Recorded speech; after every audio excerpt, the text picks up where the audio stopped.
Brilliance Audio. A Fire at the Exhibition by T.E. Kinsey, performed by Elizabeth Nolden. Chapter 1. It was May Day, and Lady Hardcastle and I had walked down the lane immediately after breakfast to join the crowd that was gathering on the village green. We were all there to watch the local children dance around the maypole, which had been painstakingly wrapped in ribbons of different colours in an elaborate woven pattern. The atmosphere was friendly and festive, with an air of relaxed anticipation of the fun to come. Sir Hector and Lady Farley Stroud had hailed us as we arrived, and we stood with them as Miss Rossiter, the new schoolmistress, attempted to herd her charges into the correct positions around the beribboned pole. "And did you rise early to wash your face in the May Day dew?" asked Lady Farley Stroud. "I rise early to wash my face in the dew every day," I said with a smile. Lady Farley Stroud regarded me quizzically. "I rather think you might be teasing me, my dear," she said, with a smile of her own. "Of course she is, Gertie," said Lady Hardcastle. "Take no notice. She's been in a giddy mood all week." Sir Hector let out his joyous bark of a laugh. "I believed you, my dear," he said. "Has to be something to account for your youthful complexion, what?" "Clean living, fresh air, and honest labour," I said. "I also have a painting in the attic." "Like Dorian Gray?" said Lady Farley Stroud. "No, it's a picture of Cardiff docks. Climbing up to the attic a couple of times a week to dust it provides healthy exercise." Sir Hector laughed again, and Lady Farley Stroud shook her head indulgently. "I remember when you came to the village, a timid and deferential lady's maid, young Florence," she said. "You wouldn't have said boo to a goose when I first met you, and now look at you." Lady Hardcastle snorted derisively. "There's many a terrified goose who would argue with you there, Gertie dear," she said. "She's not nearly so demure as she'd have you believe." She craned her neck for a better view of the maypole preparations. "I believe our little treasures are in place, so I shall have to leave you for a moment." Lady Hardcastle had been persuaded, though, in truth, little actual persuasion had been required, to accompany the maypole dance on her newly acquired accordion. She pushed politely through the throng and took up her place beside Miss Rossiter, where she hefted the instrument into position on her chest. Once comfortable, she squeezed the bellows to produce a jolly chord in a major key. It sounded like a fanfare. The children, well rehearsed, each took hold of their assigned ribbon and faced in the appropriate direction, ready to unweave them as they danced. Lady Hardcastle struck up one of the jaunty hornpipes she'd been practising for the past couple of weeks, and the children began their dance. "I'm so glad we still have these traditions," said Lady Farley Stroud. "Don't the little ones look enchanting?" The little ones did, indeed, look enchanting, as they skipped and hopped unselfconsciously around the maypole. "I gather your pal is to be Queen of the May," said Sir Hector, as the children danced. I turned away from the dancing children. "Daisy? She's rather pleased about it too. Apparently it's her first time." "It is," said Lady Farley Stroud. "She used to have... Well, one doesn't like to malign the girl, but she had a reputation. We couldn't possibly make a girl like that May Queen before now." "She was a little flighty, I agree, but she's grown up a lot since we first met her. She'll make a fine queen." "Do you know what I miss?" said Sir Hector, apparently no longer interested in Daisy Spratt's regnal virtues. "No, Sir Hector," I said. "What do you miss?" "Jacko the Green." "Oh, Hector," scolded Lady Farley Stroud impatiently. "You favour anything that involves drunkenness and tomfoolery. We're well rid of it. Happy, dancing children and pretty queens of the May, that's what we need." "If you say so, my little plum duff, if you say so." It took another few minutes for the children to finish their dance and completely unwrap the pole. Lady Hardcastle ended her hornpipe with another fanfare flourish, and the smiling villagers applauded. The ribbons were fastened to stakes in the ground to create something that resembled a multicoloured tree. The children formed up in neat ranks, clutching sticks and hoops, each decorated with flowers and yet more ribbons, and joined the procession that was to lead Daisy, Queen of the May, to her coronation. Lady Hardcastle rejoined us, her accordion still strapped to her front. It wheezed asthmatically as she walked. "I say, brava, my dear," said Lady Farley Stroud. "You were absolutely splendid. I'd never have believed you only took it up a few weeks ago." You weren't in our drawing room night after night as she picked her way through a selection of reels, hornpipes and jigs. You'd believe it then. "Well, I for one admire your talent and application, my dear. Takes hard work to muster a musical instrument." "Oh, I admire her too," I said. "Please don't misunderstand me. It's just—" "She's quite right, Gertie dear," said Lady Hardcastle. "Even I reached the point where I was ready to build one of Mr. Wells's time machines so that I might travel back and distract whichever blackguard had written the sailor's hornpipe long enough to prevent him dreaming up the wretched tune. One can only imagine how it must have been for poor Flo as she listened to me stumbling ineptly over it time and again." "I love the sailor's hornpipe," said Sir Hector gleefully. "You should have played that, my dear. Diddle-um-pum-pum." He danced a surprisingly agile little jig as he hummed the tune. Lady Farley Stroud tutted. "I think it's time for us to make our way to the coronation. Come along, jolly Jack Tar." We followed the villagers to the centre of the green, where a throne, bedecked with blossoms and boughs, had been smet on a small dais. A dais for Daisy. The Queen herself was led to the throne by her two handmaidens, our cook, Blodwen Jones, and Cissy Slocum from the dairy, where she was crowned with a circlet of flowers and presented with a willow sceptre bound with still more delicate blossoms. I should like to be able to supply the names of the blooms, but my horticultural knowledge still extends only to green leaves and pretty flowers. It shall have to suffice to know that the leaves were of a luscious and lustrous green, and that the variety and beauty of the flowers was enough to make even the most jaded and cynical soul smile in joy and wonder at the glory of nature's splendour. The ceremony was a short one, but the celebrations were far from over. There was food to be eaten and drink to be drunk. The May Day Committee had prepared a feast for the beginning of summer, of sandwiches, pies, and cold meats. Meanwhile, old Joe, landlord of the Dog and Duck, had donated several barrels of Matic cider to keep the revels properly lubricated. We caught up with the newly crowned Queen of the May as she stepped down from her throne. I gave her a warm smile. "Well done, Daisy." Daisy grinned. "Your Majesty, if you please. I'm the blinking Queen, I am." "Quite right, too," said Sir Hector. "Congratulations, Your Majesty." "Thank you kindly, Sir Hector," said Daisy, with a regal inclination of the head. Her crown slipped over her eyes, and she pushed it up with a tut. "I don't know how they does it, they royals. I can't even keep a ring of flowers in place. They has to cope with great big heavy crowns." "They have special training, dear," said Lady Hardcastle. "Latin, French, small talk, and crown-wearing before lunch every day. Afternoons are spent practising cutting ribbons, launching ships, and waving from a moving carriage." Daisy and Sir Hector chuckled. Lady Farley Stroud tried to smile, but I could see she was struggling not to appear too scandalised by Lady Hardcastle's irreverent commentary on our beloved king and his family. Time to change the subject. "How are the preparations for the art exhibition coming along?" I asked. "Very well indeed, thank you, my dear," said Lady Farley Stroud, clearly grateful to be on less disrespectful ground. "We have all the villagers' pieces. Thank you for your lovely paintings, Emily dear.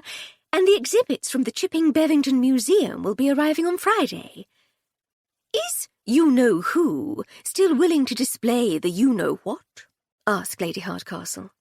"It is to be the star exhibit," said Lady Farley Stroud, "which is just as well, really. We've already alerted the local press." Much had been made in the local, and indeed the national, press about the Littleton Cotterell Art Exhibition's main attraction, Basil Westbury's book. Westbury himself was a genial businessman who lived nearby. He did something inexplicably complex but astonishingly lucrative in an engineering workshop in the centre of Bristol, and lived with his wife in the house just outside Chipping Bevington, formerly owned by James and Ida Seddon of the shipping agents Seddon, and Seddon. The Westburys were a charming couple, and Lady Hardcastle and I had been invited to a party at their new home shortly after they moved to the area.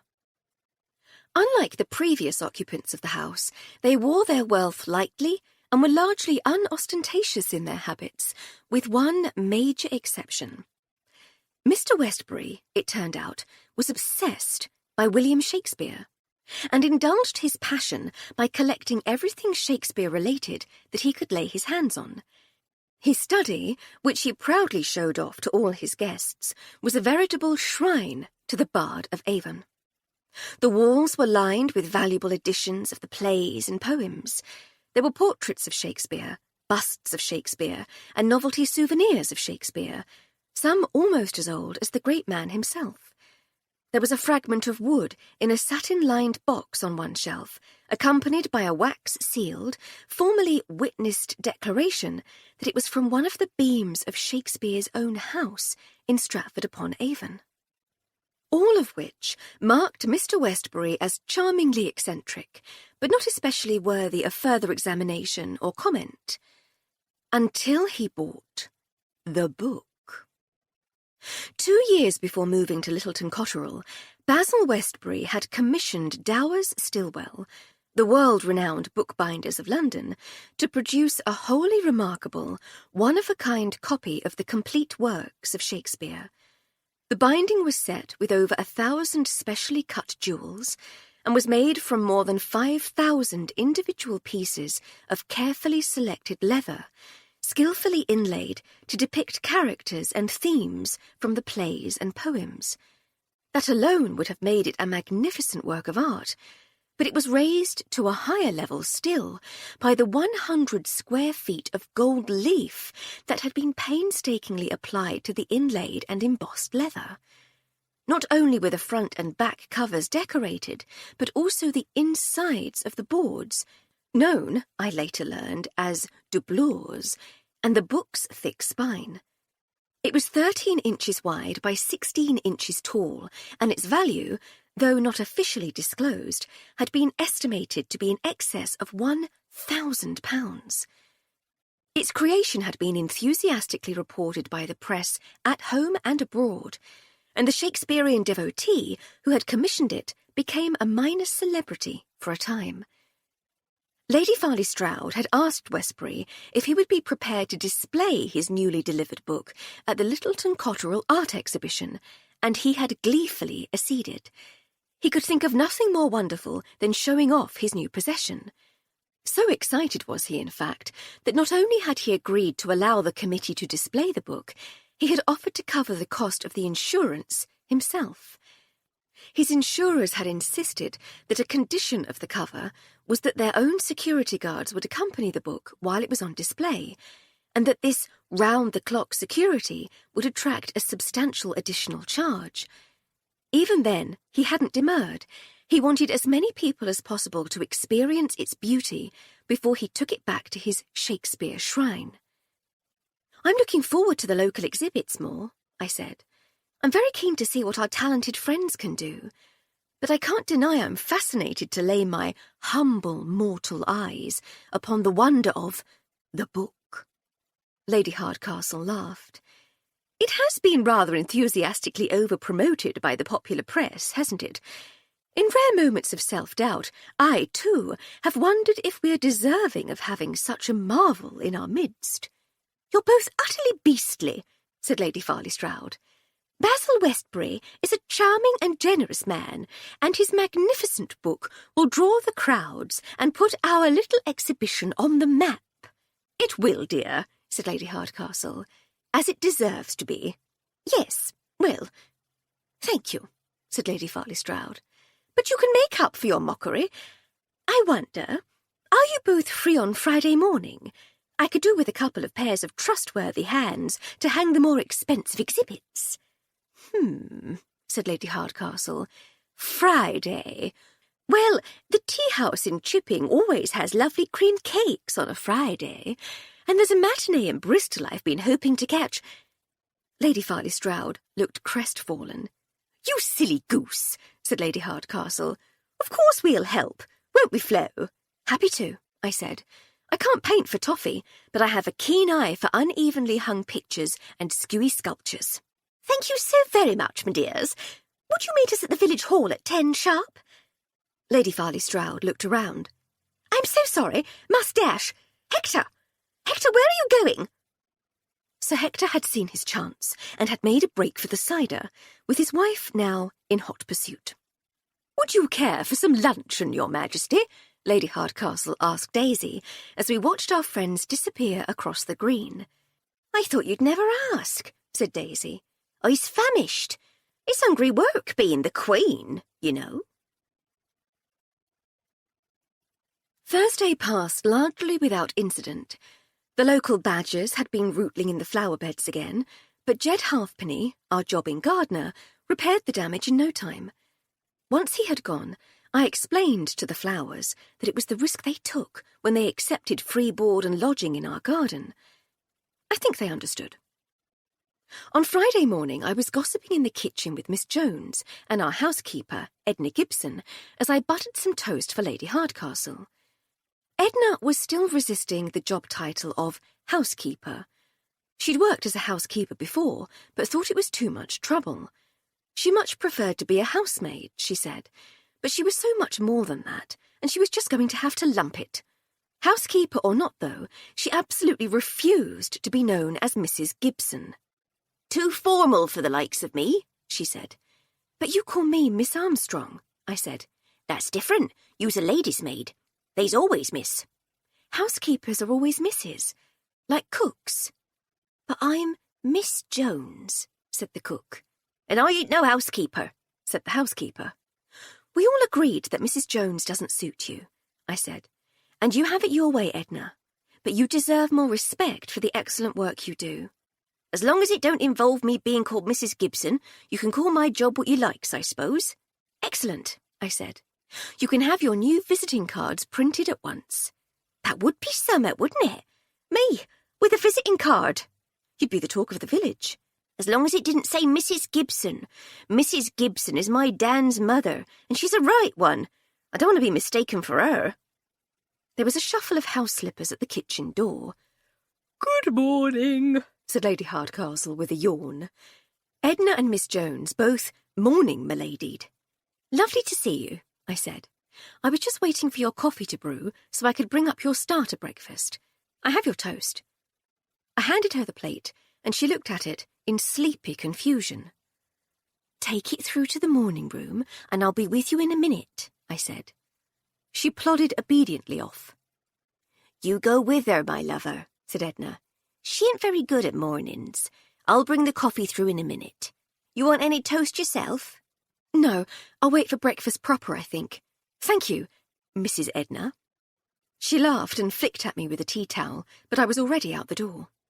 Lady Hardcastle, meanwhile, was sitting at the table in the morning room, propping up her head with her hand on her cheek. She smiled as I entered. Good morning, Flo, dear, she said wanly. As they say round these parts, albist. Passing well, thank you, I said. Are you sure you wouldn't rather wake up more slowly in bed? Nightmare, she said with a shake of the head. I woke with a start and decided I'd rather be down here among friends than risk drifting back to rejoin the horrors. The usual? I'm afraid so. Still, I'm up now. During her career as a spy, Lady Hardcastle had faced the threat of imminent death with infuriating good humour for almost all her adult life, and with no apparent ill effects. She had been hunted, attacked, imprisoned, and tortured with imaginative cruelty more times than either of us could count. But it was not until 1908, when we began our short-lived retirement in Littleton Cotterell, that she had suffered her first, real, life-threatening wound.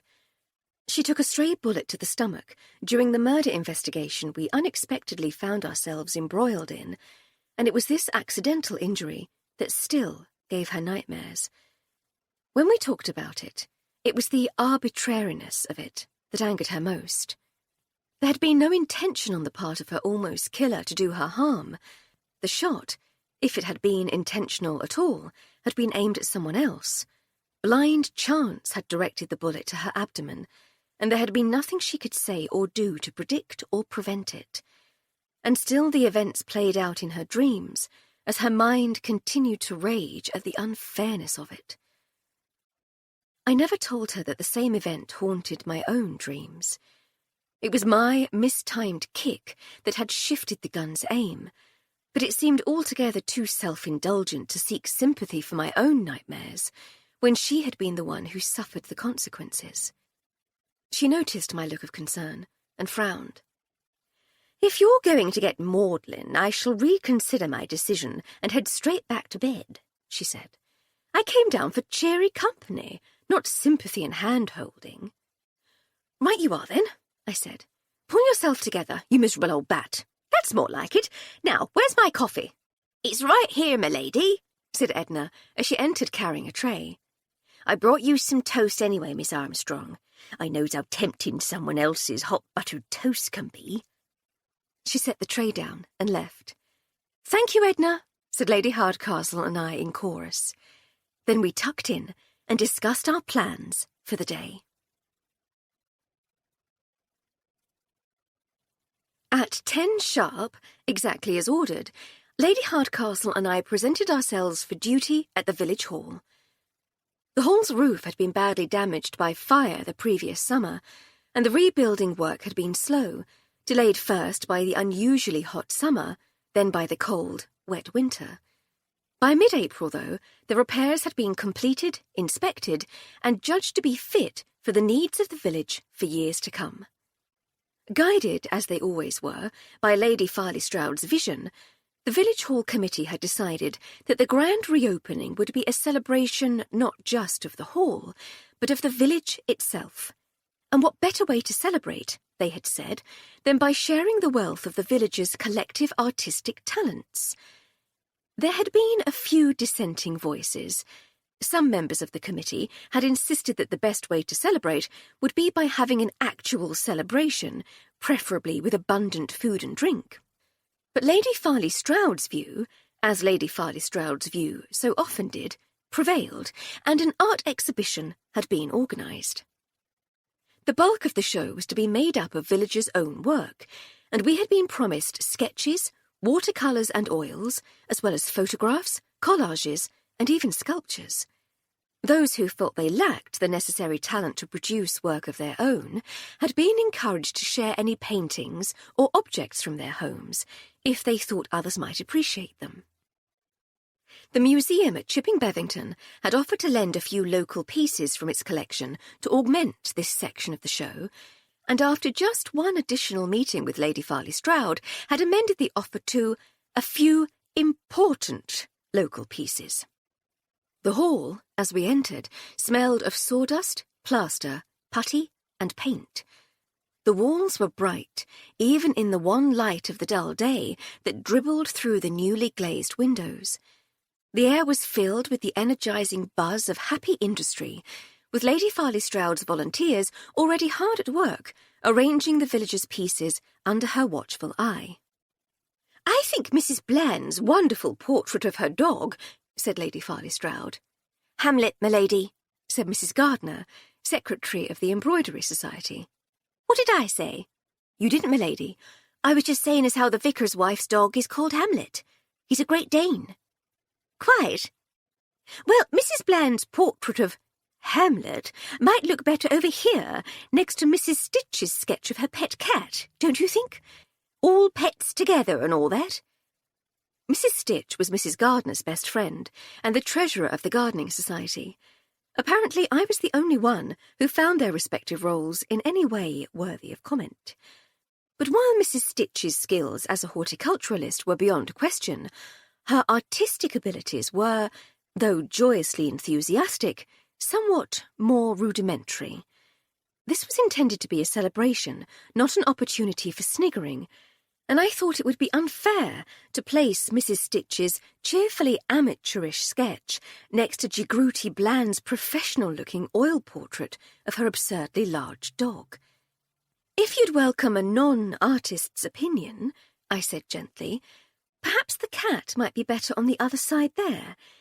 If we put it on the wall behind the Knitting Society's jumpers and scarves, it will look as though Mr. Bumble is playing with the yarn." "Minnie's cat is called Mr. Bumble," said Mrs. Gardner helpfully. "I surmised as much," said Lady Farley Stroud. "And thank you, Florence. I think your non-artist's idea is a splendid one.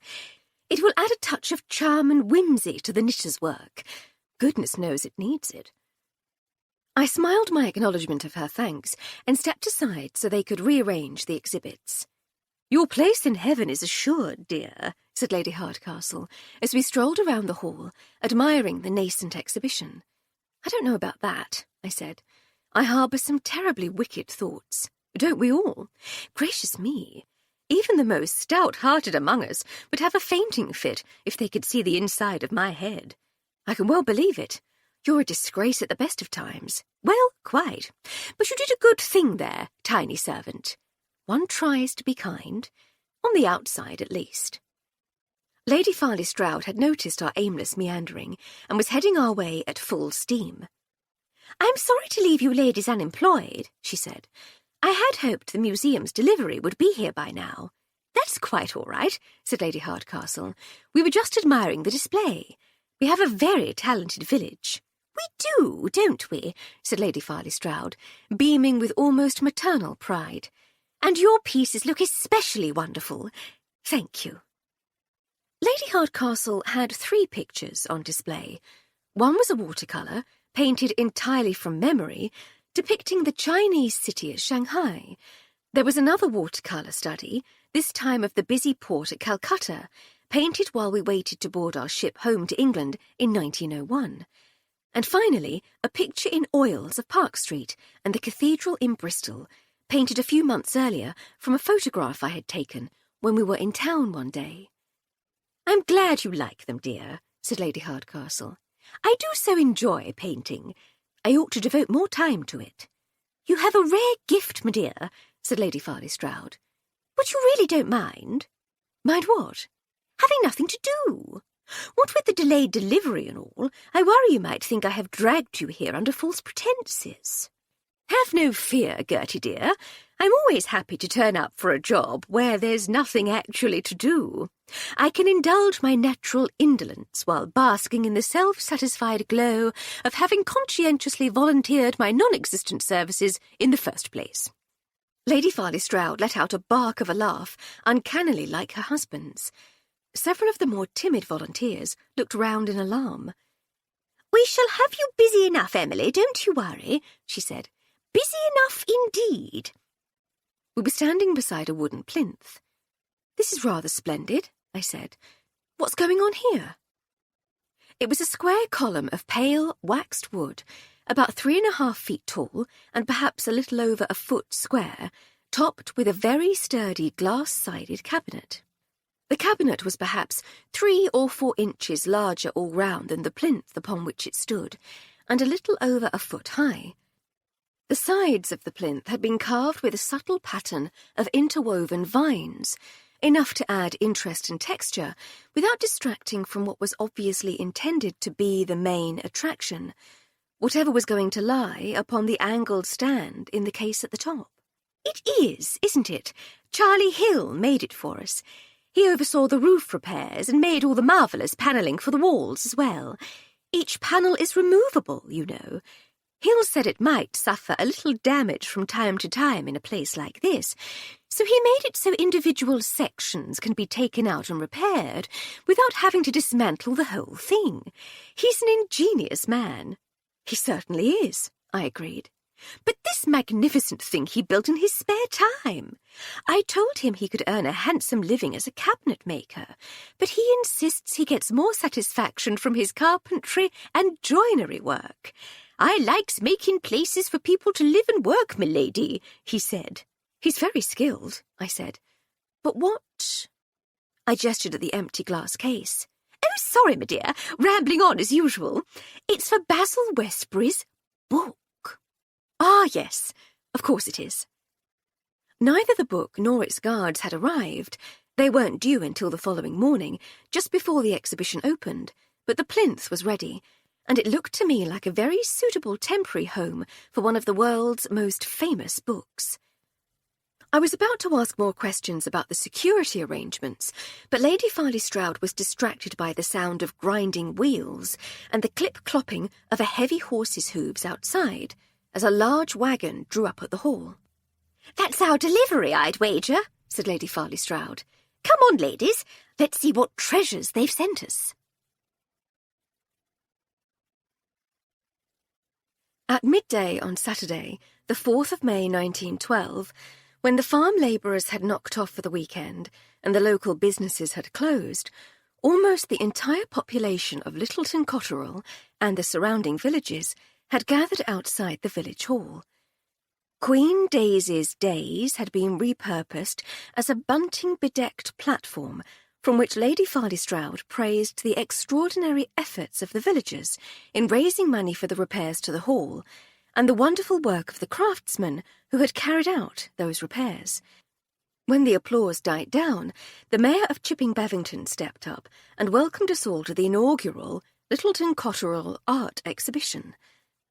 I looked to Lady Hardcastle and raised an eyebrow. "My thoughts exactly," she said. "Inaugural? Let's wait to see how this one goes before we commit to doing it all again." There was a polite and orderly stampede for the doors, and we all filed in.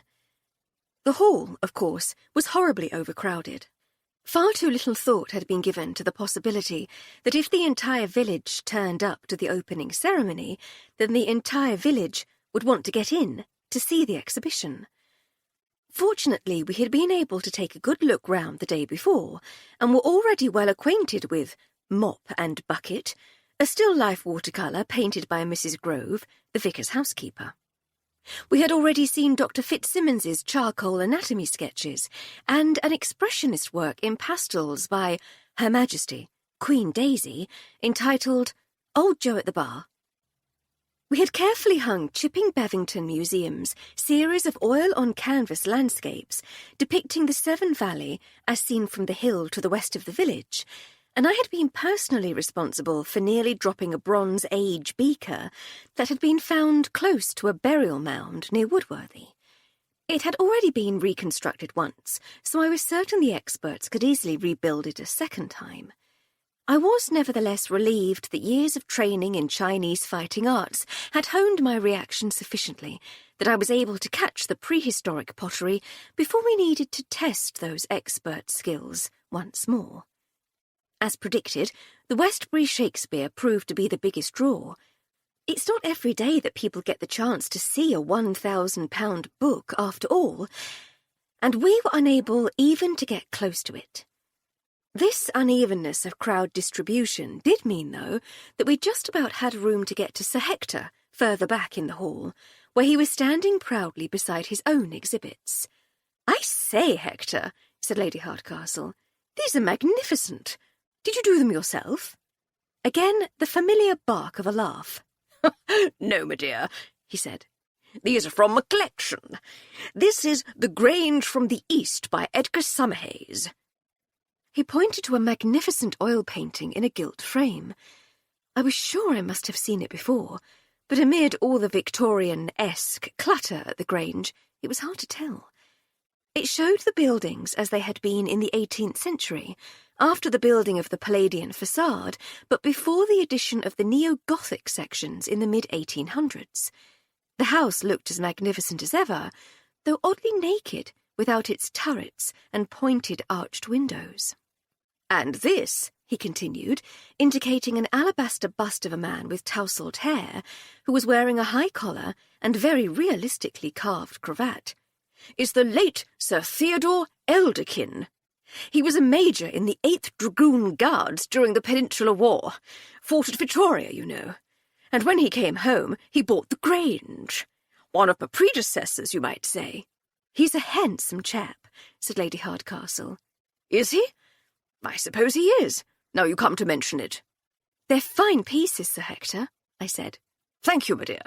I'm very fond of them myself. Interesting bit of local history, what? Very interesting indeed, I agreed. Did you know much about Sir Theodore? I was interrupted by a shout from the back of the hall. Fire! There was immediate panic. I could hear Lady Farley Stroud appealing for calm and urging people to leave the hall in an orderly fashion, but no one was listening. It was understandable, given the building's recent history, and there was a definite desire to get out as quickly as possible. People were pushing, barging. There were shouts and screams. There were denials. I can't see nothing. There were immediate responses. I can smell it. It's smoke. The building's on fire. I could smell it now. I tried to look round to see if I could locate the source, but the crowd pressed on, and we were dragged with them towards the doors. Lady Hardcastle, much taller than I, was also trying to see. The rear of the hall, she said, near the side wall. Again I tried to turn, but the slight slackening of pace infuriated the man behind me. He snarled angrily and gave me a hearty shove. Keep moving, you dozy mare. We're all going to get burned to death. Under other circumstances, I might have remonstrated with him for his rudeness, or perhaps given him a playful elbow to the solar plexus. But he had a point. Any hold-up in a panicked crowd could be fatal. If anyone were to stumble, they'd be trampled. I held my tongue and shuffled on. The smell was stronger now. Foul, oily smoke. The panic grew. The screams increased in volume. And then suddenly we were outside, swept through the front doors by the surging crowd and out onto the road. Freed from the confines of the hall, the crowd spread, giving us all room to collect ourselves and evaluate the situation. Many had followed us through the front door, but now that we were able to take a proper look around, it was apparent that many others had found their way out through the side door. The smell of smoke was stronger than ever, but even now that the doorway was less crowded, I could still see no flames inside. Should we go back in? I asked. People might be trapped. I was thinking the same thing, said Lady Hardcastle. Let's see what we can do to help. Slowly we fought our way back towards the entrance, against the tide of frightened villagers. It was hard going, and we were roundly cursed for our efforts, but we eventually made it to the doors, where we were met by Lady Farley Stroud. This is terrible, she said. Terrible! Where's the fire? I asked. Is everybody out? I think so, my dear, she said. They said the fire was in the office. Lady Hardcastle gave me a nod, and together we slipped past Lady Farley Stroud and in through the doors before she could stop us. The hall was filling with smoke, but there were still no signs of actual fire. Is there anyone here? I called. There was no answer, nor could I hear the expected crackle of flames. The smoke appeared to be coming from underneath the office door, exactly as Lady Farley Stroud had said. I approached quickly, with Lady Hardcastle only a step behind. Hello, she called. Is there anyone in here? Still no answer. I put my hand against the office door and found it cool to the touch. Odd, I said. This door's cold. If there were a fire in there... It would be hot by now, yes, said Lady Hardcastle. I think we're safe to take a look. I carefully opened the door, and more thick black smoke billowed out, making us both cough. But the only sign of fire was coming from a galvanized metal bucket in the middle of the room. Lady Hardcastle grabbed one of the red fire buckets hanging on the wall outside the office, and swiftly extinguished the last of the flames with the sand. The bucket in the office had been filled with paper, wood shavings, and oily rags, enough to make a very smelly fire, but not enough to cause any real harm. Curious, said Lady Hardcastle. We searched the other side rooms for frightened villagers, but the building was clear, and we were able to confirm that there was no damage. It was only as we crossed the hall on our way to tell Lady Farley Stroud the good news that I noticed the bad news. "Sir Hector's bust and painting," I said. "They're gone." "And so," said Lady Hardcastle, pointing at the empty case atop the beautiful wooden plinth, its glass lid smashed, "is the Westbury Shakespeare." Chapter 2. Sergeant Dobson and Constable Hancock, our trusty village policemen, were already on the scene. Their duties had kept them from enjoying the delights of the exhibition, but the commotion outside the hall had attracted their attention, and they were there within minutes of the first cry of fire. We reported our discoveries, the diversionary fire and the thefts, to the sergeant, who promptly took charge of the case. He made a careful note of our witness statements, and then instructed his young colleague to talk to the many other villagers who were still milling about. The police station occupied 2 cottages beside the village green, and the 2 officers were responsible for much of the countryside south of the market town of Chipping Bevington, including our own village and nearby Woodworthy. Officially, they were part of the Gloucestershire Constabulary, but Sergeant Dobson didn't trust their detectives. Against all instructions, and in the face of repeated rebukes from his superiors, he usually found a way to refer complex cases to the Bristol force. But this time, no such referral was needed. He judged this a simple theft, and one that was well within his capabilities. We agreed and left him to it. We loitered for almost an hour, hoping to find out more as we earwigged on our fellow villagers' conversations. From what we overheard, though, no one had seen anything of either the fire or the thefts, and it soon became apparent that we were, if not exactly wasting our time, then at least not spending it profitably. We decided to return home and approached the sergeant so that we might make our excuses and leave. We knew we didn't need his permission, but our friendship with the genial policeman, and our 4-year-old custom of helping him wherever and whenever we could, made it feel as though a cheery goodbye would be the polite thing to do.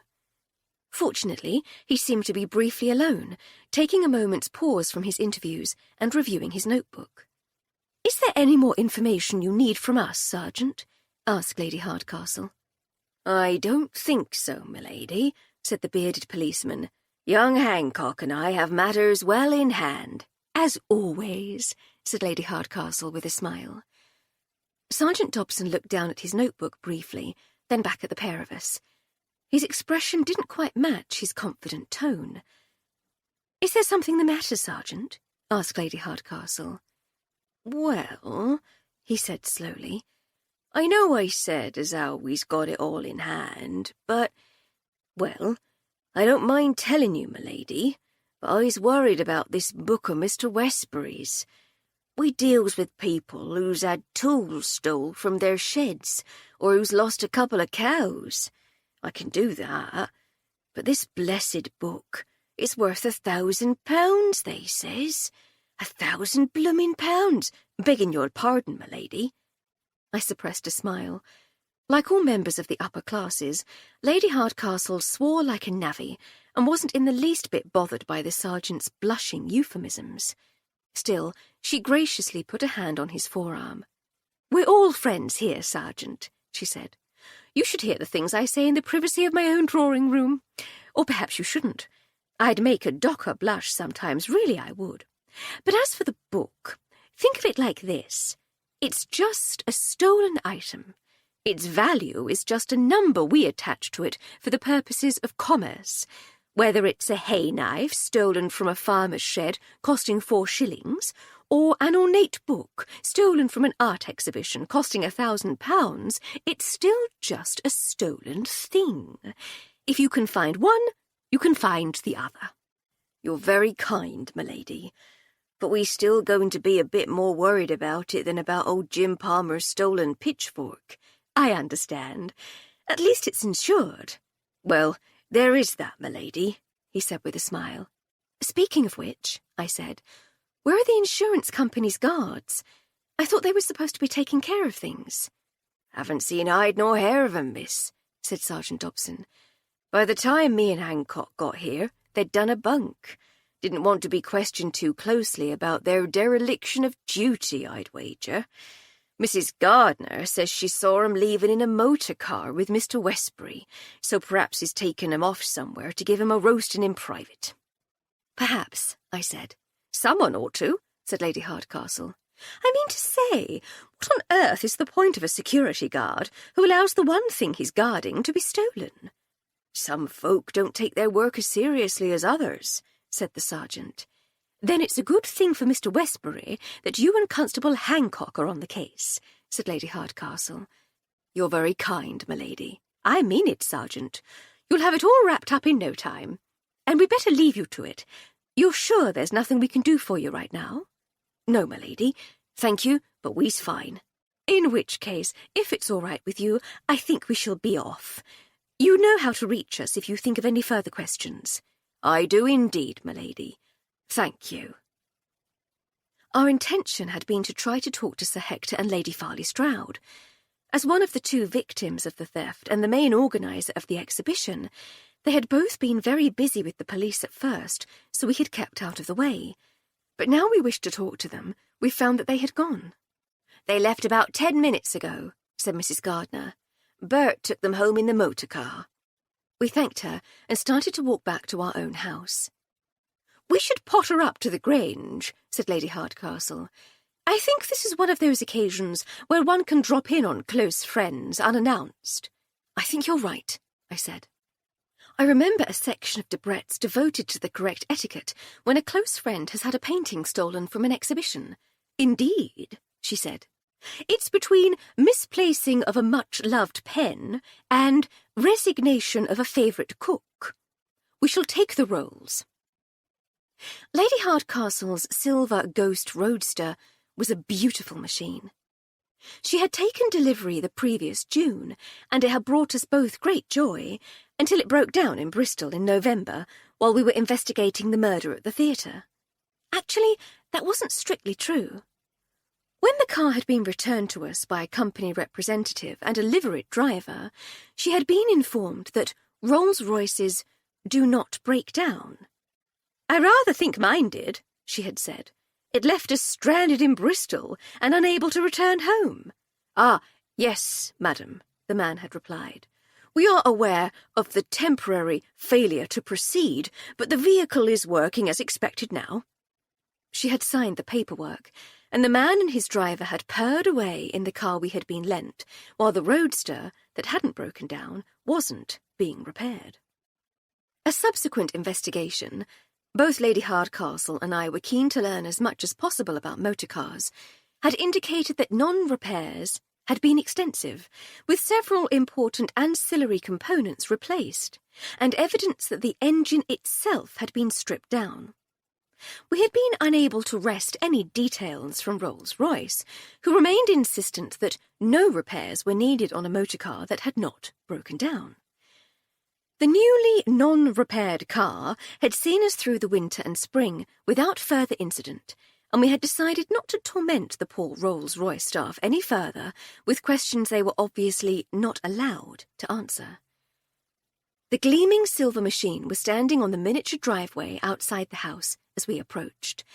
It always looked eager to me, like a dog who knows the sound of its lead being taken down and is bouncing about, ready for its walk. We hopped in, and I pressed the starter button. We had an electric starter motor, courtesy of Lady Hardcastle's racing car designing friend, Lord Riddlethorpe. The roll started first time and turned over with a hypnotic rumble, so that just a few minutes after our arrival home, it was smoothly and elegantly transporting us up the hill towards the Grange. The architectural chaos of the local manor house was largely concealed by hedgerows on the lane that led to it. When it finally burst into view, it was like an illustrated history of English architecture from 1560 to 1860, and I loved it. No thought had been given by previous owners to visual harmony, and each addition had been slapped on willy-nilly wherever there was room. We swept in through the ever-open gates. There's another section in Debrett's covering the approach to country houses, and it is always necessary to sweep in through gates. Any other means of entry is considered the most appalling social faux pas. The gravel on the drive scrunched pleasingly beneath the Silver Ghost's tyres, and the sound alerted Dr. Hector's spaniels, named for the 3 fates of Greek mythology, who came tumbling and barking towards us from the rear of the house.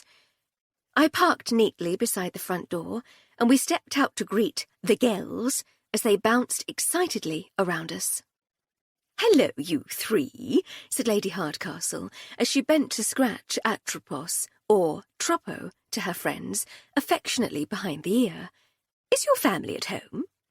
Jenkins, the Farley Stroud's white-haired butler, had heard the dogs and opened the door to see who was visiting his employers. He smiled when he saw us. "Good afternoon, Lady Hardcastle," he said, "and good afternoon, Miss Armstrong." "Good afternoon to you too, Jenkins," said Lady Hardcastle. "Are they at home?" "The master and mistress are in the drawing-room. Please come in." "Thank you." We followed them along the familiar route to the drawing-room, where he knocked and entered. "Lady Hardcastle and Miss Armstrong to see you, my lady," he said, before stepping aside to allow us to enter. "Oh, Emily," said Lady Farley Stroud, "thank you so very much for coming." Her eyes were red and her face puffy. Lady Hardcastle walked swiftly across the room and embraced her. "You poor thing," said Lady Hardcastle. "I'm sure it can all be sorted out." "How, Emily? How?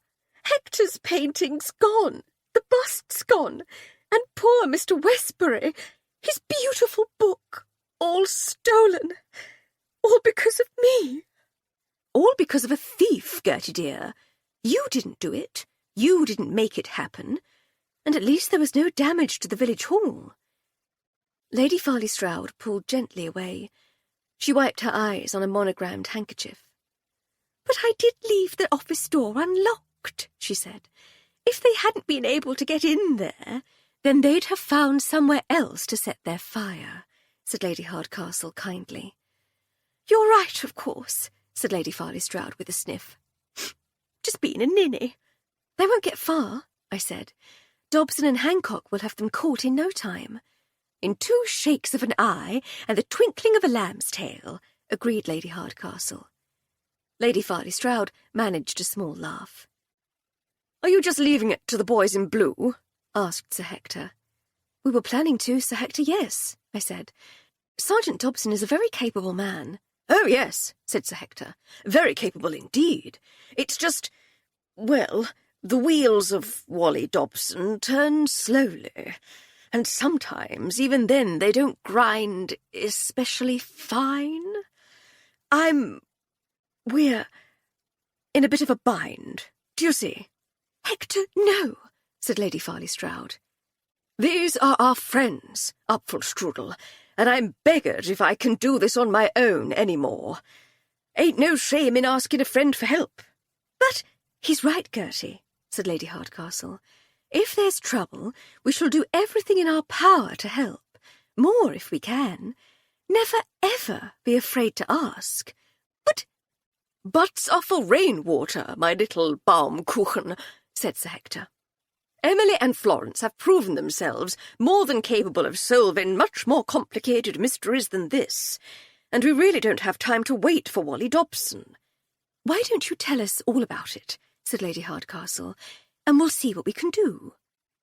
He gestured for us both to sit, and we settled ourselves on the old but very comfortable sofa.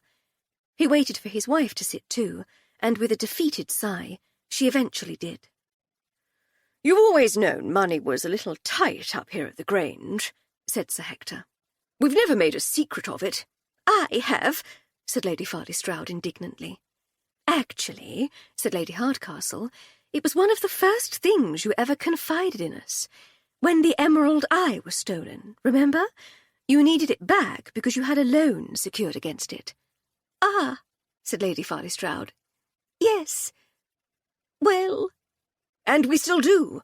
The loan, I mean," said Sir Hector. "But at least we have the emerald to cover that one. But that's not the full extent of our troubles, my dear. Not by a long chalk. We've had a couple of bad years, d'you see? Rent's drying up. Dower House has been empty for a year, only just got a new tenant there. Still haven't got a tenant for the orchard after last summer. Having to survive on what the bank will lend us, d'you see? But their patience ain't infinite. Time's running out. And, well, we got the dreaded letter last week. We have just over a month, until the 7th of June, to be precise. He paused for a moment. Then we lose the Grange. Good heavens, said Lady Hardcastle. You lose the Grange? How can that be? Latest loan secured against the house, d'you see? A large one. Had to cover living expenses, wages, you name it. It all mounts up. Rents would have just about met the repayments, if we had any rents. I don't have no talents nor skills to earn a living, and I'm too old to do proper work, although it might come to that. Know anyone who needs a handyman? They'd need to hire another handyman to mend all the things you broke while you were trying to fix them, said Lady Farley Stroud. Ha! barked Sir Hector. Buy cheap, buy twice. Quite right. So, you see, we're very much on our beam ends. Good heavens, said Lady Hardcastle. Could you not sell the Dower House? The orchard? Tried it, my dears. No takers. Would still only have been a stopgap, though, and would have left us with no income for the future when things pick up. How awful. Is there anything we can do? Get my painting back, he said bluntly. It's one of a pair, do you see? Edgar Summerhays. I'm afraid I don't, I began. He's an early 19th century landscape artist, said Lady Hardcastle, largely ignored at the time, at least by the more snobbish members of the art world, but he's enjoying something of a surge in popularity at the moment. One of his paintings sold at Sotheby's recently for an absolute fortune. Exactly so, my dear, said Sir Hector, which is why I had our Summerhayses valued. The pair together would pay all our debts, with enough left over to keep us going until things pick up. Either one on its own would raise a decent sum, but not enough to cover the debts. Once there's a pair like mine, though, the collectors go balmy. In which case, said Lady Hardcastle, we shall do all we possibly can to retrieve it. Absolutely, I agreed. Under the circumstances, I'm sure Sergeant Dobson wouldn't mind. He absolutely must not know, said Lady Farley Stroud. No one must know. No one. Of course, dear, said Lady Hardcastle. It would be helpful to keep him on our side, though, so we'll have to tell him what we're up to. But if we share our findings with him and make sure he takes all the credit for the arrest, I agree with Flo that he almost certainly won't mind. Do you really think you can find it? Asked Sir Hector. It would save us. It really would. I can't promise, said Lady Hardcastle. That would be reckless and unhelpful. But we shall do our utmost. If it's possible to find your lost Summerhays, we'll find it. If anyone could do it, my dear, it's you two, said Sir Hector. I'm flattered by your confidence, Hector, dear. We'll certainly do our best. We shall, I said. Sir Hector nodded his thanks. What about the Westbury Shakespeare? Said Lady Farley Stroud. What about it? Asked Lady Hardcastle. You'll be looking for that too. I don't know how I'm going to face poor Basil Westbury. He trusted us with his beautiful book, and now it's gone. He had security guards, dear. I can't help but think the safety of the book was their responsibility, not yours. And yet I gave the thief the opportunity to set the fire. Did you see the security guards? I said. Sergeant Dobson said they disappeared with Westbury soon after the fire alarm, but were they at their posts before that? All present and correct, my dear, yes, said Lady Farley Stroud. 2 of them, older and younger, uniforms and all. They took off pretty sharpish, according to Dobson, I said. Westbury spoke to Sergeant Dobson soon after you reported the book and painting missing, but only stayed long enough to confirm that the book really had gone. He summoned the 2 guards and they left in his motor car. I'd like to speak to them, I said.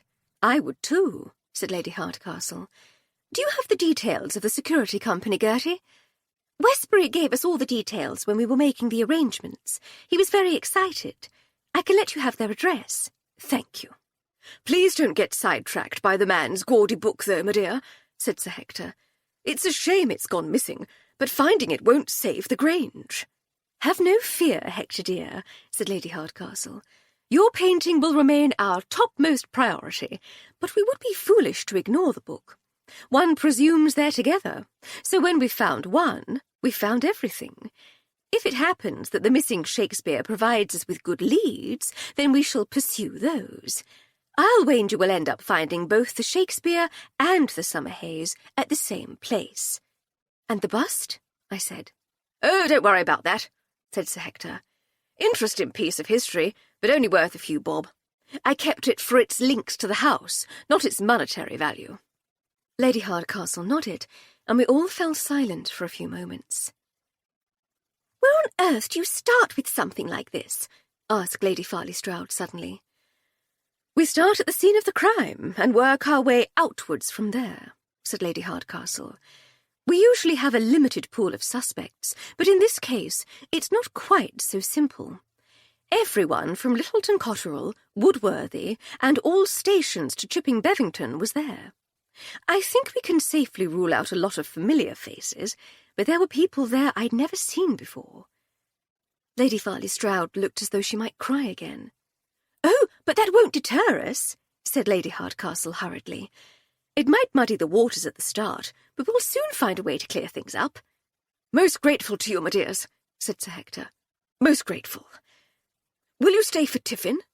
"That would be most agreeable, thank you. Somehow we managed to miss lunch, and I confess to being absolutely starving." The Farley Strouds' cook, Mrs. Brown, was a thoroughly unpleasant bully of a woman, but she was skilled at her job, and her afternoon teas were almost works of art.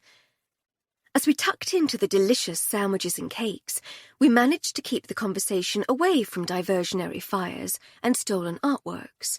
Instead, we inquired about the Farley Strouds' daughter and son-in-law, Clarissa and Adam Whitman, and their enchanting daughter, Louisa. Little Lulu, now almost 2 years old, was thriving at their home in France, where, thanks to her nanny, she was chattering away as easily in French as in English. "Don't know where she gets her brains from," said Sir Hector. "Must be Adam," he added with a wink. "Hector!" said Lady Farley Stroud. "Oh, don't hector me like that, my little Eccles cake. The whole world knows Clarissa's a puddinhead." "That's not at all fair, Hector," said Lady Hardcastle. "She's a very bright young woman." The first time Lady Hardcastle had met Clarissa Farley Stroud, she had described her to me as quite the most vacuous ninny ever to struggle into a fashionable frock. But her view had mellowed as we got to know her better. "You're right, of course, my dear," said Sir Hector.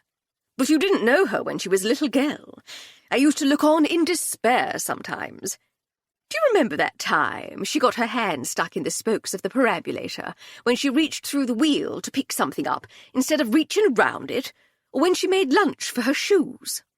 "All children do silly things, Hector," said Lady Farley Stroud. "Or when I pointed out a wood pigeon sitting on top of the wall, and she asked me why no other birds were made of wood." "That's a very good question, actually," said Lady Hardcastle. "Why are no other birds made of wood? Why do red kites not have strings? Where do they keep the lids for the nightjars? Why do cranes not apply for work at the docks? Can you use a yellow hammer for carpentry?" "Point taken, my dear. Point taken," said Sir Hector with a chuckle. "But I still say she was a muttonhead." Jenkins appeared at the drawing-room door and coughed politely. "There's a telephone call for you, sir," he said. "Mr. Amersham." "Old Jimmy, eh?" said Sir Hector with evident glee. "Wonder what he wants. Mischief and larks, I'll be bound. Excuse me, would you, ladies? Got to talk to my pal." He was following Jenkins out the door before any of us could say a word. Lady Hardcastle leaned forward in her seat. "You know you don't have to lose the Grange, dear, don't you?" she said. "I can lend you the money to see off your creditors. No interest. Pay me back when you can." Lady Farley Stroud looked at her earnestly. "That really is extremely generous and kind of you, my dear," she said. "But I couldn't possibly. You understand, don't you?" Not entirely, dear, no. I simply couldn't bear it. I love you as if you were my own daughter, and I know you mean it for the best. But the shame of it. I just couldn't. Lady Hardcastle regarded her for a moment. "Very well," she said at length. "I don't want to embarrass you, so I shall say nothing more. You know the money is yours if you need it, but we shall find the Summerhays in good time, and you'll not need it anyway." Lady Farley Stroud reached out and touched Lady Hardcastle's clasped hands by way of reply. The silence that followed was broken by the return of a very cheerful Sir Hector. "Going out to play," was all he said, as he kissed his wife goodbye. "Jimmy has a new tricycle." "Just you be careful," said Lady Farley Stroud, but he was already gone. She sighed. "You can see where Clarissa gets her pudding-headedness."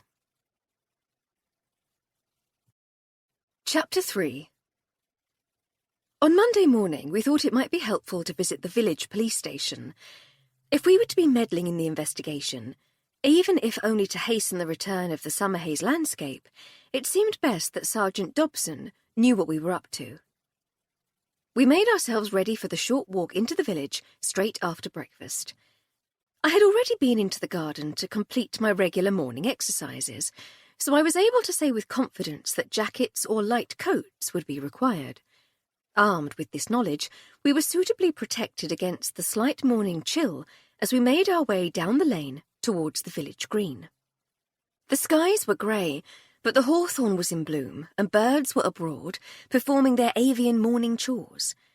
There was a feeling in the air that the wet, cold winter and dreary spring might soon give way to something approaching the comforting warmth of summer. We skirted the green, greeting shopkeepers and their early morning customers, as we passed the parade of shops which ran along its eastern side. The village baker, Septimus Holman, was pasting a notice to his window, advertising his delicious lardy cake, and he offered us a friendly "Good morning." Queen Daisy gave us a cheery wave from behind the counter in her father's butcher's shop. Hilda Pantry, the general grocer, scowled at us, then ostentatiously turned her back. "She still doesn't like me," said Lady Hardcastle. "You're a toff," I said. "She can't abide toffs." "I know, but I'm enchanting." "Without question, but you're an enchanting toff. Your bourgeois title and inherited wealth make you a class enemy. You're an exploiter of the proletariat. You and your kind are responsible for propping up the capitalist system that holds back the working man, or, in this case, woman, and prevents him, or her, from fully benefiting from the profits of their labour. Well, that goes without saying. The sooner the world is rid of the likes of me, the better it will be. But I'm still delightful. And it's her loss that she doesn't appreciate it. But her late husband once read a pamphlet explaining the works of Messrs. Marx and Engels, and now she can do nothing but prepare for the coming revolution and gleefully anticipate your downfall. She's right to do so, though it probably wouldn't solve anything. But I shall persevere with our Mrs. Pantry. I'll make her warm to me.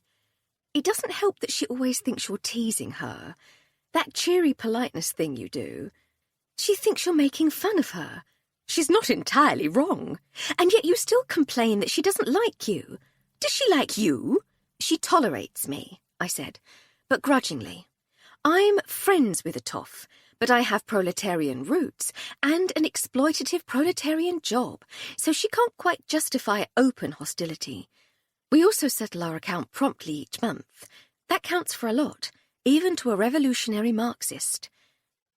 Our conversation stalled when we were distracted by a minor commotion at the police station, where a young man was talking animatedly to Constable Hancock. He seemed to be frustrated. "And when I returned just now, my bicycle was missing," said the man. "I park it quite safely there most days, and today it was gone." "But there was a bicycle there when I passed by, sir," said Constable Hancock. "There was a bicycle there when I went looking for mine, yes. It was a black BSA road racer, sir." "Yes, it was." "And your bicycle is a black BSA road racer?" The constable raised a single eyebrow so that it disappeared from view beneath the brim of his helmet. I don't see the It isn't mine, said the exasperated man. That one was there when I arrived and is still there now. Mine, though, has gone. How can you tell the difference, sir? One simply knows one's bicycle, Constable. It's an extension of one's very soul. I see, sir. And mine has my initials painted in white on the head tube. The what, sir? The bit at the front where the handlebars go. I see, sir. In that case, I'm sure we'll find it. If I could just take your name, please. Nisbet, said the man. Felix Ulysses Nisbet. Constable Hancock made a careful note. So, we're on the lookout for a black BSA road racer, he said at length, with the word fun painted on the... He consulted his notes. Head tube. Not the word fun, Constable. My initials, F-U-N. I knew the constable well enough to know that he was almost certainly trying to work out what the difference between the two might be. Fun, sir. Yes, he said. The conversation showed no sign of ending, so Lady Hardcastle took my arm as she changed course to head, instead, for the village hall. I think poor Constable Hancock might be tied up there for a while, she said, and if I know Sergeant Dobson, he'll be hiding away from that little lot. He wouldn't welcome our drawing attention to his presence. I know I wouldn't, I said. I'd definitely leave that one to my underling. You should have underlings, dear. You'd suit an underling. Too much effort. It's hard enough trying to manage myself without having to think about everything someone else is doing. You might be lucky. You might have an underling like you. Can you imagine the horror of it? 2 of me. I often think I could do with 2 of you, dear. But I have to make do with just 1, and I suggest that the one of you and the one of me take a look around the village hall to see if it sparks any sort of problem-solving, painting-finding, Grange-saving brainwave. And take a look at this BSA racing whatnot, I said. I'm keen to see if it's better than the bicycles we bought. Nothing could beat our mighty iron steeds, she said. Raleigh is a name to be reckoned with. The hall was open and the exhibition still on. We walked in through the newly decorated entrance and weaved our way amid the exhibits. We found a very different scene to the one we had witnessed on Saturday. Then, the room had been jam-packed with villagers and visitors, jostling for a look at their friends' work or a glimpse of the famous bejewelled book. Now, there were 2 of Lady Farley Stroud's volunteers gossiping beside the tea-table, 3 elderly ladies admiring the knitting exhibit, and 2 security guards stationed beside the empty display case. The smashed glass had been cleared away, leaving only the frame and the bookstand sitting atop the carved plinth. The guards were chatting to each other about Gloucestershire's chances in the coming County Cricket Championship. No one paid us any attention as we weaved our way through the tables and display boards to the empty space where Sir Hector's painting and bust had once stood. There was, as one might expect, nothing to see. Missing paintings are much less interesting to look at than present ones, said Lady Hardcastle. Although it's a good idea for an exhibition, I said. The missing Mona Lisa, the missing Laughing Cavalier, missing water lilies for devotees of the French Impressionists. A series of missing portraits of the great and good too, perhaps. Why stop there? Missing statues of the Roman emperors, the missing complete works of Shakespeare. Well, quite, I said. I wonder how they got it all out. Not through the front door. Someone would have noticed. Same with the side door, said Lady Hardcastle. There were people streaming out of both. There's a back door, though. I remember using it for something a couple of years ago. We'll have to take a look. We shall. But first, let's have a word with those nice men in their neat uniforms.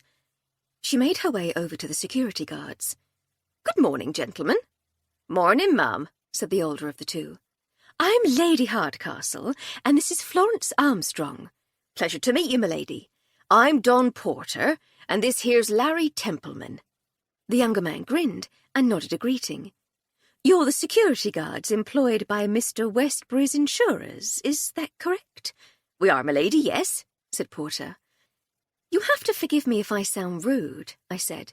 It's certainly not my intention. But why are you guarding an empty case? That's what we's been paid to do, miss. Surely the brief was to guard the book, said Lady Hardcastle. The job was to come to the Littleton Cotterell Village Hall and stand guard at this plinth, my lady, so that's what we's doing. But the point of standing guard at the plinth, I said, was to protect the contents of the case. Granted, miss, but the job sheet specifically mentions the case as well as the book, so even though the book's not here no more, we still got to guard the case. There was something about this unwaveringly literal approach to the instructions that I found quite endearing. Were you on duty on Saturday? I asked. Or was that someone else? We was here, miss, both of us. Wasn't we, Larry? The younger man grinned and nodded again, but still said nothing. Standing just here we was, said Porter. We came to the exhibition too, said Lady Hardcastle. It was busy, wasn't it? Very busy, my lady, yes. Quite took us by surprise, it did. I said to Larry, it's busy, isn't it, lad? And what did Larry say? I asked. Oh, he just smiled and nodded, didn't you, lad? The young man did exactly that. He don't say much, continued Porter, but he's a good lad. It would have been nice to have met you on Saturday, said Lady Hardcastle.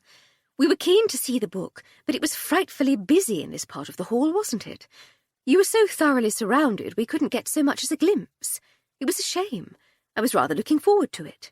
It certainly was a sight to see, my lady. One can only imagine.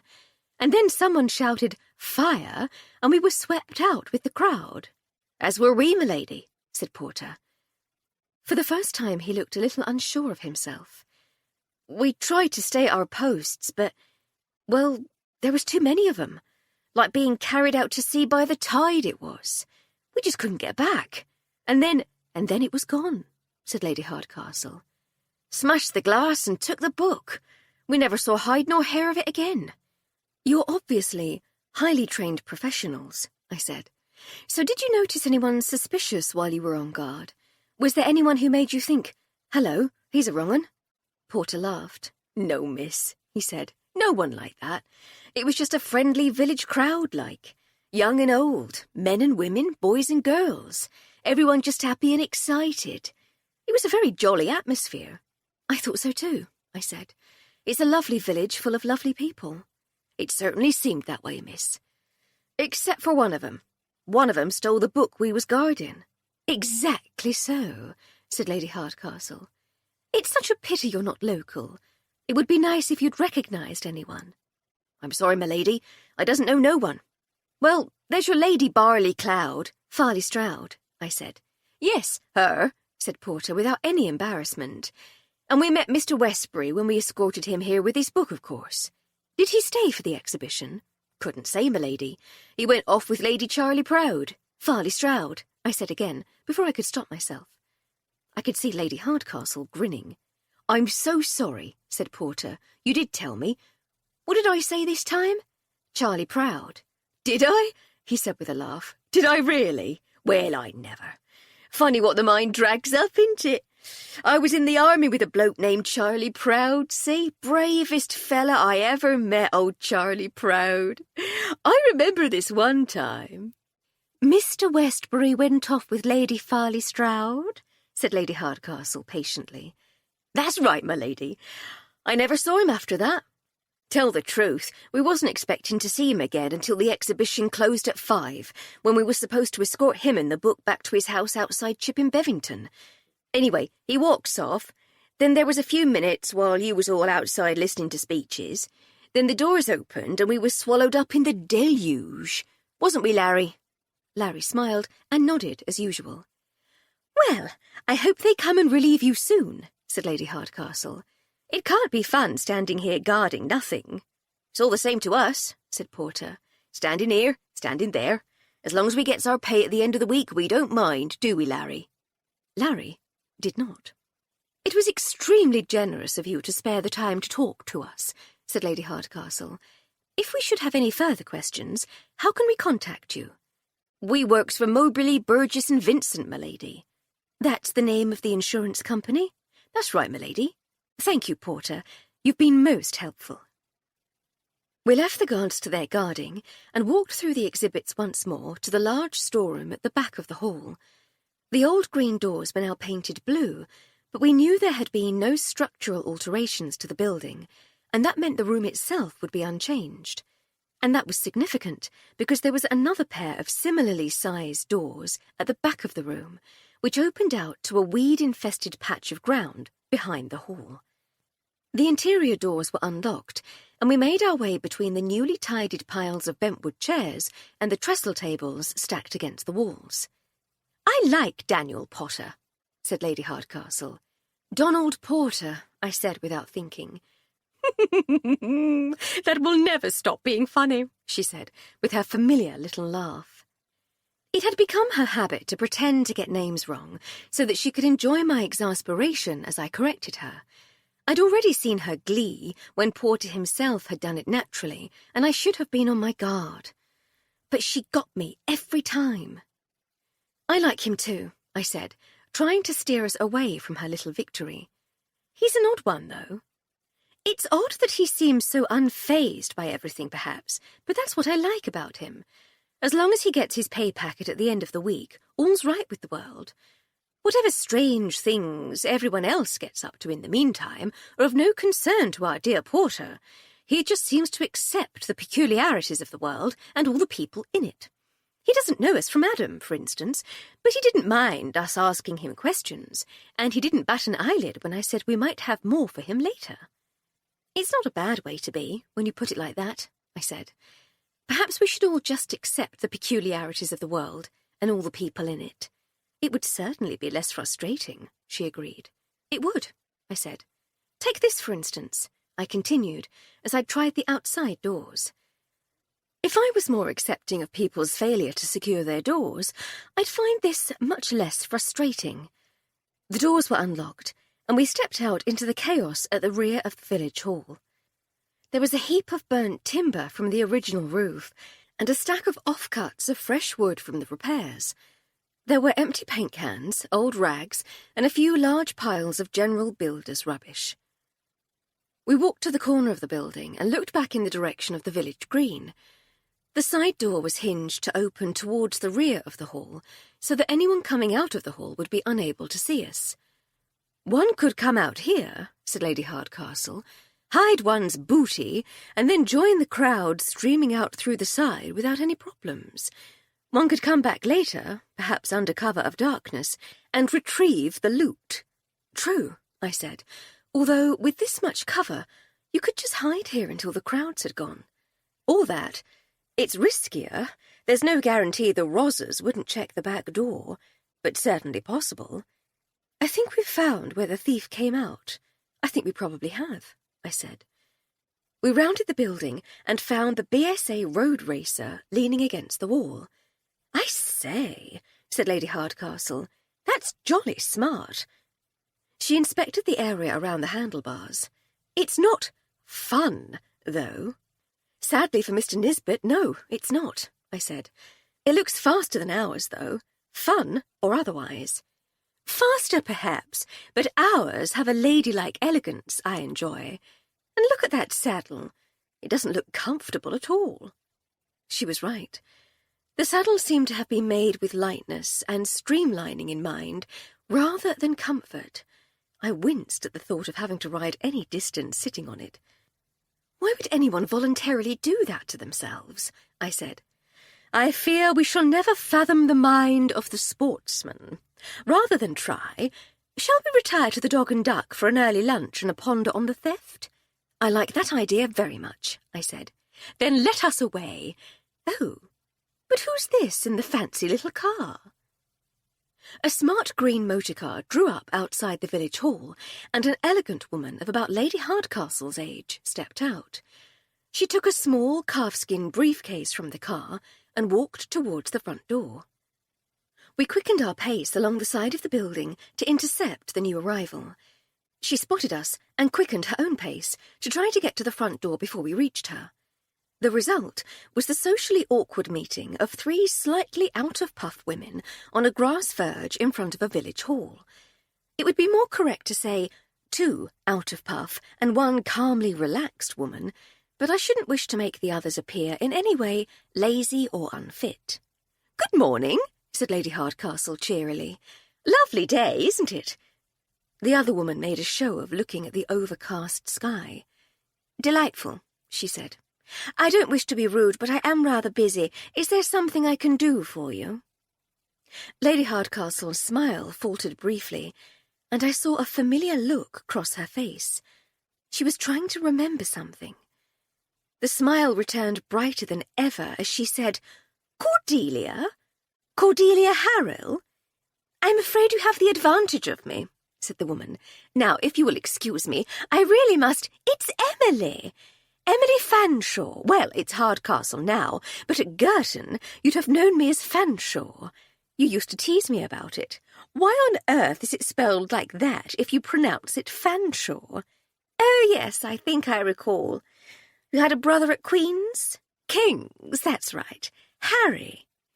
Well, it's delightful to meet you again after all these years, but I'm afraid I really do have to—" "What are you up to these days?" persisted Lady Hardcastle blithely. "What?" "Oh, insurance investigation. Would you excuse me, please? I say, you don't work for Moberly, Burgess and Vincent, do you? I can see you'd be terribly busy if you did." Cordelia stopped trying to get past and eyed us both warily. "What do you mean?" "Well, Moberly, Burgess and Vincent. Actually, I'm sure they must call themselves MBV. What a mouthful. Imagine having to say the whole thing every time. Anyway, this MBV insured the Westbury Shakespeare for an extraordinarily large sum. It's a book, you see, an unimaginably expensive and extravagantly bound book. They insured the book, provided guards, charged the owner for them too, I gather. And then somebody only went and pinched the blessed thing. Can you believe it? From right under their noses. Do you work for them? Is that why you're here?" "You seem to know an awful lot about it," said Cordelia. "One likes to keep one's ear to the ground, but it's not necessary in this case. It's a village, Cordelia dear. Everyone knows everything in a village. And your guards are perfectly enchanting. Porter and Templeman. Sort of the earth, those two." "You've spoken to our security guards?" "Of course, dear. They couldn't have been more helpful." "I shall thank you not to speak to them again. This is a matter for Moberly, Burgess and Vincent. We don't take kindly to outside interference." "Duly noted," said Lady Hardcastle, still smiling. "If you need any help, we're in the house down the lane over there, on the other side of the green. You can't miss us. Do drop in for tea." Cordelia Harrell, insurance investigator and former student at Girton College, turned on her expensive heel and strode into the village hall. "That's a turn-up for the books," I said once she was gone. "Fancy you knowing the insurance investigator." "Oh, I know her, all right," said Lady Hardcastle, as we resumed our walk to the pub. "We didn't get on." "I gathered that from the way you were trying so very hard to irritate her." "Oh, dear. Was I that obvious?" "Only to anyone with eyes and ears. Was she really that bad, though? You can only begin to imagine her awfulness. Deceitful, dishonest. I swear she was a thief, too, you know. Several pieces of jewellery went missing from college rooms. And you think it was her? We all knew it was her. We just couldn't prove it." "There's more to it than that, though," I said. "You'd not still bear a grudge 25 years later over a few pilfered trinkets." "Oh, there was much more. Do you know she once made advances to Roddy at the May ball at King's? She knew he and I were engaged. I should have tossed her in the cam. She'd have remembered you if you had." "Oh, she remembers me well enough. It's a shame she's on the case. We'll get no help there." "We shall have to get by without her help, then," I said. "But now it's time for a cheese doorstop and a ponder." Our pondering at the pub was curtailed by the arrival of Jagruti Bland and Agnes Bingle, who were canvassing for ideas for the village's summer fete. Instead of discussing the art thefts, we found ourselves spending a very pleasant hour trying to come up with fun ways of parting villagers from their money. Lady Hardcastle suggested a variation on the ducking stool and sketched a design that would drop the unfortunate victim into a large pool when someone hit a target with a beanbag. Mrs. Bland had some gleefully vindictive ideas for who she'd like to see on the receiving end of a dunking, but swore us to silence. Vicars' wives shouldn't be talking like that. We agreed and suggested a few names of our own. Back at the house, Lady Hardcastle had some correspondence to catch up on, while I spent the rest of the afternoon reading, before making our dinner from the ingredients Miss Jones had prepared before she left for the day. With dinner eaten, I cleaned the dishes and set a pot of postprandial coffee brewing. A refuelled Lady Hardcastle settled in the drawing-room and decided that the one thing she could absolutely no longer go without was her crime board.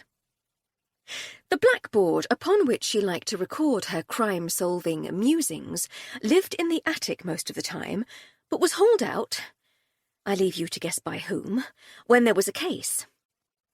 When a new investigation began, Sherlock Holmes would have donned his ulster, checking that he had his pipe, and said, "Come, Watson, the game is afoot." Lady Hardcastle scratched her ear, brushed crumbs from her dress, and said, "Be a poppet and fetch the crime board, would you?" We all have our own ways of going about things. "Of course," I said. "It would be quicker if you helped, mind you." "Nonsense, I'd just get in the way. I shall pour the coffee instead." Almost 30 frustrating minutes later, I had set up the blackboard on its easel in its usual place in the corner of the drawing-room. There had only been a small amount of swearing, some of it in Welsh, and there was only minor damage to my dress where I'd caught it on the corner of an old tea-chest in the attic. Other than that, it went very smoothly, and I was ready for my coffee and to sit down. Lady Hardcastle had entirely forgotten to pour the coffee, which was cold now anyway, but she had made a start on sketches for the board. She already had a reasonable likeness of Sir Hector's painting and the bust of Sir Theodore Elderkin. We hadn't seen Basil Westbury at the opening of the exhibition, but we had met him before, and the sketch was a good representation. She had to guess what the Westbury Shakespeare might look like, but the affectionately amusing caricatures of the two security guards were based on life. As I sat down, she was working on a much less flattering depiction of Cordelia Harrel. "Would you like a cup of coffee?" I asked. "I should love one, please, dear. Thank you." I went out to the kitchen to make a fresh pot, and by the time I returned, the sketches were on the board and she was writing notes in chalk beside them. "We know that the ceremonies began at noon," she said as she wrote. "Ceremonies is a bit grand for a couple of speeches and an off you go," I said. "I thought pompous pontificating might be a bit too judgmental. If Gertie comes round, she might see the board." "Diplomatic," I said with a nod. "That all took, what shall we say, 3 minutes? 5 at the most. Then we were all in the hall by no later than 1/4 the hour. Squashed up like sardines." "Oh, I used to hate playing sardines," said Lady Hardcastle. "My mother absolutely loved it, so we had to play every Christmas. Anyway, yes, there we all were, a great deal too many of us crammed into far too small a space. How long would you say we were there before the shout went up?" "We had time to waddle about a bit, and then speak to Sir Hector," I said. "Perhaps 20 minutes? Half an hour at the absolute outside. By around 1:45, then, a person or persons unknown had set a small, smoky fire in the office, using builders' rubbish from outside," I suggested. "That seems most likely, yes. I shall assume they'd had a prowl round the place beforehand to get the lie of the land. Leaving those blessed doors unlocked was an absolute gift. Gertie really should have been more careful." "That could have been the builders," I said, "but any half-decent thief could have picked those locks. I could do it in seconds.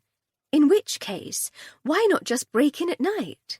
Why go to all that effort to frighten everyone out and then run the risk of being spotted? The book was only in the hall during the exhibition.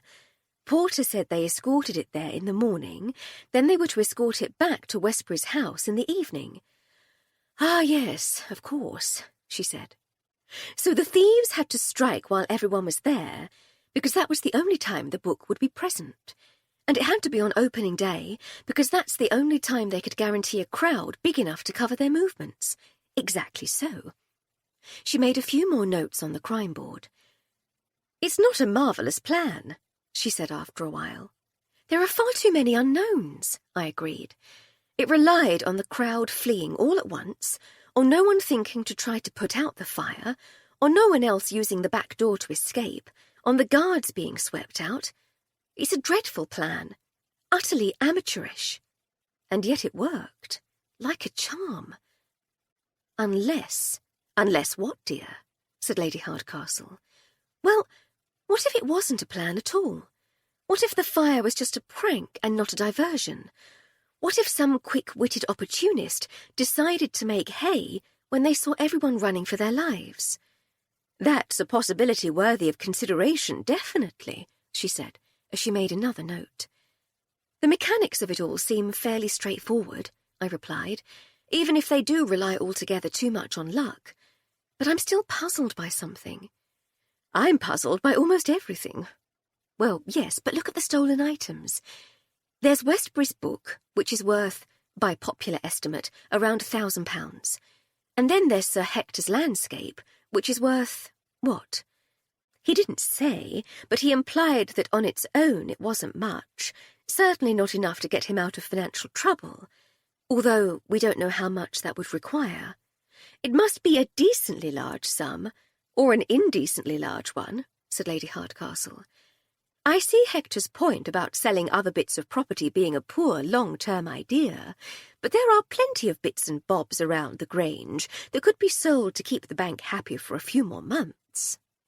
"He said the loan was secured against the property itself," I said. "What do we think the Grange is worth?" "A welkingly huge amount, I'm sure." "More than 1,000? "I couldn't begin to say, dear, but I'm not going to put Hector down as a suspect for the theft of the Westbury Shakespeare. He'd have no need if his summer hays would cover the debt." "Just being thorough," I said. "But back to the incongruity. We have those two valuable items, but then there's the alabaster bust, which he said was more of a curio than anything, and would probably only get you a few bob at Pomfrey's bric-a-brac emporium. So why those three? Why not just the book? Why not the book and one of the important local pieces from the museum?" "Opportunism again?" suggested Lady Hardcastle. "Sir Hector's things were more or less on the route from the book display to the storeroom, and that gilt frame made the painting look significantly more impressive than the villagers' pieces around it. Perhaps it just caught their eye, and they scooped it up as they hurried by." "Perhaps," I said. "It certainly makes sense." "So whom do we suspect?" "Everyone in the village except you and me. A fair number from Woodworthy and Chipping, and probably a few strangers who saw one of the many posters about the place and came along for a chance to gawp at the Westbury Shakespeare." "Our 2 security guard friends from this morning?" "Porter doesn't strike me as the type," I said, "and a stiff breeze would blow Larry Templeman away. Even if there is more to him than smiling and nodding, he looks like holding his head up under the weight of his cap is a strain. I doubt he'd have the strength to make off with a big, heavy book." Lady Hardcastle tapped the stick of chalk pensively against her teeth. "It's a start, at least," she said, picking flakes of chalk from her lip. "Backgammon or piano?" "I beg your pardon?" "Our evening's diversion, backgammon or piano." "Oh, I see. I'm rather enjoying my book, actually. So if you think you'd be sufficiently amused by your piano, I should like to sit and read while you entertain me with your musical brilliance." "You're a shameless flatterer, Florence Armstrong, but I shall dazzle you none the less. If you bring the brandy and cheese through, it'll save you getting up later." She spent a few minutes rootling through the pile of music in her piano stool, and by the time I'd returned with the decanter, brandy glasses, and some cheese and crackers, she had settled down with some Chopin nocturnes. Chapter 4. On Tuesday we visited the Grange, where we asked Lady Farley Stroud if she had any record of the attendees at the art exhibition. It was a long shot. It had not been a ticketed event, after all, and we had seen no evidence of anyone keeping track of who was there. But if anyone would know, it was sure to be the committee's chairwoman. She had no idea. With our pool of suspects still no smaller, and our minds still mulling over the puzzle of the thefts, we spent the rest of the day on our individual projects. Lady Hardcastle was working on a new animated moving picture in which a society of intelligent water voles built a submarine and discovered a rodent Atlantis at the bottom of their lake. At least, I think that's what she said. For my part, I did some much-needed training with a punching bag, and then spent a relaxing afternoon with a set of spanners and a tyre pump, checking that our new bicycles were in tip-top shape. And that was important, because Wednesday was to be bicycle ride day. We had taken delivery of the new bicycles the week before, having spent much of the previous 4 years talking about what a thoroughly splendid idea it would be for us to own bicycles, but never actually doing anything about it. We had ridden many times over the years, but our semi-nomadic, mostly city-based lives had not seemed conducive to ownership. And so we had indulged our bicycling curiosity by borrowing machines from friends, or, during one frantic escape from the police in Belgrade, by stealing them. Now, though, we had 2 gleaming machines built by the Raleigh Bicycle Company of Nottingham. We had gigglingly ridden up and down the lane a few times shortly after taking delivery, but there had been no time to take them out into the Gloucestershire countryside and give them their head, until Wednesday. As I prepared Lady Hardcastle's starter breakfast on that exciting morning, the conversation in the kitchen was not, as I had anticipated it might be, about the mechanics of bicycles, nor the potentially exhausting effort of riding them. The question uppermost on Edna's mind was far more practical. "What are you going to wear, then?" she asked. Although it was a perfectly sensible question, I was sufficiently surprised by it that I could only offer a confused, "What?" in response. "Well, you ain't going to wear them jodhpurs again, are you? I remember the fuss you both caused in the village that first year you was here, when you turned up to the circus in them riding jodhpurs. 'Tisn't seemly." "We have new cycling skirts," I said, very decorous. "That's all right, then," said Edna, with an approving nod. "I admires you both for everything else you does, but ladies didn't ought to be wearing trousers. 'Tisn't natural." "Duly noted," I said with a smile. "Skirts, blouses, and sensible boots." I neglected to add that the cycling skirts in question were actually culottes, carefully cut and shaped to appear like skirts when we were off the bicycles and walking about. If pressed, I would have agreed that the idea of anyone encasing their legs in tubes of cloth was, in the sense that it didn't occur in nature, unnatural. I briefly considered asking Edna why such a practice might be considered unnatural only for women, but I knew I would have to listen to the explanation of the moral and medical reasons without arguing. An argument would have ruined both our days for no real profit after all. I felt that even my exasperated eye-rolling might have caused unnecessary friction, so I decided that diplomatic silence would be my best course. I took the tray up to Lady Hardcastle and found her already sitting up in bed, studying the map she'd taken up with her when she retired for the night. She peered over the top of her reading glasses as I entered. "Good morning, pint-sized peddler," she said. "Ooh, is that my toast? Thank you." I set down the tray. "You're just moments too late," she said, as she put down her map. "Oh," I said, slightly dismayed. "Too late for what?" "If you'd arrived a few seconds earlier, I could have told you there's a village near Dursley called Stenchcombe, and we could have had a chuckle about how bad it must smell. In the intervening moments, I've realised I misread it, and that it's actually Stitchcombe, which isn't nearly so pleasing." "A lost opportunity for mirth," I agreed. "I do apologise." "Hey-ho! What I've actually been doing is planning our route." "We're not going too far, I hope." "Good heavens, no," she said. "We must start gently. But unless we have a plan, we shall cycle round the village green a couple of times while we try to decide where to go, then come home because we're tired and bored. I thought a gentle ride up to Woodworthy, a light lunch at the Mock of Pommy, then an even easier ride back." "That's a vicious hill up to Woodworthy," I said. "Are you sure?"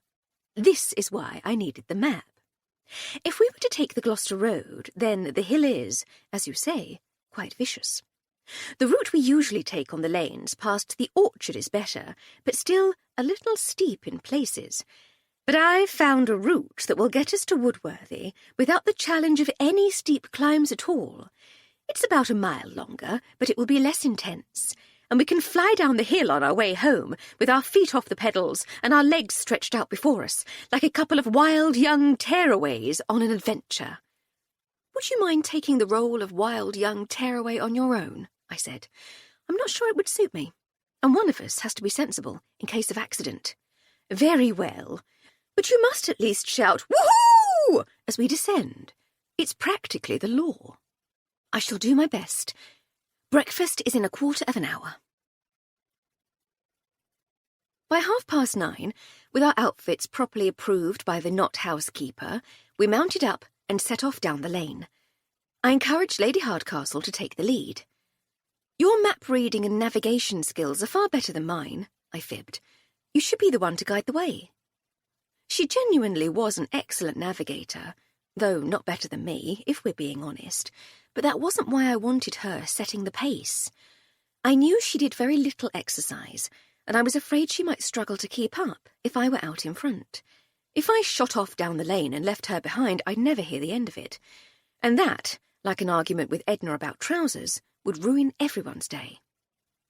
The weather, though miserable for picnics and garden parties, was ideal for cycling. It was bright but overcast. It was warm enough not to feel a chill, but cool enough that once we started properly exerting ourselves, it wouldn't be uncomfortable. Lady Hardcastle turned to look at me over her shoulder. "I'm not sure about this plan," she called. "Which plan?" I called back. "This riding in line astern plan. I can't talk to you." "Eyes front," I yelled, just in time to stop her crashing into the hedge. She turned back towards me. "You see," she called, "it's never going to work. I can't look at you and look where I'm going at the same time." "Then stop blooming well looking at me," I muttered under my breath as I accelerated to draw level with her. "There," she said. "That's better. Now we can natter as we pedal." We emerged from the end of the lane and started round the green. Daisy was walking from her father's butcher shop down to her other job at the Dog and Duck. She waved, and we slowed to a stop as we reached her. "You off anywhere nice?" she asked. "Just testing them out, Your Majesty," said Lady Hardcastle, patting the handlebars of her bicycle. "A little jaunt up to Woodworthy and back," I added. "Lovely," said Daisy. "Are you entering the race?" "No," I said, as innocently as I could. "What race?" In truth, I knew there was to be a race on Sunday, organised by the local cycling club, but I also knew that Lady Hardcastle was possibly the most competitive woman I had ever met, and would have been unable to resist the challenge if she had found out about it. Any hopes I might have had of a pleasant jaunt in the countryside on Sunday would be dashed, as we slogged our way round a marked course, in vain pursuit of cyclists far more capable than we could ever hope to be. "A race?" said Lady Hardcastle. "I say, what a lark! We should enter, shouldn't we, Flo?" "We should," I said, with a much less convincing air of innocence. Daisy caught my pained expression and laughed. "There's a race for the serious sorts, and a more gentle social ride for everyone else. I'd go if I had a bike." "Oh, that's a shame," said Lady Hardcastle. "We'd love to have you with us." "Didn't the new landlord at the Mock of Pommy inherit 2 bicycles?" I said. "Cissy still works there, doesn't she? Why don't you see if she can borrow them?" "That would be smashing, wouldn't it?" said Daisy. "I'd like that. I'm sure they'll let her." If she was going to start blabbing about bicycle races like that, she could jolly well get on a bike and keep us company. "Thank you," she said with a cheery smile. "But I'll have to leave you for now. Time and Joe Arnold waits for no woman. Turns out that even now I's queen, I still has to sweep out the bar afore opening. See you later, Days. I mean, Your Majesty," I said. We cycled on. "Why didn't you tell me about the race?" asked Lady Hardcastle, as we turned right and followed her carefully planned route up past the church. "It sounds like exactly the sort of fun we need." "That was the first I'd heard about it," I lied. "Well, we know about it now. We shall have to tap Her Majesty, Queen Daisy, for more information upon our return. Despite the lack of sunshine, nature was happy with the marginally increased warmth and was going about its late spring business as usual. Birds flitted about, gathering food for their hungry offspring. Trees blossomed, and bees buzzed. A farm cat sat sentinel on a gate-post, licking her paw and surveying her domain with nonchalant superiority. A rabbit scurried across the road in front of us, startled by the sound of our approach. The cat noticed the sudden movement, but decided the bunny was too big to be easy prey, and resumed her paw-licking. "This is the life, eh?" said Lady Hardcastle. "Very pleasant," I said, "and a good deal less arduous than I'd envisioned. We've only been going a few minutes. Wait until we have to start climbing up to Woodworthy." "We can stop and rest if it becomes too much," she said. "We shall sit by the roadside and chew contemplatively on stems of grass while we catch our breath." The arduousness began 10 minutes later. Lady Hardcastle's route was clever and, as promised, avoided not only the terrifying hill on the Gloucester Road, but also the series of lesser hills on the route we would usually take by car. As clever as it was, though, there was no magical way to get from Littleton Cotterell to Woodworthy without somehow gaining the 200 or so feet of elevation that separated the two. Steep hills were transformed into a long, steady, but insistent incline. I began to feel a shortness of breath and a burning in my thighs. I was beginning to wonder how Lady Hardcastle was coping, when it occurred to me that she hadn't said anything for a while. I looked over and saw that she was struggling even more than I, but I knew how stubborn she was. Despite her assurances that we'd rest as soon as we felt the strain, she wouldn't allow herself to be beaten by something as mundane as a slight slope. "Blimey, this is hard work," I said. "Do you mind if we stop for a few minutes? I'm puffed." "Of course, dear," she panted. "I did say we could stop any time you wanted." A tree formed in a gap in the hedgerow a few yards further along, with a soft-looking grassy bank around it. We leaned our bicycles against the hedges on either side and flopped gratefully onto the grass. We lay for a few moments, staring up at the dull, grey sky. "How much further?" I asked after a while. "Another couple of miles, I think," said Lady Hardcastle. "We could turn back. It will be downhill all the way home." "Only another 2 miles? We can do that. We could walk it in half an hour if it came to it." "If I ever managed to get up again," she said, "I might just lie here and wait for a farmer to pass by with a nice cart I can ride in." My heart was finally beginning to slow to a more normal pace. "Are you still interested in the race on Sunday?" I asked, a decent part of me hoping she might have changed her mind. "Rather," she said weakly, "though perhaps we could join the social ride with Daisy and treat it as another pleasant day out, rather than taking part in the race. Slow and steady, and all that." I smiled at the sky, and a passing crow cawed. Perhaps he saw me and wanted to share his own thoughts on the matter. "Right you are," I said. "We'll bring haversacks, with sandwiches and cake, and bottles of something. Beer," she said decisively. "It has to be beer for a cycle ride." "Not cider?" "Ooh, even better. Does Mrs. Pantry stock bottled cider?" "I can't recall," I said, "but we'd be taking a chance even if she does. She might slip some arsenic in it if she knows it's for you. Start the revolution early." "That's always a risk with dear old Comrade Pantry," said Lady Hardcastle. "Still, I'm sure Joe could bottle some for us from his barrel." She sighed contentedly at the thought. Cider, sandwiches, and cake for a Sunday jaunt in the country. What could be better? I'm sure it will be lovely. "Do you know what route they're taking?" "I have no idea," I said. As I said, the first I knew there even was a cycle race was when Daisy mentioned it just now. "We both know you heard about it weeks ago, dear. You've been wisely keeping it from me in case I became overly enthusiastic and committed us to some impossible challenge. Where's it going?" The problem with having a spy for a best friend is that very little gets past them. They spot the subtlest of signs, the furtive glance, the change of tone, the slight pause before their subject answers. It's undeniably useful in the field, but utterly infuriating at home. "Up to Berkeley Castle and back," I said with a sigh. "Oh, that's not too bad. I'm sure the social cyclists will be just as keen as we are to take it easy, and it will be a treat to finally see Berkeley Castle. Even after all this time in the area, we've still never paid a visit." We rested quietly for another 10 minutes, then resumed our steady climb towards Woodworthy and— "We're going to be far too early for lunch at the Mock of Pommy," I said.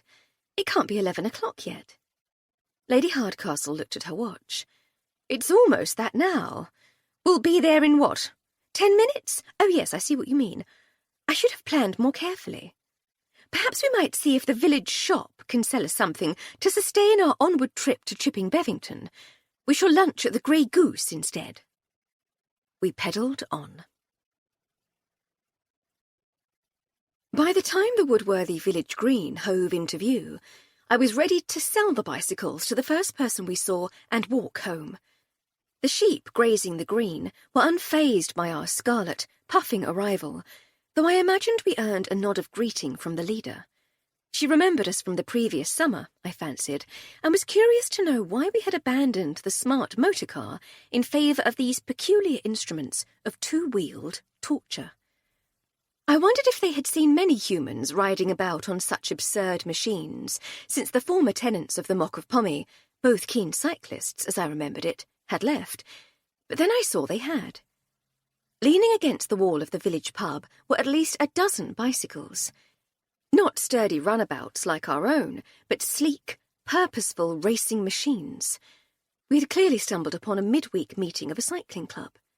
"Oh, I say, look there," said Lady Hardcastle, pointing at the bicycles. "They certainly mean business, don't they?" "I was just thinking the same thing," I said. "Those are the sort of people we'd have been up against if we'd been foolish enough to enter the race. We wouldn't stand a chance." At that moment, 5 of the cyclists came out of the pub door and started fussing with their machines. The 4 men were wearing shorts and close-fitting jerseys. The lone woman among them would have horrified poor Edna. She, too, was wearing a tight woolen jersey, but her legs were clad in tweed breeches. As we approached on our way towards the road to Chipping, one of the men hailed us. "Good morning, ladies," he said. "Lovely day for a ride." We pulled up alongside them. "Enchanting," said Lady Hardcastle, "though we're not quite at your level. What magnificent machines you all have." The man patted his saddle affectionately, as one might a favourite horse. "Pride might be a deadly sin," he said, "but I have to admit I'm very proud of this old girl." "As well you might be. But where are our manners? I am Lady Hardcastle, and this is Miss Armstrong." "Delighted to meet you," said the man, tipping his cap. "I'm Parslow, chairman of the Woodworthy and Littleton Cotterell Cycling Club. These other reprobates are Blackmore, Screen, and Nurse. And this delightful lady is Miss Irene Vibert." We had to complete a comically long round of how-do-you-dos before we were able to say anything further. "I say," said Parslow, "Hardcastle. Hardcastle. You're from Littleton, aren't you?" "We are, yes. Splendid, splendid. Thought I'd heard the name around and about. And will you be joining us on Sunday?" "We were just discussing that very question," said Lady Hardcastle. "And we probably shall, yes. We rather think we might be suited for the social ride, though." "Exactly why we decided to include it," said the man who had been introduced as Blackmore. "The idea is to get as many people out on bicycles as possible. A race for the poor saps like us who are obsessed with the things, and a more leisurely ride for everyone else." He patted his bicycle affectionately, just as Parslow had. As he spoke, Blackmore focused solely on Lady Hardcastle. Like all charming and attractive people, he had the uncanny knack of making the subject of his attention feel as though they were the only person in the world. Usually. Lady Hardcastle, quite used to being the centre of attention, was completely oblivious. Irene Vibert noticed, though, and didn't seem in the least bit happy about it. Her expression turned to a sardonic rolling of the eyes when she realised I was looking at her, and I gave her a sympathetic shrug before turning my own attention to the cyclists' impressive machines. There was a brand-new Velobastide, a Rudge Whitworth, an Imperial Triumph, a Coventry Eagle, and even another BSA road racer. All were the latest models, and all were clean, polished, and obviously very well cared for. "Do you have any tips?" I said. "We've ridden before, but not for a while. It's a good deal more exhausting than I remember." "There's no trick to it, I'm afraid," said Irene. "You just have to soldier on as best you can. It gets a little easier after a while." "And if you're heading back to Littleton," said Blackmore, "it's downhill all the way." "That's rather what we're counting on," said Lady Hardcastle. "Do we have to register our interest in the ride on Sunday?" "No," said Parslow. "Just turn up. We'll have a registration desk outside your village hall from 8 o'clock, so we can keep track of numbers and make sure everyone gets back safely. But it's supposed to be a fun and informal affair. The racers will set off at 9 sharp, then the leisure riders at about past, once they've all gone. We'll try to have someone there to log late arrivals until about 6, but after that we'll probably all be in the pub." "The Dog and Duck?" I said. "The very place. They do a nice drop of Mattick's cider in there, just what the doctor ordered at the end of a long day's cycling." "We look forward to seeing you all on Sunday, then," said Lady Hardcastle. "Cheerio!" With a wave, we pressed on past the village shop and onwards towards Chipping Bevington. We received a warm welcome at the Grey Goose in Chipping Bevington, where we had dined many times. The head waiter knew us well and directed us to Lady Hardcastle's preferred table.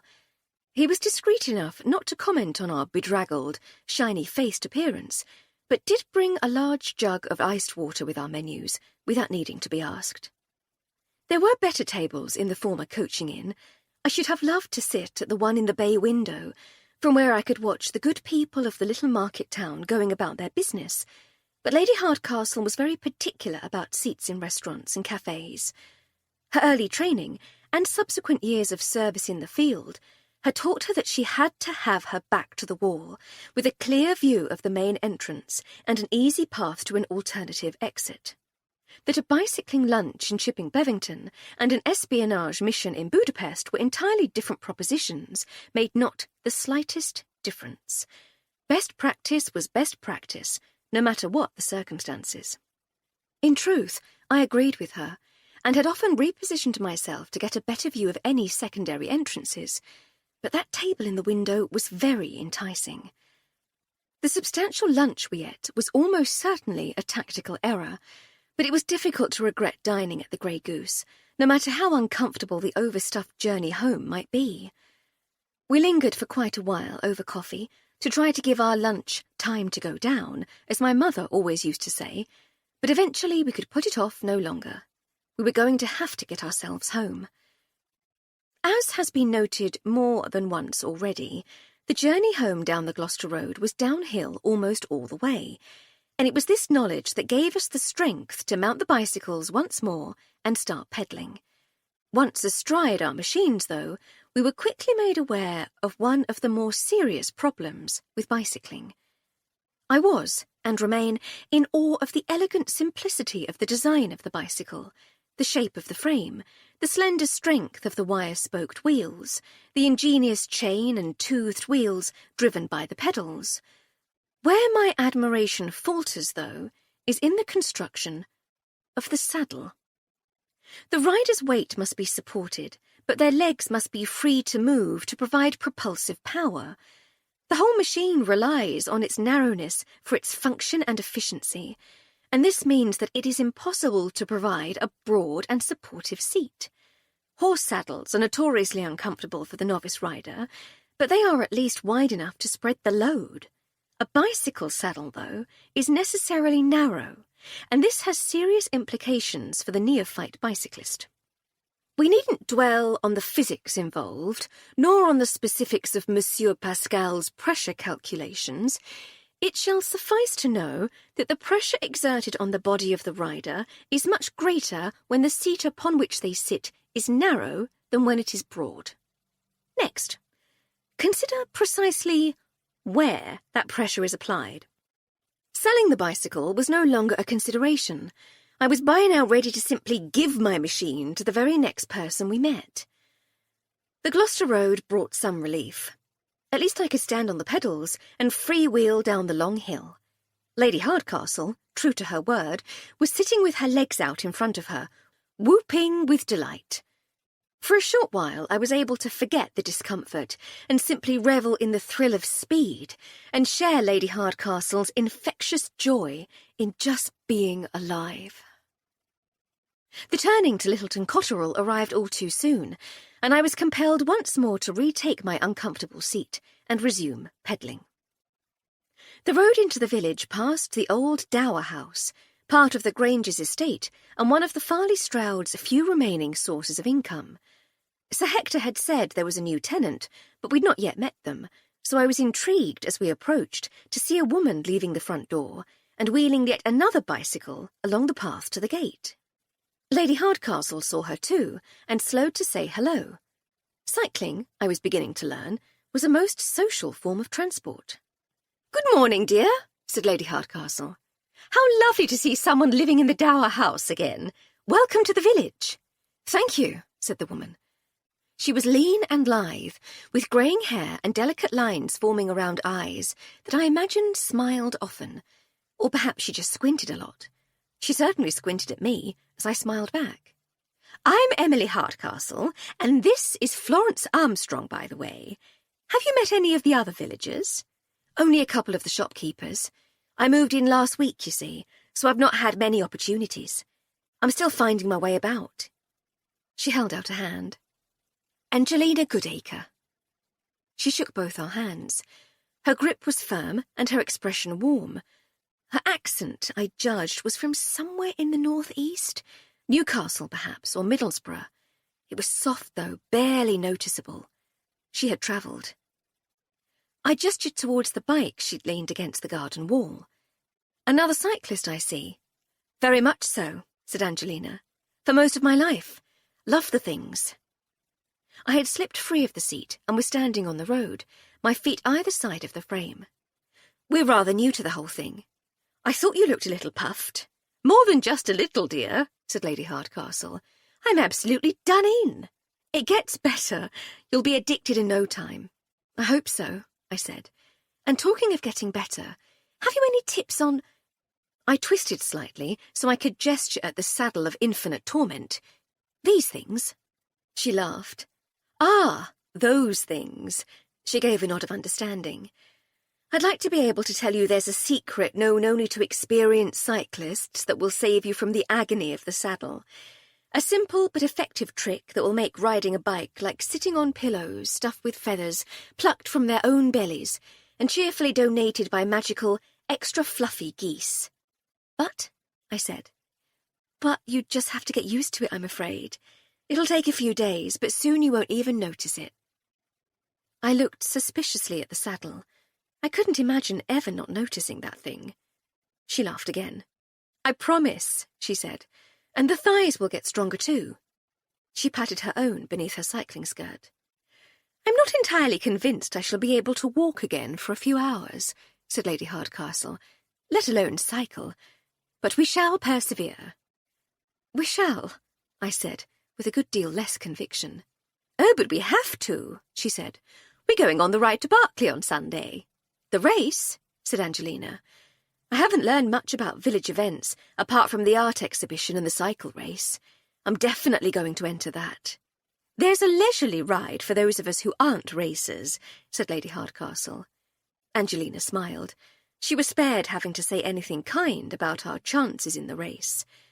"Then I shall see you on Sunday, if not before," said Angelina, mounting up. "Or drop in any time for a cup of tea and an introduction to local gossip, if you find yourself at a loose end. We're on the lane on the other side of the village green. You can't miss us." "You're very kind. Ta-ta, pet." And with that, she was off towards the Gloucester Road at a speed we could only dream of. "Back home for cooling baths and a pot of tea, I think," said Lady Hardcastle, as she scooted her bicycle forwards to get it moving. We pedalled wearily back to the house. Chapter 5. By Thursday morning, both Lady Hardcastle and I were barely capable of moving.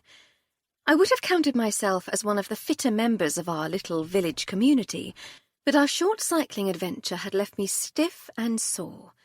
Climbing the stairs was particularly unpleasant. Lady Hardcastle was worse afflicted and was, as was her custom, entirely uninhibited about letting everyone know exactly how much discomfort she was in.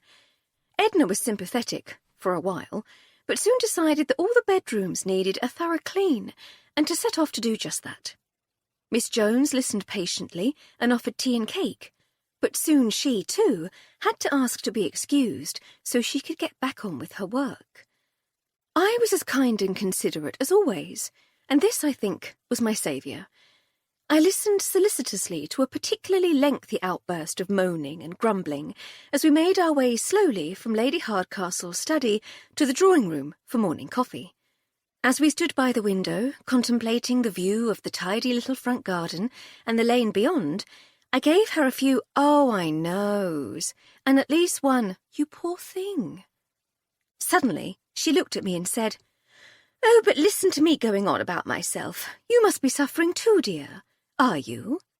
"I've been better," I said with a smile, and seized on this break in the hitherto unending stream of complaint as a splendid opportunity to change the subject. "Have you had any more thoughts about the art theft?" "One or two, yes," she said, adding a loud groan as she settled into an armchair. "I keep coming back to the shambolic contradiction of it all. One begins by assuming it must have all been meticulously planned, but once one delves into the details, it seems so chaotically improvised and lackadaisical.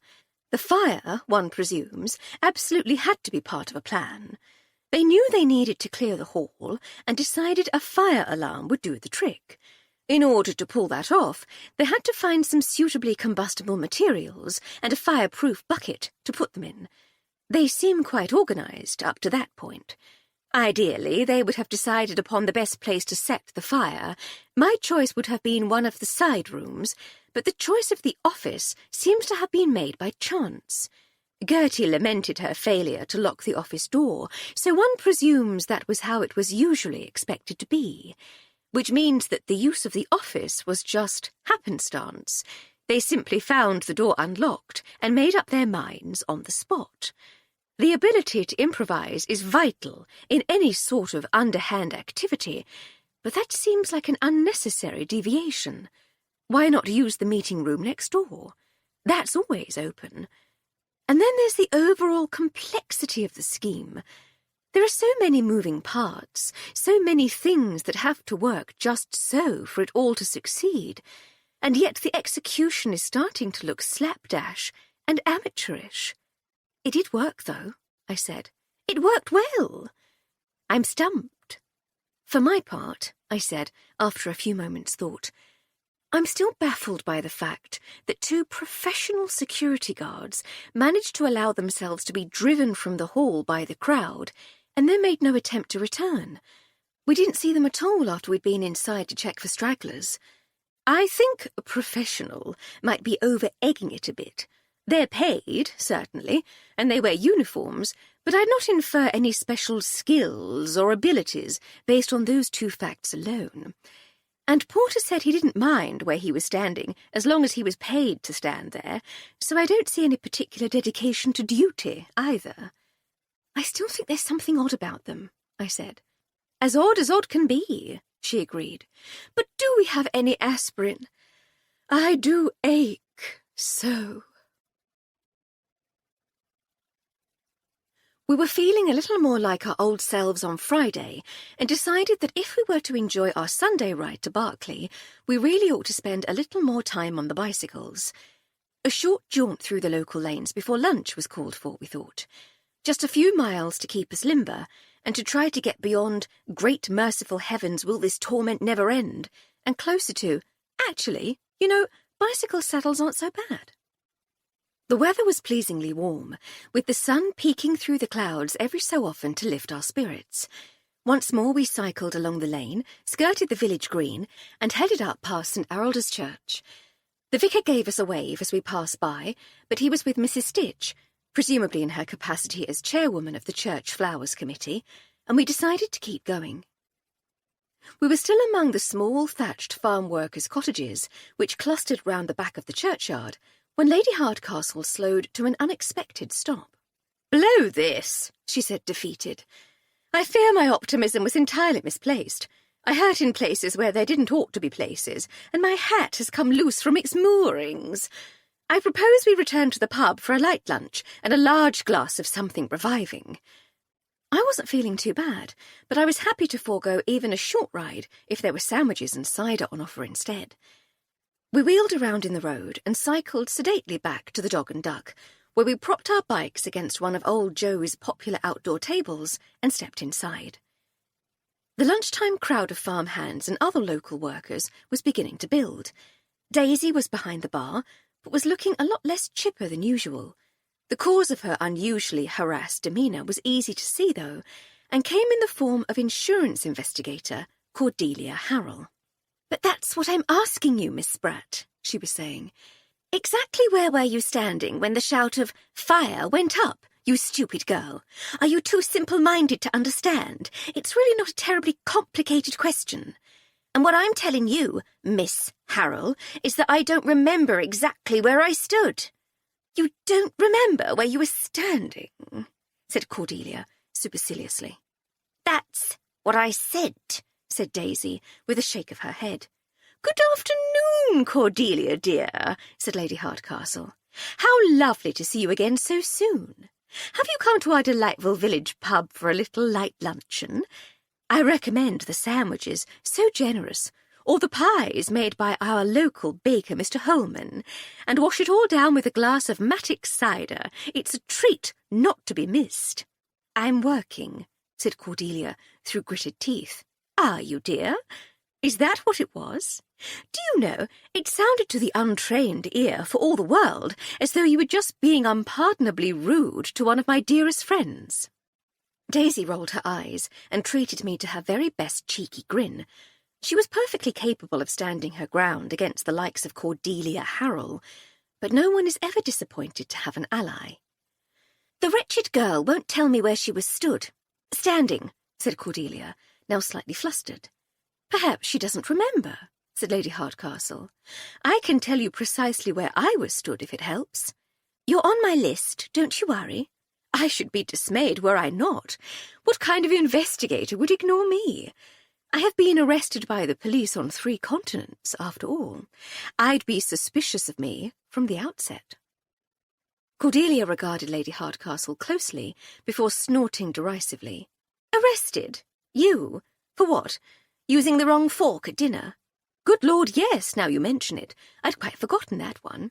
There was that incident in that hotel in New York, Armstrong. Do you remember? Make that 4 continents." Cordelia tutted and shook her head. "Now," continued Lady Hardcastle, "I think you've had your answer from Miss Spratt, don't you? You're welcome to question me, or Miss Armstrong, or anyone else here if you wish, but if you do, I caution you to be a good deal more polite about it. Armstrong is the sweetest soul you could possibly imagine, but she won't take kindly to you if she hears you speak to anyone in the village like that again." "She's right," I said. "I'm funny about things like that." Cordelia sneered at me. "And what would you do about it?" she asked. I leaned in close and said softly, "Why don't you try it and find out?" She let out a dismissive "Poof!" "And if you don't wish to ask any more questions," said Lady Hardcastle, "might I respectfully suggest that you either order yourself some lunch, my treat, or sling your hook. There's a good girl." Cordelia picked up her briefcase from the floor, slammed her notebook in it, and stomped out the door without saying another word. "Lovely girl," said Lady Hardcastle. "I knew her at Girton, you know. She was always a charmer then, too." "I was about to wallop her one myself," said Daisy. "It's only my professional dedication to the barmaid's code has stopped me." "There's a barmaid's code?" I said. "There is," she said with an emphatic nod. "But its secrets is vouchsafed only to fully admitted members of the ancient and most worshipful company of innkeepers, publicans, and servant wenches, Alas, I am forbidden from revealing any of the secrets of our guild, save that it is generally considered bad practice to wallop paying customers, even if they are right cows, as the official terminology has it. You're an accomplished woman, Days, I said, and a fine serving wench. I reckon I'd sew one of they old-fashioned bodices, she said, hitching herself up. What do you think? You'd look delightful, dear, said Lady Hardcastle. Have you really been arrested on 4 continents, though? Asked Daisy. Just the 3, I'm afraid, said Lady Hardcastle. Europe, Asia, and Africa. The American one was a fiction to irritate Cordelia. Whatever was you arrested for? Mostly because we annoyed someone important. The Turkish charges were definitely trumped up, but at least that was in Constantinople, so I'm able to claim Asia as my 3rd continent. Whereabouts in Africa, though? I'd love to go to Africa. Cairo. More trumped-up charges. How do you get out of all these things? Charm, mostly, said Lady Hardcastle with a smile, or sometimes with help from the local British consulate or embassy. And sometimes we just break out, I said. All that, agreed Lady Hardcastle. Now then, dear Daisy, what do you have for lunch? Much as you said, my lady, said Daisy. We got Joe's doorstops, cheese, ham or roast beef. And we got Holman's pies, though I was not sure what flavours. Beef again, probably. And maybe lamb and tater. Our dad's just starting to get lamb in, so Holman might have been pressed into buying some. But honestly, I doesn't know. Your reputation as a master wench seems to have been exaggerated, I said. I may have to report you to the guild. You can try, said Daisy, but it won't get you nowhere. There is special provision in the code for pies supplied by outside contractors. I shall have a mystery pie and a large glass of cider, please, dear, said Lady Hardcastle. Same for me, please, Days, I said. Shall we eat outside? Asked Lady Hardcastle. It seems a shame to waste what little sunshine we have. I nodded my agreement. You go and find yourself somewhere nice to sit, said Daisy, and I'll bring your pies out in a bit. It was far from hot out on the village green, but the occasional bursts of May sunshine made it feel warmer than it was.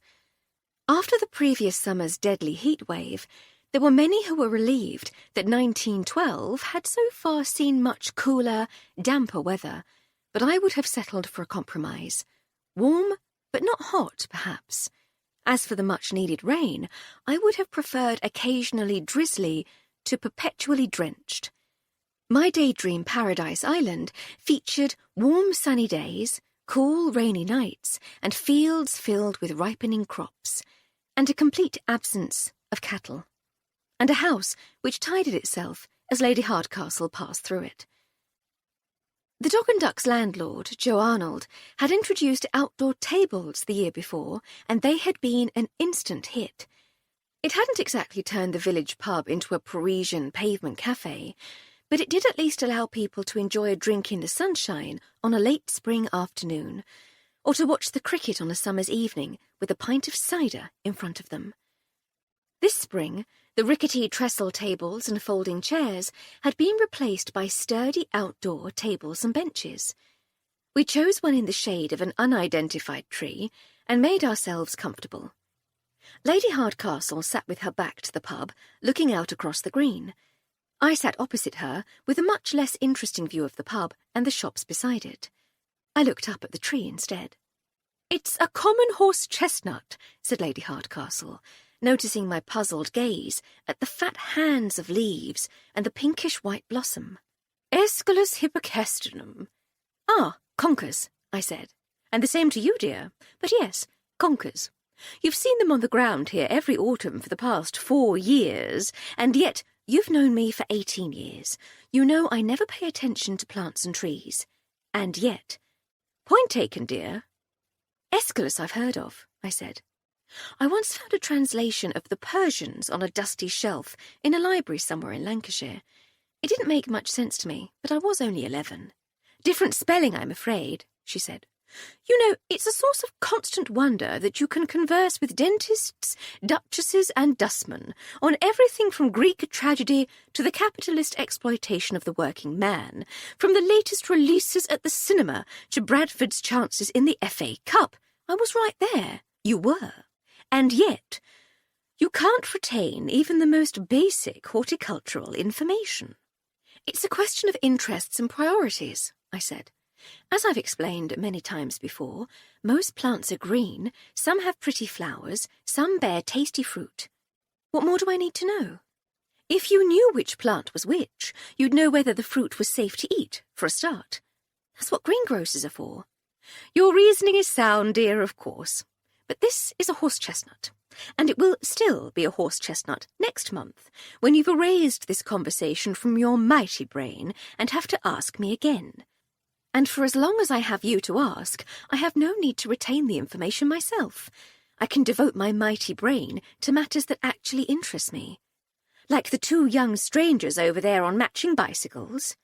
That is rather interesting, actually, I said, turning to look. More interesting than concord trees, at any rate. And how is it that everyone is suddenly on a bicycle? I wonder if bicycles have always been commonplace, but that we notice them more now that we have machines of our own.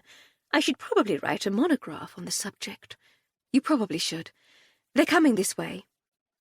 The young man and young woman were, indeed, heading for the Dog and Duck. They passed behind us and leaned their bikes against the pub wall before going inside. A few minutes later, Daisy emerged bearing a tray weighed down with pies and cider, followed by the two cyclists, each carrying a glass of cider of their own. I judged them to be in their mid-20s, though I was beginning to find it difficult to accurately assess the ages of people younger than I. I had originally thought them to be a couple, but there was such a family resemblance between them, the same slight frame, the same fair hair, the same blue eyes, the same straight nose and strong cheekbones, that I decided instead that they must be brother and sister. Daisy set the tray on the table and turned to the newcomers. "These is the two ladies I was telling you about," she said. "Lady Hardcastle and Miss Armstrong. This is Ezekiel and Hepzibah Freer of Yorkshire. They's treasure hunters." She said this last phrase with awe-filled relish. Actual treasure hunters in our little village. Whatever next? "How do you do?" said the young man, fussily pushing his spectacles up his nose with his free hand. "How do you do, dear?" said Lady Hardcastle. "Treasure hunters, eh? How wonderfully exciting!" "I hope you don't mind, my lady," said Daisy, "but they's interested in the Grange, and I told 'em if anyone round here knows about the Grange, it'll be you two." "I suspect Sir Hector and Lady Farley Stroud know a good deal more than we do," said Lady Hardcastle, "but we're a reasonable substitute for now. Would you care to join us, Mr. and Miss Freer?" "Zeke and Zibby," said Zeke. They sat down on opposite sides of the table, one beside each of us, and set their drinks in front of them. "You don't mind if we eat," said Lady Hardcastle. "I'm absolutely famished, I'm afraid." "No, not at all," said Zibby. "We have sandwiches on the way." "Oh, you have a treat in store. Old Joe's sandwiches are legendary in these parts."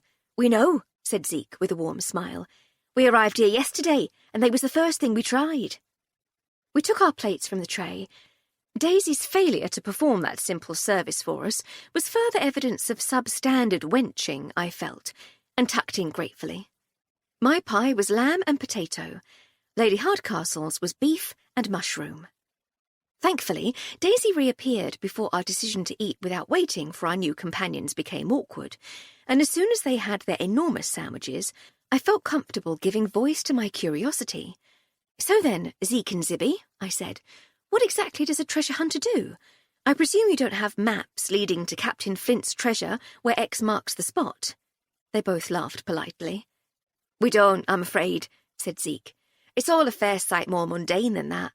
We spend most of us time in libraries and local archives, looking through long-forgotten books and files, collections of correspondence, council documents, plans, anything that might lead us to what we seek." "And how do you know what it is that you seek?" asked Lady Hardcastle. "Where does that first clue come from?" "Could come from anywhere," said Zibby.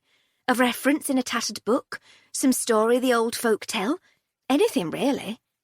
"And what story led you to our little village?" I said, "and to the Grange in particular?"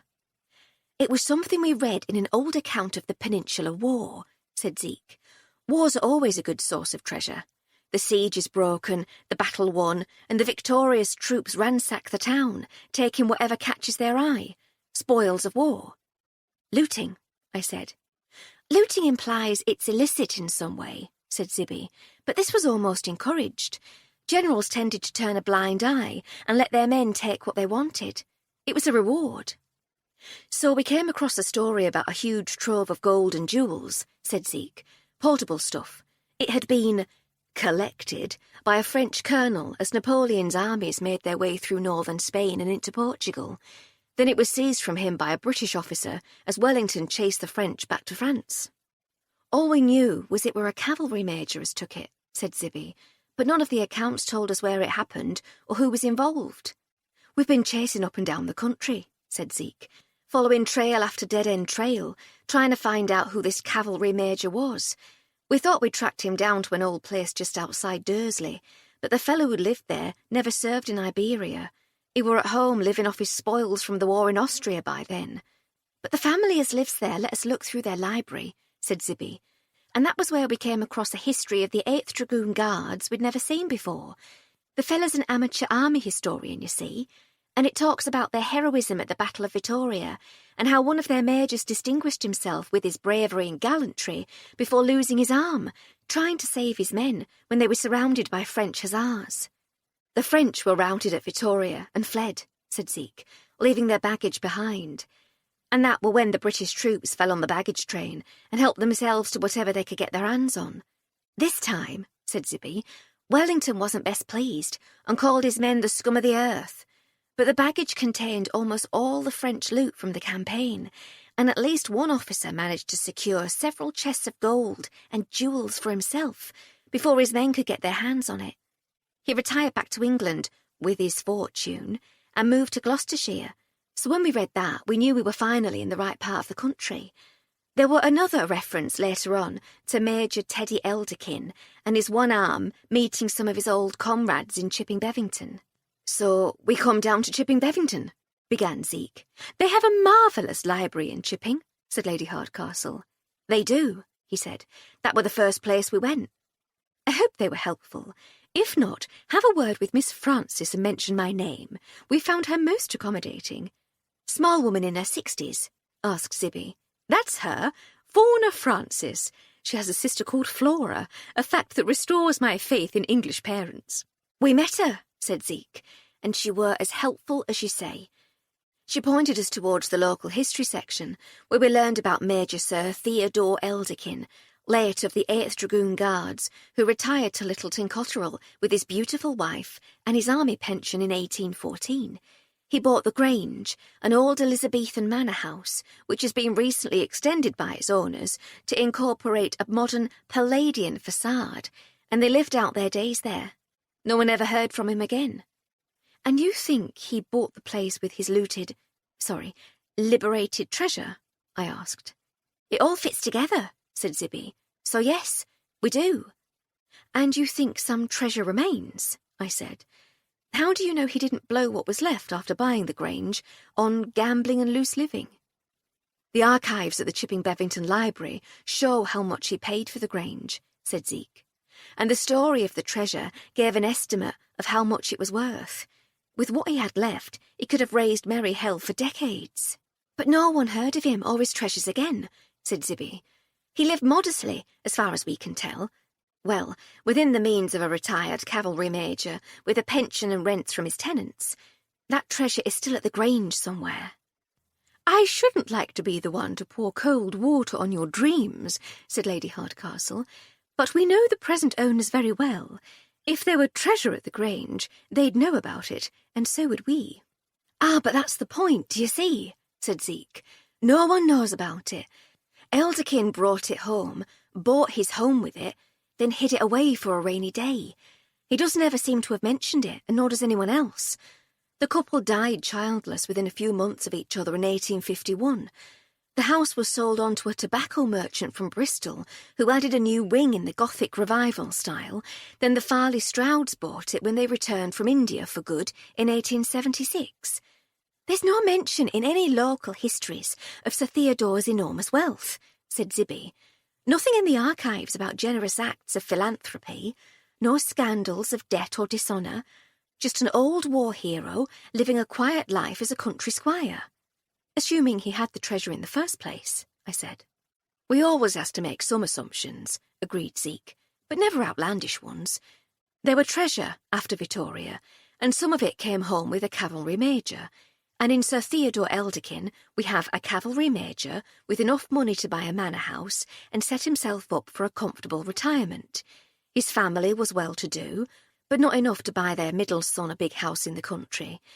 That money came from somewhere, and we reckon it were the treasure. And if no one's seen it since 1814, said Zibby, then it's still at the Grange. Well, I never, said Lady Hardcastle. What a fascinating development. You say you know them well, said Zeke. Firm friends, dear. So you could introduce us? Asked Zibby. We'd love to explore the house and grounds. We can certainly tell them your story. As for whether they wish to allow you to explore their home, we shall have to see. I shall plead your case as well I can, but the final decision must be theirs. We understand, said Zeke. Can't say fairer than that, agreed Zibby. Splendid. We shall try to see them this evening. You're staying here at the Dog and Duck? We are, they said together. Then we shall send word here as soon as we have it. Now then, how are your sandwiches? Would anyone like more cider? Lady Hardcastle telephoned Sir Hector as soon as we returned from the pub, and said that while we were no nearer finding his lost painting, we did have intriguing new information. It would be better shared in person, she said, and wondered if they were at home to call us later that evening. Sir Hector, ever the generous host, even in straitened circumstances, invited us to dine with them. We arrived at the Grange at 7:30, dressed for dinner. Jenkins showed us through to the drawing-room, where Lady Farley Stroud was reading a magazine, while Sir Hector, his bow-tie endearingly askew, fussed over the preparation of pre-prandial gin and tonics. "Ah, good evening, ladies," he said. "Just in time. I say, you're both looking lovely. Special occasion?" "Dining with you is always a special occasion, Hector dear," said Lady Hardcastle. "You're too kind, Emily, too kind. Get yourselves outside these." He handed us each a glass. I raised mine in salute and took a sip. As usual, he had been rather more generous with the gin than the tonic, but you got used to these things when you spent time with the Farley Strouds. Lady Farley Stroud held up the magazine and gave it a triumphant two-handed wave. "Another piece by Clarissa," she said proudly. "Summer fashions from Paris." Before her marriage to Adam Whitman, Clarissa had worked in London as a fashion and society writer for a small magazine. She and Adam now lived just outside Bordeaux, which made her, in the eyes of English editors, extremely well placed to write about the latest Paris fashions. That Paris was further from Bordeaux than it was from London seemed not to trouble them. They had a correspondent in France, and that was what mattered. "How wonderful," said Lady Hardcastle. "I'm so pleased she's doing well." "Very well indeed," beamed Lady Farley Stroud. "And soon to be a mother again." "Oh, I say! Congratulations! When?" "Early September," said Lady Farley Stroud. "Only just found out," said Sir Hector. "After the fiasco with little Lulu, she decided to withhold the announcement until she had triple-checked the dates." Clarissa had managed to tell her parents entirely the wrong due date for her first child, and was clearly wary of making the same mistake again. "Oh, shush, Hector," said Lady Farley Stroud. "She couldn't help it." "Couldn't help having a head stuffed with fluff, you mean? No, I suppose not." "Well, if she does, she gets it from her father."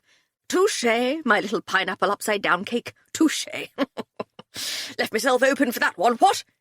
"Will you be visiting them?" I asked. "If we can afford the trip, dear, yes," said Lady Farley Stroud.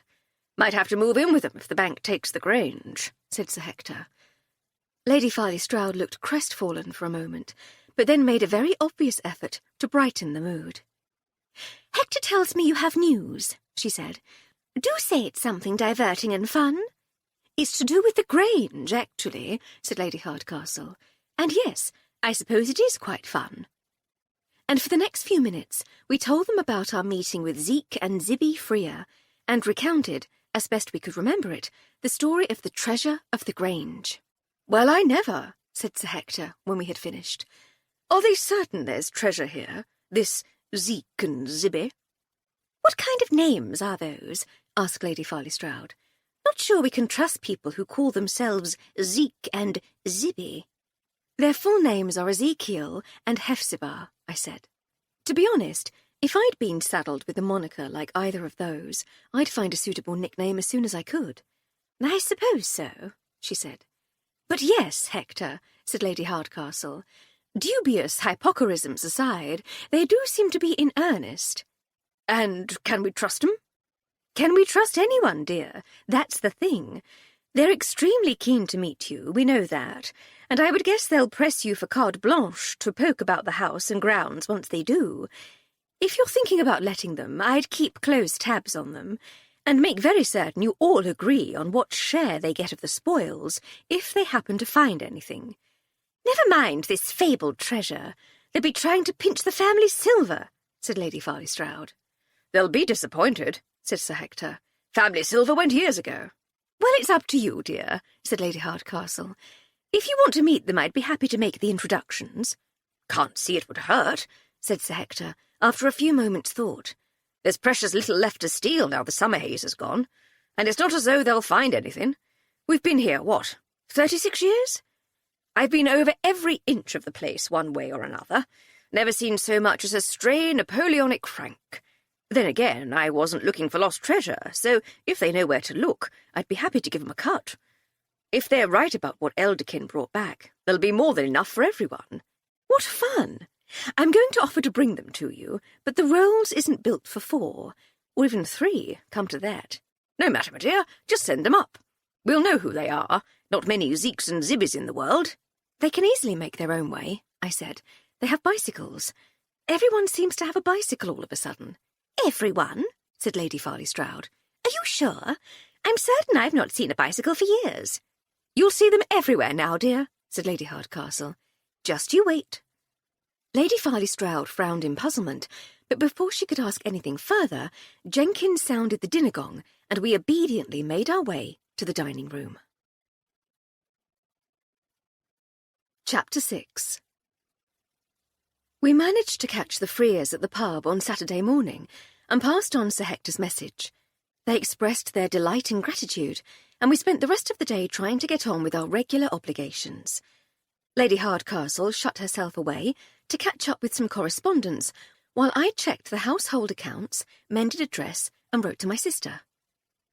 Sunday morning came all too soon. I was never a lover of Sundays, but this one, with its prospect of painful, perspiration-soaked peddling, and many other things beginning with P, apart from pleasure and plum pie, it was too early in the year for plums, filled me with a particular dread.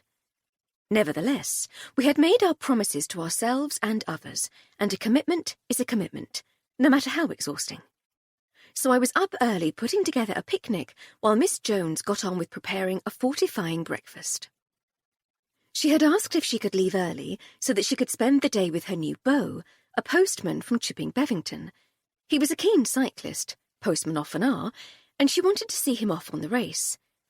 A topsy-turvy dispute had ensued, which would have bewildered the heads of households throughout the land. Lady Hardcastle had tried to insist that she should take the whole day off, and that she should henceforth take 2 days off every week for the same pay. It was only fair, she had said. Everyone else had at least 1.5 days off every week, and some had 2. Why should Miss Jones not be able to enjoy the same? Miss Jones had countered that she only worked half-days as it was, and that anyway she enjoyed her work and would miss coming to the house every day to see us.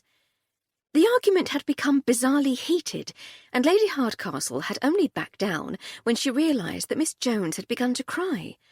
Miss Jones explained through her sniffles that she was bewildered and distressed that her loyalty was being rebuffed, and said she thought she was being pushed out. Lady Hardcastle, for her part, said she was bewildered and distressed that what she had thought of as an act of generosity and kindness was being so staunchly rejected. I had sighed, tutted, and made them both a cup of tea. Apologies were offered all round, the status quo was restored, and the original request, leaving early on Sunday to watch the race, had been granted. As the bacon and sausages sizzled, I was packing the picnic into a couple of old haversacks. "Are you going to be slinging them over your shoulders?" said Miss Jones. It's the only thing I can think of, I said. We might be more comfortable with rucksacks, but this is all we have. You should have a nice wicker basket on the front. Old Mrs. Gardner has one. She brings sewing things round to my mother in it. If you mention it to herself, don't say that old Mrs. Gardner has one. Dear Lady Hardcastle is almost entirely free of vanity and usually doesn't care what people think of her, but she never wants to be thought of as old. She's happy to age. She faces the prospect of greying hair and the other physical imprints of the passage of time with cheerful equanimity, but she never wishes to be old. Who doesn't, dear? Said Lady Hardcastle from behind me. You, I said, without turning round. My word, no. Aging is absolutely fine. I'm perfectly at ease with the knowledge that my appearance will change, my youthful vigour diminish, a wrinkle here, an impertinently sprouting hair there, a creaking knee and a stiff back. They'll all be perfectly wonderful. I shall wear them as badges of honour, medals in recognition of my valour in the daily battle against random death. Although, now I come to think about it, I might prevail upon Flo to pluck the wayward chin hairs now and then. But being thought of as old, ghastly. Here comes old Emily with her old ways and her old ideas. Ugh. And how would you feel about having a wicker basket on your handlebars? I said. Is that something old ladies do? It sounds jolly practical. Mrs. Gardner has one. Oh, but she's old in so many other ways. I'm not certain a bicycle-mounted wicker basket is a reliable indicator of an elderly attitude on its own. I shall keep my eyes open for them, and if my first thought is, gracious, it's an old lady on a bicycle, I shall know. For now, though, my mind is open. When's breakfast? It's imminent, I said. Sit down, and we'll be through in a minute. Breakfasts eaten, skirts brushed, hats fastened and boots buttoned, we cycled along the lane and onwards to the registration table on the village green, or at least to the end of the queue that had formed at the registration table.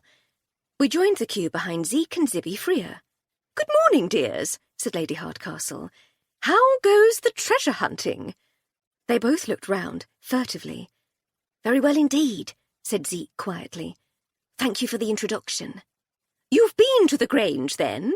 said Lady Hardcastle, in a slightly louder than normal voice. Once again, the urgent glances at the queue. "Yes," said Zibby, in a stage whisper. Lady Hardcastle was well aware of the need for circumspection when talking about delicate matters, but she was also able to assess her situation at a glance.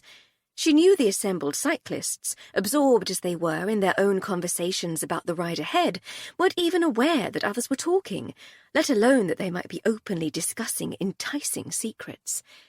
I could see from the girlish twinkle in her eye, though, that she was enjoying teasing the treasure hunters. "I'm so pleased," she said, just as loudly as before. "Was Sir Hector excited? I bet he was. Treasure at the Grange? Who wouldn't be?" The agitation on their youthful faces was a joy to behold, and I had to concentrate hard on not laughing. "Lady Hardcastle, please," hissed Zeke. "What's the matter, dear?" she said. "It is unwise to discuss such matters so carelessly," whispered Zibby. "We must always be mindful of who might overhear us." Lady Hardcastle looked around, as though noticing her surroundings for the first time. "Oh," she said slowly, as realization apparently dawned. She continued in an exaggerated whisper of her own. "Sorry, mum's the word, eh?" She tapped the side of her nose. Further teasing was forestalled by the arrival of the gaggle of competitive cyclists we'd met outside the Mock of Pommy on Wednesday. They had been walking along the line, greeting people in the queue, and engaging in some cheerful and encouraging banter. They were moving as a group, and the first of them, Blackmore, bypassed the Freers to stop beside Lady Hardcastle and me, with his companions behind him, each of them talking to someone new. "Good morning, ladies," he said. "We met the other day. Russell Blackmore." "A pleasure to see you again, Mr. Blackmore," said Lady Hardcastle. "I'm glad you were able to make it after all," he said. "You didn't look as though you were enjoying yourselves on Wednesday, and I thought you might decide against it." "I've had more fun, certainly," I said. and we may yet back out before we reach the front of the queue. It looks like we have plenty of time. Yes, I'm sorry about that. That's rather why we're doing this. He indicated his friends, who had each begun similar conversations with our fellow queuers. We hadn't reckoned on the popularity of the event, you see. We thought we could have everybody registered in no time, but it's proving a good deal slower than we anticipated. And we rather underestimated the sudden rush once the morning service had finished over at the church. The vicar, himself a keen cyclist, had persuaded many of his parishioners to join him on a healthy Sunday ride. Relaxed chatter with departing worshippers at the church door had been curtailed for 1 week only, while they all hurried off to collect their bicycles and register for the event. They, it seemed, were responsible for the longer-than-expected queue. "It's fine, dear," said Lady Hardcastle.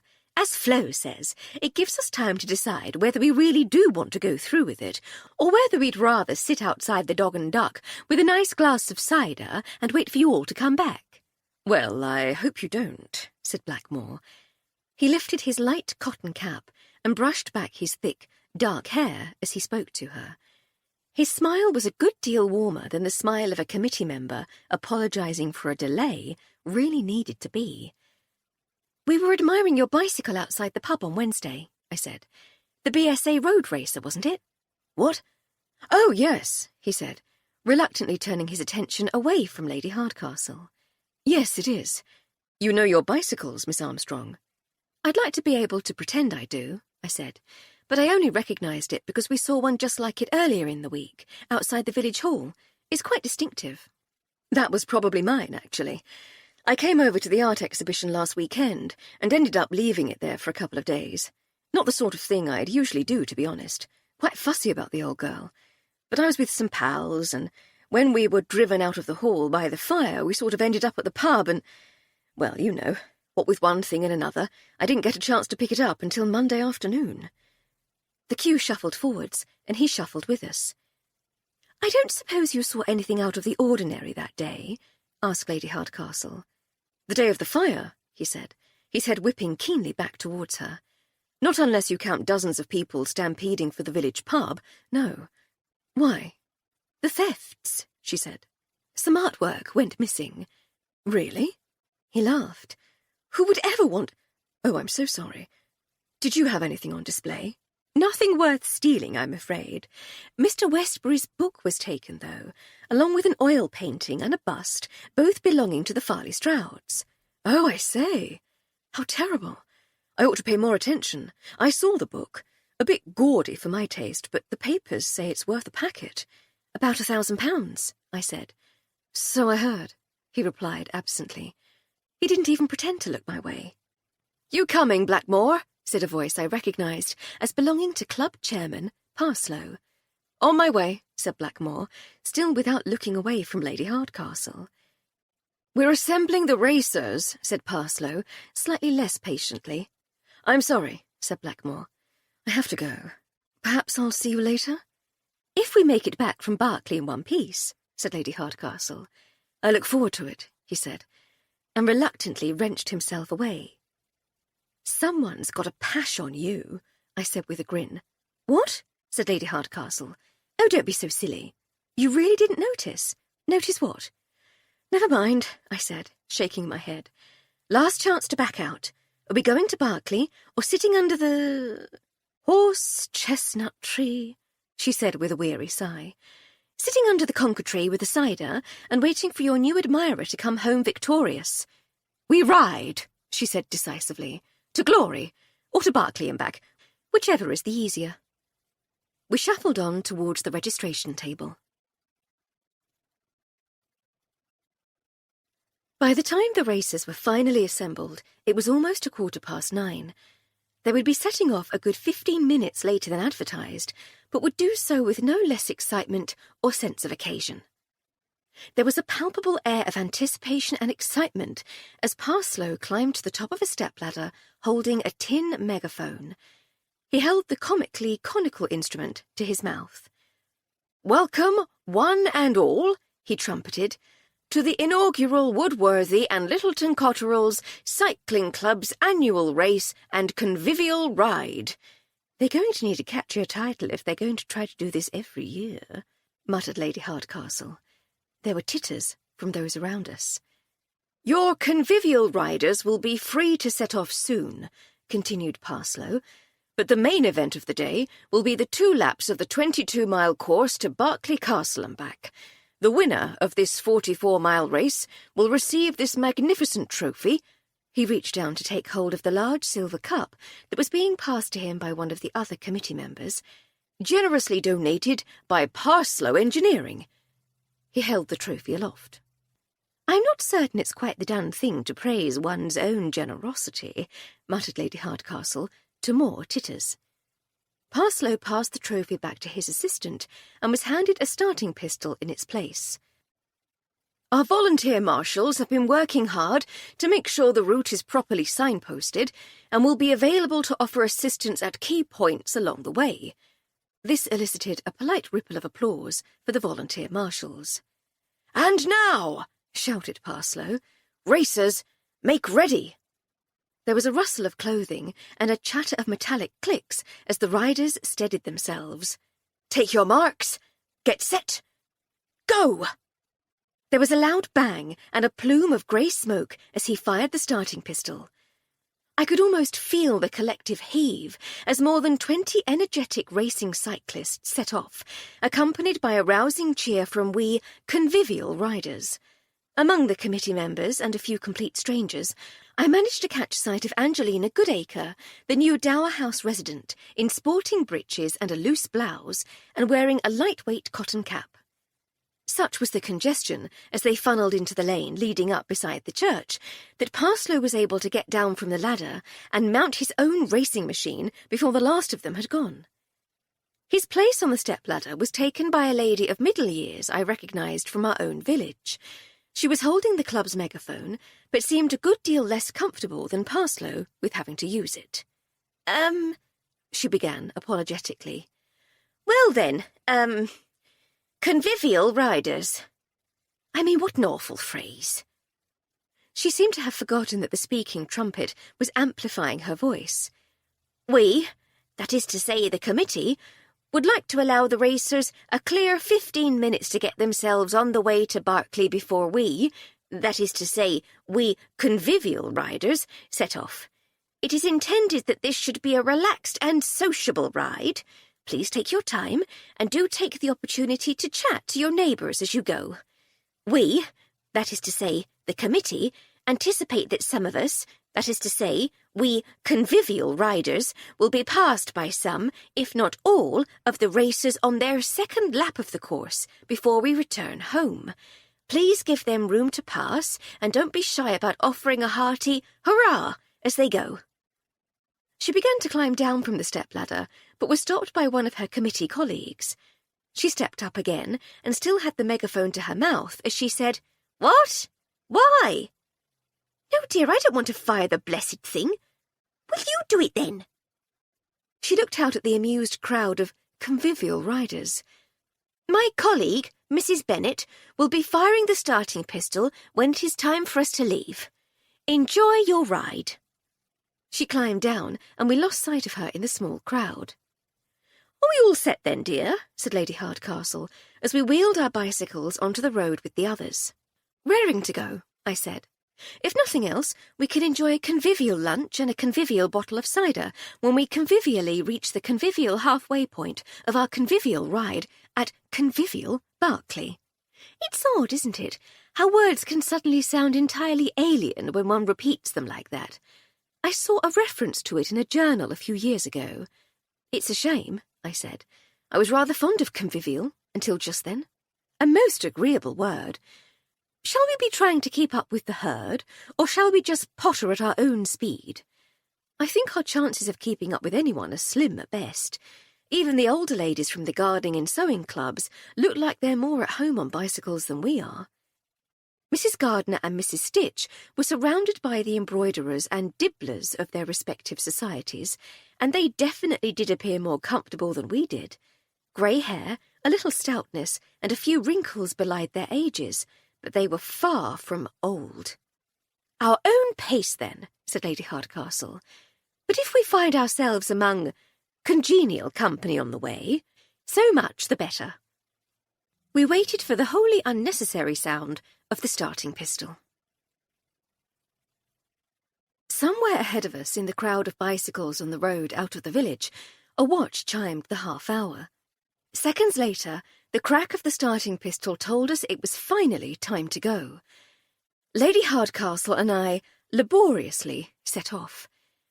We managed to keep pace with the dibblers and embroiderers for a while, engaging in light conversation about the pleasant weather and expressing our collective hope that we would all make it to Berkeley and back in one piece. At one point, I inadvertently found myself in conversation with one of the gardeners, while Lady Hardcastle was trapped with a stitcher.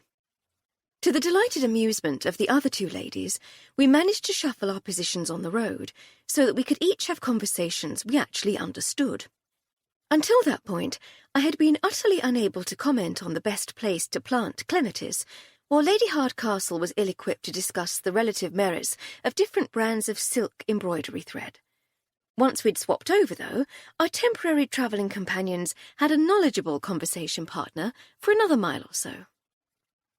Conversation ebbed and flowed as the Gloucestershire countryside drifted lazily by, and I began to wonder what we'd been making such a fuss about. If you approached it in the right frame of mind, I decided, this cycling lark could be rather fun. We passed the neatly painted halfway sign shortly before 10:30, and then caught sight of Daisy Spratt and Cissy Slocum leaning against a gate at the side of the road, their borrowed bicycles dropped carelessly on the grassy bank beside them. As we slowed to speak to them, our group carried on, and I was struck by the sudden tranquillity of an English Sunday in spring. Insects buzzed, birds chirruped, and somewhere in the distance, a cow lowed terrifyingly. "All right, Flo, Lady H," said Daisy, as we dismounted. "Enjoying yourselves?" "I'm having a wonderful time, certainly," said Lady Hardcastle. "Me too," I said. "Very convivial." "Ain't it, though?" said Cissy. "I ain't never been so convivial in me life." "What are you looking at?" I said, joining them at the gate. "Well, that's the thing, see," said Daisy. "We ain't got no idea. We was just saying how good it would be if you two was to turn up.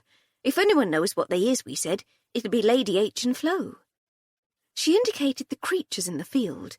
There were about a dozen of them, perhaps a yard high at the shoulder, luxuriantly fleeced in colours from soft white to dark black by way of tans and browns.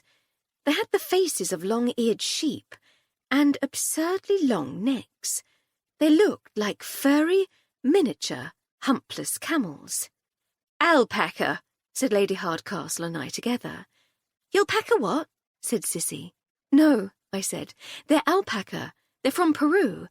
They keep them for their wool and their meat." "You've been to Peru?" said Daisy. "Sadly not," said Lady Hardcastle. "We saw them at the zoo in Washington." "You've been to Washington?" said Cissy. "In America?" Our travels were now clearly more interesting than the charming creatures in the field. "We have," I said, "where we saw these sweet little South American creatures. They're quite friendly, more inquisitive and less skittish than sheep." "What they got 'em here for, I wonder?" said Daisy. "Our dad ain't never been offered no alpaca meat." "For their wool, then, I expect," said Lady Hardcastle. "It's very soft. It makes the most wonderful fabric." "I'll take your word for it," said Cissy. "They's adorable, though, in 'em." "They are indeed," I said. "Better press on, though, I suppose," said Daisy. "What have you two got in your bags?" "Lunch," I said proudly, "for when we get to Berkeley." Daisy laughed. "Lunch?" she said.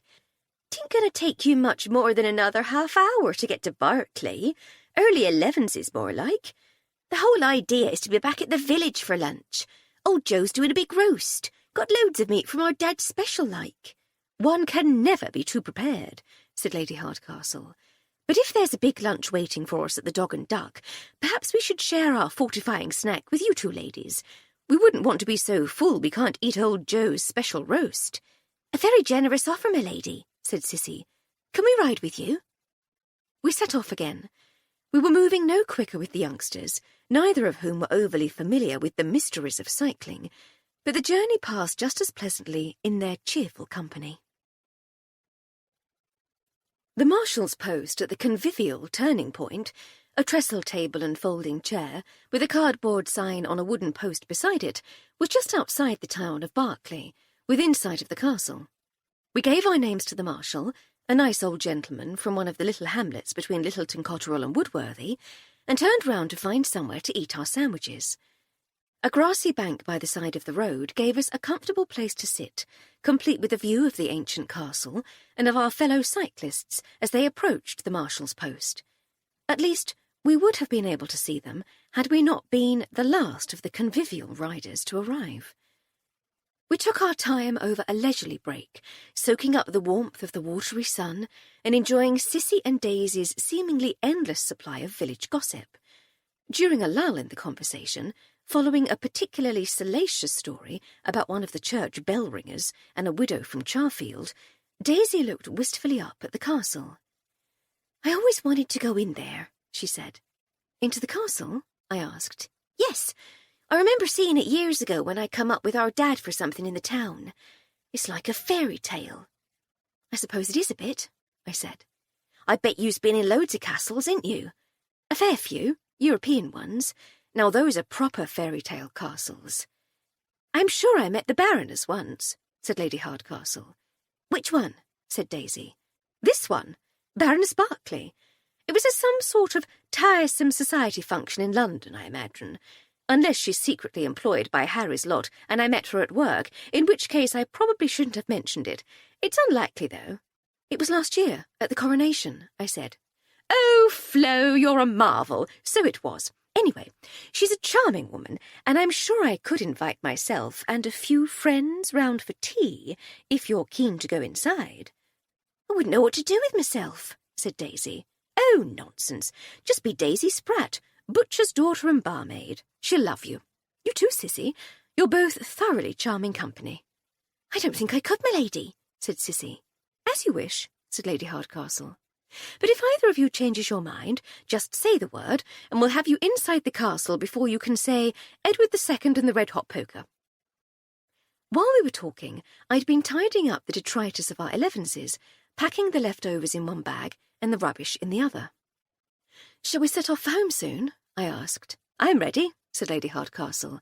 "What about you, ladies?" "I've been ready for ages," said Daisy. "I thought you looked like you needed a rest, though, so I didn't say nothing." We were mounting our bicycles as the first of the racers shot past us. It was Angelina Goodacre, and she disappeared up the street to complete a short loop around the town before beginning the return leg of her second lap. "We might want to give it a few minutes," I said.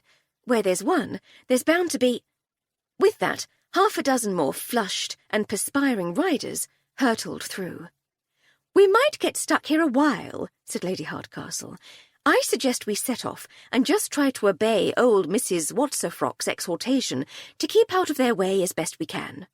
"Don't forget the hearty hurrah," said Daisy. "Heaven forfend," said Lady Hardcastle. "Hearty hurrahs all round. Come, ladies, we ride once more." By the time we eventually returned to the safe haven of our little village, the entire field of racers had passed us. We signed ourselves back in at the registration desk and retired to the Dog and Duck for a refreshing cider and a nice sit-down. We were sufficiently frazzled-looking that a group of young men gave us their seats beneath the conker tree, and one of them even offered to fetch drinks for us. We gratefully accepted, and Lady Hardcastle treated them all to a round of their own. We sat quietly for a moment. 22 miles on a bicycle is no distance at all if you're used to it, but the four of us were decidedly unused to anything even remotely like it.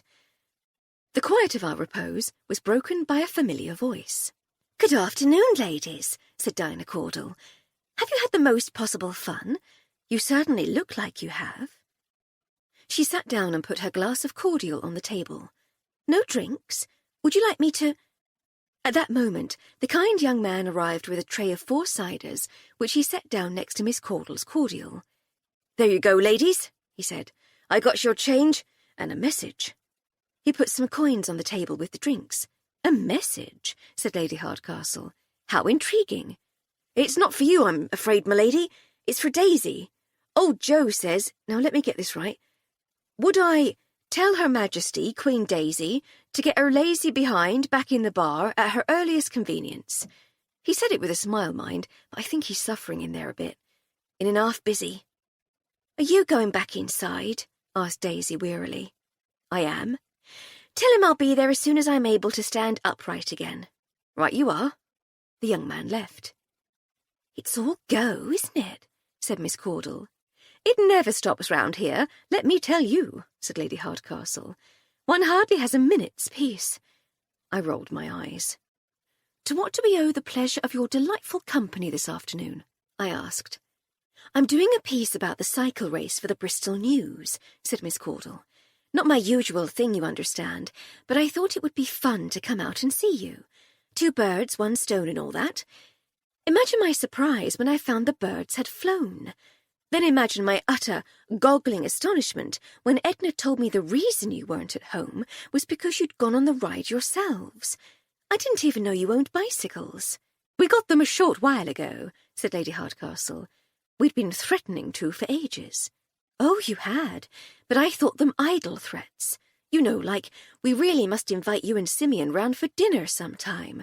I didn't expect you to actually buy them. We really must, though. When are you free? I shall consult my diary and the good Dr. Gosling and telephone you. But I'm delighted you were in the race. Would you mind if I interview you? Not at all, dear, though we weren't in the race. Ah, you were convivial riders? Even better. I'm sure our readers would warm more to a group of lively convivial riders than a shower of eager Edgars in tweed breeches with oil on their socks. The young man returned to the table.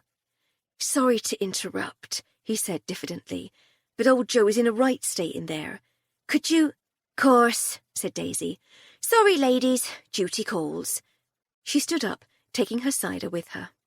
I'll give you a hand, said Sissy, and she grabbed her own cider before following Daisy inside. I'll be in later to talk to you, called Miss Caudle. Don't think you've got away that easily. Sissy gave a casual wave of acknowledgement as she disappeared through the door. As best we could, trying our hardest not to sound like the world's least capable cyclists, we described the events of the morning, while Miss Caudle took notes in her expensive notebook with her expensive pen. When we were done, she said, Thank you, that's just what I need. I'll get a few words from Sissy and Daisy, and it'll make a lovely little piece. You'll get more than just a few words from those 2, I said. I know, even better. There's absolutely nothing more tiresome than a monosyllabic interviewee. But now that's out of the way, she leaned forwards. What do you know about the stolen book? You probably know more than we do on that one, dear. It's been quite the story in the Bristol News. It has, but I've not been covering it. I'm sure you know more than you're letting on, though. Tell Aunt Dinah all. Honestly, dear, you really do know everything there is to know about the book, said Lady Hardcastle. 2 security guards, beautiful display case, fire, glass smashed, book gone. That's it. Poor old Westbury. Such a nice chap. We've met him, I said. Of course you have, darling. You've met everyone.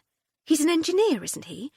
Didn't he design the reciprocating flange nurdler or the diesel-powered sprocket crumper?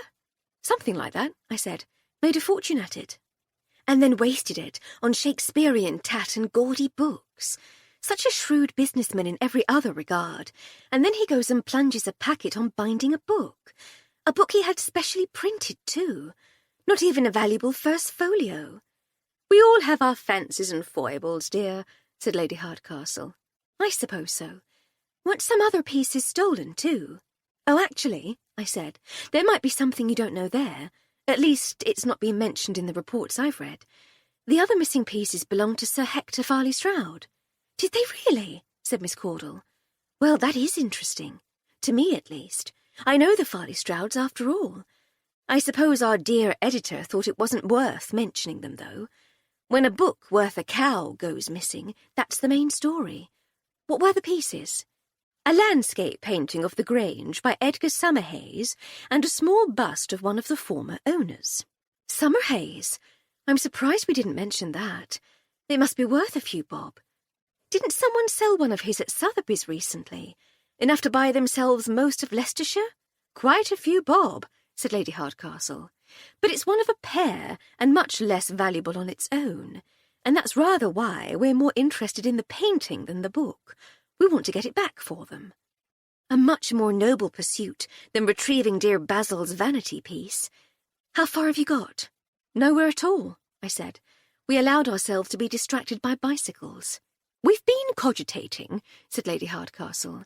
Sometimes these things have to slosh around in the brain for a while before they make sense. Is there anything I can do? Asked Miss Caudle. Actually, there might be. Do you have contacts among the local art dealers and auction houses? Perhaps they might have heard something. I shall make discreet inquiries.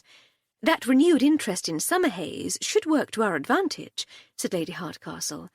If something of his is newly on the market, it might make waves. I shall keep my ear to the ground. Thank you, dear. The conversation among the Cycle Club committee at a nearby table became suddenly animated, and we stopped talking to listen. I'm telling you, he's not back, said one.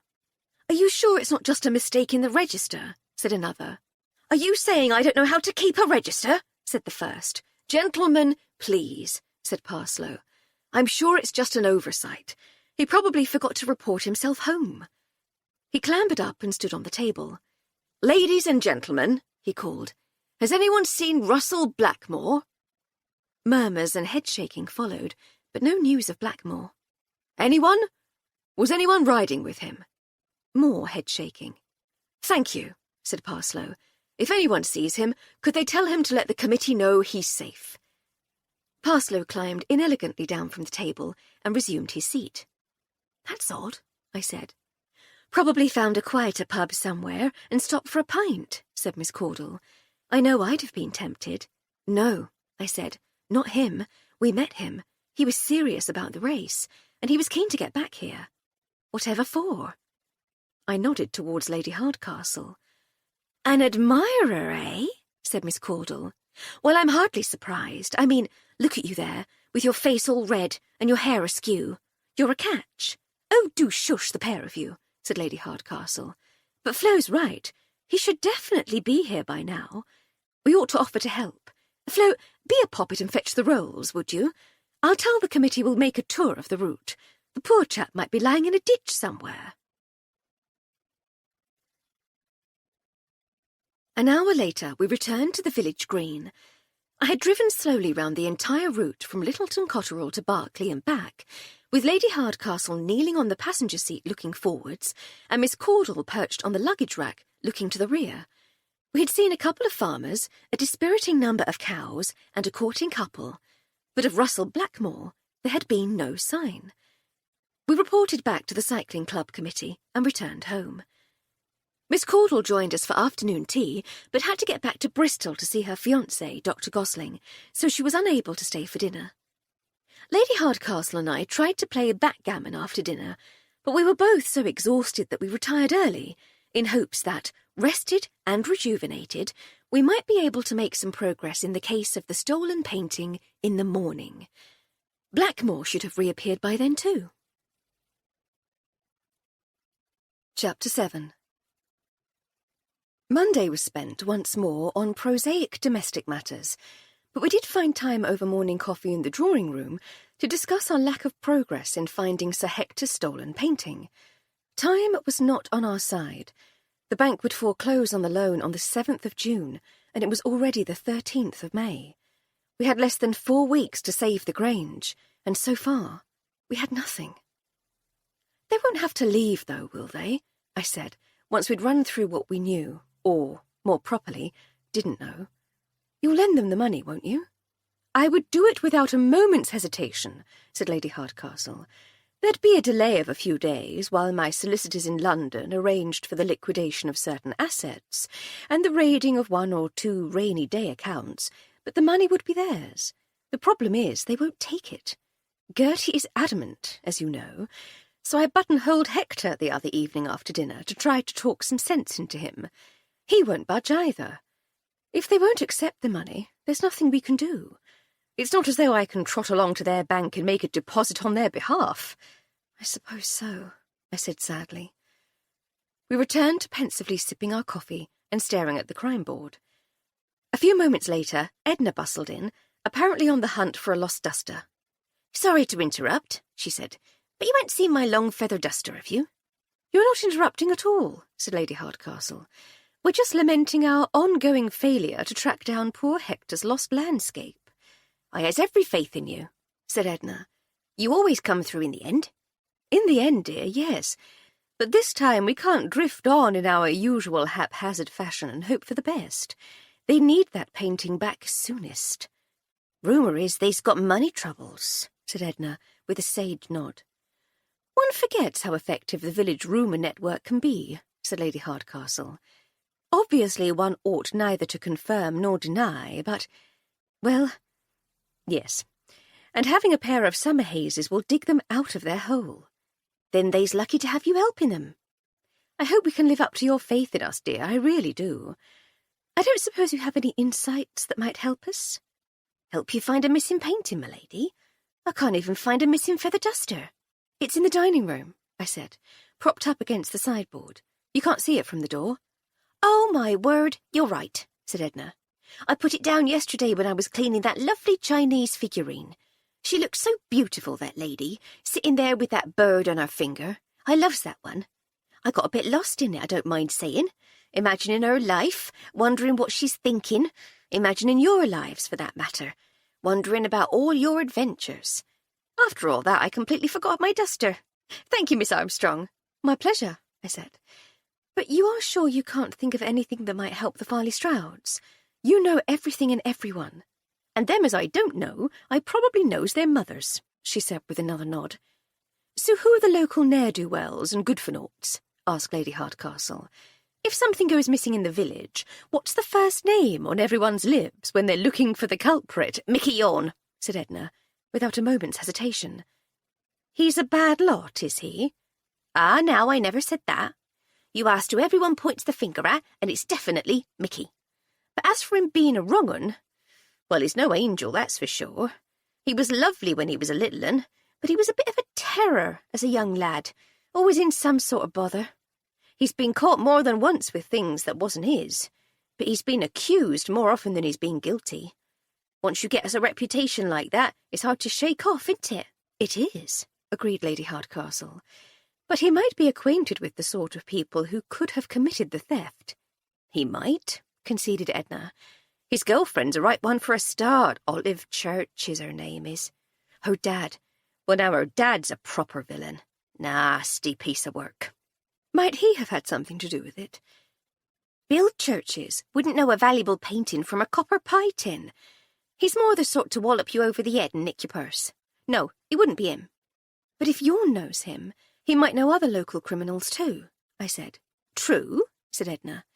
"But this isn't the beating heart of the criminal underworld out here, mind. I doubt any of 'em knows any proper thieves.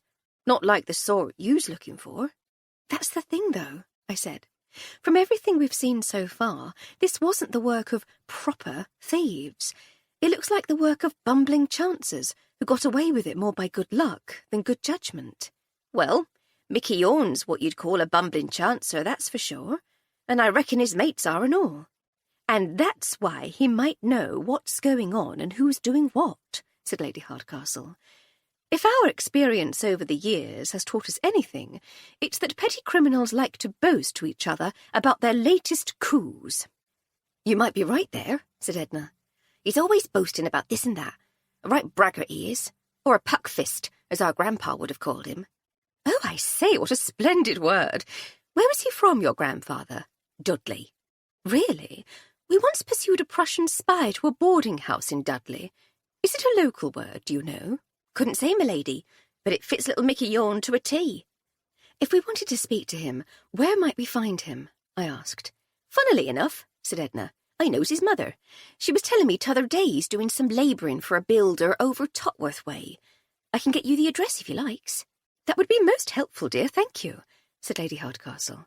"Happy to help," said Edna. "Now, if you'll excuse me, I'll get my duster from the dining room and get on with my cleaning." With that, she bustled off. I doubt that young Michael Yawn, rapscallion of this parish, will have had anything to do with it, said Lady Hardcastle, as we resumed our coffee drinking and pondering, but I should like to speak to him, none the less. True to her word, as always, Edna had spoken to Mrs. Yorn later that day, under the pretence that she and her husband, Dan, might have need of a builder. The ruse might have come undone when Mrs. Yorn started asking questions about exactly what sort of work they needed doing, and wondering why the landlord wasn't taking care of it. But Edna's improvisation skills were more than up to the challenge. She managed to ascertain the address where Mickey was working and passed it on to us when she arrived for work on Tuesday morning. We would never have bumped into the little cottage without her help, it being hidden down a lane which led, as far as we could tell, only to the cottage itself and a disused barn beyond. But Edna's directions were accurate, if a little eccentric. There's an old ash tree on the left that looks like a bear with a hat on. And we reached our destination in no time. There was a builder's cart in the lane beside the cottage's low garden wall, its wheels scotched with wooden wedges. The horse was in the field opposite and was taking a break from cropping the grass to look over the gate and contemplate the eternal mysteries of the universe. Or she might just have been staring vacantly into the middle distance. It's difficult to tell with horses. A long ladder leaned against the ivy-covered wall of the cottage, and there were buckets and tools nearby. Of Mickey Yorn, there was no sign. Lady Hardcastle parked behind the cart, and we climbed out onto the road. I said a cheerful good morning to the builder's horse, but she ignored me, so I carried on towards the gate. It opened noiselessly, a trick our own gate had never mastered, no matter how frequently Jed oiled it for us, and I stepped inside. A sudden movement among the hollyhocks, obviously I didn't know what they were at the time, Lady Hardcastle told me later, caught my eye, and I turned to see a young man and a younger woman scrambling out from behind the plants, hastily rearranging their clothes. The young man wore a shirt but no collar, and had his cap tilted towards the back of his head. The girl, she couldn't have been more than 18 or 19 years old, wore a plain dress with the sleeves rolled up to reveal slender, sunburnt arms. They seemed momentarily nonplussed by our presence, but quickly regained their composure. "What do you want?" said the man truculently. Lady Hardcastle smiled warmly. "What a lovely place to be working," she said, indicating the cottage. "Gaffer will be down later," said the man. "You can see him then. He had things to deal with in the village, so I come down in the cart." "And you brought a helper for the gardening," I said. "We ain't been doing no gardening," said the girl with a leery grin. Lady Hardcastle smiled and turned her attention back to the young man. "It's actually you we wanted to see," she said with her customary calmness. "Not your gaffer." "Me?" he said, still bristling with cocksure belligerence. "What do you want with me?" "You're Mr. Michael Yorn, aren't you?" said Lady Hardcastle. "So what if I am? I ain't done nothing wrong. What you come looking for me for?" "Your mother said we might find you here. We're making some inquiries on behalf of a friend. Some items went missing from the Littleton Cotterell art exhibition a couple of weekends ago, and we're trying to form a picture of what exactly happened that morning." "So you come looking for me? I didn't steal no paintings, nor no fancy book, neither. We weren't even there, were we, Livy?" "We weren't," said the girl, who must have been Olive Church's if Edna's intelligence was up to date. "We was up the mock all morning." "The mock of Pommy at Woodworthy?" "Yes," said Olive, as though Lady Hardcastle were the stupidest woman in the world. "You's all the same, you toffs. Something goes missing, blame Mickey or the Churches." "I'm so terribly sorry," said Lady Hardcastle. "I didn't mean to suggest we thought you were involved. It's that we're hoping to be able to talk to as many people as possible who might have an idea of what happened that morning." "There was a fire. Everyone ran out. Some stuff got nicked," said Olive. "Well, that's it in a nutshell," said Lady Hardcastle. "But we were hoping to find more details." "Like I said," said Mickey, "we weren't there." "And yet—" "We knows what happened," said Olive. "We didn't have to be there. It was in the papers." "It was," agreed Lady Hardcastle, "and I expect everyone's been talking about it too." "They has," agreed Olive. "Non-stop." "And does anyone know who did it?" "We ain't narcs," said Mickey. "No, but you know the police will come knocking on your door sooner or later. Yours too, Miss Church's." "How do you know my—" Lady Hardcastle simply cocked an eyebrow. But you have a reputation, Mr. Yorn, she continued, and we understand that the churches are known to the police too, so it's only a matter of time before the Rozzers turn their steely gaze upon you both. Surely it's in your best interests to tell us what you know, so as to keep them off your backs. It's one thing to cop it for something you actually did, quite another to be harassed by the forces of law and order for something you didn't. The two young people looked at each other and seemed to have an entire conversation without saying a word out loud, in that way that lovers have. Finally, they nodded in unison and turned back to face us. "Our dad reckons it's a gang from Bristol," said Olive. "He says they's the only ones with the know-how to pull off a job like that." "I see," I said. "I don't suppose—" "Oh, he knows who it was, but he ain't no nark neither. He ain't never going to tell no one which gang it was," said Olive. "But your copper mates'll know whose doors to kick in, and you knows how much they loves kicking in doors." "They do seem to have a fondness for it," said Lady Hardcastle. "Well, thank you very much, Mr. Yorn, Miss Churches. You've been most helpful. Unless anyone asks us, of course, in which case we shall tell them you said nothing at all." "You'd better," said Mickey, with comical menace, "or it'll be the worse for you." He took a threatening step towards us with his fists drawn, and seemed most put out that we didn't flinch. "Duly noted, dear," said Lady Hardcastle. "I means it," he said, though with somewhat less conviction. "I don't doubt it. But if we are to trust you and take you at your word when you say you're not involved, then you are honour bound to trust us when we say we won't drop you in it with your associates." "Yeah, well," he said, "you just watch it, that's all." "Consider it watched, dear," said Lady Hardcastle with a smile. "Now, I feel we've taken up far too much of your working day with our idle chatter, so we shall leave you to your labours." She looked at Olive and made a show of brushing her own hip. "You've got a little dirt on your dress, dear," she said. "Just there." Olive looked down and flicked at the dusty spot with delicate fingers. "That's it. Good day to you both." We turned and left through the annoyingly silent gate. Our route back to the village took us once more past the dower house, where Angelina Goodacre was pottering in the front garden. She was dressed in engineer's overalls, something I knew would endear her to Lady Hardcastle, who spent a great deal of her time in overalls when she was working on her moving pictures in the orangery. She had the handle of a wicker trug over one arm and a pair of secateurs in her other hand. She recognised us as we rounded the corner and waved, gesturing for us to stop. Lady Hardcastle applied the brakes with a wholly unwarranted ferocity, and we skidded to a halt a few yards before the gate. I tried not to sigh as I got out between the rolls and the garden wall. "I'm glad I caught you," said Angelina, as we walked towards the gate. "I've been meaning to take you up on your invitation, but, well—" She indicated the unruly mess of the front garden, which clearly hadn't been tended to for a long while. "I found myself rather busier than I'd hoped." "Hector hasn't been able to find a tenant for a while," said Lady Hardcastle. "We know a chap if you'd prefer someone to take care of it all for you. He's very reasonable." "From the village? I haven't been able to find a gardener in the village." "No, he lives in the woods. A charming little caravan. He's not overly fond of company, but he's honest and hard-working. If you could ask him for me, that would be grand, thank you. I'm no gardener. I'm just hacking at things and trying to tidy up a bit. Probably doing more harm than good."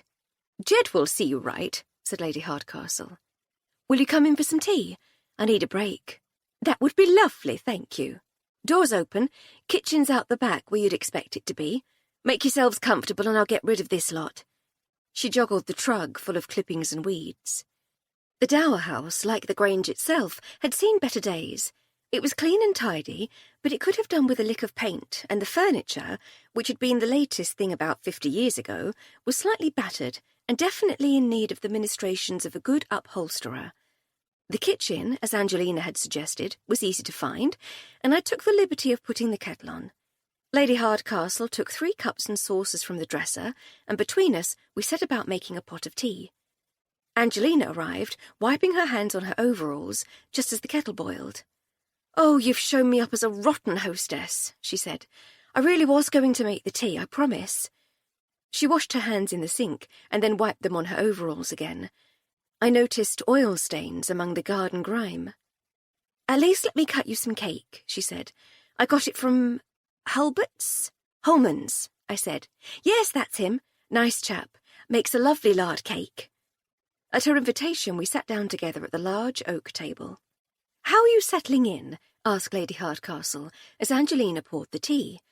I still need to get the house squared away, said Angelina, but other than that, things couldn't be better.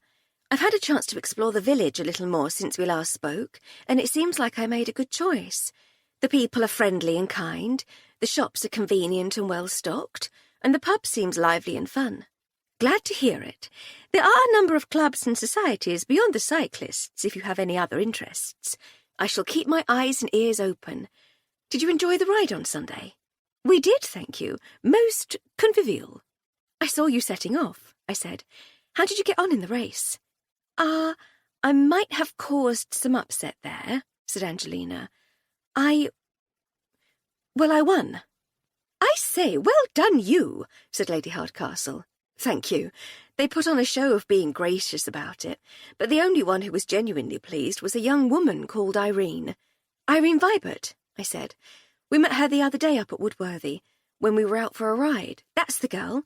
Only woman on the committee. I think the men are perfectly happy for women to ride bicycles, as long as we don't beat them in the races. It does seem to make them unhappy, said Lady Hardcastle, but I'm pleased you're finding us acceptable company aside from that. More than merely acceptable, said Angelina. As I said, everyone has been friendly and kind. Excellent. And you really must come round for dinner one evening. We owe some friends from Bristol a dinner. Perhaps we could make an evening of it. Introduce you to some people from beyond the village, too. It can be a dreadful bore moving to a new place and not knowing anyone. Thank you, that would be lovely. Although I actually think I do know you, Flo. Me? I said, somewhat surprised. I think so. Is your father Joe Armstrong? He was, I said. The great Coltello? Yes, that was him. I used to do a trick cycling act, said Angelina. Oh, my goodness, I said, as realization dawned. You're the angel of the velocipede? She laughed. Well, I was, she said. It's been years since I was called that, though. You and your sister... Gwen, I said. Gwen and Flossie, that was it. You two used to pester me to teach you tricks. You didn't tell me you could do tricks, Flo, said Lady Hardcastle. You've been carrying on as though you're as unfamiliar with the bicycular arts as I am. I don't like to show off, I said. She likes nothing better than to show off, said Lady Hardcastle to Angelina. Most especially if it shows me up at the same time. I'm utterly delighted to meet someone from Flo's past. And I'm delighted to meet you both too, said Angelina. She turned to me.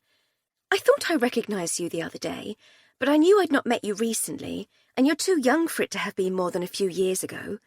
Then it struck me who you reminded me of, Meg Armstrong. She and I were great pals in the old days. How is she? She passed away in 99, I said, shortly after my father. Oh, I'm so sorry. That must have been terrible. They were lovely people. Thank you. They were. But I was away at the time, so I didn't find out until we got back a couple of years later. Good heavens!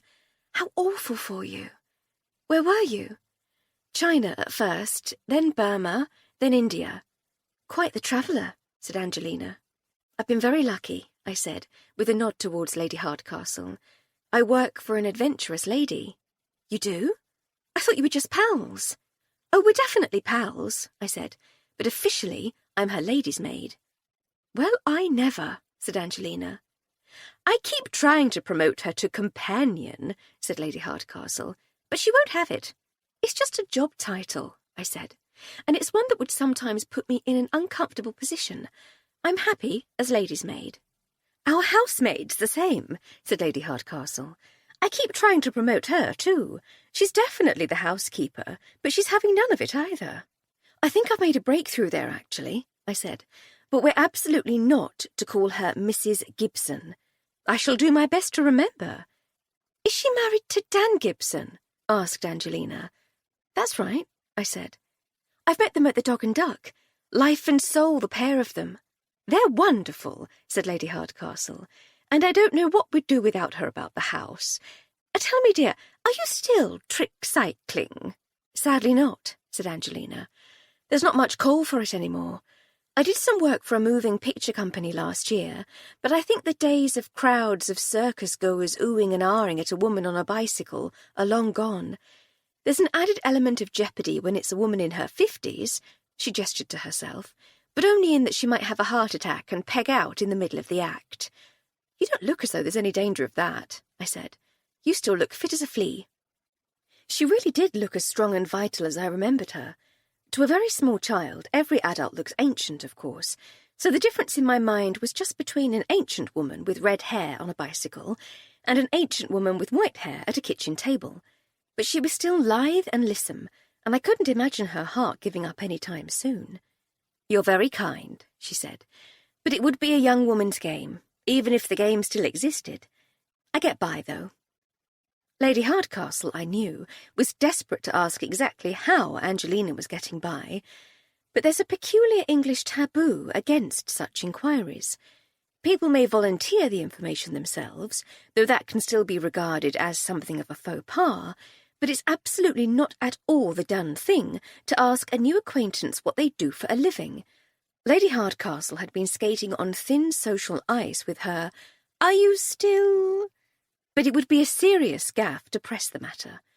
I decided to steer us to less frustrating topics. "We've never been in the Dower House before," I said. "It's much nicer than I expected. There's a back garden and an outbuilding too, isn't there?" "There is," said Angelina. "The back garden is even more of a wilderness than the front, though. I think the only digging it's seen over the last few years has been the local badgers. They get in through a hole at the bottom of the gate, I think." "There's a large set in the woods," I said.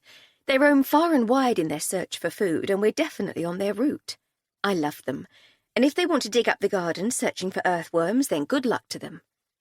We chatted on, and the teapot was filled at least once more, but eventually we had to make our excuses and go.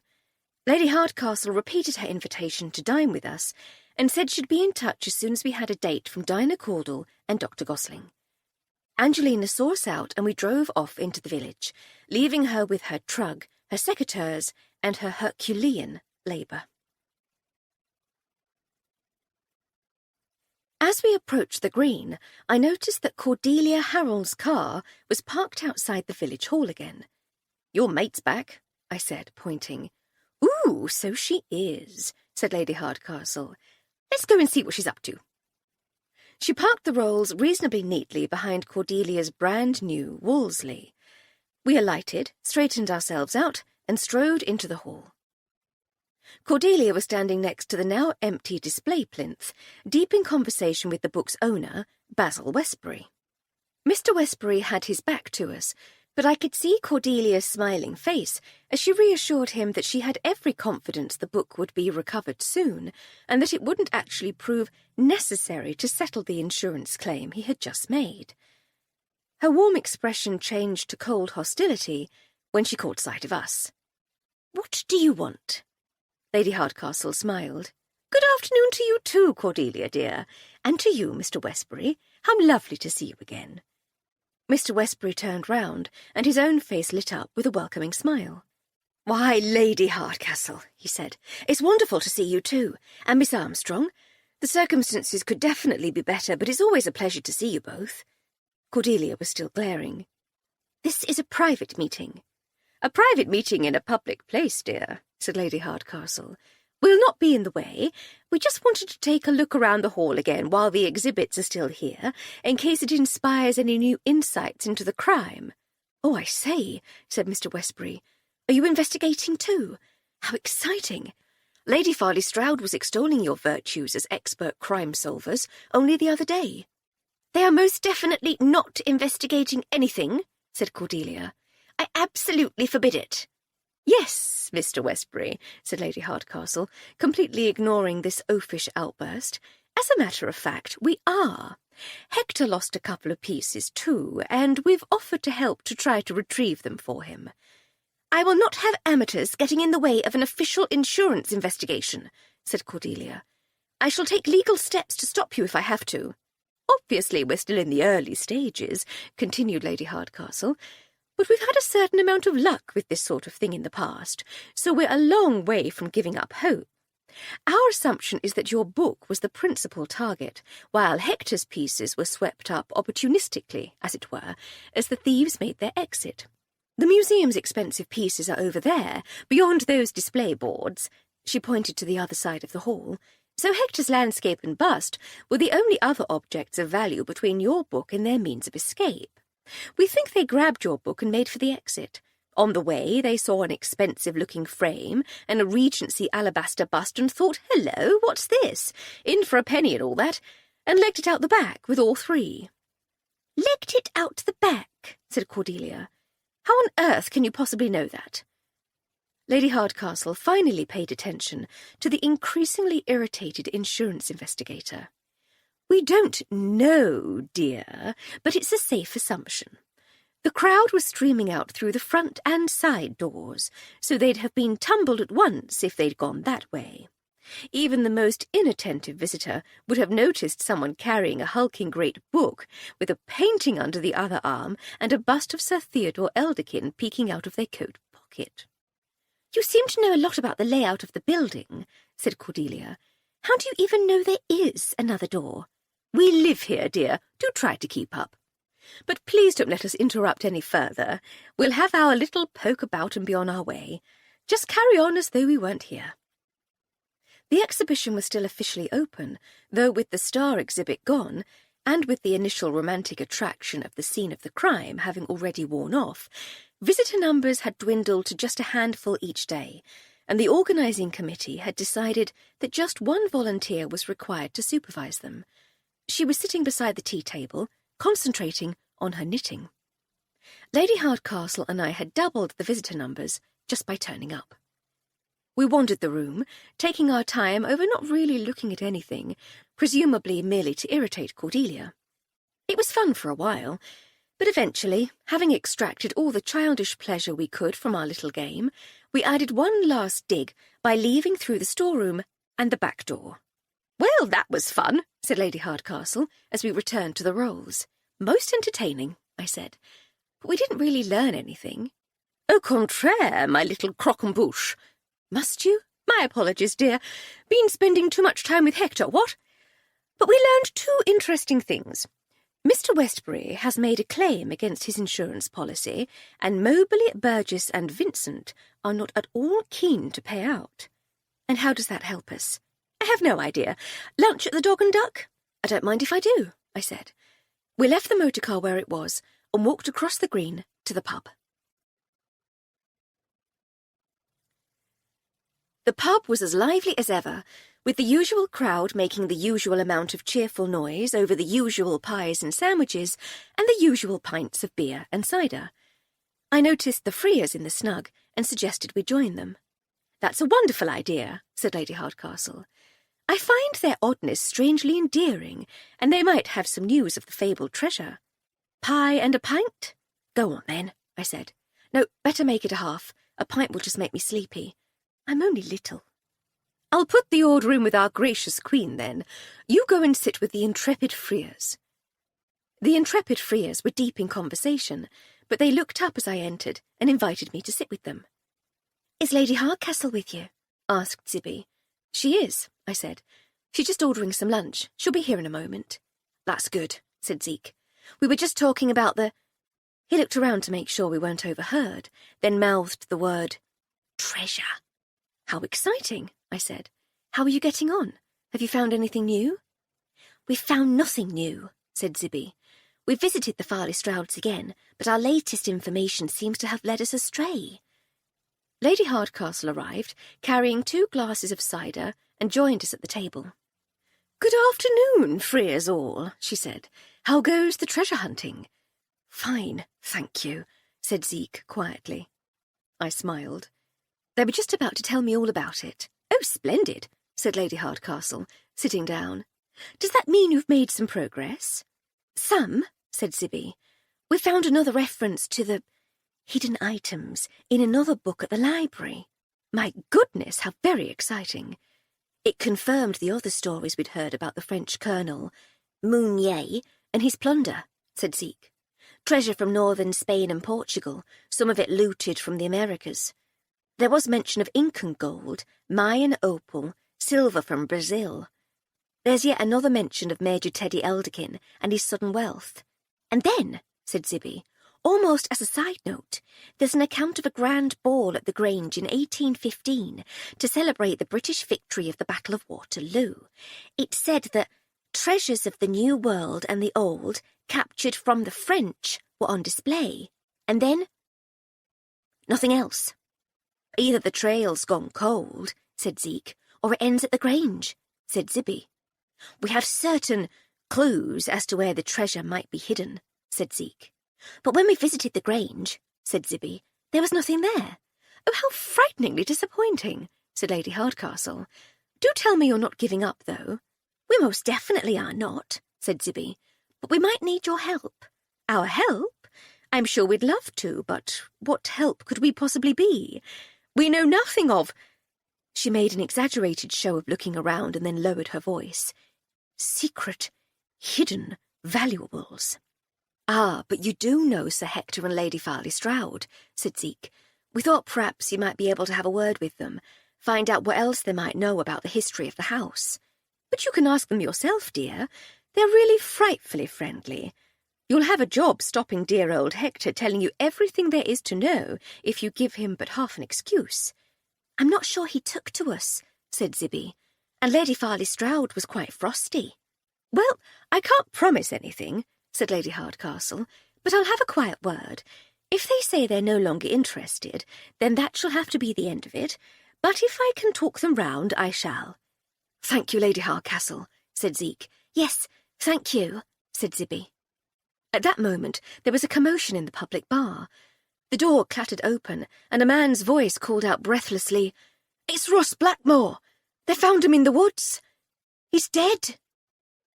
Voices erupted around the pub, expressing shock and disbelief, and clamouring for more details. Lady Hardcastle and I rose together and went through to the other bar. I couldn't tell whether our appearance was in some way reassuring or perhaps merely surprising, but the effect was to silence the uproar.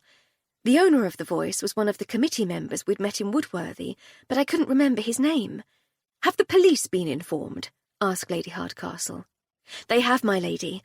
A couple of young lads found the body when they were playing in the woods. They raced to the village and told Sergeant Dobson. Blackmore's head was smashed in, they said. Then Dobson telephoned the CID in Bristol, and they're sending up an inspector and a police surgeon.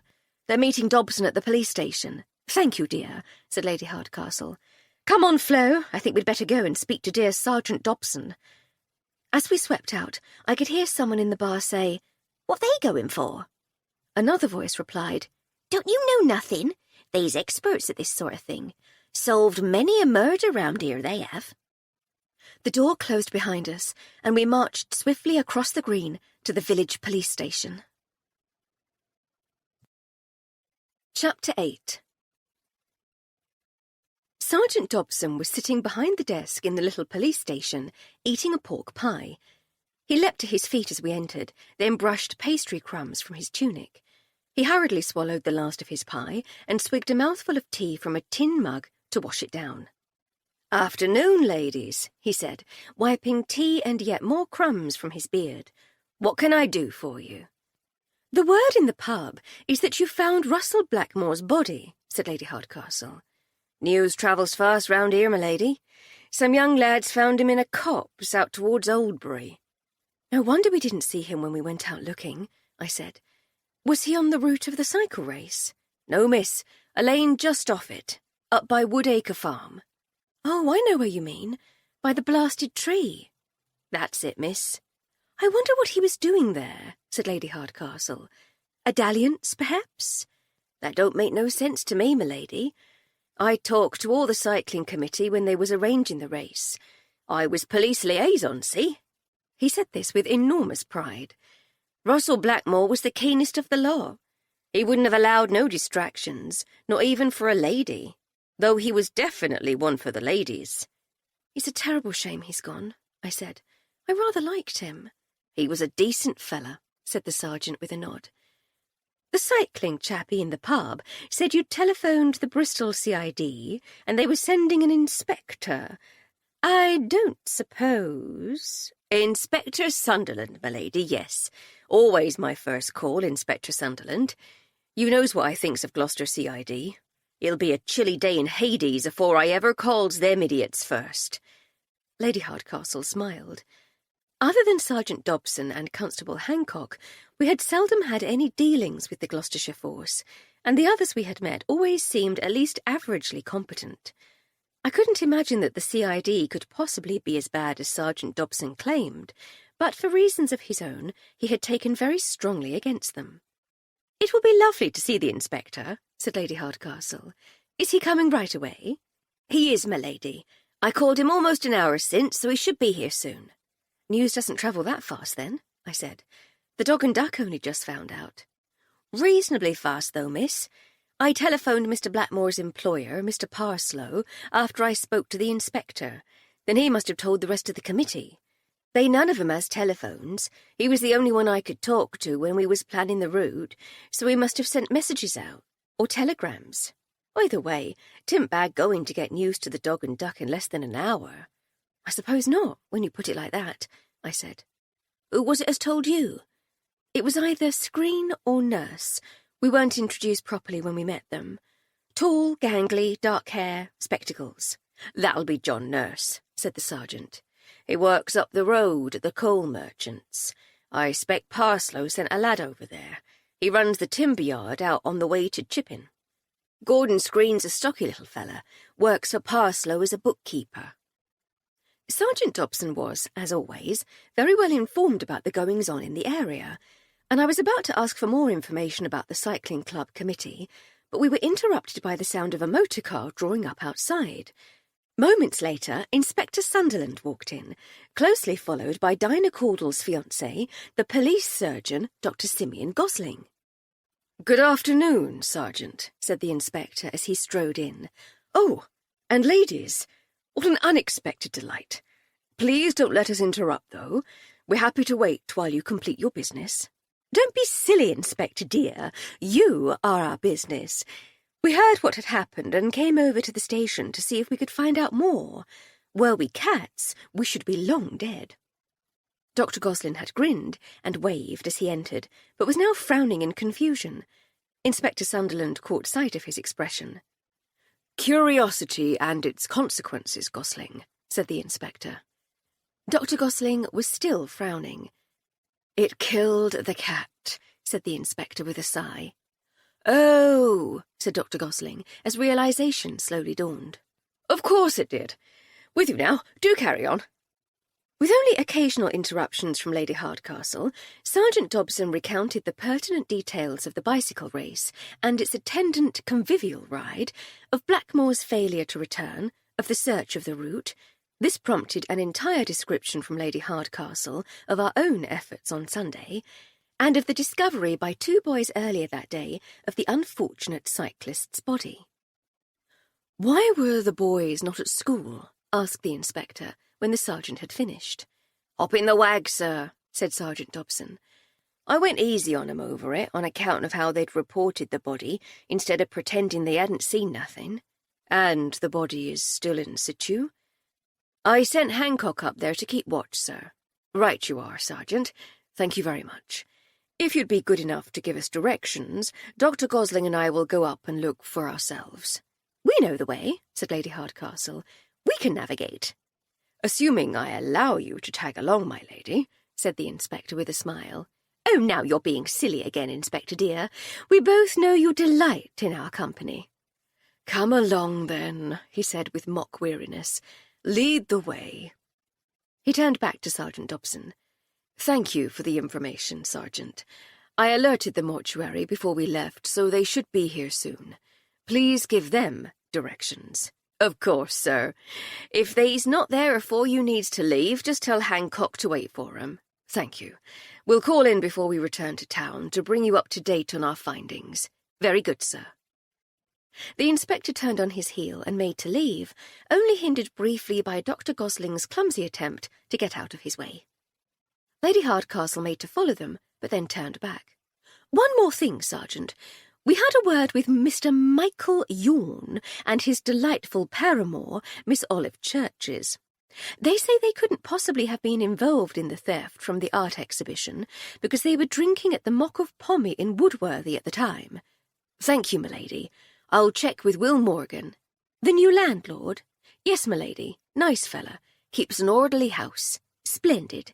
Miss Churches also intimated that her father knew who was responsible. She was keen to impress upon us that neither she nor anyone she's connected with is a narc, you understand, but she did suggest that there are only a few gangs in Bristol capable of carrying out such a daring theft. She won't give names, but she says that the coppers will know whose doors to kick in. We do love kicking indoors, m'lady, said the sergeant with a chuckle. I'll have a word with the inspector when you all gets back from the woods. Thank you, Sergeant. Now, though, we need to dash. Poor Inspector Sunderland will be waiting for his navigators. We left the sergeant making notes in his daybook and went to join the inspector and Dr. Gosling. With the inspector driving and me navigating, the journey to the woods was a swift one. Lady Hardcastle sat gossiping in the back with her old friend Dr. Gosling, and we found the left turn onto the lane by the lightning-struck tree at Woodacre Farm without any difficulty. Constable Hancock was standing with his hands clasped behind his back when we arrived, though I surmised from the dirt and dust on his trousers and tunic when he turned round that he had been sitting on the grass until he heard the sound of the approaching motor car. "Good afternoon, Constable," said the inspector. "Thank you for standing guard for us." "Just doing my duty, sir," said Constable Hancock, though his face beamed with pride. "Lead the way, would you?" "Certainly, sir. He's through here." The constable took us a few yards into the trees to a small clearing. Blackmore's body lay beside his bicycle, still dressed in the linen shirt and tweed breeches we had seen him wearing on Sunday morning. One of his shoes was missing, and his socks were rumpled. His cap was a few feet away. Dr. Gosling knelt and quickly examined him. "As always, I'll not give you an official cause of death until I have him on the slab," he said, "but I doubt I'll find it to be anything other than this blow to the head." He indicated a large wound on the back of Blackmore's skull. "He was hit with something with a right-angled edge," he continued, "and there are some splinters of wood in there. A rough-cut wooden post, perhaps, but not too hefty. No bigger than 2 by 2, I should say. From the state of the poor chap, I'd say he's been here a couple of days." "Killed on the day of the race, then," said Lady Hardcastle. Now that she was face to face with Blackmore's body, I could see she was a good deal more upset by his death than she'd been letting on. "I should say so, yes," agreed Dr. Gosling. As he continued his preliminary examination of the body, I looked around the small clearing. I could see Blackmore's missing shoe a little way away, and immediately noticed something else. "He was dragged here," I said, and pointed to the tracks in the soft dirt. 2 lines led from the lane to the body, but one became fainter after the point where his shoe had come off. "Thank you, Miss Armstrong," said the inspector, making a note. I continued my static examination of the scene, and lit next upon the BSA road racer. "The saddle's missing from the bicycle," I said. Lady Hardcastle knelt to look more closely at the seat tube. If we had been given notice of our trip to a murder scene, she would have brought paper and pencils and would be sketching the body and its surroundings. Without this absorbing task to occupy her mind, she seemed in want of something to do. "It was carefully removed rather than ripped off," she said. "The bolt is almost completely undone." "Are they especially valuable?" asked Dr. Gosling as he continued his own work. "Bicycle saddles, I mean. It seems odd to steal a saddle and leave such a handsome machine behind." "There's always a market for spare parts," said Inspector Sunderland. "But you're right. It does seem an odd thing to take." "I remember seeing the bicycle outside the village hall last week," I said. "The saddle was certainly sporty. Handmade leather, rather than pressed out in a factory somewhere, I'd say. I imagine they're highly sought after." "I shall ask around," said the inspector. "One of the lads at the Bridewell is a keen cyclist. He's bound to know." When Dr. Gosling had finished making his notes, the 4 of us carefully searched the clearing. Then we followed the path of the tracks in the dirt back to the lane and Constable Hancock, but we found nothing else of any particular interest. There were traces of boot prints in the soft ground, but they had been largely obliterated by the smaller prints of the 2 boys who had found the body, and we were unable to learn anything helpful from them. Inspector Sunderland asked the young constable to wait for the mortuary men, and then drove us back to the village. Inspector Sunderland and Dr. Gosling went into the police station to brief Sergeant Dobson on their findings, and we stood for a few moments outside on the grass. "What next, then?" I asked. "I've been wondering that myself," said Lady Hardcastle. "Were the situation different, I'd suggest we head home and set up the crime board, as we usually do, and try to fathom poor Blackmore's murder.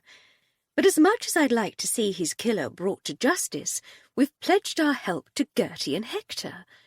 The treasure hunters might yet save the day, but unless and until they do, the lost painting ought to be our priority. The murder seems somehow incidental. I didn't even have my drawing things to make a sketch of the scene of the crime. I find myself somewhat at sea. Then we should leave the murder to Inspector Sunderland for now and concentrate on the stolen painting. Why don't we have another go at recreating the theft? The exhibition hasn't been doing the briskest business, so it will be quiet in the hall again. Let's walk it through one more time." "Let's do that," she said. "Perhaps another look will inspire us." It was 5:15, and the village hall was deserted, apart from the lone exhibition committee member on duty to oversee the show. "We're closing at past," she said officiously as we entered. "Right you are, dear," said Lady Hardcastle, breezily. "We just want a quick look round, then we'll be out of your way." "I'll be locking up on the dot, mind," said the committee member. "I got's me husband's tea to get." "Don't worry, dear, we shan't hold you up."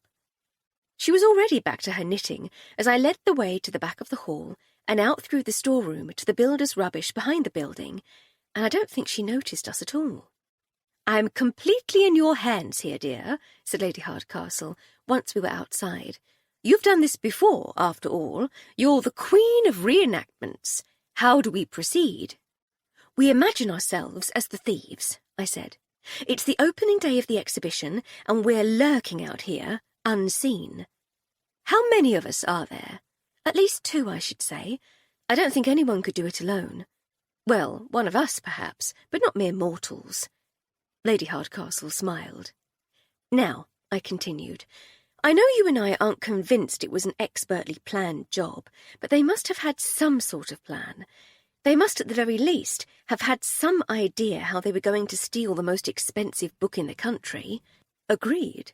In which case, our first task would be to find wood shavings and oily rags and a galvanized bucket to put them in." "That's a very specific shopping list," said Lady Hardcastle. "Wouldn't we be better bringing that sort of thing with us? Perhaps we sourced it beforehand and stashed it here?" I suggested. "That seems to be crediting us with a little too much forethought, but all right. If we're a gang from Bristol, we might at least have planned that much.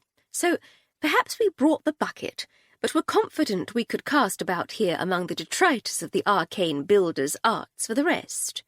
"Seems reasonable," I said, looking around. To be fair to the workmen, though they had generated a good deal of mess, they had stacked it neatly, ready for later disposal. As we had noted before, there was burnt timber in one pile, fresh offcuts in another. There were empty tins of paint and oil of turpentine. There was a pile of rags and a pile of general rubbish. I began with this last pile, where I quickly found several Hessian sacks full of wood shavings. "The combustible material is easy to find," I said, pulling one of the sacks free of the pile. "With this and some of those old rags, we could replicate the fire we found. All we'd need would be a bucket, and we might have brought our own." "We might," said Lady Hardcastle distractedly. "What's that under there?" "Where?" I asked, turning back to the rubbish pile. "Under that sack. Something shiny." I put down my wood shavings and hefted out the sack she had indicated. "Well, well, well," she said. "That's a turn-up." Lying on the dusty ground beneath the sacks of general waste was a broken gilt picture frame. The 4 sides had been smashed apart at the joints, but I recognised the carving.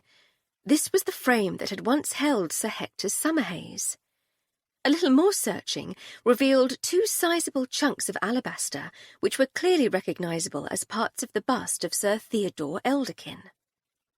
It took us quite a few minutes to gather up as many pieces of shattered frame and figurine as we could find. By the time we had placed them all carefully in a pile, and I had gone back into the hall to try to find something clean to put them in, the volunteer had gone home, and the front door was closed, presumably locked. I managed to find an old tea chest in the storeroom, which I took out to Lady Hardcastle and the pile of bits. "That cheery committee lady has gone," I said. "Mrs. Palmer," said Lady Hardcastle. "Look at you and your name-remembering skills.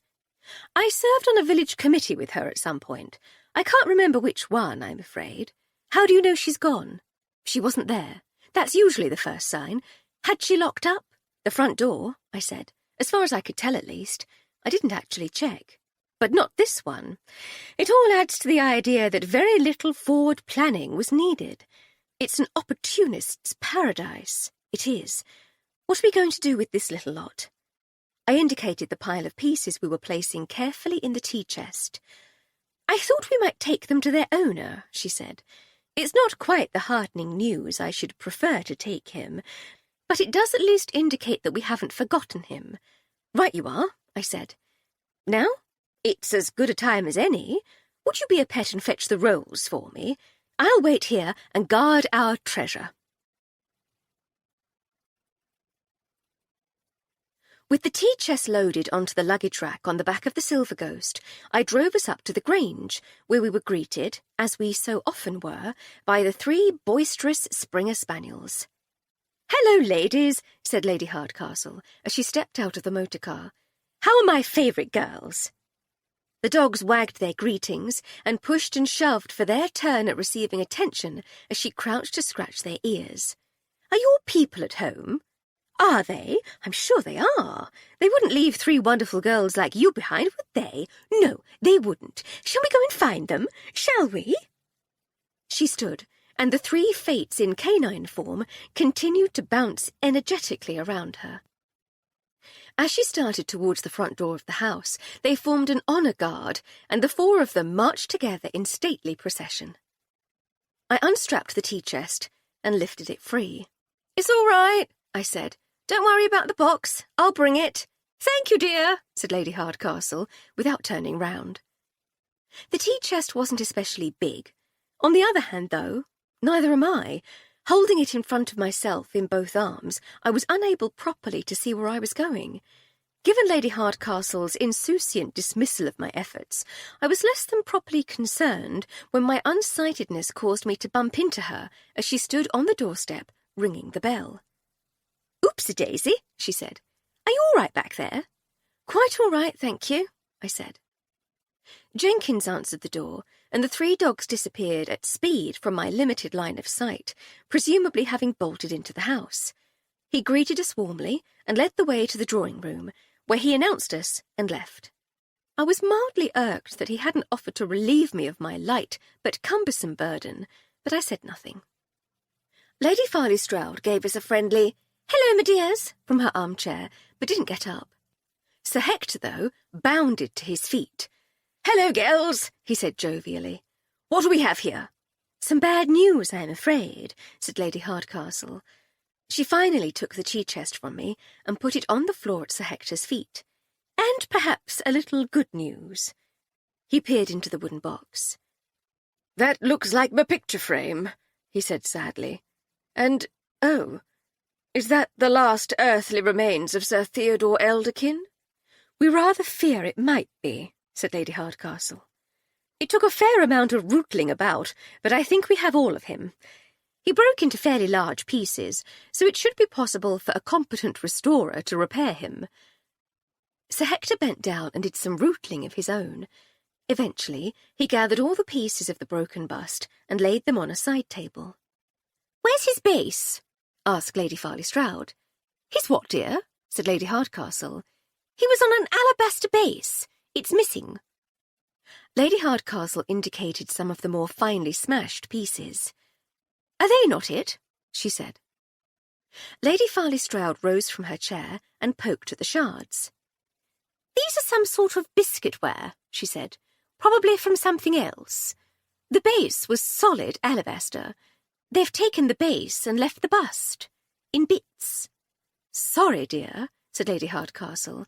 "This was all we could find. But that does lead on to the good news. We might not have the painting yet, but at least we know it hasn't just been wantonly destroyed like the bust. It was taken very carefully from its frame, so it's still out there somewhere." "With Westbury's blasted book," said Sir Hector, with uncharacteristic venom.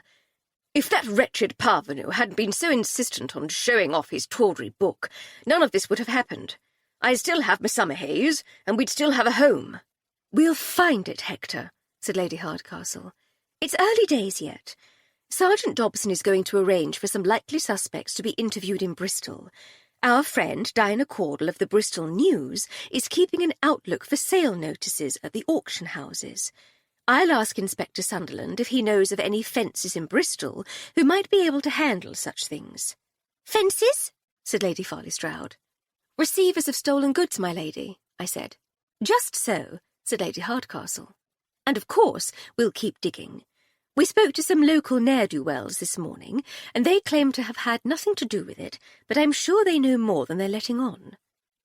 "Get young Florence to beat it out of 'em," said Sir Hector, with a weak smile. "If it comes to it, you know I would," I said.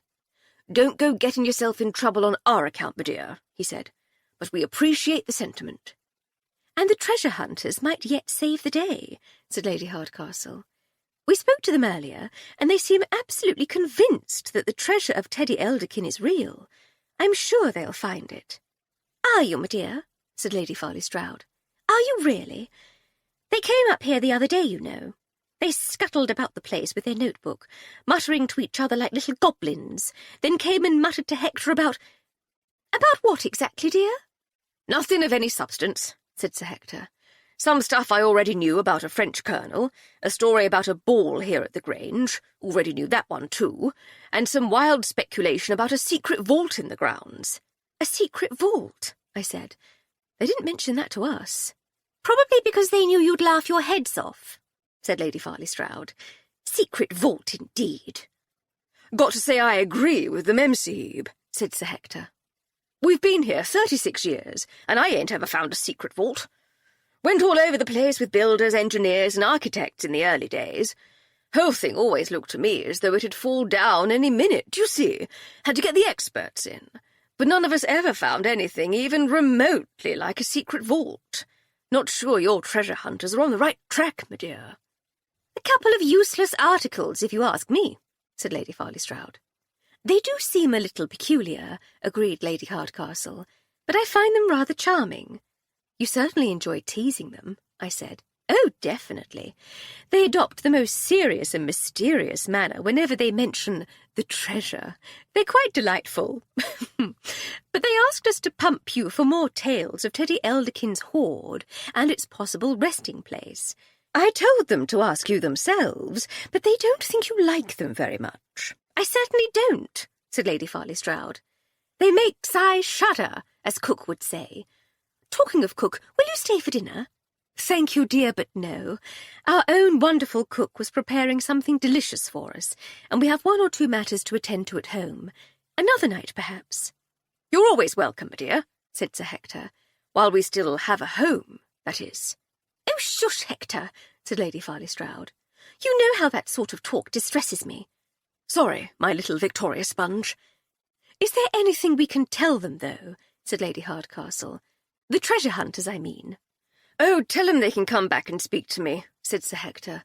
"I can't lose anything by it. And talk of this fanciful treasure is a pleasant daydream, if nothing else. Distracts a fella from his troubles, what?" "We shall pass it on, dear, thank you," said Lady Hardcastle. "And now we had better leave you to your dinner. We shall press on with our investigation of the art exhibition theft and keep you fully apprised of our progress." "Thank you, my dears," said Sir Hector. "Come along, then. I'll show you out." After devouring the splendid meal left for us by Miss Jones, we retired to the drawing-room with the brandy decanter, paper, and pencils. Lady Hardcastle sketched with her pad balanced on the arm of the chair as we talked. "Where the devil are we?"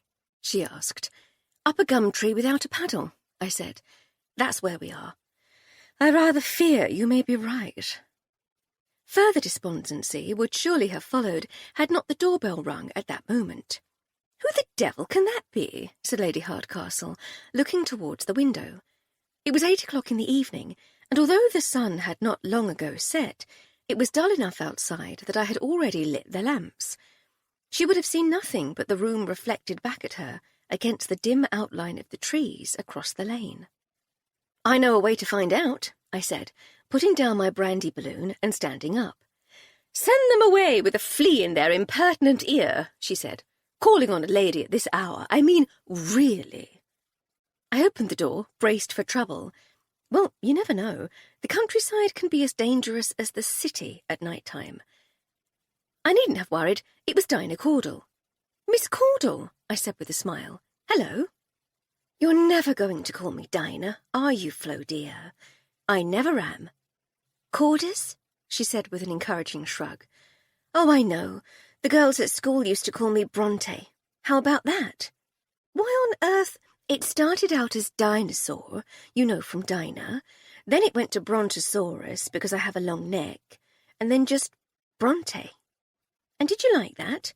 Not at all. Ghastly.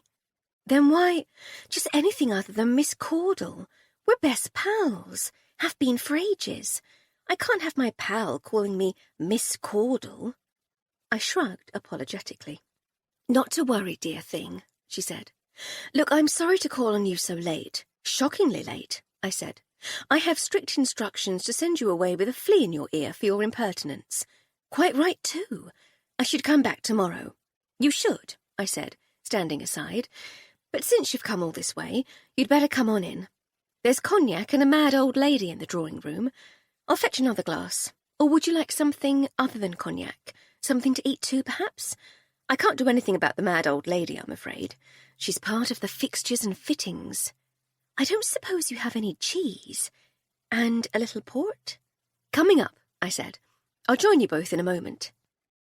I put together a tray, cheese, crackers, port, a jug of water, yet more glasses, and by the time I returned to the drawing-room, Miss Caudle and Lady Hardcastle were standing at the crime board. Smashed to pieces, Lady Hardcastle was saying as I entered. Oh, hello, dear. I was just telling Dinah about our finds behind the village hall. I wish I'd been there, instead of at dinner with the Chipping Bevington Chamber of Commerce, said Miss Caudle. What a glamorous life you lead, I said, setting the tray down. It was a splendid dinner, at the Grey Goose on the High Street, but my goodness, they're a boring lot. Thank goodness for Hubert Pomfrey. Have you met him? Runs a junk shop. Pomfrey's Bric-a-Brac Emporium, I said. Flo's favourite Chipping Bevington shop after Boxwell's books, said Lady Hardcastle. Well, he's a thoroughly endearing chap, said Miss Caudle, but even with his company to jolly up the proceedings, I should still have preferred to be with you two scoundrels. On our less than glamorous exploration of the builder's rubbish behind the village hall, I said. It would have been fun. What have you learned? So far, we believe the thieves more than one. We think so, yes, I said. Do you have any suspects? Not really. Oh, that's disappointing. I thought you'd have at least one or two by now. Well, I said slowly, as I marshalled my thoughts. There are the 2 security guards employed by the insurance company, though we doubt them capable of the planning, and it would have been difficult for them to set the diversionary fire without help. There's the insurance investigator, said Lady Hardcastle, Cordelia Harrell, but mostly because herself doesn't like her, I added. Can't abide the woman, agreed Lady Hardcastle. Local rapscallions Mickey Yawn and Olive Churches have to be considered, I said, though they might have alibis. Is she one of the infamous Churches? Asked Miss Caudle. Churches is. I say that doesn't sound at all right, does it? Churches. She is, I said. They're both belligerently defensive, but I think I would be if people accused me every time something went missing. If anything goes missing, though, her family usually has it, or ends up with it, or knows where it went. Which is the principal reason we spoke to them, said Lady Hardcastle. Both of them together? Yes, I said. He's labouring for a builder out near Tortworth. And what was she doing? Lending moral support. I don't suppose they were pleased to see you. Not entirely, no, I said. We interrupted them. Oh, aha, said Miss Caudle with a grin. What were they up to? They were in the rhododendrons, I said, as I looked to Lady Hardcastle for confirmation. Hollyhocks, dear, said Lady Hardcastle. Miss Caudle's grin widened. Were they any help? She asked. Sort of, I said. They snarled at us a bit while fiercely protesting their innocence, then suggested it was probably a Bristol gang. We thanked them for their help, they offered us some half-hearted threats, and we left them to it. To what? Asked Miss Caudle with a grin. To exactly what you suppose, said Lady Hardcastle. Ah, to be young and in love. Other than that lot, though, and everyone else who was at the exhibition, we've no ideas, I said.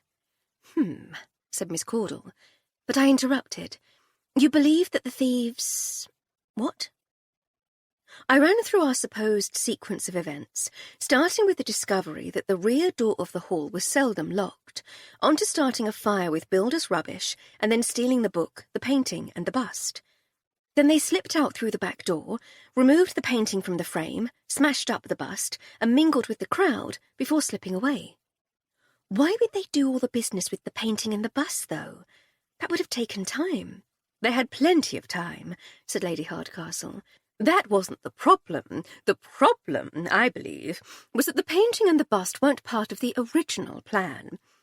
We never managed to see the book, but it's a big blighter by all accounts.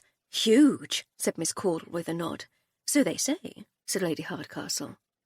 If we assume that was the target, then they'd already have devised a means of spiriting it away. If they were dressed as builders, they might wrap it in sacking and wheel it out on a porter's truck.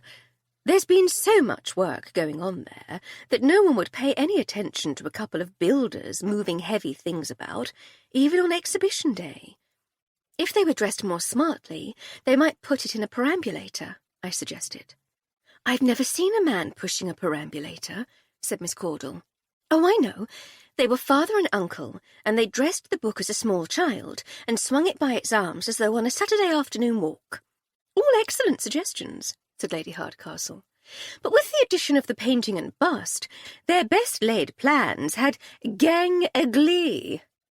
That frame was a good deal bigger than the book, judging by the size of the display case at least, so they got the painting free and smashed up the frame, concealing it in the rubbish pile.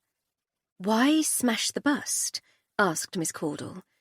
It wasn't an especially impressive piece, I said.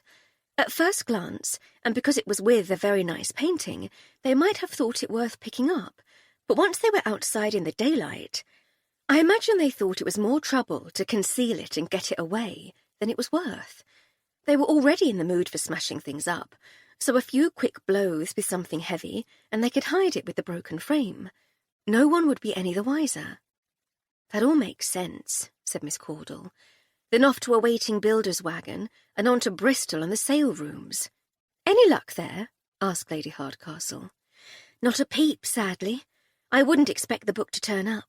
It's far too famous for open sale, but I'm hopeful the painting might appear at some point. It'll be reframed, of course, but an unknown summer haze wouldn't attract the same attention as the most famous book in the country. On the other hand, our thieves might not know it's a summer haze, so it could just disappear into the general stolen goods market for much less than it's worth.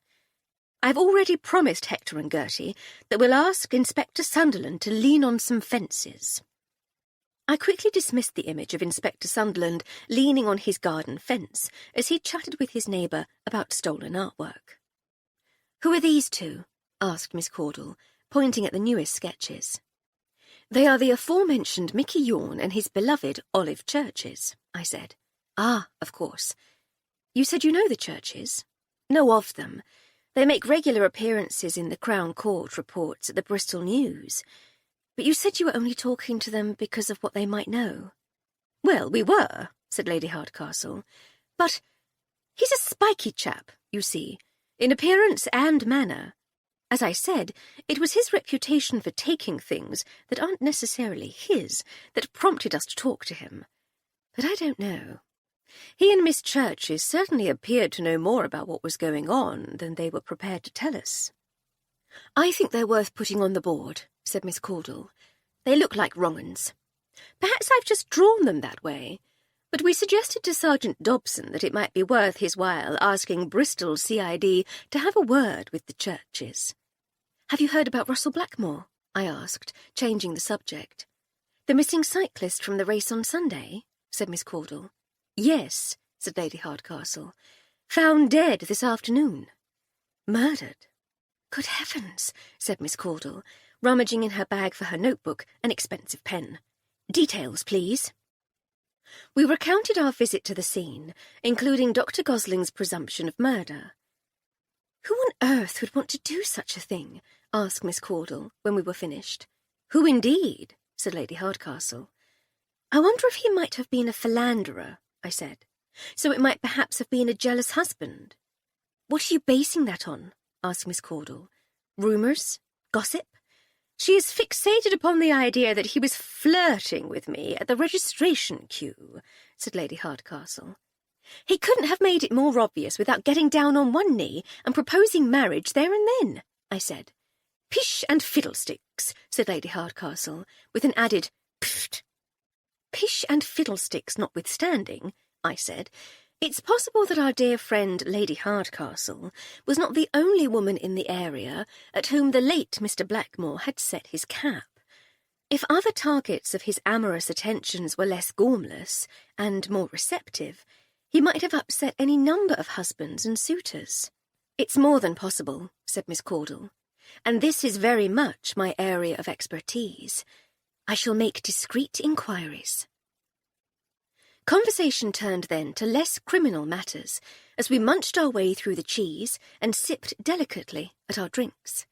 By 11, Miss Caudle was still there, and now in no fit state to drive herself home, so we put her up for the night in one of the guest rooms. Chapter 9. The next morning, Miss Caudle made use of the telephone to dictate a story about Blackmore's murder for the Friday edition of the Bristol News. Feeling pleased with herself at having filed an important story before most of the city had even arrived at work, she rejoined us in the morning room and tucked hungrily into one of Miss Jones's breakfasts. "Well done, dear," said Lady Hardcastle. "It seems as though your day's work is already done. Shall we all go shopping in town to celebrate?" "Sadly not, I'm afraid," said Miss Caudle. "I had expected some words of thanks from my editor for being on the spot for an important murder story, but, alas, it was not to be. His first order of business was to express his dismay that my report of the latest vacuous utterances of the Chipping Bevington Chamber of Commerce had been delayed. It wouldn't do to praise me too much, after all. He was grudgingly pleased in his own way, but a celebratory day off is out of the question. The Chamber of Dullness story has to be written, and then I have to beard Simeon in his vile-smelling lair and ask him to give me some juicy quotes about the more gruesome details of the killing. Our readers do love a gruesome detail. That's a shame. Another time, perhaps. Absolutely. But you two are busy anyway. "We are?" I said. This was news to me. "Of course you are, silly," said Miss Caudle. "You've an art theft to solve and a pal's home to save." "Oh, that," I said. "We're at the leaving it to ferment and see what ideas brew up stage. A day's shopping would have been fun. I need some new summer shoes." "We're doing a lot of that at the moment, I'm afraid," said Lady Hardcastle. "Shopping for summer shoes?" said Miss Caudle. "You're as bad as Flo. No, dear, fermenting rather than solving. As we said last night, other than Cordelia, the security guards, and Yawn and Churches, we've no decent suspects, and we only suspect the youngsters because of their reputation for being wrong-uns." "It's a well-deserved reputation," I said. "Granted, but prejudice isn't proof." "Ollie is going to speak to Pa Churches, though," said Miss Caudle. She was the only one among us who ever referred to Inspector Oliver Sunderland by his given name. Or one of his Bristol-based colleagues, yes, said Lady Hardcastle. I didn't catch Miss Caudle's response, because I was already in the hall on my way to answer the doorbell, which neither of them, apparently, had heard. It was Inspector Sunderland. "Ah, Inspector," I said. "Do come in. We were just talking about you." I took his hat and hung it on the hat stand beside the door. "Nothing good, I hope," he said. "Never," I said. "You know us." "I do indeed." I led him through to the morning room, where Lady Hardcastle and Miss Caudle were still discussing the local petty villains. "Ollie, darling," said Miss Caudle, "what an extraordinary coincidence. We were just—" "Talking about me," said Inspector Sunderland. "So I gather. Good morning, Dinah. You're out early." "Or out late. It's a matter of perspective. I found myself slightly squiffy last night. You know how generous Emily can be with the bottle, so I stayed the night." "Well, it's a pleasure to see you, whatever disgraceful excesses led to our meeting. Good morning, my lady. I didn't mean to neglect you." "Not at all, Inspector dear," said Lady Hardcastle. "Have you news?" "I'm afraid I'm newsless, but I do have an invitation. I gather from Sergeant Dobson that you've met the members of the Littleton Cotterell and Woodworthy Cycling Club Committee." "Woodworthy and Littleton Cotterell?" "Yes. What did I say? You got them the other way round. It's dismayingly important to people round these parts, I'm afraid. Village rivalry and all that. I shall endeavour to get it right when I meet them. But you are acquainted?" "I think acquainted is pushing it a little, but the sergeant is correct. We have met them, at least." "That's good enough for me," said the inspector. "I wondered if you might like to accompany me this morning while I interview them. I've asked to meet at their club headquarters." "I should love to, thank you. Flo?" "Always," I said. "I love a good interview. Where's their headquarters?" "They share the scout hut at Woodworthy," said the inspector. "Scout hut?" I said. "Where the Boy Scouts meet. They have a 2-room shed on the outskirts of the village, and they rent it out to other organisations from time to time." "Ah, I see.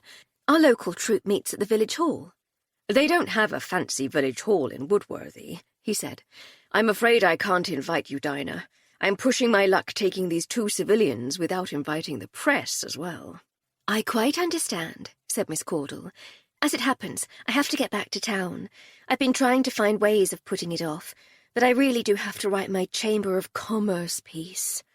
"We'll make sure you get all the gossip," said Lady Hardcastle. "I'll pretend I didn't hear that," said the inspector. "Do at least pretend to take my job seriously, at least while I'm actually in the room." "'Nuff said," said Lady Hardcastle, putting her finger on her lips. "Discretion shall be our watchword." It took us nearly half an hour to get ready, but we left the inspector with tea, toast, and whatever else was left of breakfast, and he seemed perfectly content. The Woodworthy Scout Hut stood at the end of a short track off the lane that led from the village to the Gloucester Road. We arrived just before 10 o'clock, and Inspector Sunderland parked his police-issue motorcar on the gravelled area in front of the small wooden hut. With its whitewashed perimeter stones and its freshly painted flagpole, the gravelled patch resembled a miniature parade ground. We approached the hut in line abreast, with Inspector Sunderland in the middle.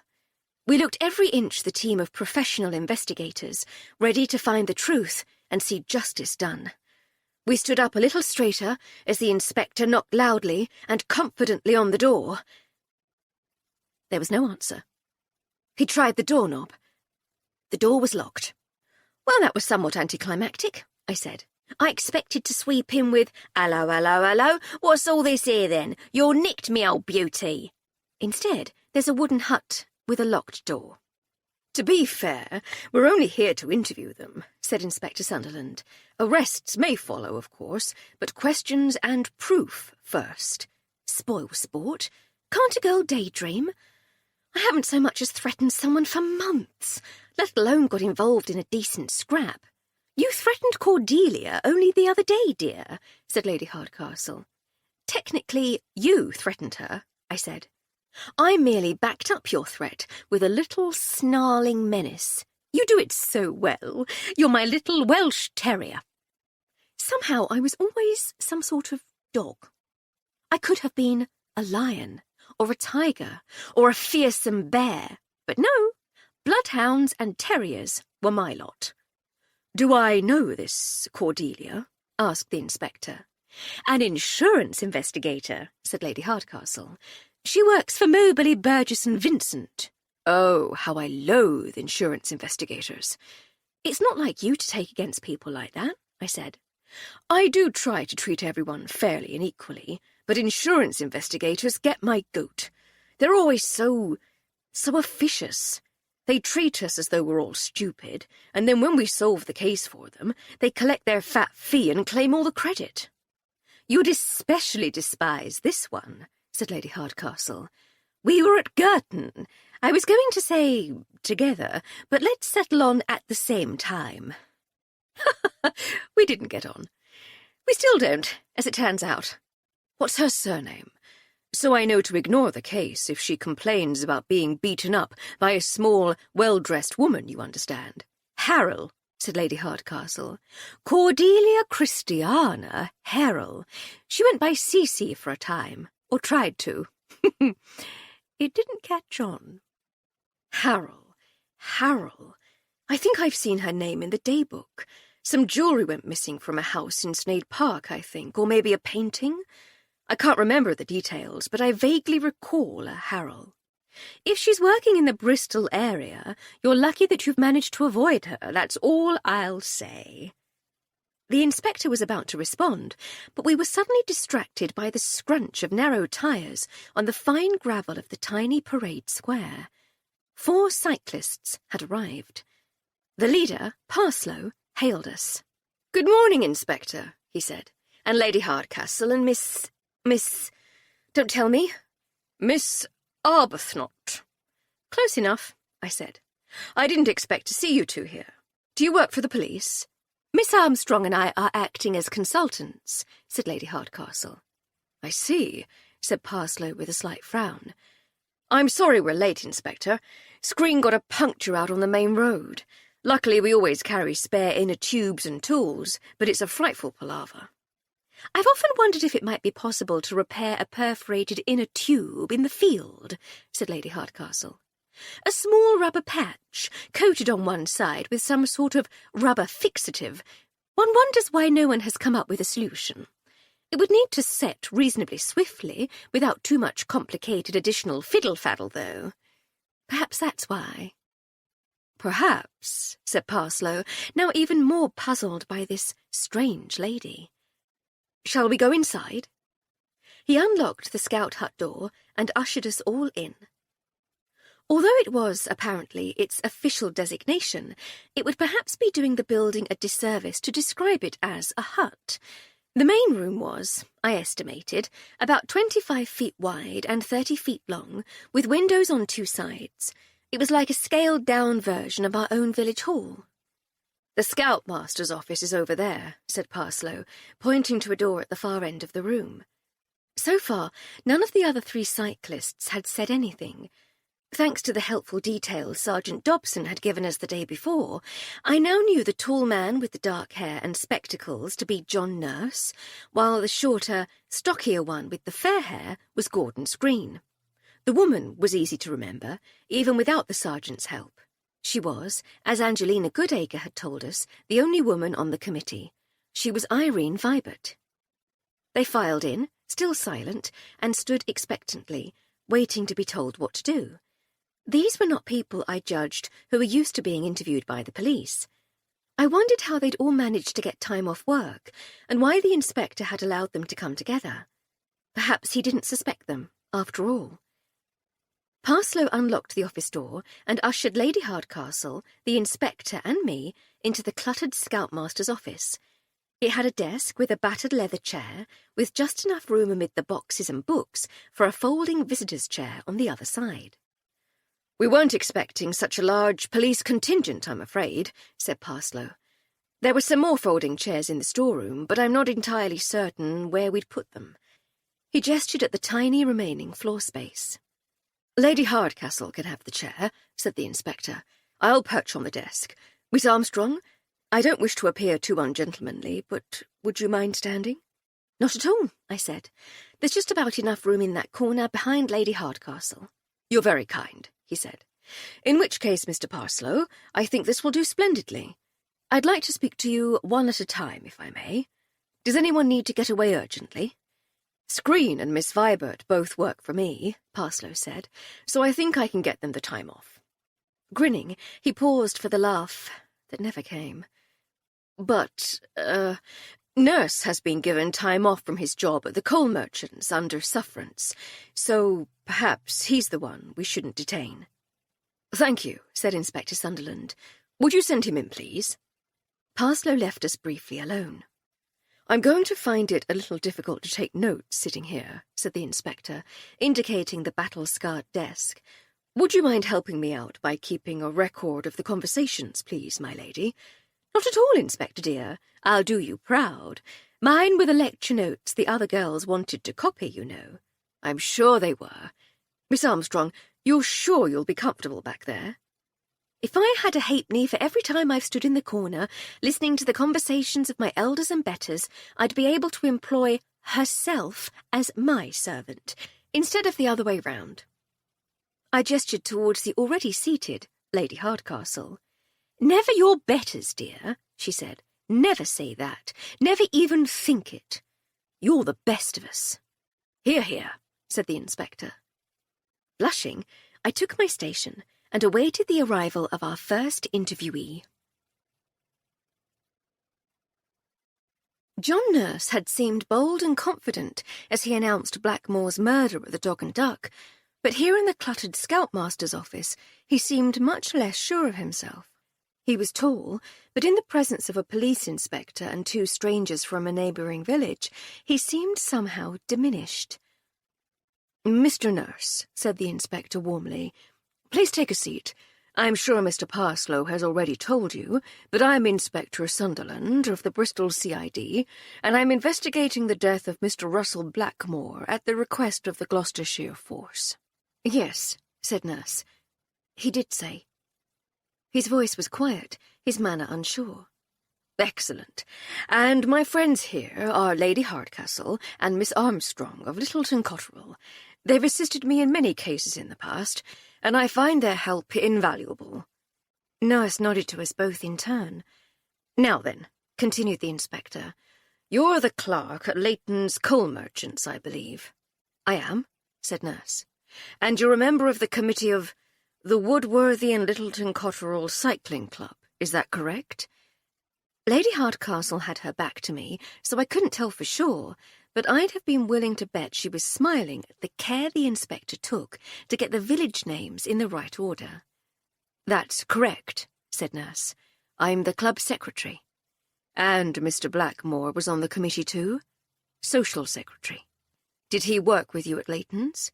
No, he worked in town. He was an engineer. The inspector nodded. I was sure he knew all this already, but it never hurts to make a witness comfortable with some easy initial questions. Thank you. And did you know Mr. Blackmore well? Very well. We weren't what you might call pals, but we got along fine. I liked him. I believe charming is the word people most often use to describe him. I see, said the inspector. He paused for a moment, and it took me only slightly less than the length of his pause to work out that he was making sure that Lady Hardcastle had time to make her notes. Tell me about the cycle race on the 12th. We had been making the arrangements for weeks, began Nurse. You and Mr. Blackmore? No, I mean the committee. Blackmore was involved, of course, but he worked in the city, so he was unable to get to all our meetings. He took care of peripheral things, making sure the village pub knew how many to expect, publicity, flyers, things he could get on with without needing to attend endless meetings. I see, said the inspector. Thank you. We advised the police of the proposed route, continued Nurse, briefed volunteer marshals, made signs. We thought of everything. It was perfect. We set off a few minutes late because of delays at the registration desk. He looked at Lady Hardcastle and me. You were there. You saw how popular it was. It was very busy, I said, to save Lady Hardcastle looking up from her note-taking. I was surprised. So were we, honestly, he said. But the race got underway at just after 9:15 by my watch. He patted his waistcoat pocket. The pack stayed together for about a mile, but then we began to string out a little. Where was Blackmore? He was with my group for a time as we began to spread. He stayed with us for quite a while, but he was much fitter than the rest of us and was trying to cajole us into upping the pace a little. No one was keen, so he started to pull away shortly before we passed the castle for the first time. He was alone from then on? Unless he caught the lead group, then yes. Is that likely? It's certainly possible. It would have taken quite a sprint to catch them quickly. He would still have had to maintain a very quick pace, even to catch them slowly over a lap and a half, though, so my guess is that he probably was alone, yes. He was found at... The inspector turned to look at me. "The lane by the blasted tree near Woodacre Farm," I said. "Thank you, Miss Armstrong," said the inspector. "Do you know the lane, Mr. Nurse?" "I do," said Nurse. "It's a distinctive landmark, that tree." "Do you remember passing it that Sunday morning? Did you see anything unusual?" "I do remember, yes. As I say, it's a distinctive landmark, and it was a sign that we weren't too far from home, so I definitely remember. But no, there was nothing untoward there on either of the 2 times we passed it. And no one noticed that Mr. Blackmore didn't come back. We did notice, but not until we'd checked the register after the last stragglers from the leisurely ride. At least he hadn't said convivial. I was beginning to hate that word. But weren't you all keen to see the timesheet, to find out where you'd finished? This was a competition, wasn't it?" "It was, but it was all done behind closed doors, metaphorically speaking. Of the racers, only Irene was allowed to see the timesheet. She's part of the racing subcommittee, and they wanted to make a big announcement of the results once all the marshals' reports had come in. It was common knowledge that the woman Goodacre had arrived home first, but she couldn't be crowned the official winner until the scrutineers had verified everything." The inspector asked him a few more questions, but we didn't learn anything new, and he was soon thanked and sent on his way. Next to be sent in was Irene Vibert. She was a good deal more confident than Nurse, or at least she appeared to be. Her manner was almost defiant as she walked in and took her seat, but that could just as easily have been bravado rather than actual confidence. The introductions done, Inspector Sunderland opened the questioning in much the same way as he had with Nurse. "You're employed at Parslow's timber yard," he said. "I am," she said calmly. "In what capacity?" "I'm Mr. Parslow's secretary." "And you serve on the cycling club committee as part of the racing subcommittee, as I understand it?" "You understand correctly." He asked her about the day of the race, and she told a very similar story to Nurse's. The field had spread out, and she was in the lead group. No, Blackmore hadn't caught up with them. No, she hadn't seen anything unusual. She stressed different on either of the times they had passed the blasted tree. "So there was nothing different," said the inspector. "But was there anything unusual?" "It's an unusual place," said Irene. "That lightning tree gives me the creeps." "I see. When we asked Nurse why no one noticed that Blackmore hadn't returned, he said it was because the scrutineers hadn't completed their work. No one outside the race subcommittee was allowed to see the register or the timesheet." "That's also correct. We wanted to add a little drama to the announcement of the results. A little theatre, you might say. The truth is that the results of a small club's inaugural race are of little consequence, and most people couldn't give a fig. We thought that by adding a period of secret scrutiny and wise head-scratching, we might make it a bit more interesting. It also allowed the committee time to try to come up with the reason for not naming Angelina Goodacre as the winner." "Why would they not want to do that?"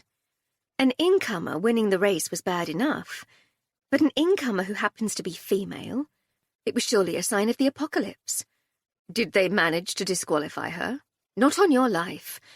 I got nowhere with my argument that women had just as much right to compete as men, but I managed to persuade them how bad it would make them look if everyone thought the race result had been fixed to make sure a committee member won. Gordon Screen was second, you see." "And when did this discussion take place? When did you see the timesheet?" "I had a quick look at the register when I saw what I thought were the back markers of the race coming home. Then we took possession of the register and the timesheet when the last of the convivial riders arrived. That was you, Lady Hardcastle, and your friends. We reasoned that all the racers must be back if the slowest of the convivial riders were home. We were a little on the sluggish side, I'm afraid, said Lady Hardcastle, without looking up, but we did have a lovely picnic at Berkeley. So you knew then that Blackmore hadn't returned, said the inspector. There was no finishing time recorded, certainly, said Irene. That didn't cause any concern. Russ was something of a free spirit. He was a fine cyclist and a reasonably keen competitor, but it wasn't his life, not like some people. She flicked her head towards the office door and the other committee members in the meeting room beyond. It didn't seem odd to me that he might have been distracted by something or someone. If he got bored of the race and wandered off to find something more engaging, it wouldn't have surprised many people. What would you say was his life, then? He was a man of simple tastes, said Irene. He liked women, art, money, and fine cognac. In that order, said Lady Hardcastle. Perhaps we should put money first. With plenty of that, he had more access to the other three. Did you ever walk out together? I asked. I beg your pardon? What business is that of yours? We're trying to get as complete a picture of the man as we can, I said. I saw a look on your face when he was making eyes at Lady Hardcastle when we first met you all outside the pub in Woodworthy. She regarded me carefully. Yes, she said after a few moments. We walked out together for a few months at the end of last year. But that's when I learned that although he could spell the word fidelity, he was a highly educated man, he didn't have the first idea what it meant. He had an eye for the ladies, then, said the inspector. He did, said Irene. My only consolation was that he had discerning taste. All the women who attracted his wandering eye were extremely fetching. I clung to the idea that he must have thought me attractive. He gave me the comfort of satisfying my vanity, at least. I didn't know quite what to make of this. He had met the two of us outside the pub, and again on the green, and it was Lady Hardcastle who had caught his attention both times. To save myself from feeling too much like an old trout, I decided to change the subject. He told us he went to the opening day of the Littleton Cotterell art exhibition, I said. Did he talk about it? Ceaselessly. It was his idea of heaven.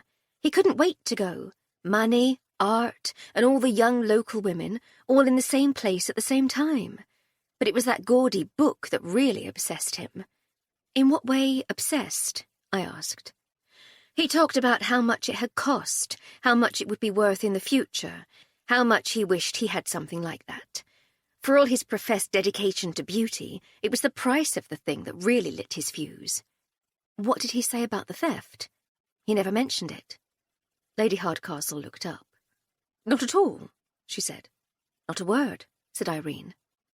He came to a committee meeting and complained about having to go back to Littleton Cotterell to fetch his bicycle, but that was the closest he came. Lady Hardcastle returned to her note-taking. Irene had little else to offer us, despite a few minutes more conversation. Inspector Sunderland thanked her for her help and asked her to send in Gordon Screen. Screen didn't look like a typical athlete, but perhaps cyclists aren't typical.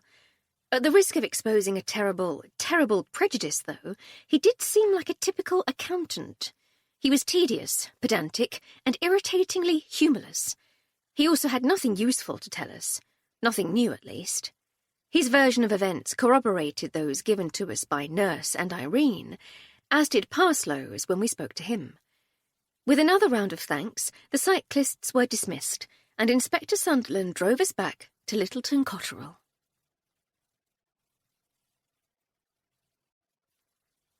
We arrived back at the house to find a familiar green motor car parked in the lane beside the front gate. You have a visitor, said Inspector Sunderland. Not an especially welcome one, said Lady Hardcastle. If you wish to meet Miss Cordelia Harrell, you've arrived at an opportune moment. I'm curious, certainly. Would you mind if I came in? Not at all, Inspector dear. Will you stay for lunch? If it's no trouble, said the inspector. I'm sorry, did that sound too eager? I shouldn't want you to think I only come here to scrounge your food. Not at all, not at all. We delight in your company. I led the way through the front door, and we de-hatted in the hall. Edna had heard us come in and bustled out to intercept us. "You's got a visitor, m'lady," she said in theatrically hushed tones. "Miss Harrow, I think she called herself. I said you wasn't expecting no one, and that I didn't know when you'd be back, but she insisted on waiting, and not politely neither. I put her in the drawing room and give her a cup of tea, but it didn't change her mood much. Thank you, Edna dear. We saw her car, so we knew she was here. Might I prevail upon you for 3 more cups of tea, please? And would you tell Miss Jones that we'll be at least 3 for lunch? I shall invite Miss Harrell, but I doubt very much she'll stay." Lady Hardcastle took the lead as we entered the drawing-room behind her. Cordelia was sitting in my armchair, reading the Times. "Good morning, Cordelia, dear," said Lady Hardcastle. "How lovely of you to drop in. Would you care for some more tea?" Cordelia flicked down the newspaper, as though noticing us for the first time. "It's not a social call," she said. "I have a bone to pick with you." "Pick away, dear thing." "I'm given to understand that you have spoken to Michael Yorn. You've been given the truth. We spoke to him and his beautiful girlfriend yesterday morning. Lovely couple. A little aggressive in their manner, but one usually puts that down to a lack of self-confidence. I specifically forbade you from interfering in my case. You had no right to speak to him. Oh dear, we still on about that. You knew we were going to ignore you. Why do you let it upset you?" "Because—" The inspector cleared his throat. "And who the blistering blue blazes are you?" snapped Cordelia. "Another interfering busybody?" "In a manner of speaking, miss, Inspector Sunderland of Bristol CID. He held up his warrant card. "Oh, well, Lady Hardcastle and Miss Armstrong are helping me with a murder investigation, and I'm helping them in their attempts to recover their friend's lost painting. I shall be following up a lead given to them by Miss Churches as soon as I have a free moment." "It's my case," said Cordelia. "Mine. My bonus is at stake here." Sunderland smiled. "I'm sure you'll get what's due to you, Miss Harrell.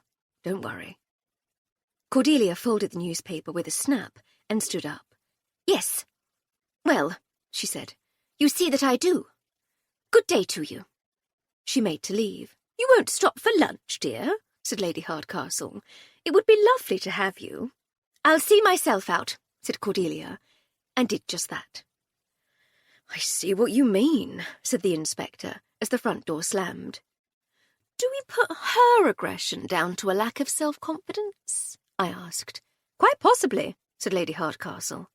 "She always acted as though she has something to prove. More interesting for the moment, though, is how you knew we were looking for Hector's painting." "I'm a policeman, my lady," said Inspector Sunderland. "It's my job to know things."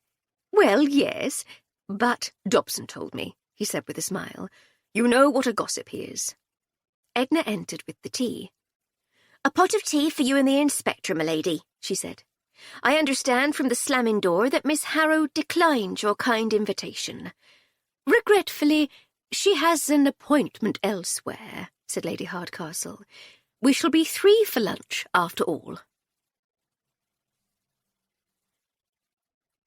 Inspector Sunderland left soon after lunch, having eaten with such enthusiasm that Lady Hardcastle had teased him, suggesting that he wasn't eating properly at home. "Dolly is a fine cook," he said, "as you well know. But I did miss dinner last night. I was watching one of those new tobacco bond warehouses down at the Cumberland Basin. We had a tip that a gang had a man working inside, and were going to help themselves to a recently arrived cargo." "I say," said Lady Hardcastle, "how exciting! Did you catch them?" "Red-handed," he said, with uncharacteristic pride. "Good for you! More pie?" Once he had gone, I tidied up and went to check with Miss Jones what she had prepared for me to cook for dinner. I took coffee to the drawing-room, having successfully predicted that that's where Lady Hardcastle would be. "Oh, thank you, dear," she said, left hand on hip, right hand tapping a stick of chalk against her teeth. She was staring contemplatively at the crime board. "Do you think Blackmore was involved in the art theft?" she said. "I was certainly thinking it while Irene Vibert was talking, yes," I replied, setting down the coffee tray and joining her at the board. especially when she told us about how interested he'd been in the Westbury Shakespeare. When we spoke to him in the registration queue for the race, he acted as if he was only vaguely aware of its existence. That made my antennae twitch too, though he was rather concentrating on impressing an attractive widow at the time. Perhaps he thought you might find his obsession unappealing. She treated me to a dismissive "Pfft." "So," she said, after a thought-filled pause, "he pinched the book, nabbed Hector's painting and sloped off with them. That's why he had to leave his bicycle behind. And then, what? A falling out with his accomplice, who smashed his head in on the cycle race? A rival gang?" "It's not implausible," I said. "But who would his accomplice be? And how does it help us find the Summerhays?" "Valid questions, both." "What did Nurse say he did for a living?" "He's a clerk at Leighton's Coal Merchants," she said.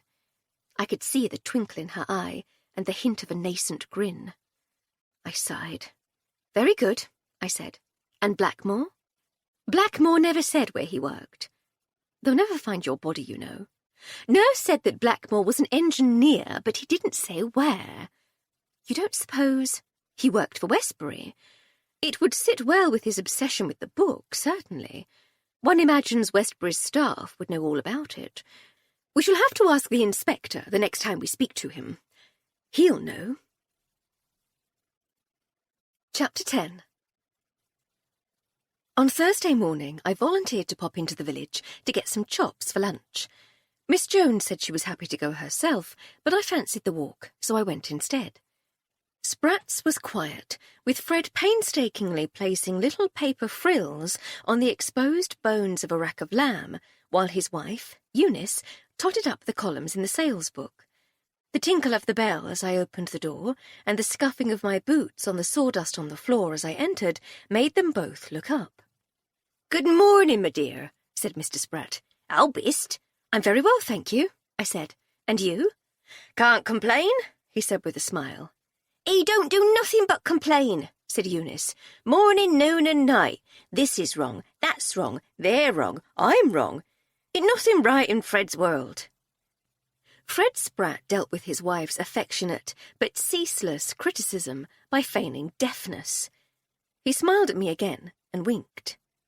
"What can we do for you this fine day?" he said. I resisted the urge to turn and point at the seemingly perpetual greyness of the sky.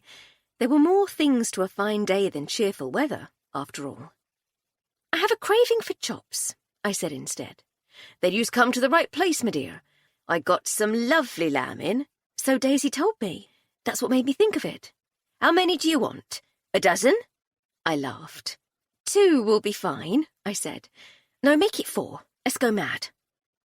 As he trimmed and wrapped the meat, I turned to Eunice, who was already making a note of the purchase against Lady Hardcastle's account. "And how are you, Mrs. Spratt?" I said. "I'm very well indeed, my dear," she said, looking up. "I had a bit of trouble with my feet.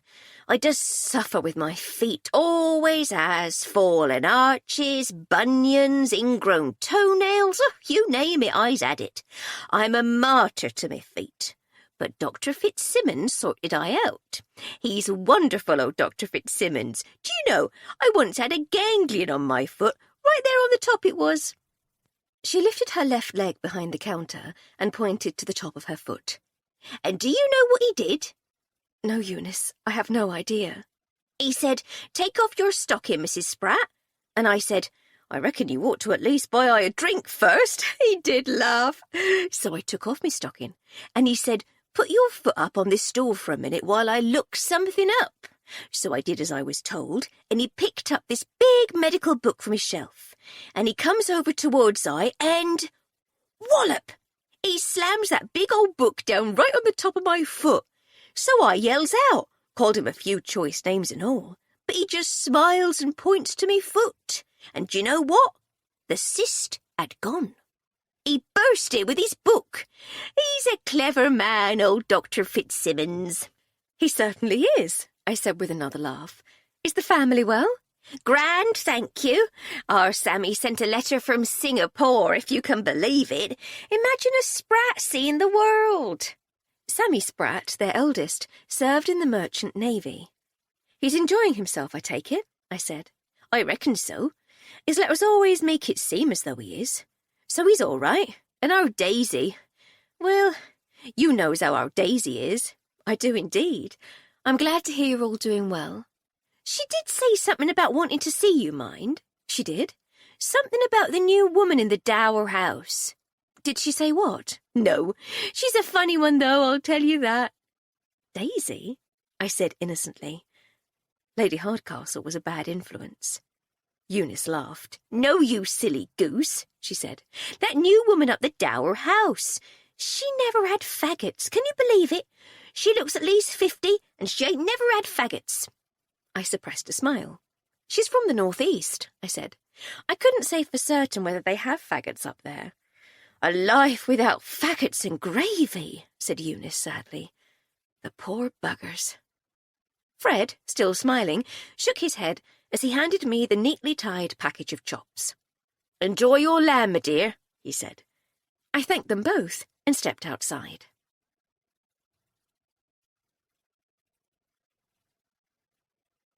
I stood for a moment on the path outside the butcher's. I felt as though I ought to go straight home with my precious cargo of lamb chops, but there was nothing urgent for me to do there, other than hand the meat over to Miss Jones. I knew that if Daisy wasn't helping her family in the shop, she would already be hard at work in the Dog and Duck, so I decided to pay her a visit. The pub door was shut and bolted, so I knocked. No answer. I knocked again, louder this time. "We's closed," called Daisy from inside. "It's me," I said. I've never been entirely certain why any of us ever think that's a helpful thing to say, but it remains the standard answer, nonetheless. "Flo?" "Well, yes," I said. "Obviously." I could hear the sound of many bolts being thrown and a key being turned in the lock. After what seemed an age, the door opened to reveal Queen Daisy in a dirty apron, a broom in her hand. "It's not obvious at all, you duffer. You could be anyone." I couldn't be Constable Hancock. He's much taller, and his voice is deeper and all. But that ain't the point, is it? Do you want me or Joe? "You," I said. "Can I come in?" "Always nice to be wanted," she said, stepping aside to allow me to enter.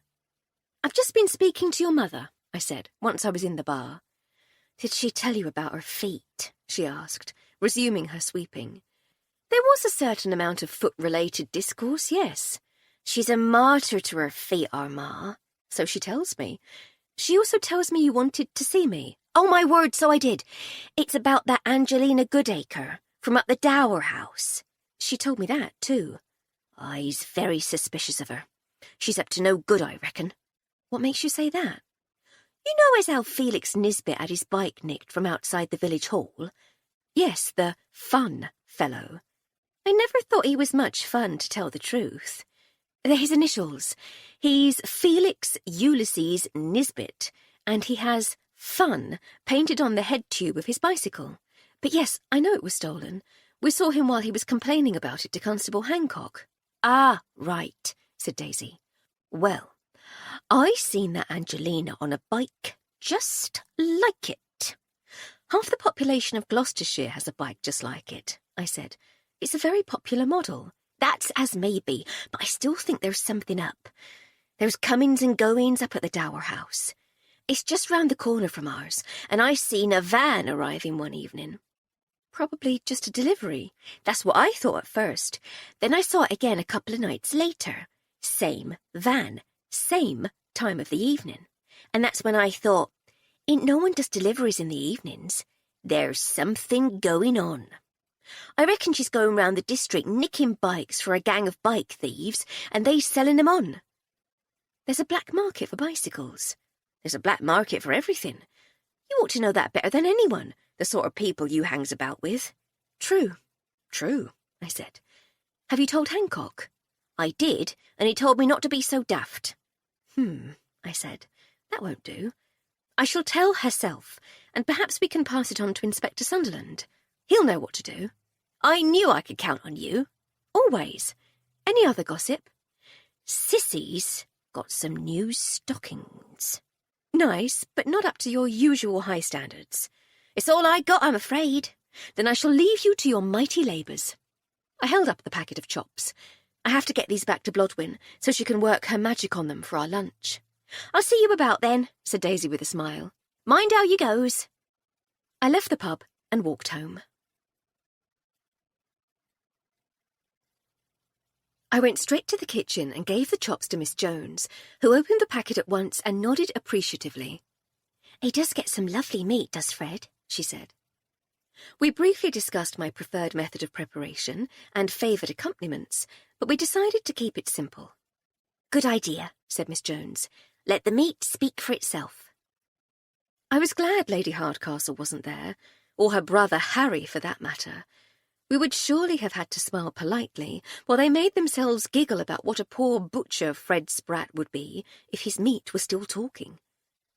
Lady Hardcastle was nowhere to be seen, but Edna told me that she had said something about making an early start on her voles. I went out to her studio in the Orangery, where I found her painstakingly dressing the Vole Atlantis set in preparation for the next scene of her new moving picture.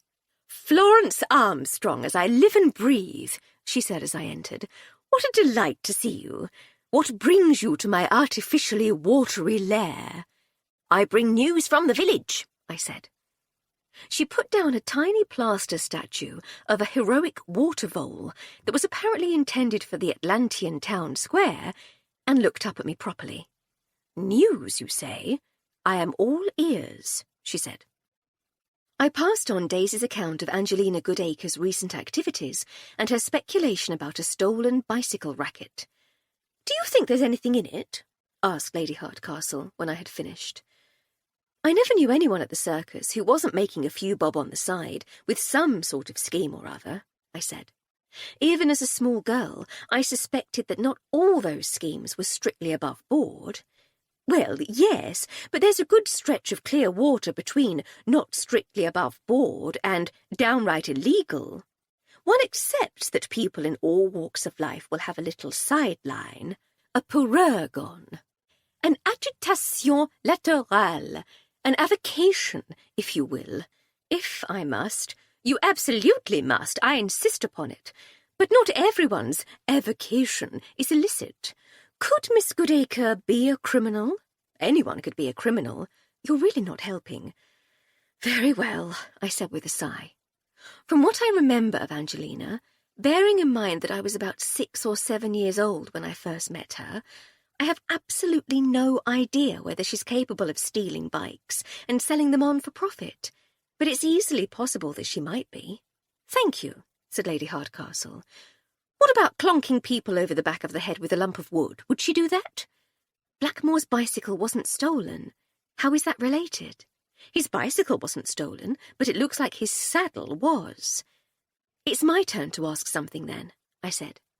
"Do you imagine Angelina is the sort of person who would murder a man in cold blood for the sake of a bicycle saddle? In which case it's my turn to say, anyone could murder a man in cold blood. If the circumstances were right, any of us, could be capable of murder. But she needn't have intended to kill him. She looks fit and strong, but she's small.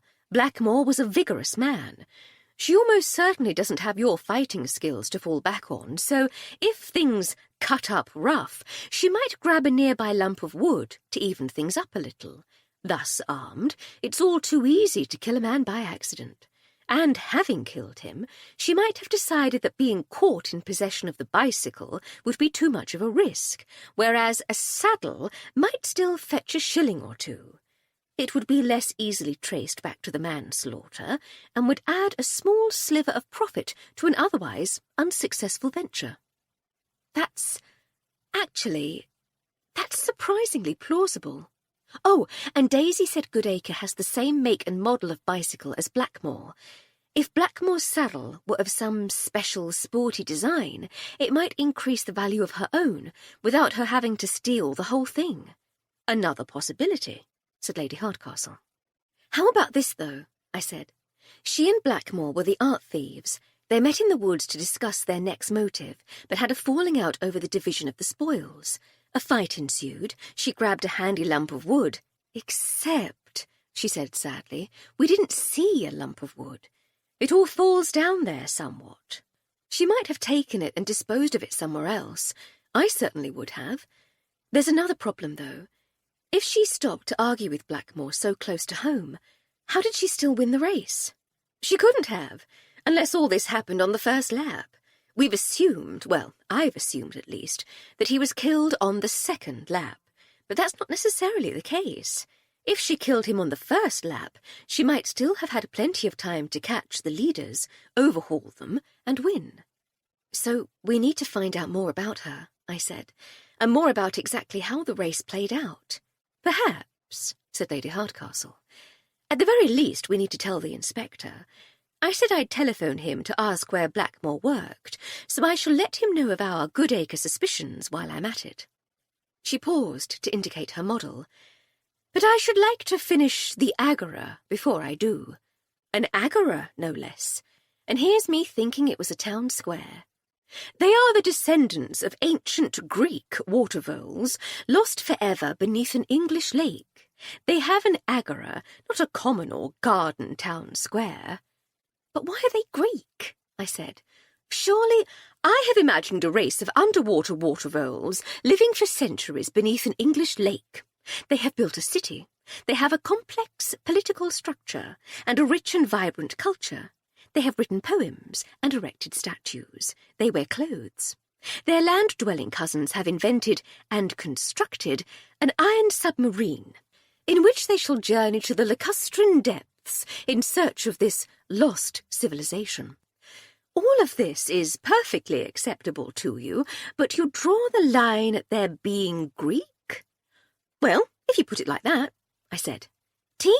Coffee, please. I shall be with you in just a few moments. I left her to her unaccountably Hellenic water voles. After coffee, Lady Hardcastle telephoned Inspector Sunderland at the Bridewell in Bristol. With our heads together and the earpiece between us so we could both join in, she passed on our question about Blackmore's employer and our thoughts about Angelina Goodacre. I can tell you about Blackmore straight away, he said. He was a draftsman at Westbury Engineering in Bristol. Well, now there's a thing, said Lady Hardcastle. It is, he said. What sort of thing? The sort of thing that makes one wonder if he was in some way connected with our case. You remember Irene Vibert saying he was obsessed with the Westbury Shakespeare? Well, his place of employment is another connection for you. One I was aware of, yes. I'm already looking into it on Sergeant Dobson's behalf. Oh, said Lady Hardcastle, somewhat dejectedly. Cheer up, my lady, said his distorted, distant voice. It was a good idea, and one worthy of pursuit, and I shall make some inquiries about Miss Goodacre for you. She sounds like quite the character. We circus folk are all characters, I said. Almost all the ones I've ever met have been thoroughly delightful, he said. Do you have anything else? No, Inspector dear, said Lady Hardcastle. That's everything for now. Then I shall leave you to enjoy the rest of your day, he said. Thank you for calling. With the earpiece back on its hook, we were making our way to the drawing-room when the telephone started to ring. Get that, would you, dear? Said Lady Hardcastle, continuing across the hall without so much as breaking stride. I turned back and picked up the earpiece once more. Ahoy! I said. There was a pause, then a familiar laugh. That you, Florence, my dear? Said Sir Hector. It is, Sir Hector, I said. Good morning. Morning, morning. You running away to sea? To see what? I really was spending too much time with Lady Hardcastle. Ha! Came the bark of a laugh again. Very clever, my dear, very clever. No, I meant sailing the briny. It was your nautical greeting set me off, d'you see? Ah, of course. I read an article about Mr. Bell the other day, and I learned that when he invented the telephone, it was his preferred greeting. I thought I'd try it out. Would you like to speak to Lady Hardcastle? No, my dear, you'll do. There was a pause. I say, that sounded a bit rude, didn't it? I didn't mean you were a lesser substitute for the real thing. I just meant, what can I do for you, Sir Hector? I said brightly. Wanted to invite you both for lunch, that was all. You free? Today? Unless you're busy today, yes. Thought it might be fun. Weather's a bit brighter, so we might be out on the terrace. Good to have some company. Save me having to make small talk with the Mem-Sahib, what? I could just about make out the sound of Lady Farley Stroud's voice in the background, but I couldn't hear what she was saying. Nonsense, my little figgy puddin', said Sir Hector, slightly away from the mouthpiece. I always enjoy your company. You're the very light of my life. His voice returned to normal as he addressed me once more. Foot in it there, old thing. Didn't realise she was behind me. Can you come? I shall need to check, I said, but I know there's nothing in the diary. How about I agree that yes, we'd love to come, and if Lady Hardcastle has a pressing engagement she's not told me about, I shall call you back with an alternative suggestion. Sounds splendid, my dear. See you at noon, unless I hear otherwise. Aye, aye, sir, I said. Ha! Came the bark. Then the line went dead. At the Grange, we were escorted to the terrace, to my continuing delight, by the spaniels. Sir Hector was on the lawn, poking at a patch of dug-up grass with a stick. Lady Farley Stroud was sitting at the table, reading a magazine, her spectacles perched on the end of her nose.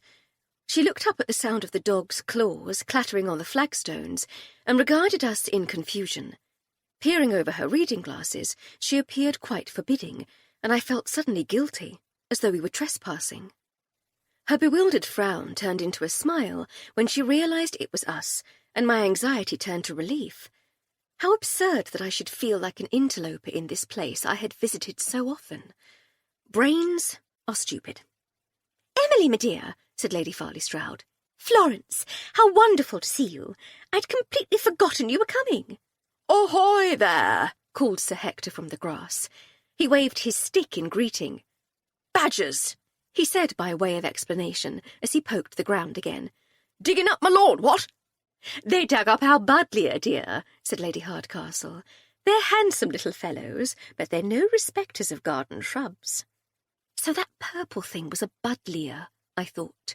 I followed up quickly with, "You're kidding yourself, Flossie. You'll never remember that." Sir Hector, meanwhile, had returned to the terrace and was stamping his feet to remove the loose earth from his shoes.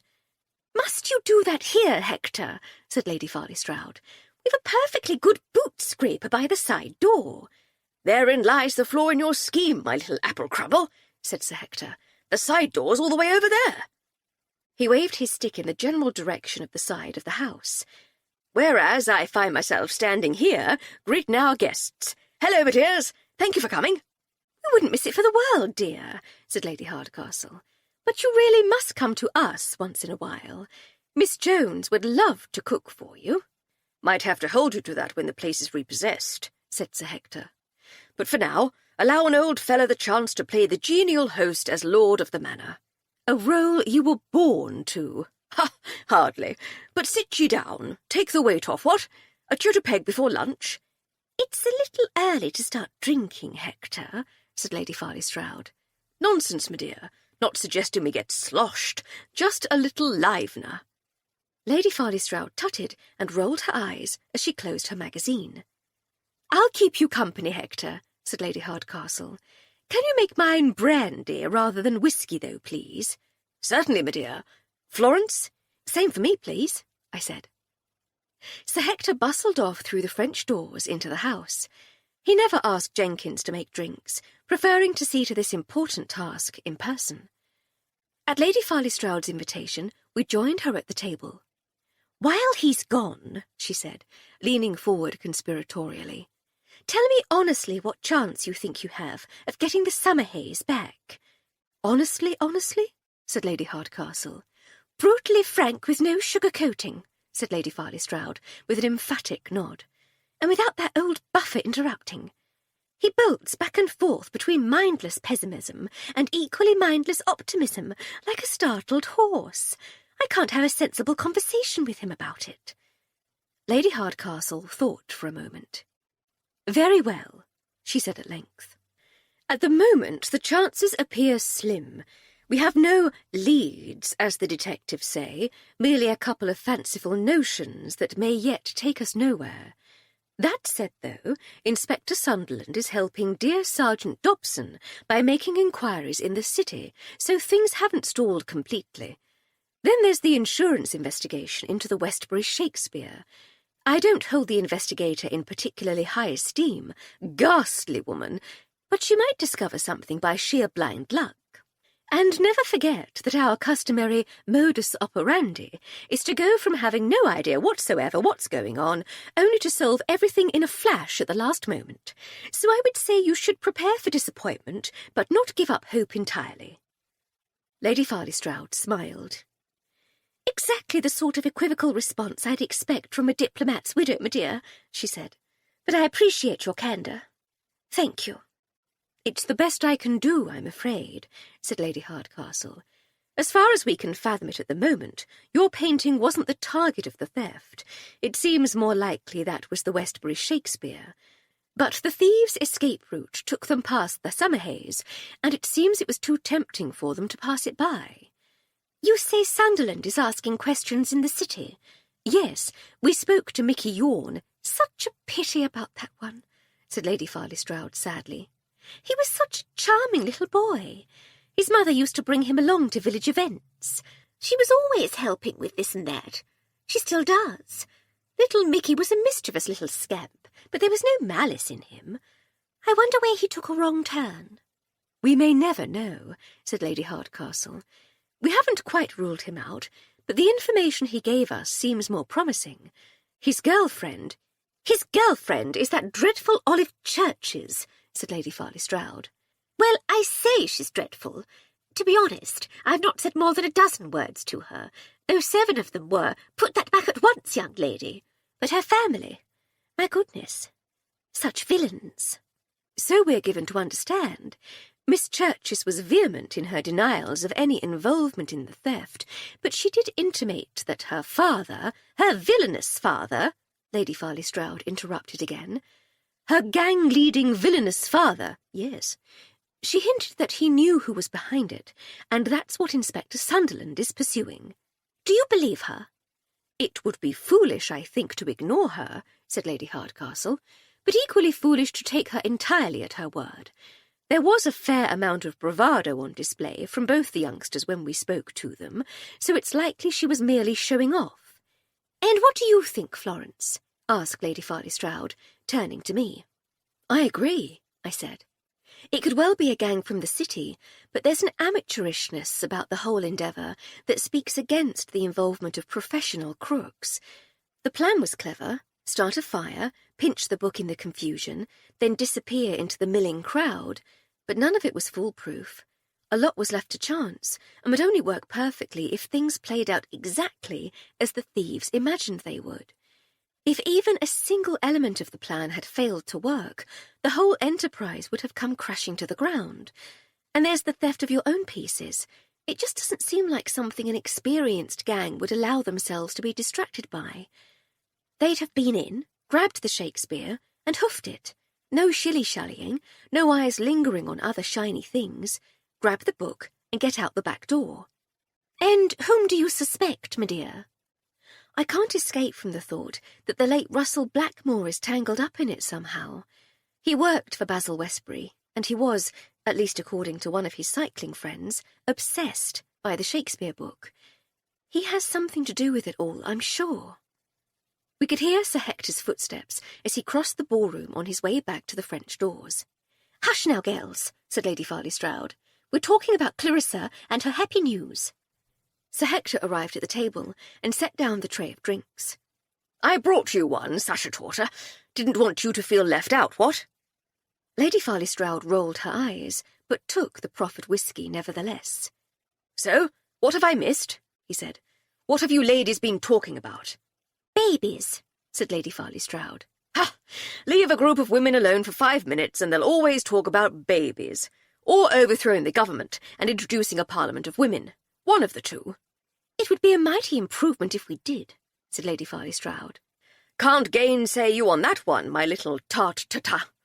We chaps have made a proper hash of it. Good health. He raised his glass in salute, then took a sip and smacked his lips in appreciation. Ah, that's the stuff. We returned his toast and sipped our own small drinks.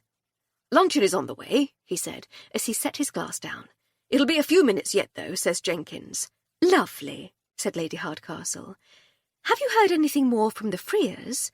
As a matter of fact, I have. That's rather why I wanted to talk to you. Get your opinion on things. Spoke to them yesterday, do you see? Showed me all sorts of documentation, stories, journals and whatnot. They're not giving up. They told me about a key that Sir Theodore mentions in his diary, and speculated about it opening this secret door they've been on about. Makes all kinds of sense. And are they any closer to finding the treasure? I asked. Not an inch closer, my dear. Not an inch, he said. Full of ideas, mind you, and enthusiasm. Enthusiasts always manage to draw me in, and their latest wheeze is to do a full survey of the outside of the building, concentrating on the east side. That's where they think the door will be. Me and the Memsahib have to go up to Gloucester tomorrow, a meeting of one of the charities, so we said they could come over and do it then. We won't be in the way, and they won't get on Gertie's nerves if she can't see 'em, what? It sounds intriguing, I said. Don't it, though? Said Sir Hector. But what do you both think? Are they on to something? Or are they just stringing a chap on? It does sound like they might be on to something, yes, said Lady Hardcastle. But, my dear, said Sir Hector. But I'm not sure about leaving them alone. It's not that I mistrust them, you understand. But then again, I can't be certain I entirely trust them either. We know nothing about them, after all. What if they're right, and the treasure of Sir Theodore Elderkin really is buried here at the Grange? If they uncover it while you're not here, what's to stop them packing it up in their haversacks and spiriting it away? No, Sir Hector, we found nothing. Looks as though it was just another fanciful legend after all. We get a lot of those in our line of work. Well, when you put it like that... What say Flo and I potter up and casually bump into them? We're just visiting our pals, we'll say. Not here. Oh, what a shame. We should have telephoned. What are you up to? Something fun? And then we could join them on their exploration and keep an eye on things for you. I say, said Sir Hector, that's not a bad idea at all. It would make me a good deal more comfortable, said Lady Farley Stroud. Splendid, said Lady Hardcastle. What time did they say they'd be here? 10 o'clock, said Sir Hector. I said I'd make sure the staff were expecting them, and to give them the run of the grounds. Then we shall be here at 10, stout boots and tweeds, as though expecting a walk around the grounds with our dear friends. We shall invite ourselves to join them, and entirely refuse to be put off should they object. Thank you, my dear, said Sir Hector. Is the plan acceptable to you, young Florence? It is, Sir Hector, I said, though I look dreadful in tweed. Nonsense, said Lady Farley Stroud, one of the county's foremost tweed wearers. Everyone looks marvellous in tweed, and it's the great leveller. Farmers, clergymen, doctors, workmen, landowners, put 'em in tweeds, and they all look like they belong to the countryside. Can't beat a bit of tweed. I smiled, still unconvinced, but I felt it would be insulting to argue. Conversation was temporarily halted at that moment by the arrival of Jenkins, the butler, and Dewey, the footman, bearing trays heaped with Mrs. Brown's excellent cooking. It was time for lunch. Chapter 11. Getting to the Grange by 10 o'clock on Friday morning shouldn't have required a Herculean effort. People throughout the land make it to work at dawn. Even in the towns and cities, people are washed, dressed and breakfast in plenty of time to allow them to travel to their places of employment and arrive by 8 or 9 o'clock. And yet, even with professional help from her thoroughly excellent lady's maid, getting Lady Hardcastle anywhere before 11 was always a struggle. Somehow, though, we managed to leave the house on time and were both suitably clothed in outdoor togs. I couldn't bring myself to wear the dreaded tweed, and settled on a skirt of heavy cotton in a shade of brown I hoped would make the inevitable mud and dirt more difficult to see, even if it didn't conceal it completely. The white blouse was a risk, but the fawn-tailored jacket should help protect it, I thought. My boots, though, were entirely appropriate for outdoor trudging. Lady Hardcastle, in confirmation of Lady Farley Stroud's confident assertion, looked marvellous in her tweeds. But she somehow managed to look marvellous in an engineer's overalls, so it didn't come as much of a surprise. We saw the Freers on the steep hill that led to the Grange. They were on their bicycles, and we gave them a cheerful wave as we passed them, as though we had no idea we were all going to the same place. Jenkins had been briefed on our intentions before we left the previous day, and played his part perfectly. Even though there was no one there to hear him, he explained that the Farley Strouds were out for the day and weren't expected home until late afternoon. And even though there was no one there to hear us, we apologised for interrupting his work and asked if he would tell them we had called. We returned to the Rolls, and he shut the front door behind us, just as the Freers cycled onto the drive. We waved again and waited for them to reach us, something that took a little longer than anticipated, as they wobbled tentatively along the gravel. "Good morning, dears," said Lady Hardcastle, when they finally drew to a halt and hopped off their bicycles. "Good morning, Lady Hardcastle," said Zeke. "Good morning, Miss Armstrong," said Zibby. "Good morning," I said with a smile. "I'm afraid the Farley Strouds aren't at home. We thought we might join them for a walk around the grounds and a spot of Elevenses," said Lady Hardcastle. "Sadly, we find that they are at Gloucester for the day. It seems we should have telephoned after all." "It's all right," said Zeke. "We know they're not here." "Sir Hector invited us to explore the grounds while they were out," said Zibby. "Oh, I say," said Lady Hardcastle. "More treasure hunting? How exciting!" "We wish to examine the eastern aspect of the house in some detail," said Zeke. "Our researches have led us to believe that the entrance to Sir Theodore's treasure vault is somewhere on that side," said Zibby. "Perhaps where the Elizabethan and Regency sections join." "That sounds fascinating," I said. "I don't suppose we could join you." "Oh, what a splendid idea," said Lady Hardcastle. "Would you mind awfully? It would be wonderful to see you at work. We shan't get in the way." The Freers regarded us for a while, but said nothing. After a few moments, they leaned in close to each other and conducted a rapid, whispered conversation. Another few moments passed while they discussed our request. I found it impossible to hear what they were saying, but to judge from the deadly serious expressions on their pale-skinned faces, it was not an uncomplicated matter. Then again, I couldn't recall seeing either of them with an expression other than one of deadly seriousness. I wondered if they ever told jokes. "Very well," said Zeke eventually. "We'd welcome the company," said Zibby. "And your insights," said Zeke. "You've known the Grange for some while," said Zibby. "So you might be able to guide us to things we'd not noticed for ourselves," said Zeke. "Marvellous," said Lady Hardcastle, whose head had been swivelling back and forth between the treasure-hunting siblings as though she were at a tennis match. "Lead on, dears. We shall follow and offer help whenever we can." Lady Hardcastle and I leaned on the bonnet of the Silver Ghost while we waited for the Freers to do whatever on earth it was they were doing. There was a lot of rummaging in rucksacks and a good deal more heads-together whispering, but very little apparent progress towards setting off.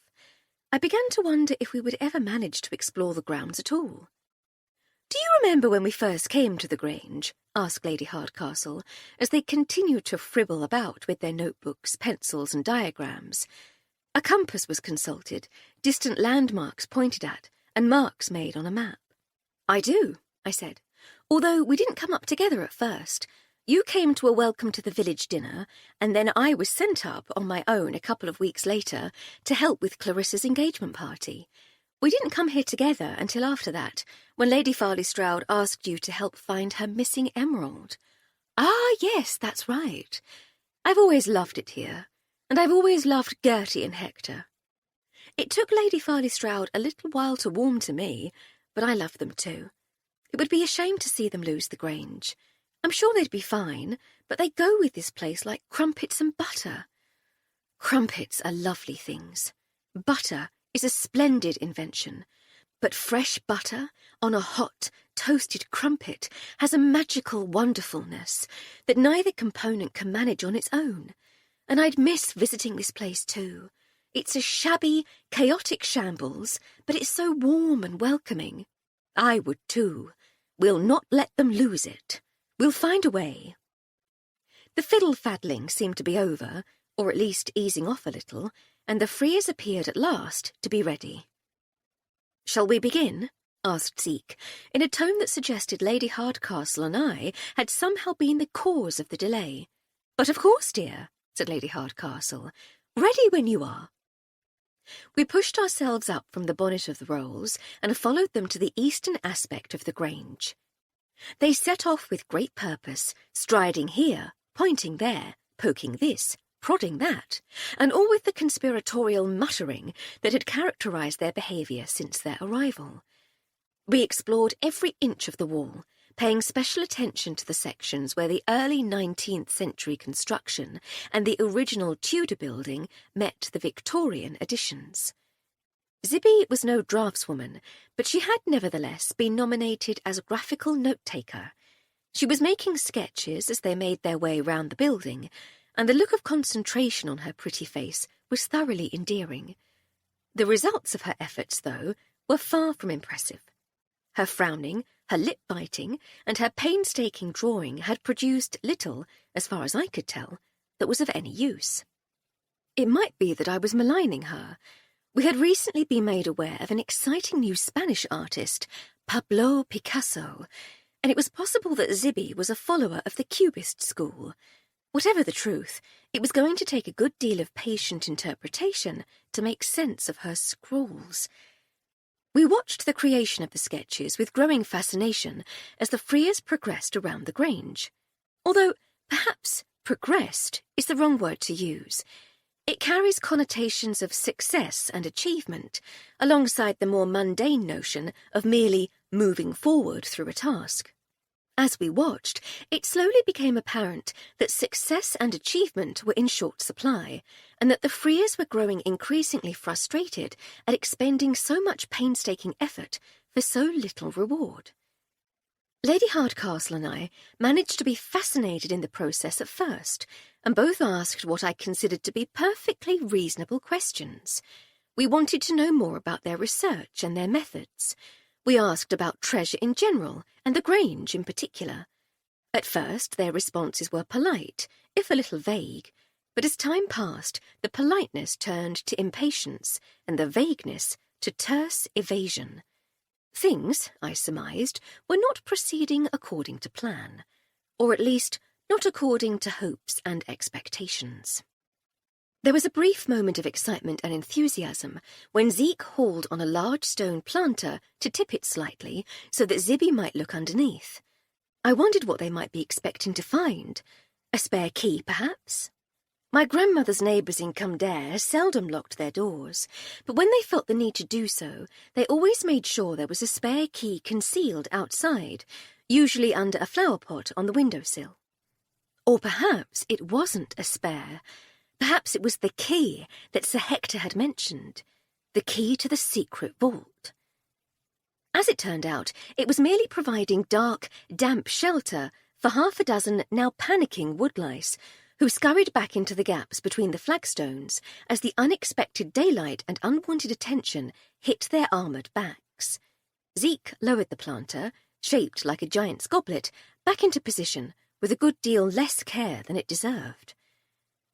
After almost 2 hours of diligent but wholly unrewarding examination of the external fabric of the Grange, the friars declared themselves finished, and with curt goodbyes stalked back to their bicycles. By the time we had strolled back to the rolls, they had gone, with only narrow tyre marks in the gravel to show that they had ever been there at all.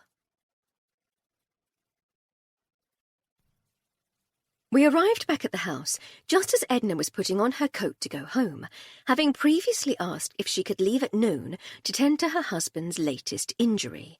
Lady Hardcastle had, of course, agreed. Dan Gibson's continual misfortunes were famous throughout the county, and a constant source of frustration for poor Edna. There was much debate in village circles as to whether Dan was the unluckiest man in Gloucestershire or the clumsiest, and opinion was more or less equally divided between the two possibilities. Either way, he seemed to be permanently on the crocked list, and spent much of his time with his arm in a sling, a patch on one eye, or hobbling on crutches. The time he fled from a flock of angry jackdaws and ran into a tree, breaking his nose, was a particular favourite among the regulars in the Dog and Duck. Lady Hardcastle brushed off Edna's offer to stay to serve lunch, and we sent her on her way with our good wishes for Dan's speedy recovery. "Thank you, milady," said Edna. "Though if you can think of a way of stopping the silly old duffer from hurting himself in the first place, I'll gladly pay you for it." I checked that all was well in the kitchen and told Miss Jones to let me know if there was anything I could do to help before joining Lady Hardcastle in the drawing-room. I found her once more contemplating the crime board, which was becoming very cluttered as we tried to keep track of 3 completely separate matters: the art theft, Blackmore's murder, and the treasure.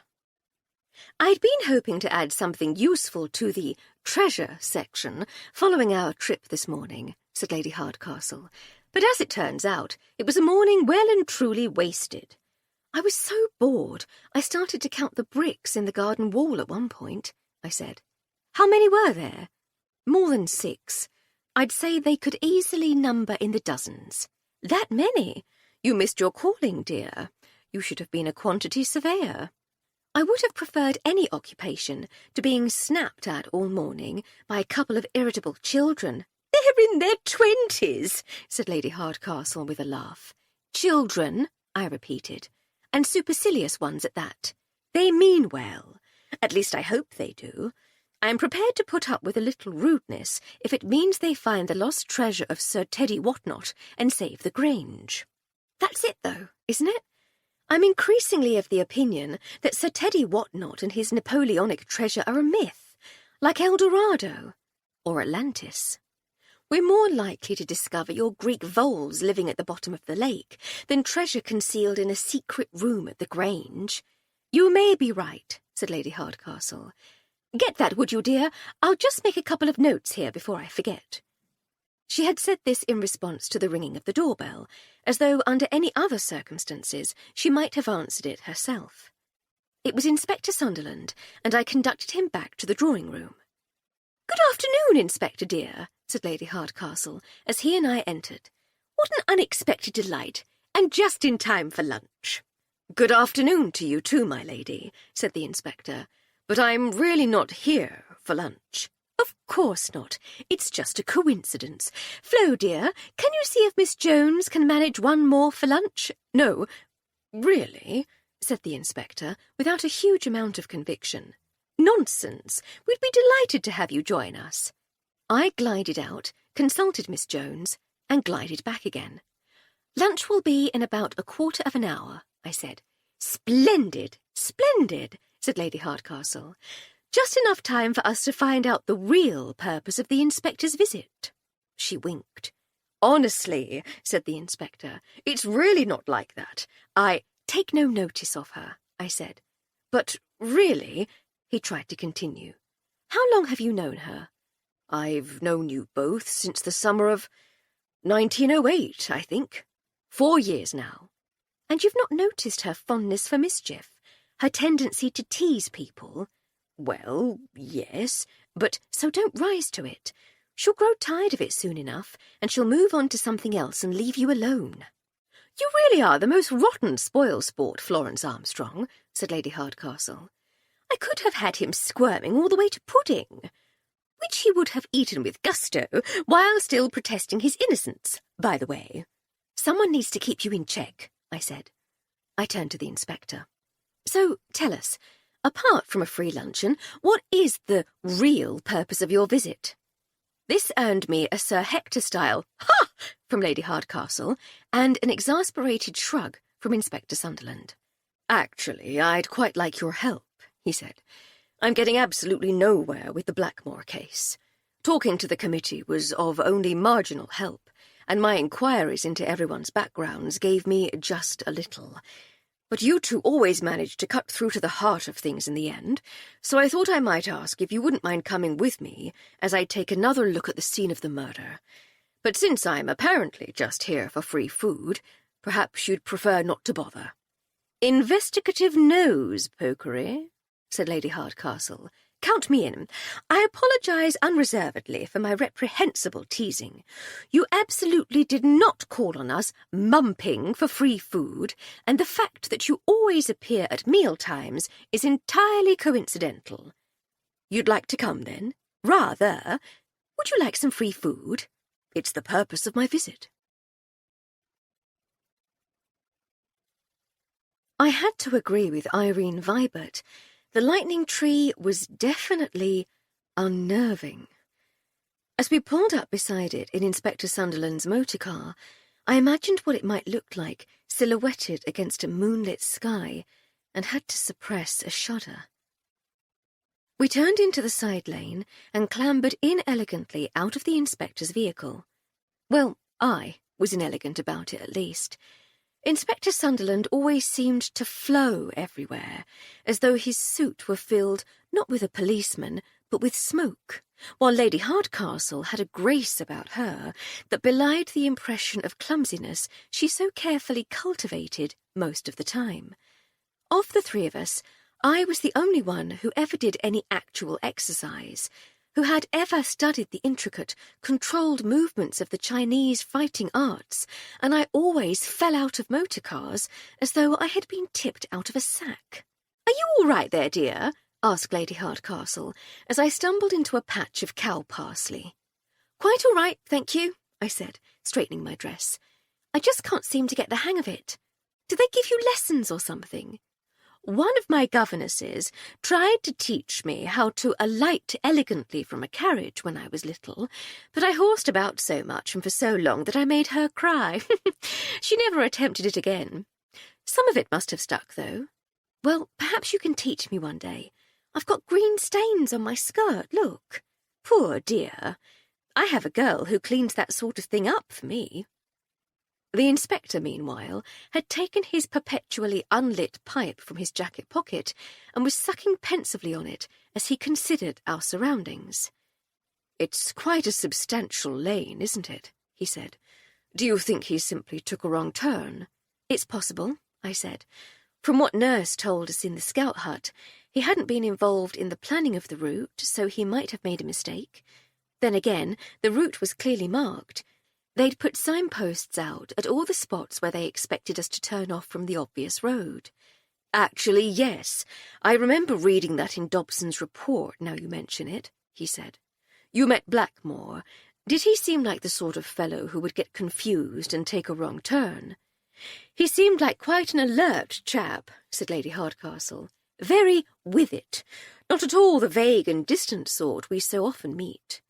"So he came down here deliberately, then, we think," said the inspector. "But why? Was he lured, or was it a prearranged meeting?" "We speculated that he might have been involved in the art theft, and that he met his accomplice here," I said. "Because he worked for Westbury and coveted the book?" "Exactly so," said Lady Hardcastle. "And in this speculative scenario, who was his accomplice?" asked the inspector. "Not your bicycle thief, Miss Goodacre?" "She's definitely a possibility," said Lady Hardcastle. "Large numbers of people are possibilities, my lady. But how would he know her? She's new to the area." "She was a circus performer, don't forget," I said. "She's been everywhere. She could have met him at any time." "You were a circus child, and you don't know everyone," he said. "I was a little girl, though, not an attractive young trick cyclist. I barely met anyone other than the other people in the circus, but she'd have drawn the attention of the young men of every town we visited. She'd have met all sorts of people." "True, true," he said. He walked a few steps and stopped at the beginning of the track, leading to the clearing where Blackmore's body had been found. "So he came along the lane and stopped about here. He might have dismounted, but we can't be certain." "We know he didn't get far along the track before he was attacked," I said. "The drag marks begin quite close to the road." "Which rather argues against a secret meeting," said Lady Hardcastle. "If he and his confederate wished to keep their dealings on the QT, they would have retired immediately to the seclusion of the copse. Unless," said Inspector Sunderland, "they had their clandestine meeting there, fell out over the distribution of the spoils, and then Miss Goodacre, or whoever it was, struck him from behind as they walked back towards the lane." "You're right," I said. "Sorry. Despite everything we've said, I'd still been assuming that murder was the main intention." "No apologies necessary. It's by talking things over like this that we refine our thinking and arrive at a solution." He gestured towards the track with his pipe-free hand. "Shall we?" We stepped from the lane and walked towards the copse, pointing out the last vestiges of Blackmore's heel marks as we went. We stopped at the clearing to take stock. "Whether before or after the meeting," began the inspector. "If indeed there was a meeting," said Lady Hardcastle. "Just so. But whenever his murder occurred in the unknown sequence of events, Blackmore was killed at or near the lane, and then dragged here to where we found him. The killer also had the presence of mind to move his bicycle away from the lane and bring it back here with his body." "Having first stolen the saddle," I said. "The saddle, yes. A standard piece of factory-fitted equipment, says my colleague, though he agreed with you that competitive cyclists are known to fit more expensive, handmade saddles." "And then what?" asked Lady Hardcastle. "And then the killer fled the scene," said Inspector Sunderland. "Taking the murder weapon with them," I said. "The murder weapon. Yes," he said pensively. "Gosling's post-mortem confirmed his original assessment. Death was caused by a subdural hematoma following a blow to the back of the head. Blackmore was probably merely unconscious when he was dragged back here, but he would have died soon afterwards, probably without knowing anything further about it." "A small mercy," said Lady Hardcastle. "It reminds me of the murder at Clarissa's engagement party. Didn't the same thing happen there?" "It did," said the inspector, "and it might be used in this case in mitigation, to spare the killer the noose. It speaks against an intention to kill, if the assailant thought they had merely rendered Blackmore unconscious, even though by leaving him here they abandoned him to die. Gosling also confirmed his original speculation about the murder weapon. Rough-sawn soft wood, he says, possibly pine, to judge from the splinters in the wound, and definitely cut square. It was held vertically like a club, and struck Blackmore with some force. Gosling is presuming a long piece of thinner timber, perhaps 2x2, or a shorter, heavier piece, 4x2 or 4x4, say. His thinking is that the longer piece wouldn't need to be as thick to do the same amount of damage. I believe the phrase moment of inertia was used, but the science is beyond me, I'm afraid. More than that, though, it's impossible to say from the evidence he has." "If it's a piece of prepared timber, though," said Lady Hardcastle, "it's not something the killer found in the copse. It's not a fallen branch, for instance." "No, Gosling is firm on that. It's definitely cut and shaped." "A signpost?" I said. "From the race, you mean?" said the inspector. "Yes, we already know there were dozens of them." "But not down here," he said. "It's a strange choice of weapon if it's something you have to bring with you." "We might have a better idea where it came from if we can fathom out what happened to it afterwards," said Lady Hardcastle.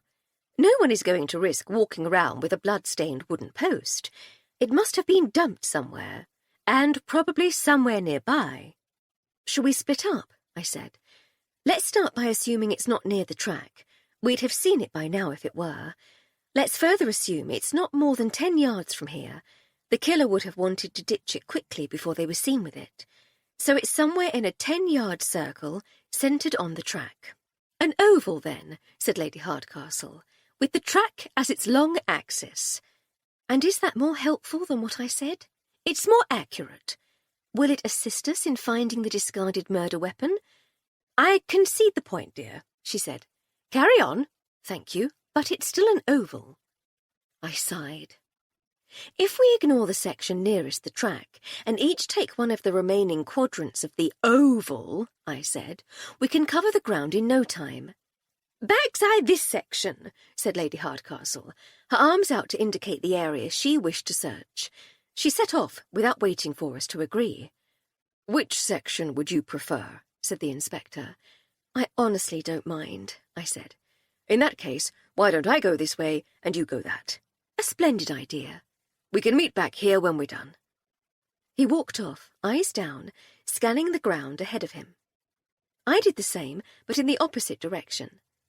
For a few yards I saw little but leaf litter and creepy crawlies. There were some twigs and some animal droppings I couldn't identify, but no murder weapon.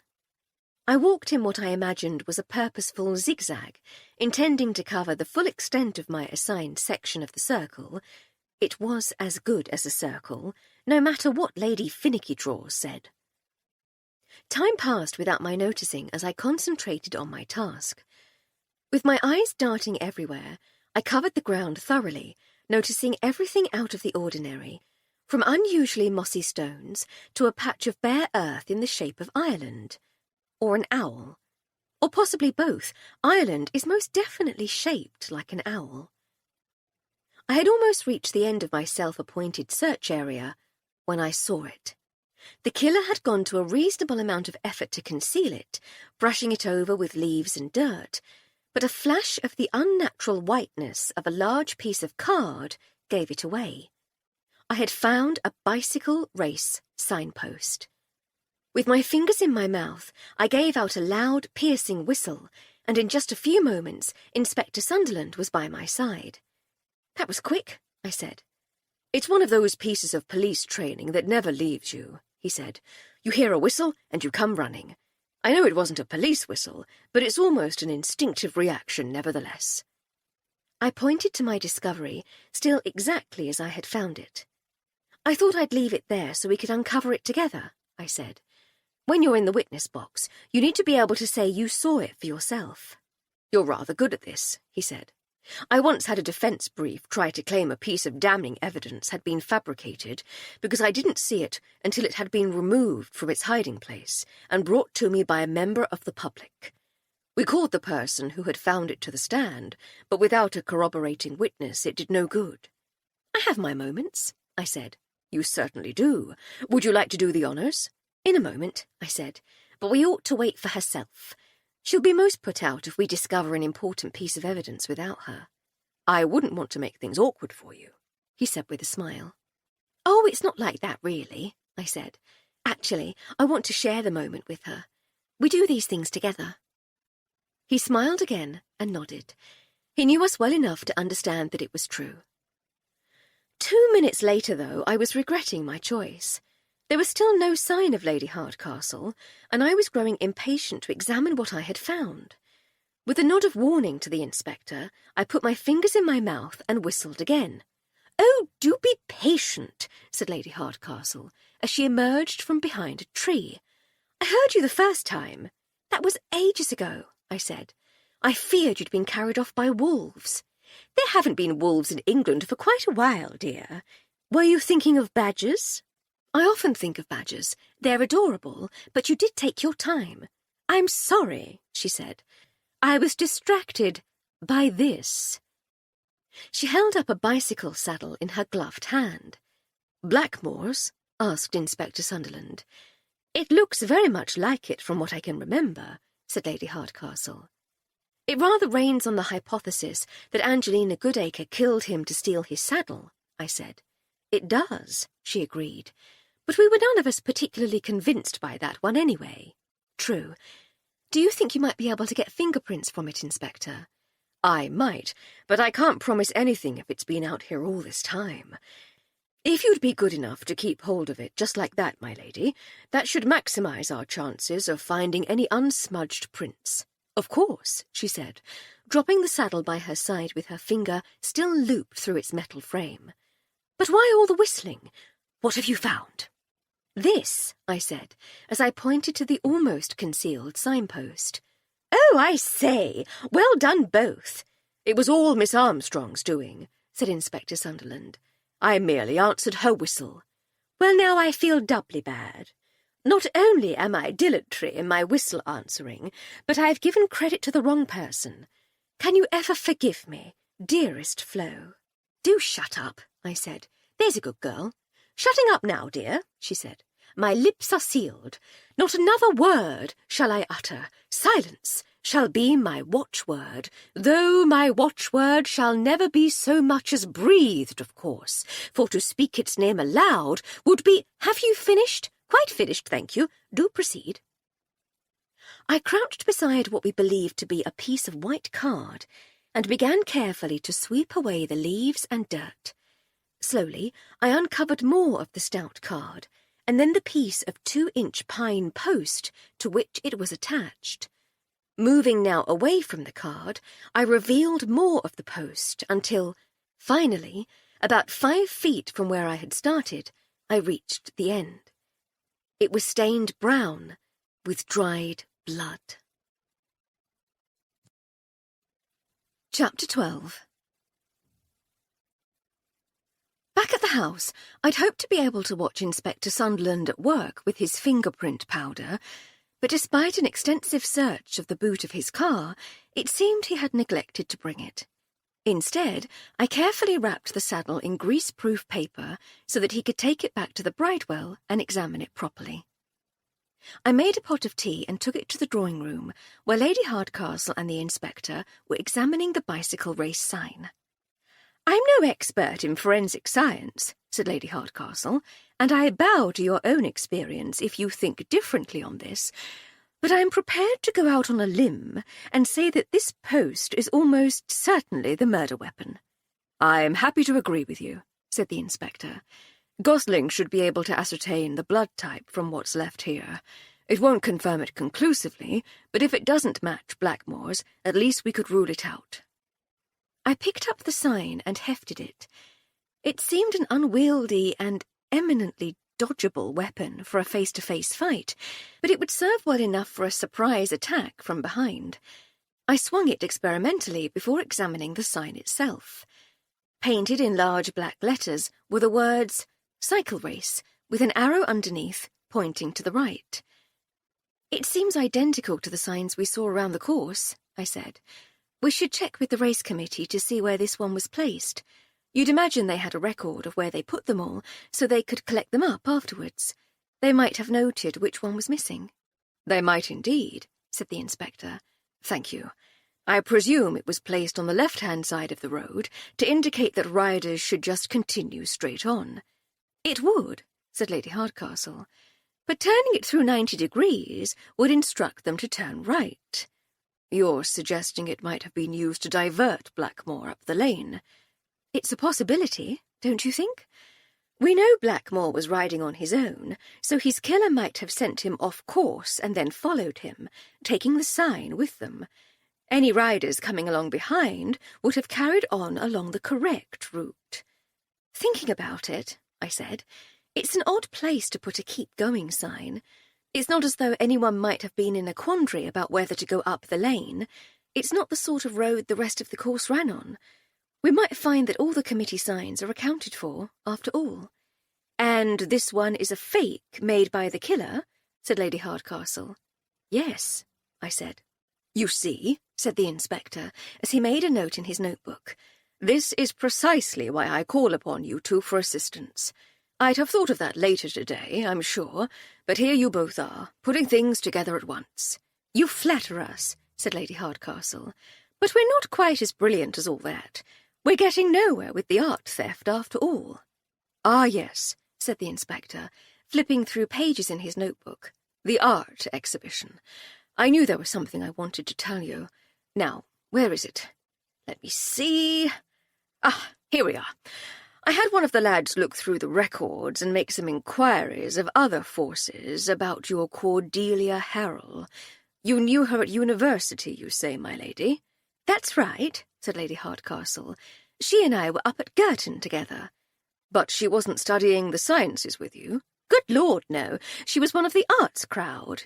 They looked down on us science girls." "And do you know what she did after she left?" "Not at all, no. We weren't friends, as you know." "She put her education to very good use," said the inspector. "As an art thief. She offered her services to special clients who were hoping to acquire valuable pieces without paying the market rate for them. Thanks to her education in such things, she was able to promise that she knew a Rembrandt from a Rousseau and could get them exactly the sort of thing they were after. She was ingenious and inventive in her methods, but she suffered one fatal flaw, common to many experts in their fields." "Which was?" I said. "Arrogance. She imagined herself so clever that she could never be caught, and that made her complacent. She took to bragging about her exploits, but she bragged once too often. The wrong people heard and sold the information to the French police, who nabbed her as she broke into a minor gallery in Paris. They couldn't charge her with anything much. She hadn't actually managed to steal anything on that occasion, and mere breaking and entering was a minor offence. But they told Scotland Yard they had her, and she was whisked back home to face a string of charges relating to some very high-value thefts. She spent 5 years in Holloway, where she was a model prisoner, teaching the other inmates to read, running art appreciation classes, that sort of thing.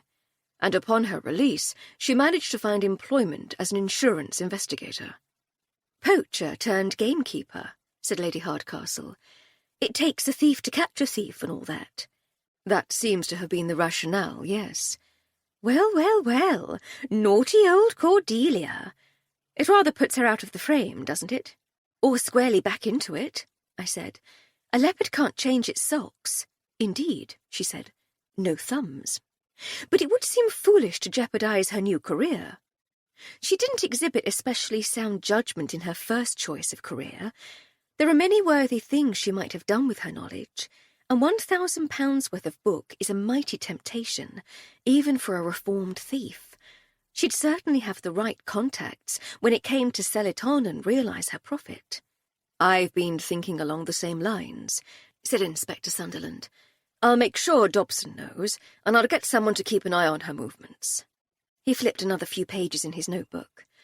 "Next is some bad news, of a sort. Constable Hancock went up to the Mock of Pommy at Woodworthy and spoke to the new landlord there. He confirmed Yorn and Church's alibis. They were both there till early evening on the day the art exhibition opened. He remembers them distinctly because they had a set-to with a farmhand and his girl. The other two started it and were sent on their way, but it did mean our two were well and truly noticed." "It's a shame in a way," I said. "It would have been nice to have stumbled on the two culprits without really making an effort. But I'm also glad. For all their bluster and Mickey's reputation as a bad lot, I rather liked them." "I did too," said Lady Hardcastle. "I wonder if that's why Cordelia was so irritated to learn that we'd spoken to them." "How so, my lady?" said the inspector. "Well, let's imagine for a moment that she really did steal the book and the painting. A local ne'er-do-well and his popsy would make an ideal lightning rod to draw attention away from her. By speaking to them, we might eliminate them as possible suspects before she'd had a chance to imply their guilt and muddy the waters." "Convoluted, but possible," he said. "Convoluted and barely possible is all we have at the moment, Inspector dear. Our only other avenue of investigation remains erstwhile trick cyclist Angelina Goodacre." "I don't want it to be her," I said. "She was nice to Gwen and me when we were little.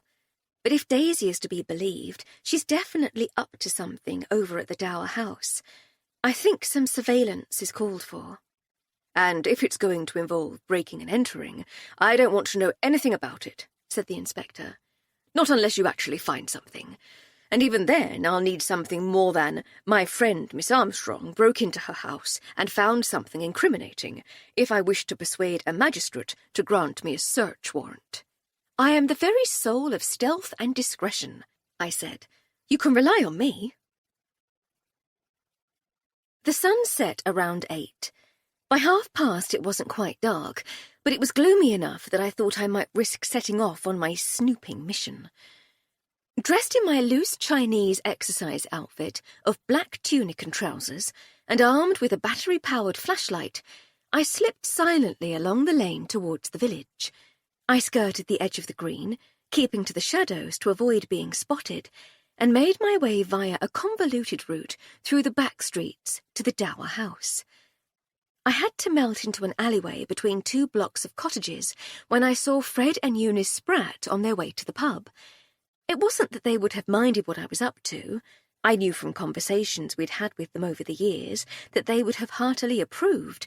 I just didn't want to be standing out in the street having a conversation about it when I could be getting on with the job at hand. There would be time for thrilling anecdotes when it was all over. Fortunately, they were the only people I saw, and I was soon concealed by the bushes that grew between the road and the dower house's garden wall. The wall's bricks were old and had been deliciously rounded by a couple of centuries of Gloucestershire weather. More importantly, age had shrunk the equally worn mortar, providing such an abundance of foot and handholds that it was more like a ladder than a garden wall. I was up and over in seconds and crouched for a moment in the shelter of a leafy garden shrub while I got my bearings. It was a substantial garden, still wild and overgrown, despite Angelina's recent efforts at tidying it up. The house was about 20 yards to my left, while a substantial outbuilding stood around 10 yards to my right. I could just about make out what appeared to be a decent-sized gateway in the garden wall close to it. A large building with such easy access to the road would be a perfect place to store stolen bicycles or bike parts. I picked my way carefully around the edge of the garden, sticking to the overgrown border to avoid disturbing the long grass. It would be obvious to even the most dull-witted observer that someone had been sneaking about in the garden if the grass had been trampled. The outbuilding was sturdily built from the local grey stone, and the enormous doors and similarly broad gateway meant it had probably originally been a coach house. The main doors were only secured with a padlock, but I judged that opening them would be too noisy and too easily seen from the house, so I searched for a side door. I soon found it, and its simple lock quickly yielded to my trusty picklocks. I was inside in less time than it would have taken Angelina to find her key and let herself in the legitimate way. I closed the door behind me and scanned the walls for windows that might betray me before switching on my flashlight. The dim beam seemed brighter after muddling along in the gloom, and I found myself in a well-organised workshop, absolutely heaving with bicycles, bicycle parts, and tools. There were complete bikes, empty frames, wheels with and without tyres, saddles, chains, and an assortment of other components, whose names and purposes I could only guess at. Some of the fully built machines were makes and models I recognised from our many research trips to the bicycle shops of Bristol and the surrounding areas. But there were others that were not at all familiar, well-made machines painted in attractive shades of blue rather than the ubiquitous black. The tool bench was well appointed, with what looked like welding equipment at one end. This was the lair of an expert bicycle thief, where machines could be stripped for spares or refurbished and disguised for onward sale. I was so busy admiring the setup that I almost didn't hear the sound of someone outside unlocking the padlock on the main doors. I scanned the substantial room and spotted a pile of sacking in the far corner. As quickly and quietly as I could, I extinguished my flashlight and made myself a nest among the sacks, hoping that I'd managed to properly conceal myself. Someone came in and bustled about. I assumed it was Angelina, but obviously I couldn't tell simply from the sound of the bustling. Whoever it was seemed to be rearranging the bicycles, and I hoped she wasn't the sort of person who was fond of late-night tidying. If she was, she would certainly want to do something about the lumpy pile of sacks in the corner of the workshop. The bumping and clanking seemed to go on forever. I was tired and bored, and suddenly terrified that I might fall asleep. A dozy shuffle, or worse, a snore, would give me away, and I'd have to explain to my old circus friend why I was curled up asleep in her workshop, dressed in a Chinese jacket and trousers. Time passed slowly, and there seemed to be no end in sight. I began to doze. I had no idea how long I'd been asleep, but I was jolted heart-poundingly awake by the clatter of a motor van's engine outside the gates. Daisy was right. Vans did come to the Dower House after dark. I heard Angelina throw open the workshop doors, and then the slightly more distant sound of the gates being unlocked. I risked a peep from my Hessian hiding place. The workshop was now illuminated by 2 large oil lamps, by whose light I was able to see that a number of the fully assembled bicycles had been lined up near the doors, famous makes on one side, blue-painted anonymous machines on the other. I could hear Angelina outside in the road, talking jovially to the van driver. Now would be a perfect time to slip stealthily back out through the side door and disappear into the night. I unpacked myself from the sacks and hastily rearranged them in an approximation of their former chaotic state before tiptoeing to the side door. I checked that my flashlight was still in my pocket. It would be terribly embarrassing to survive this long without being detected, only to leave an incriminating object like that behind. It wasn't as though it had my name on it, and I couldn't imagine anyone ever tracing it to me, but it was a matter of professional pride to leave behind no trace of my presence. I was out the door long before Angelina returned from the van and had plenty of time to relock it. I was about to try to find a suitable spot to clamber back over the wall and return home, but curiosity got the better of me. I had assumed that the bicycles arranged by the open workshop doors were about to be loaded onto the van and carted away to goodness knows where, but I knew what Lady Hardcastle would have to say about unproven assumptions. I decided to stay and find out for certain what was going on. It was a cloudy night, and it had become very dark while I'd been hiding inside. I found a spot where I judged I wouldn't be illuminated by a lantern held by either Angelina or her chatty van driver, and settled once more to wait. I was at once pleased and disappointed that my assumption proved to be at least partly correct. Pleased because everyone likes being right, disappointed because no one likes crouching in an unidentified bush in someone else's garden at night while something they had accurately predicted went on nearby. Well, perhaps some do, but I'm not certain how much I'd enjoy their company if I were to meet them. But while I was almost certainly right that the bicycles were simply destined to be loaded onto the van for transport to parts unknown, there was something I hadn't banked on. And I was suddenly rather glad I'd decided to stay put and watch. The van driver appeared at the gate, and Angelina greeted him warmly. They seemed like old friends, but that was how she treated most people. She was a naturally gregarious soul, with a kindness and curiosity that always seemed to put people at their ease. She had welcomed Lady Hardcastle and me into her home, for example, even before she had confirmed our past association. There was the sound of one of the van's doors opening and closing, and a third person strolled cockily into the light cast by the lanterns in the coach house. Mickey Yawn. Angelina greeted him with equal warmth, but this time it was obvious that their association went beyond mere acquaintanceship. She instructed him to load the new ones first, and without any of the truculence I would have expected of the lad, he all but scampered into the coach house and emerged wheeling 2 of the blue-painted bicycles. She hadn't explained which bikes were which, nor even pointed. He already knew. One by one the bicycles were wheeled from the workshop and loaded onto the van. The chatter between Angelina and the driver continued, without so much as a pause for breath. It was entertaining, but uninformative. At least, it didn't inform me on matters that might have helped.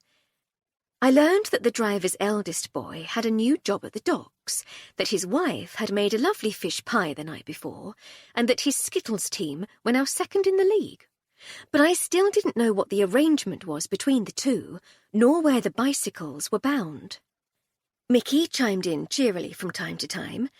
He was cheeky and funny while remaining deferential and polite, not at all the churlish boy we'd met earlier in the week. He appeared to be knowledgeable about the bicycles, too, and answered several of the driver's questions about them as he wheeled them to the van. At last the loading was done, and good wishes were exchanged. Angelina said she would see Mickey in the morning, and van doors were slammed. I caught a glimpse of the side of the van in the lamplight as it manoeuvred in the tiny lane at the side of the dower house. Then the gates were closed and the workshop locked up.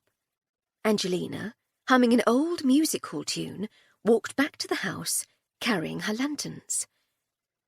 I waited until I heard the back door close, then began to edge towards the garden wall. When I was sure that the lantern light had gone from the kitchen and that Angelina had settled in the front parlour for the evening, I slithered over the wall and back out into the dark Littleton Cotterell streets. Lady Hardcastle was reading in the drawing-room when I returned. "Welcome back, tiny servant," she said, as she put her book down. "I poured you a brandy." I sat in my chair and took a sip as she fussed with her reading glasses and hunted for her bookmark. The cognac was smooth and delicious. Lady Hardcastle never compromised on the quality of food and drink. It took her an absolute age to sort herself out. She had only a book and a pair of reading glasses to deal with, but somehow this seemed to make things more complicated for her. Eventually, the book was on the side table with her spectacles atop it, her brandy balloon was in her hand, and her attention was entirely mine. "How did it go, dear?" she said. I gave her an almost full account of my evening, skipping over the part where I dozed off, but including details of the workshop's contents and the mysterious late-night loading of the bicycles. News of Mickey Yawn's appearance on the scene prompted a raised eyebrow. "Your conclusions?" she asked when I had finished. "She's refurbishing and selling bicycles," I said. "I'm happy to speculate that they could well be stolen, but the evidence supports any number of other possibilities. It could just as easily be a legitimate business, but moving the goods in the dead of night, or after dark at least, is always suggestive of criminality. As is the presence of the village rogue. Let's assume for the moment that it is a criminal enterprise. What would you hypothesize?" "Perhaps she's a fence," I suggested. "Local thieves bring her the stolen bikes, and she sells them on, having added value by repairing them. And if one is already handling stolen bicycles, why not other stolen goods too? Like paintings, you mean?" "Like paintings. Did you see signs of anything like that?" "Not out in the open," I said. "It was very much a bicycle repair shop, but the dower house is large enough that she could safely store other things indoors without running any risk that they might be seen by visitors. Another possibility is that she might not be a fence at all. She must have contacts in the cycling world. It could be entirely her operation." "A two-wheeled Fagin, you mean?" "It's a possibility, I grant you. And in Mickey Yawn, she may well have found her very own artful dodger. But what about this? She had a fencing operation in place and had lots of potential buyers for whatever came her way before she moved to Littleton Cotterell. She saw that the Westbury Shakespeare would be on display in her local village hall, with only Tweedledum and Tweedledee to guard it. She improvised a plan to steal it without being unduly concerned about whether it would work. If it came off, then it was a cash bonus. If it didn't, no one would care. She got the book and the painting, now free of its frame, back to the dower house somehow. She noticed the posh bicycles as she made her getaway and came back at some later point to steal them. That was when she made off with Nisbet's BSA. And then... well, that's where I'm stumped, honestly. I don't understand why she needed to kill Blackmore. Either he saw something, suggested Lady Hardcastle, or he's involved in the stolen bicycle operation somehow, and they had a falling out. It's all a bit flimsy and cobbled together, though, I said. Rather like the theft itself, she said. And that worked, despite its amateurishness. I think we should let this one swirl about a bit and see how it settles overnight. Do you fancy some cheese? Sneaking about always makes me hungry. I'd love some, thank you. I shall find something suitable to play, music to aid pondering, contemplation, and general cogitation. I heaved myself from the armchair and ambled to the kitchen. Chapter 13. I took Lady Hardcastle's starter breakfast up at 8 the next morning and found her sitting up in bed with her notebook on her lap. "Good morning," I said. "Are you all right?" "All right, dear," she said, looking at me over her reading glasses. "Oh, I see. Once more you find me awake before being bullied into it. Yes, thank you, I'm quite well. I just wanted to organise my thoughts a little before the distractions of the day." "And how did that go?" Despite my efforts, my thoughts remain chaotic, jumbled, and thoroughly unhelpful. We've raised so many possibilities, and all of them make their own haphazard sense. And that was before I remembered what the inspector had told us about Cordelia, and the possibility of her being involved in the theft. And then I wondered if she might also have some reason to do away with Blackmore, too. She has henchmen in the form of Porter and Templeman, after all. She might have ordered them to do him in. I'd forgotten about her, I said. Daisy's assessment of her is spot on, I think. A right cow? Yes, she's definitely that. But it's the former thief thing that gives me pause. Me too. Though poacher-turned-gamekeeper, who turns out to have been a poacher all along, still isn't terribly convincing. I'm not sure real life has to be like the detective stories, she said. Sometimes messy and unconvincing is the best reality can muster. But it's still displeasing, so I abandoned all that and turned my attention to Gertie Hector and the Grange, and then to Ziggy and Zaggy, the treasure hunters from another world. Another world? They can't be from ours, surely. They're so... Well, I'm not sure what they are, but they're not like we mere mortals. There's all that incomprehensible muttering for a start. I'm not entirely convinced they communicate with each other in English. And have you noticed how they take it in turns to talk? I have. I thought it endearing at first, but lately I've begun to find it peculiar and unnerving. Do you think they really do know anything about the treasure? I'm coming to doubt it. I'm no longer sure there's any treasure at all. I may have to intervene and chastise them for cruelly giving Hector false hope. I favour giving them a little more time, but it's up to you, I said. I have to get back downstairs now, though. Breakfast is at past. I left her to her musings. Lady Hardcastle arrived at the breakfast table with a new resolve and sense of purpose. She looked like a woman on a mission as she sat down to her sausages and eggs. "What's got into you?" I asked. "A dislike of wallowing and self-pity," she said. "I spent far too long this morning complaining to myself about how much we don't know, so I decided to concentrate on what we actually do know." "And what do we know?" "We know that your old circus pal, Angelina Goodacre, is up to something, and that Mickey Yorn is somehow involved. I'm not certain whether it's something honest or underhand, but she's up to something, and I know a way to find out, which is ask her." "How often does that work?" "Are you breaking the law?" "Why, yes, I am. I see now the error of my ways. I shall stop at once. How can I ever repay you for setting me back on the path of righteousness?" "Well, I'm going to speak to her anyway." "You're right that a too direct approach never works, so I shall be circumspect. But speak I shall. And we might learn more from her silence than her answers, so it shan't be time wasted. Are you coming?" "I wouldn't miss it for the world." "Splendid," she said. "Would you be a dear and butter me a slice of toast?" "Can you not do it for yourself?" "Of course I can. I just thought how much nicer it might taste if you did it." "Sadly, you'll never find out. I'm happy to clean mysterious stains from your skirts. I'll mend assorted rips, tears, and snags in your clothes, and never wonder out loud how on earth you managed to cause them. I'll fix your hair and find your spectacles. I'll lace your corsets and button your boots. I'll do all that and more without a murmur of complaint. But getting me to butter your toast, that's just idle. I'll give you a shiny shilling. No. 2 bob. Still no. 1/2 a crown? That's as high as I'll go." I sighed. "Give it here," I said. "And you can put the 2 and 6 in Joe's charity box at the Dog and Duck. He's trying to raise enough to pay for a trip to the seaside for the village children this summer." I buttered her toast.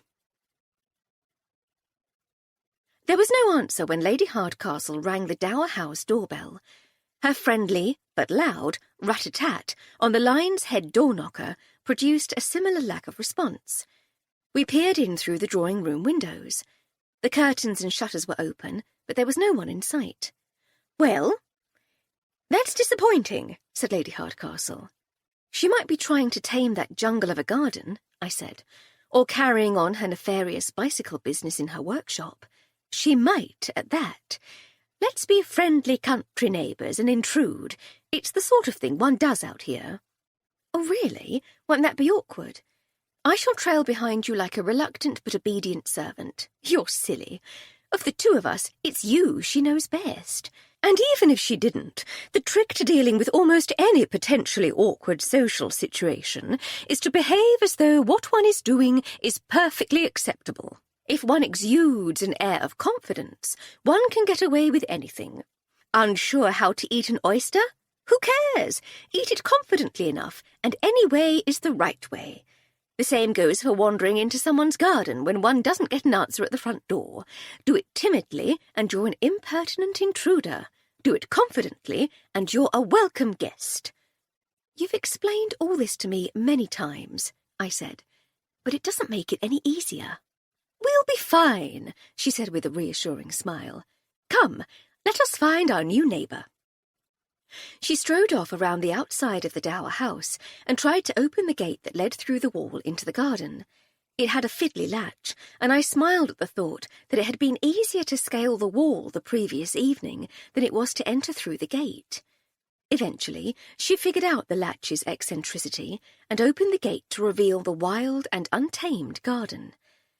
It looked even messier by the light of day, but it was not sufficiently overgrown as to be able to conceal a fully grown, retired trick cyclist. Angelina was not, I surmised, in the garden. Undaunted, Lady Hardcastle picked her way along the weed-strewn path towards the stone coach-house. "Hello," she called cheerily. "Miss Goodacre, are you at home, dear?" As we moved deeper into the garden, we got a better view of the coach-house, and were eventually able to see that the big double doors were open. Closer still, and we were able to hear the sound of industry within. "Excellent," said Lady Hardcastle. "She's in there." She called another cheery hello. The noise from the coach-house stopped abruptly, and Angelina appeared at the doors a few moments later, wiping her hands on a rag. She was dressed in engineer's overalls, and I was struck by how similar she and Lady Hardcastle were. Both were capable, independent women, unconcerned by the social conventions that attempted to tell them how to behave or how to dress, and perfectly at home in grimy overalls. I hope she wasn't a crook. I was certain we might all become friends if she didn't end up in jail. "Good morning, Miss Goodacre," said Lady Hardcastle. "I do hope we're not intruding." "Oh, do call me Angie, please. Being Miss Goodacre at my age makes me sound like the frumpiest old spinster." Lady Hardcastle laughed.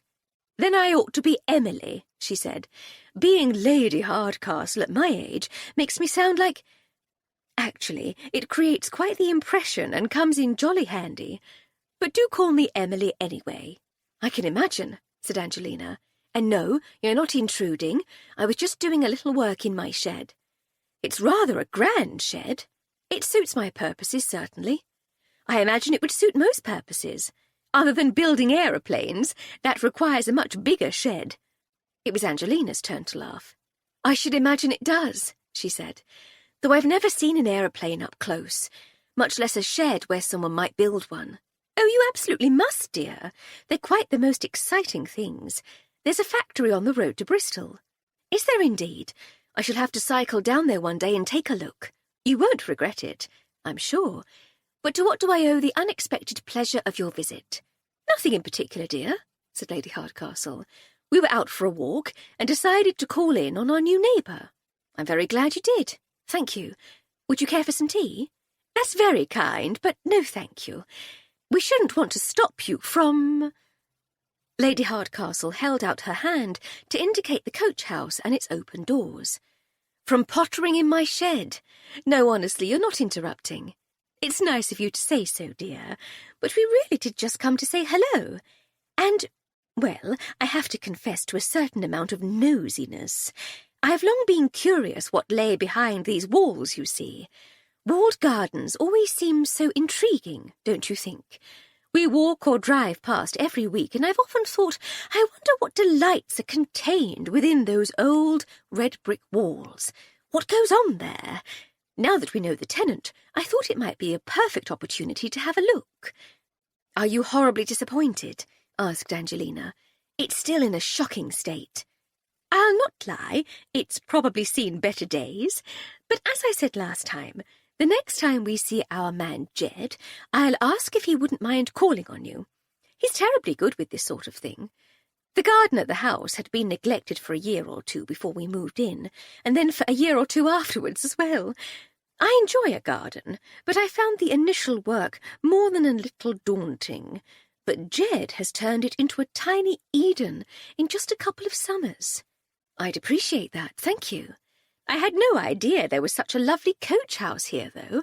I should have expected it, I suppose. How would well-to-do country folk get about without a horse and carriage? And where would they keep them but a beautiful coach house? Is it in decent condition inside? It's in reasonably good repair, yes. Spacious, too. Plenty of room for all your gubbins. A decent amount of space for storage and still room to work, said Angelina with a smile. She clearly understood what Lady Hardcastle was very Englishly not asking her directly, and was equally obviously taking a good deal of pleasure in very Englishly not telling her. Despite Lady Hardcastle's optimism, I wasn't convinced we were learning anything especially interesting from her silence, so I decided to be the un-English one and ask a direct question. I am half Welsh, after all. We do things differently in Wales. Bicycle, I said. Bicycle, said Angelina. In the coach house. Are you working on your bicycle? Ah, I see, she said with a smile. My bicycle requires very little maintenance, just a little tweak now and again.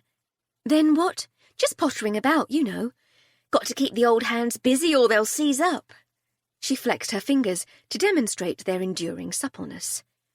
Well, said Lady Hardcastle, conceding defeat, we ought to leave you to your pottering. Are you free for dinner next week? How does Wednesday suit? Or Thursday? Any time in the latter half of the week, honestly. I threatened to invite some of our friends up from Bristol, didn't I? It'll be fun. I have engagements in the evenings for much of next week. How about Friday? I think that's free. Friday it is, then. I shall telephone Dinah. She'll bring Simeon, of course, and Oliver Sunderland and his wife, Dolly. We'll make an evening of it. I look forward to it, said Angelina. Can you find your own way out? I need to get back to my... She waved in the general direction of the coach house. Of course, dear. I'm sure we shall see you again before Friday next. Do drop in for tea whenever the mood takes you. I shall. Thank you. Good day. Cheerio, dear. We left the Dower House garden and set off to walk home. As we reached the end of the lane, we bumped into Mickey Yawn. Quite literally. He bowled round the corner, cap on the back of his head, whistling a jaunty tune, and walked smack into Lady Hardcastle. Poor Mickey came off worst in the collision. He appeared fit and able, and I had supposed that he could handle himself in a scrap, but there wasn't a great deal of him. He was wiry and slight. Lady Hardcastle was also fit and able, and carried herself with grace and an easy, almost athletic balance. She was, though, altogether more substantial than young Mr. Yawn, and gave out only a quiet and surprised "Oof!" as he bounced off her and landed on his backside on the footpath before us. "Why don't you bleedin' well look where I'm going?" he said from the ground. Lady Hardcastle reached out a hand to help him up. "Good morning, Mickey dear," she said cheerfully. "Up's a daisy." He grudgingly took her hand and allowed her to haul him back to his feet. "Oh, it's you," he said, as he brushed himself down. "It is indeed," said Lady Hardcastle. "Are you all right there? You took a nasty tumble." "Fine, thanks," he said, before checking that his cap was still at exactly the right nonchalant angle and continuing on his way. We paused at the corner to watch his progress. If challenged, I'm sure we would have said we were checking that he was all right after his tumble. In reality, I, for one, was curious to see where he was going. Without a backward glance, he breezed up to the front gate of the Dower House and let himself in. "That was a rousing success, then," I said, as I put the 11s tray on the drawing-room table. "Not my finest hour," said Lady Hardcastle. "It's much easier to get information out of people when one doesn't care if they'll still be one's friend afterwards. It didn't help that she knew what you were fishing for and was having so much fun not telling you, I said. I don't blame her, but it doesn't do a great deal to ease my suspicions of her. If what she's doing in there with all those bikes and all those tools is perfectly innocent, why not just tell us? Because, as you say, it was more fun not to. She is a woman after my own heart in that respect. It's exactly the sort of thing I'd have done in her position, just for the sport of it. That's true, actually. You very much would. I very much would, with a big grin on my beautiful face. She grinned and pointed at her face, in case I might not be able to imagine it for myself. I rolled my eyes. I may have tutted. And what's little Michael Yawn up to, I wonder, I said, first turning up with the van driver to help load the bicycles, then strolling calmly into the dower house as though he were calling on an old friend. Perhaps he was, she said. I know we're trying not to allow his past to prejudice our thinking about Mickey Y, but he is, by all accounts, a wrong-un. And if Angelina is consorting with wrong-uns, it makes it a good deal harder to think well of her, too. Which would also explain her refusal to respond to your fishing. I like the idea of her just having fun with us, but we can't rule out the idea that she genuinely is up to no good. Indeed we can't. So now we have to find another angle of attack. If she won't simply tell us what she's up to, what else might we do to find out? We could keep watch on the dower house and follow the van if it calls again, I suggested. If it calls again, we might. But if that was its last visit, we might waste several evenings sitting in the rolls in the dark. We need to know where that van went. If we can find that out, we needn't worry about any future vans. Did you get a good look at it? I caught a glimpse as it was leaving. It was quite dark by then, and I could only see it by lantern light. What did it look like? It looked like a medium-sized motor van, possibly black, certainly a very dark colour if not. White lettering on the side. Saying? I couldn't see. It was too dark and the van was too far away. I sat for a moment with my eyes closed, trying to re-visualise the scene. They said their goodbyes, I said, my eyes still closed. She hoped his son got on well with his new job at the docks. He thanked her. He slammed the rear doors of the van, and he and Mickey got in the front. She banged on the side of the van. Twice. Bang, bang. The van pulled out and started wiggling about in the narrow lane so it could face the right way to leave. She walked back towards the gates and lifted the first drop bolt so she could close it. The van finished its manoeuvring and started off down the lane. I could see the side. White lettering with gold outlines, 2 lines of text, and a golden pigeon in between. A pigeon? A golden one. The top line might have been a name with initials. It was that sort of shape. I say, well done you, said Lady Hardcastle. So we're looking for a company called X, Y, somebody's something limited, that has a pigeon as its emblem. A light haulage company, I should expect. Why light haulage? Because it was hauling light things, and because of the carrier pigeon on the sign. It sounds reasonable. How do we find this company? We shall have to ask around. I shall make some telephone calls, and you can go into the village to ask Daisy. I love Daisy dearly, I said. But does she really represent my best chance of tracking down a mysterious van? Darling Daisy has 2 jobs, both in establishments that receive shipments of goods from outside suppliers. Her father's shop will take regular deliveries of meat, sawdust, ice, razor-sharp knives. You get the picture. Similarly, Joe will get beer, cider, spirits, replacement glasses, sawdust, new skittles, outdoor tables and the like. One of their suppliers might well make use of a specialist delivery company, like Sir Reginald Pigeon, hauliers to the gentry. Daisy might recognise the emblem. When you put it like that, she might indeed. And she does know everything and everyone. You're right. Sorry. For my part, I shall start with the Bristol Chamber of Commerce and see where I end up from there. Inspector Sunderland might know. He might, but I worry about bothering him with it. We're supposed to be helping him, not giving him more work. I arrived at the pub just as Daisy was sweeping the pub's front step. "You're too early, Flo," she said when she saw me approaching. "Bad morning, is it?" "It's been a peculiar morning," I said, "after an even more peculiar evening.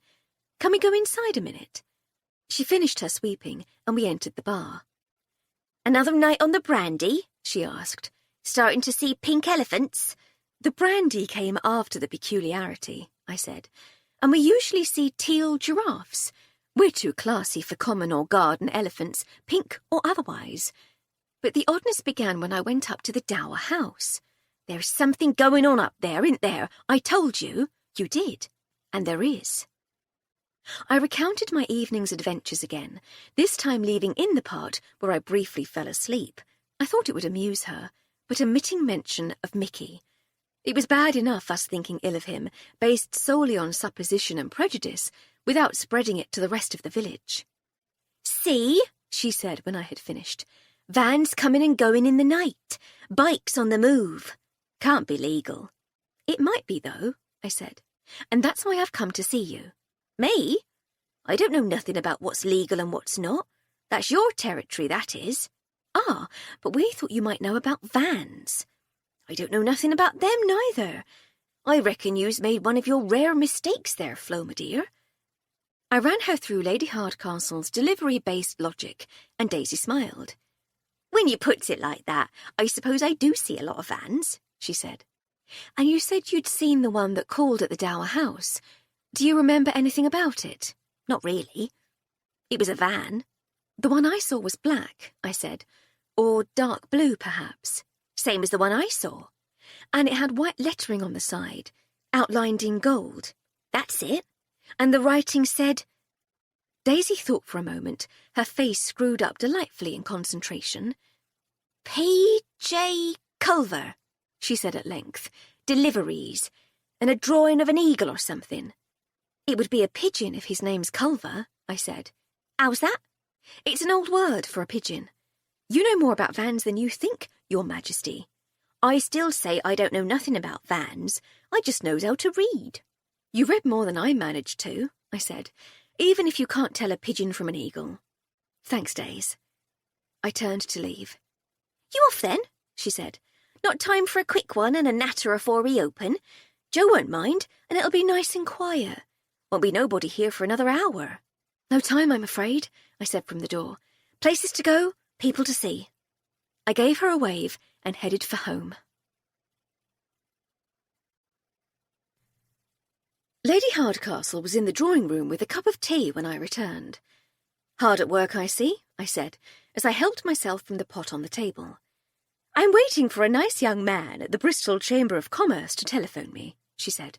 "He was an absolute poppet, and I think more than a little bored. He volunteered to scour their membership records to see if he could find anyone with a pigeon in their company sign." "Aha," I said. "You should have had more faith in your other idea. When he calls you back, he's going to tell you that it's P.J. Culver. It turns out Daisy saw more than I did." "Oh, brava, Daisy Spret! I shall telephone my new contact at the Chamber of Commerce and tell him he can stop looking for the emblem and ask for an address and telephone number instead. If we're lucky, they might be open this afternoon, and we can pay them a visit."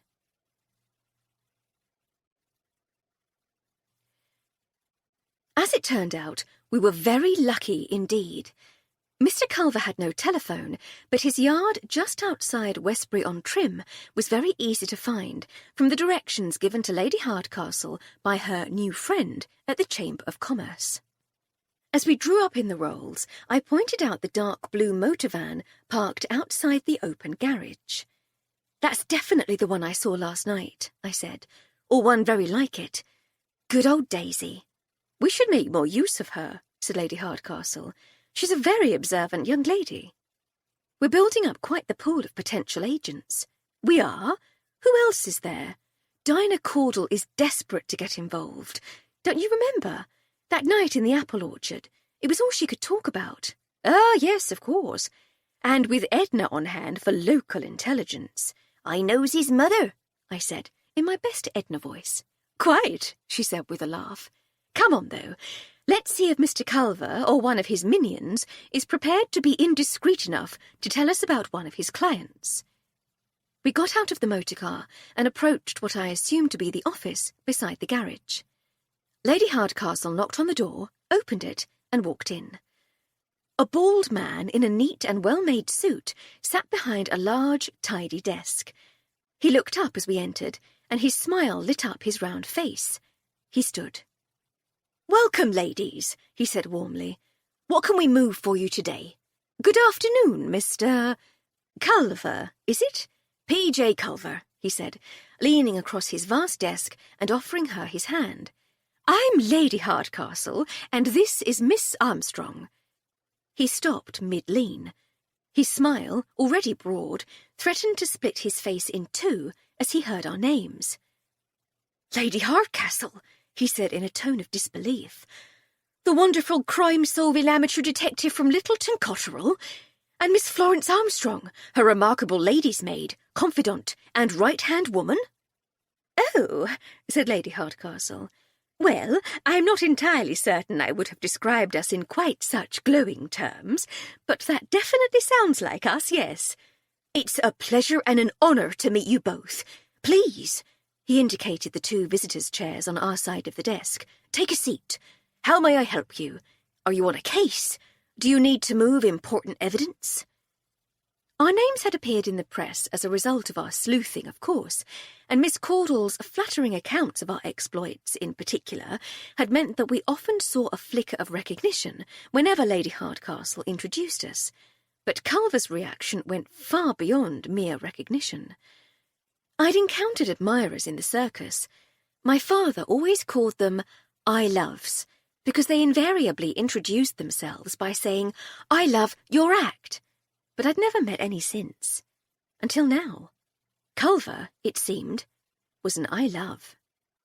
"We come in search of information, actually," said Lady Hardcastle. "For an investigation?" he said eagerly. "An investigation of sorts.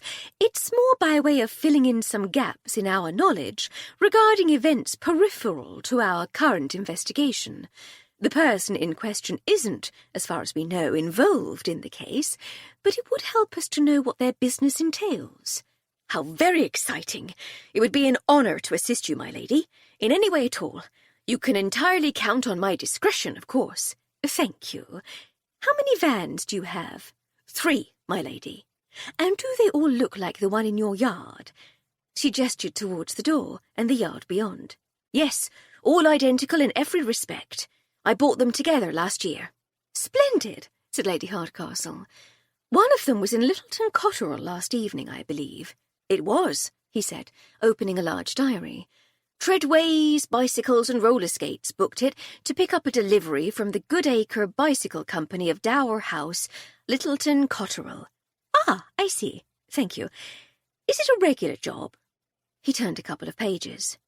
"I'd not say regular, but there have been a few deliveries and collections over the past few weeks, yes. You don't suspect my driver of anything, do you? It's usually George Brown on that run. He's a good man." No, it's nothing like that," she reassured him.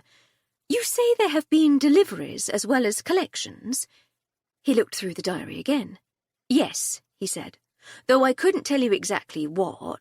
Treadway books the van for a particular day and then decides for himself what George carries." "Interesting," said Lady Hardcastle. "Where might we find Treadway's Bicycles and Roller Skates? Is that in Bristol?" "No, my lady, right here in the village, up on Westbury Hill, opposite the Methodist Church." He stood and pointed to the large map on the wall behind his desk. "We're here, look," he said, "and that's Treadway's, there." We thanked him and made ready-to-leave noises, but found ourselves trapped by our own politeness. Culver's excitement at meeting us was such that we spent the next 10 minutes in conversation while he talked animatedly about our past cases.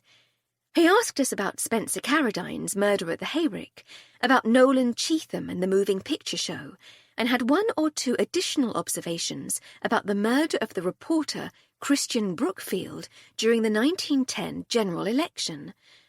To my complete astonishment, he also knew a great deal about the murder at Lord Riddlethorpe's estate in Rutland, something I didn't think had been covered in any detail in the Bristol newspapers. It was utterly charming to find myself held in such high regard by a total stranger, but it was also somewhat overwhelming. I didn't quite know how to react to it all, though it was obvious from her smiles and eager responses that Lady Hardcastle was in her element. Fortunately, Culver had sufficient self-awareness to realise that his enthusiasm was keeping us from our business, and with great reluctance he brought his questioning to a close. We thanked him again and set off to find Treadways. Chapter 14. The bicycle shop was as easy to find as Culver had promised, and we were parked outside in no time. It was Saturday afternoon, and the shops along the street were busy, including Treadways. If asked, I might have guessed that a bicycle shop would be a little quieter than, say, a greengrocer's. People need fruit and vegetables every week, whereas they might own just 1 or 2 bicycles during their entire lifetime, if they owned a bike at all. But the people of Westbury and its surroundings were keen to prove me wrong. The shopkeeper was busy taking a customer's money at the till as the tinkling bell announced our entrance, but he gave us a welcoming smile and assured us that he would be with us in just a moment. As I looked around the shop, I noticed a display of the blue bicycles I had seen in Angelina's workshop.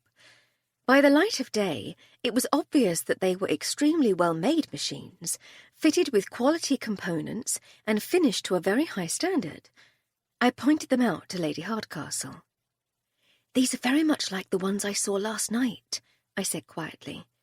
"I thought they were just old bikes that had been given a lick of paint, but now I see them in the daylight, I'm not so sure."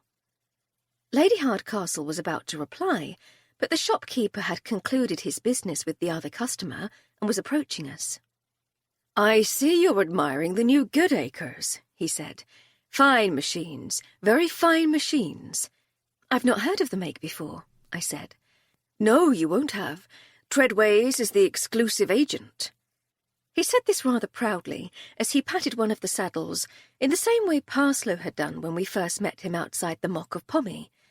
Some cyclists treated their machines like beloved pets, it seemed. They're handmade by a local expert, someone who has used their vast experience of cycling to create an almost perfect machine. Lightweight, strong, perfectly balanced, and very well suited to lady riders. He paused and looked around to make sure the shop was empty. As a matter of fact, the builder is a woman, a former circus rider.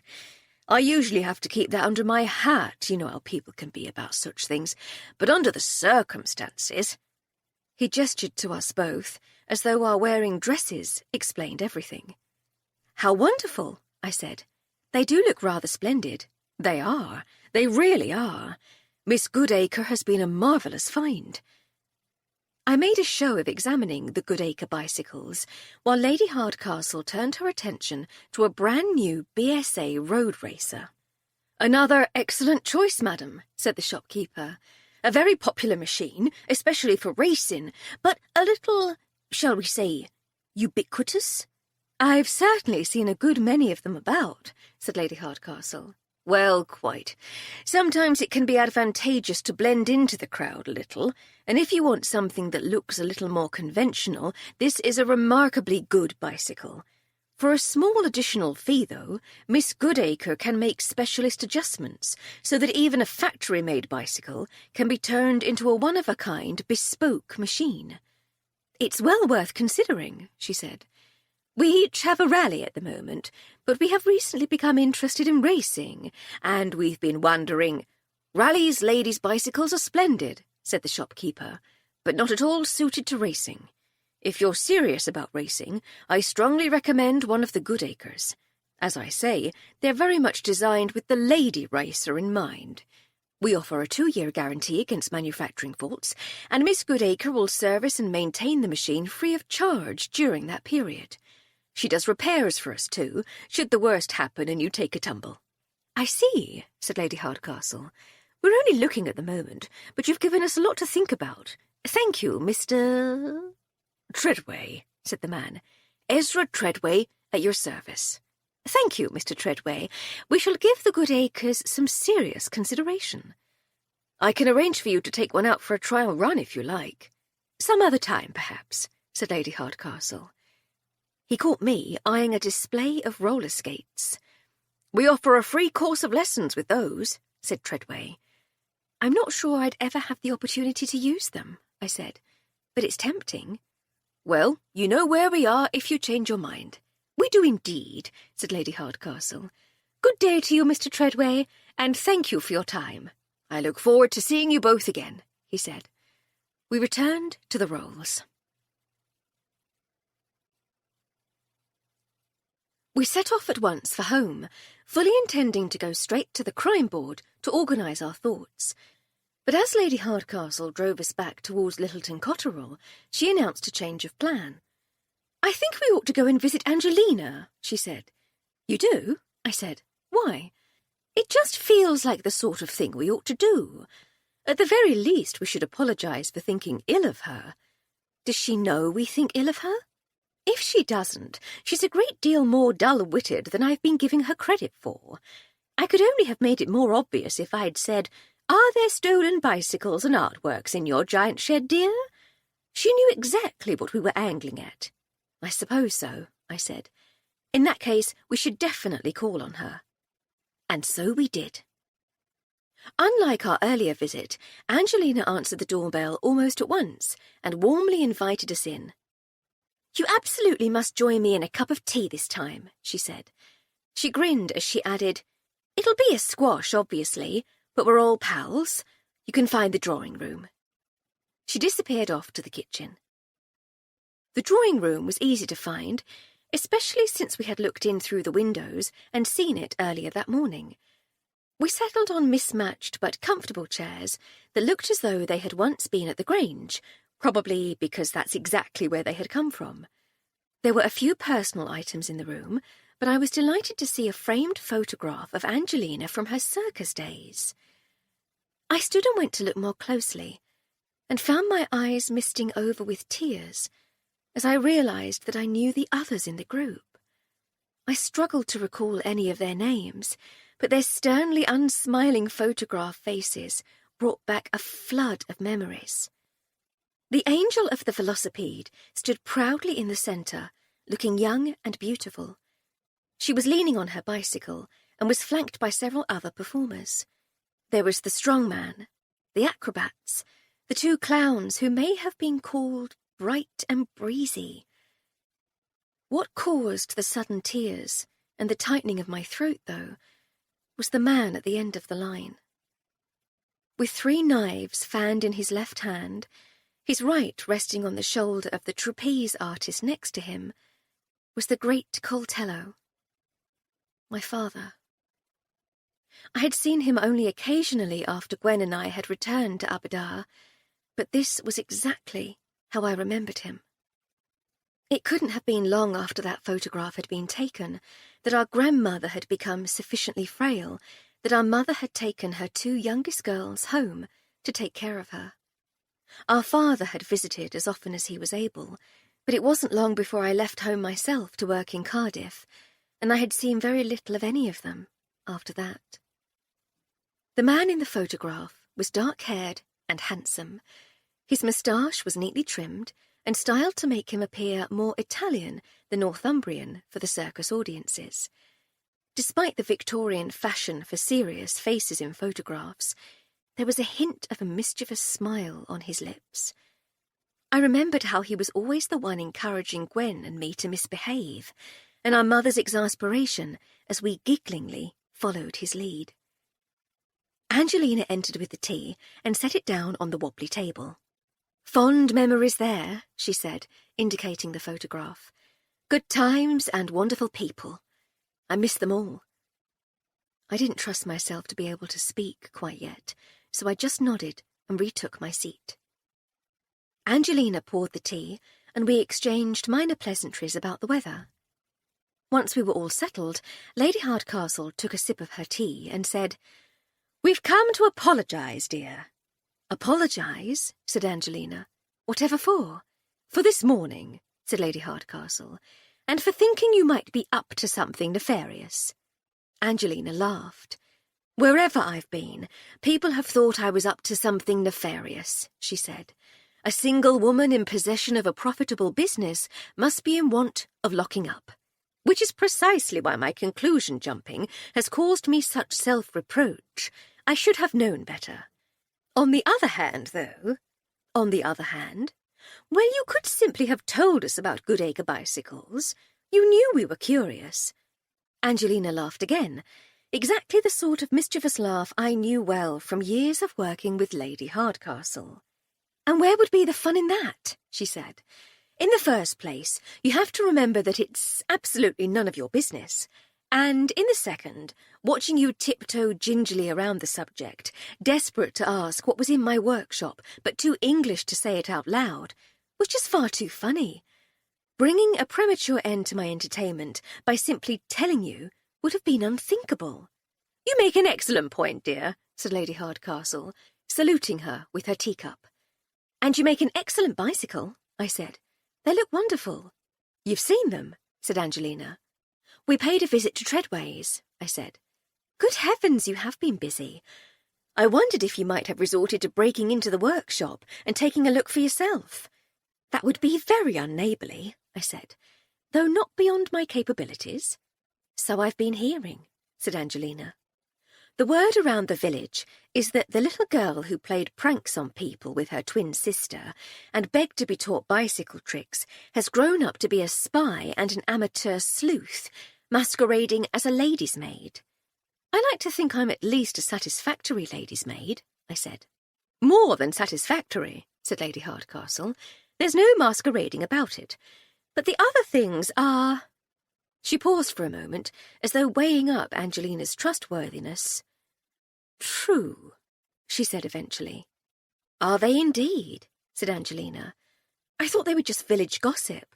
"They're certainly that," I said, "but they're not just gossip." "Well, I never. No wonder you thought me up to no good. My little business must seem terribly suspicious to someone whose own business is suspecting people." "That's rather the way our thoughts run most of the time," said Lady Hardcastle. "And what was I up to in your suspicious imaginings?" said Angelina. "Stealing bicycles and murdering rival cyclists?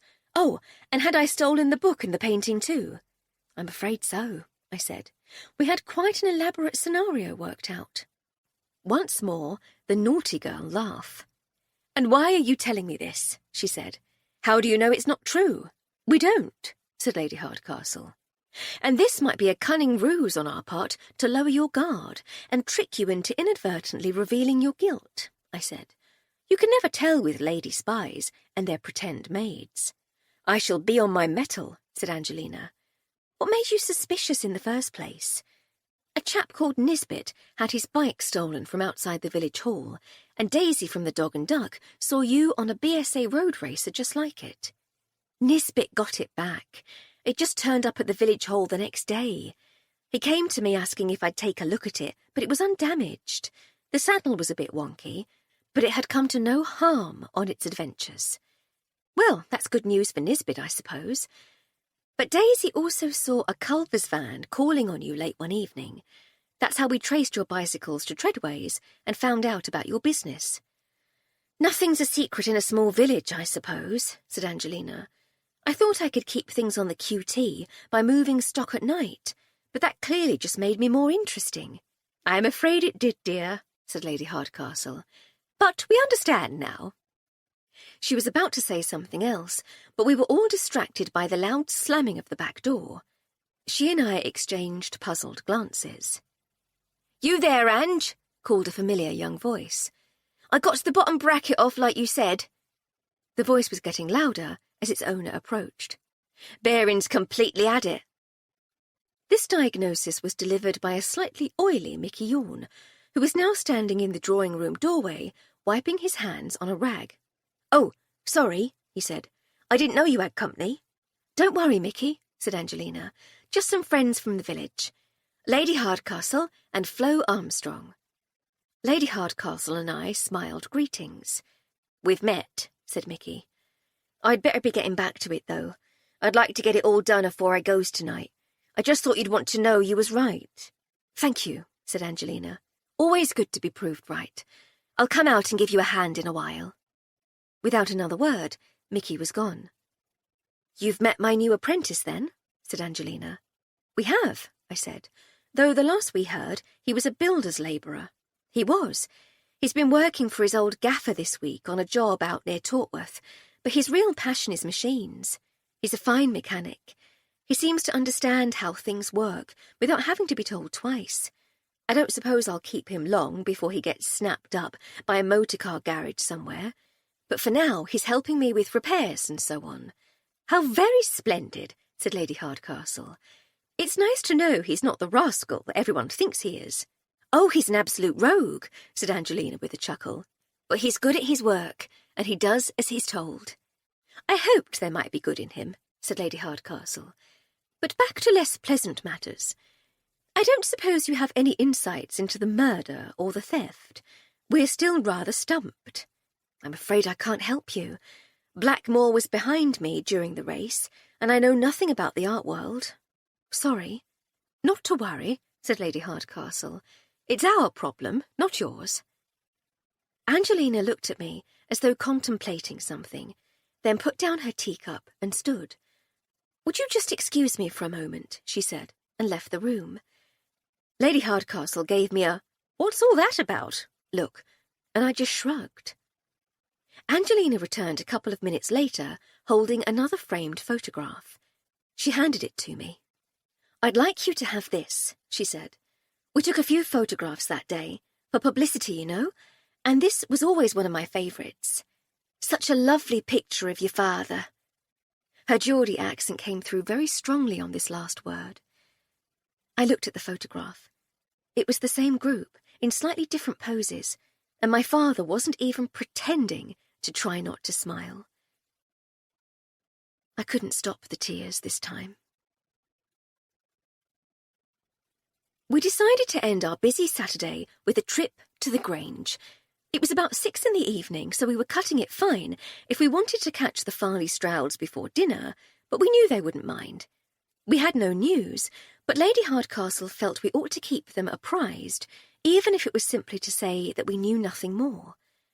Jenkins let us in, the Fates being nowhere in sight, and led us through to the drawing-room, where Sir Hector was already at work at the drinks cabinet, mixing gin and tonics for himself and Lady Farley Stroud. "Just in time, what?" he said as Jenkins announced us. "What'll you have?" "One of your famous sundowners would go down a treat," said Lady Hardcastle, indicating the drinks he had already mixed, "even though we're still a couple of hours from sundown."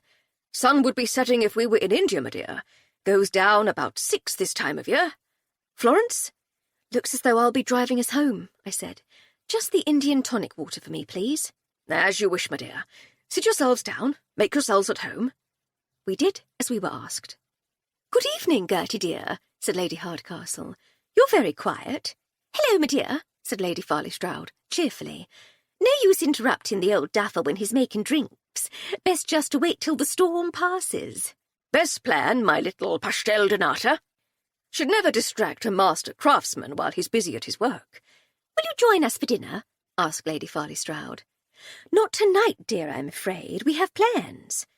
We had no plans, as far as I knew, but my guess was that she was trying to avoid adding unnecessarily to their food bill while times were hard. "Perhaps you could join us for lunch tomorrow instead." "I've nothing in the diary," said Lady Farley Stroud. "Hector?" "I'm seeing Jimmy Amersham in the evening," he said, "but nothing other than that." "Then we should love to," said Lady Farley Stroud. "Your Miss Jones does a wonderful Sunday roast." I wondered briefly at the rashness of this invitation.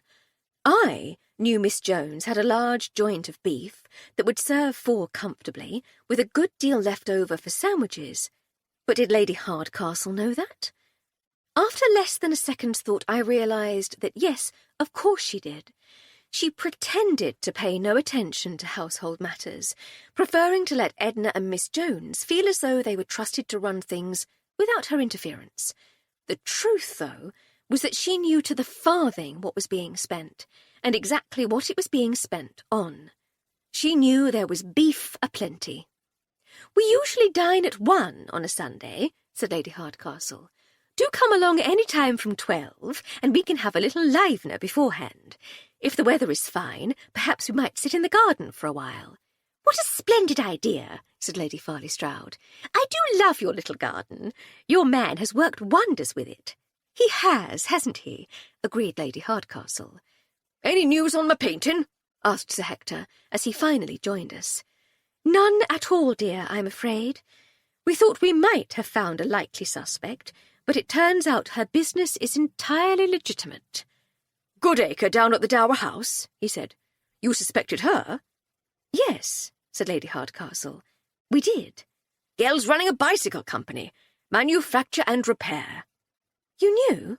I asked. "Of course," he said, as though it were obvious. "She asked me if it would be all right to run a business from there when she rented the place." "If only we'd known," I said. "We spent all morning chasing around trying to find that out. Not to mention poor Flo spending a couple of hours last evening sneaking about in her garden." "Sorry, my dears," said Sir Hector. "Never thought she might be under suspicion. Lovely woman, very enterprising too. She has something about her, an air of... Can't quite put my finger on it, but she reminds me of you two." "We definitely have an air of something about us," said Lady Hardcastle. "Usually desperation." "Got a touch of that myself at the moment," he said, taking a large swig of his drink.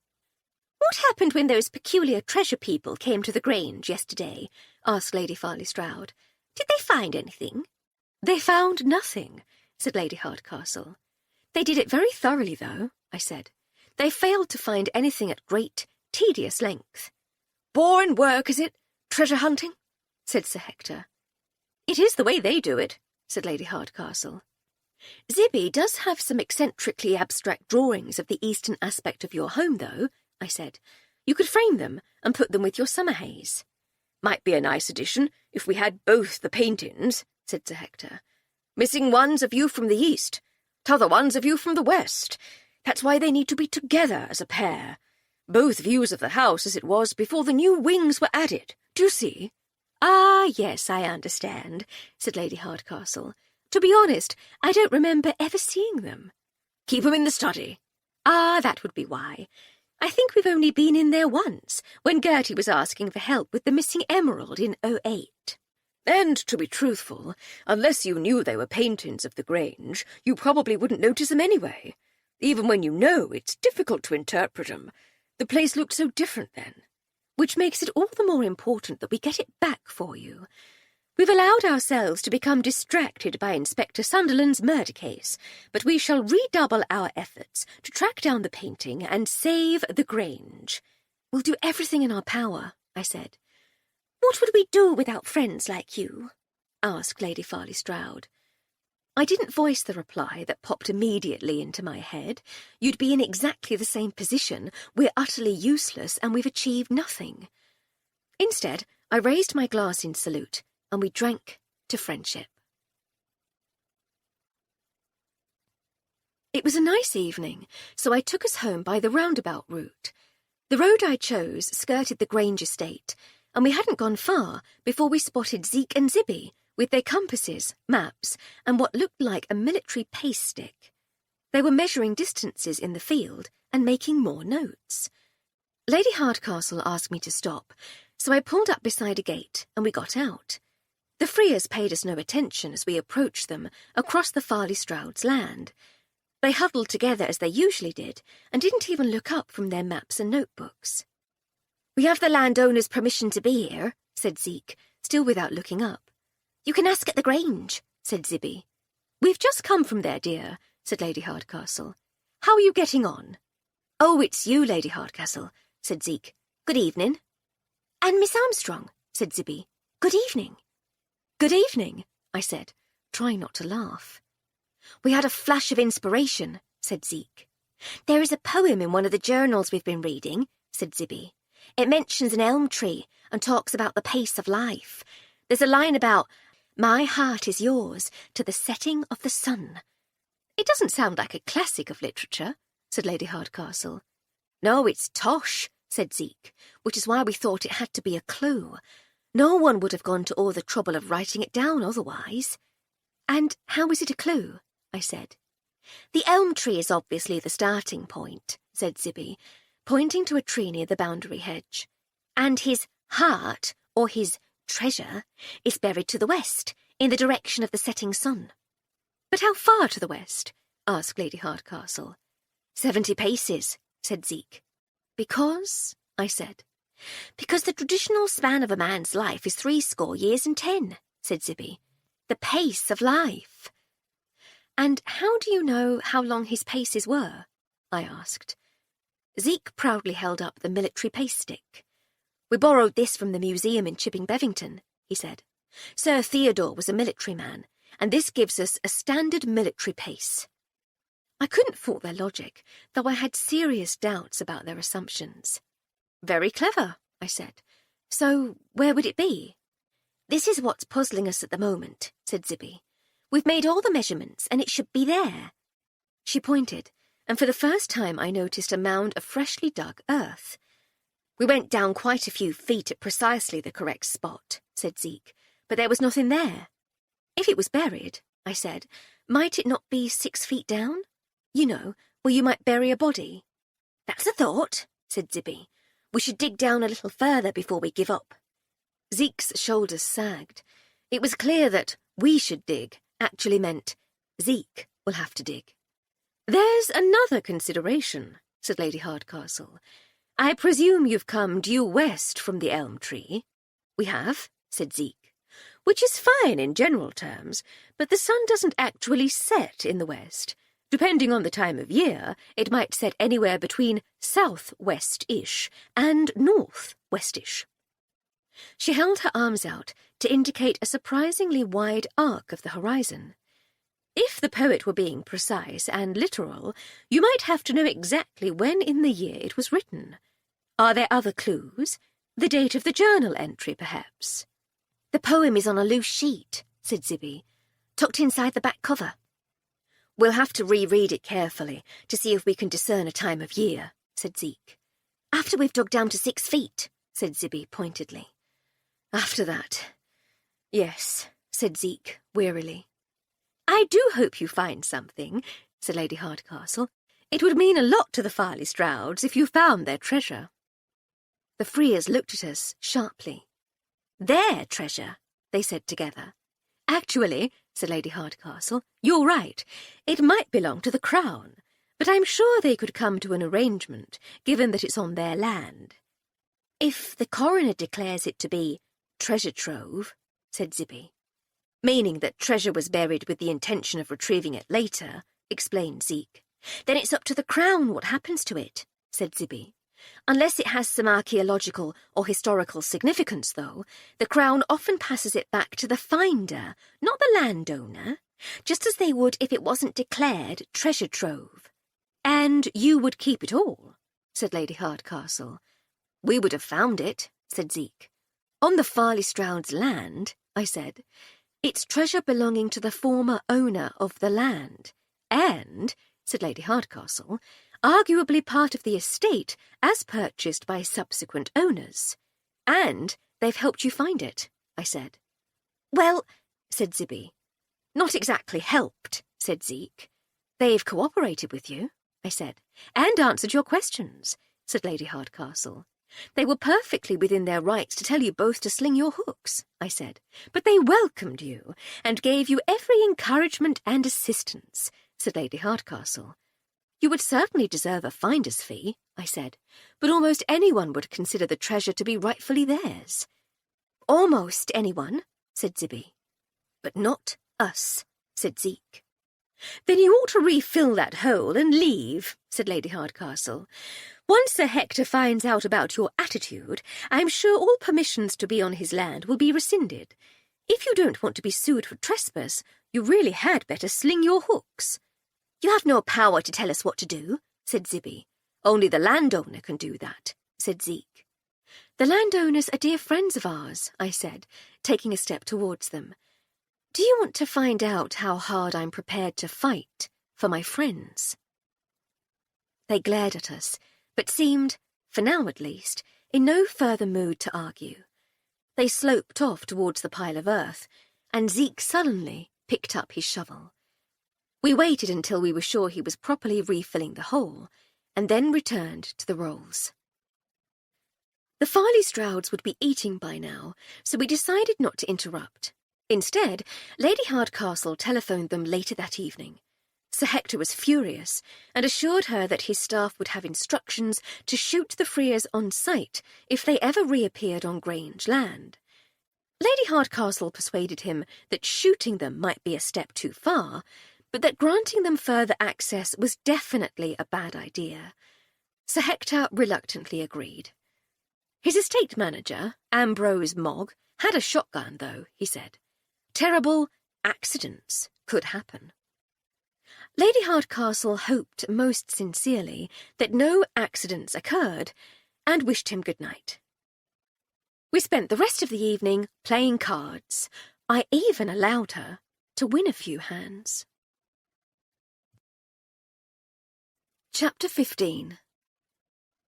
I was up early on Sunday morning and had done my exercises beneath the apple tree in the garden before Edna and Miss Jones arrived for work.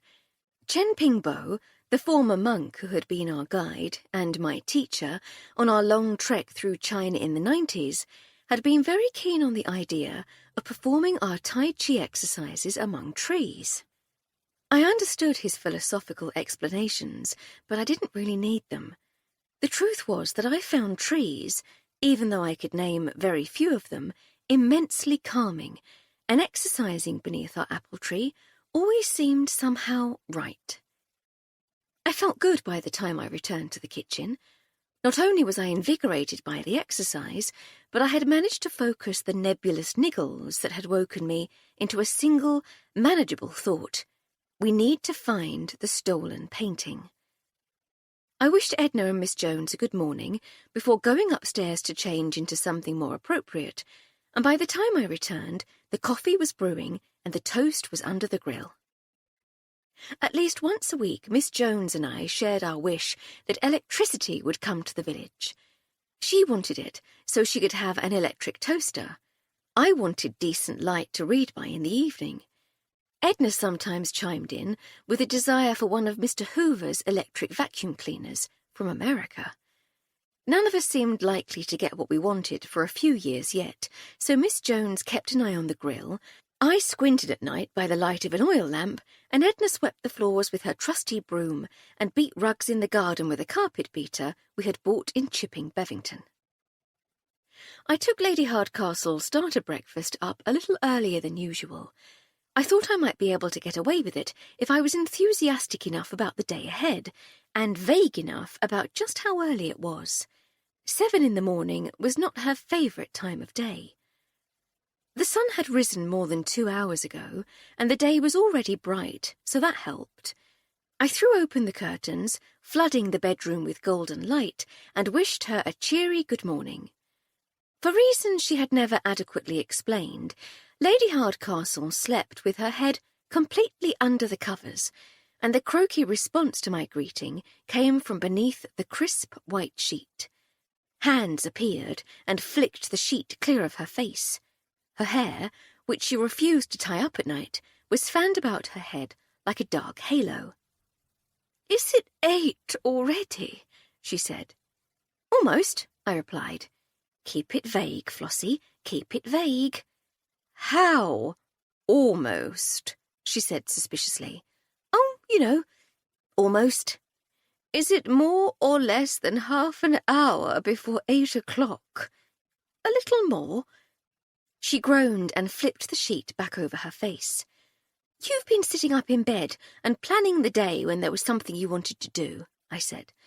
"I thought that since there was something I wanted to do, you might not mind an early start." The sheet flipped down again. "And what is it that you want to do?" she asked. "We spent the past 2 days chasing our tails. Chasing Angelina Goodacre." "Yes," I said.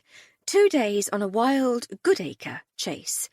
And we spent most of the 3 days before that on Inspector Sunderland's murder case. We haven't done any work explicitly and exclusively on the art theft since Tuesday, and that was an unproductive chat with two local youngsters with unfortunate reputations as wrong-uns. Not wholly unwarranted reputations, said Lady Hardcastle, but I agree it's not entirely fair that everyone suspects them every time something goes missing. Although Mickey's presence at Angelina's the other night raises a warning flag. And so I thought that today we might actually apply ourselves more directly to the problem of the stolen art. I wholeheartedly agree, she said, heaving herself upright. What shall we do? I set the tray on the bed and perched beside her, helping myself to a piece of her toast. I thought we might throw away everything we think we know and start again from scratch, I said. We could go back to the village hall and walk through what we actually know, ignoring all our clever suppositions and oh-so-plausible explanations. Fresh eyes, she said, slapping my hand away to stop me taking more toast. You could bring some for yourself, you know. You're the one who cooks it and carries it. It wouldn't taste as nice, I said. But fresh eyes and no preconceptions, yes, as though we had never so much as thought about any of it before. I like your thinking, tiny one. Do you want to start straight away? I do, actually, but there's no point. The hall will be locked until after the morning service, so we have plenty of time for a proper breakfast and for me to sort out that mare's nest. I indicated her tangled hair. What would I do without you? You'd start plaiting it before you went to bed, I said. I thought we might have breakfast soon, though, unless you object.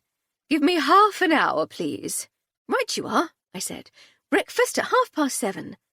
You mean it's only 7 o'clock, she said, and I dodged out of the door to avoid the flying pillow.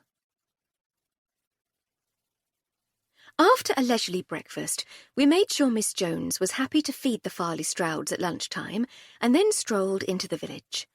The sun was out for a change, and things were starting to look a little brighter. It was 2 weeks since the art theft, and a week since the cycle race and Blackmore's unfathomable murder. Village life continued much as always, apparently undisturbed by these two shocking events. I wondered whether it was testament to the resilience of the human spirit, or a dismaying consequence of the extraordinarily high rate of crime in this otherwise sleepy part of Gloucestershire. Murder wasn't nearly so rare around Littleton Cotterell as it ought to be, and perhaps everyone just took it in their stride. We walked around the green and past the shuttered village shops. Sunday morning service had just ended, and villagers were coming out of St. Arolda's Church in dribs and drabs, stopping to thank Reverend Bland before making their way home. I noticed 2 of Lady Farley Stroud's volunteers bustling towards the village hall.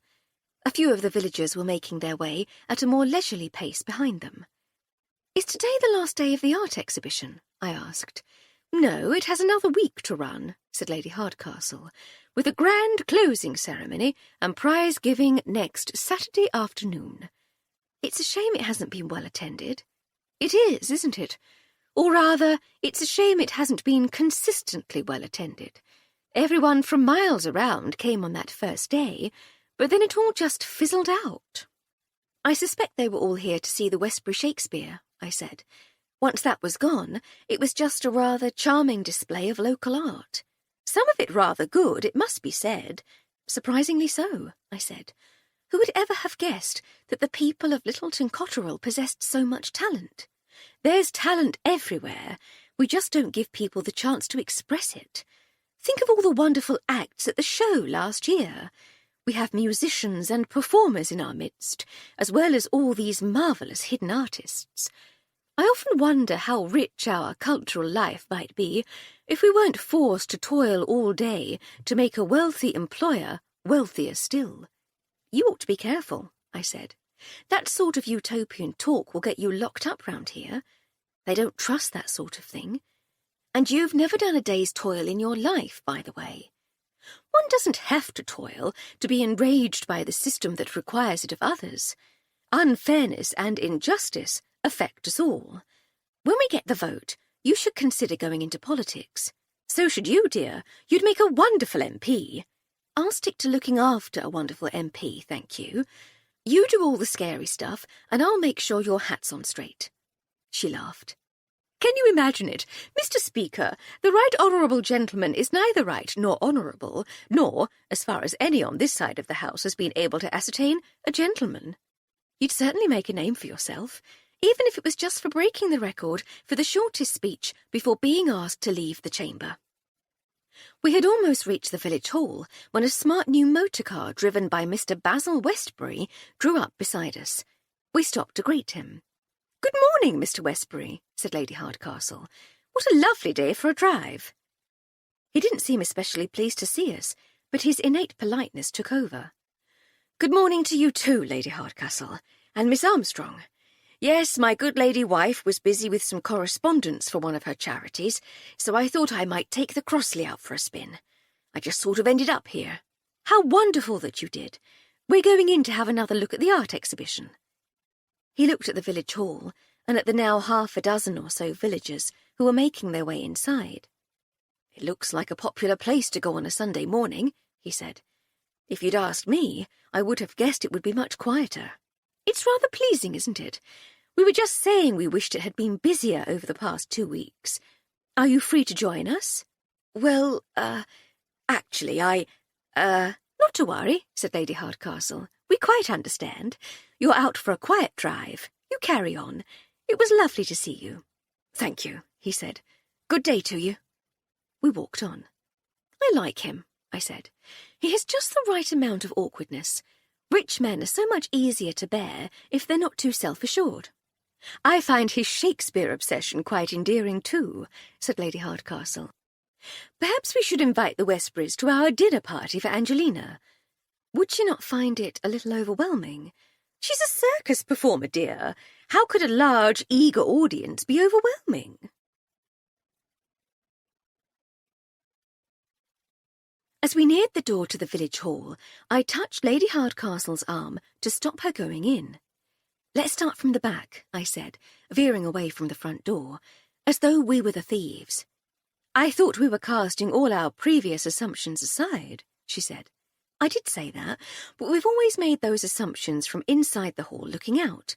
I thought we might approach from the back door and see how it looks from there. We started it once before, but we were distracted by finding the picture frame.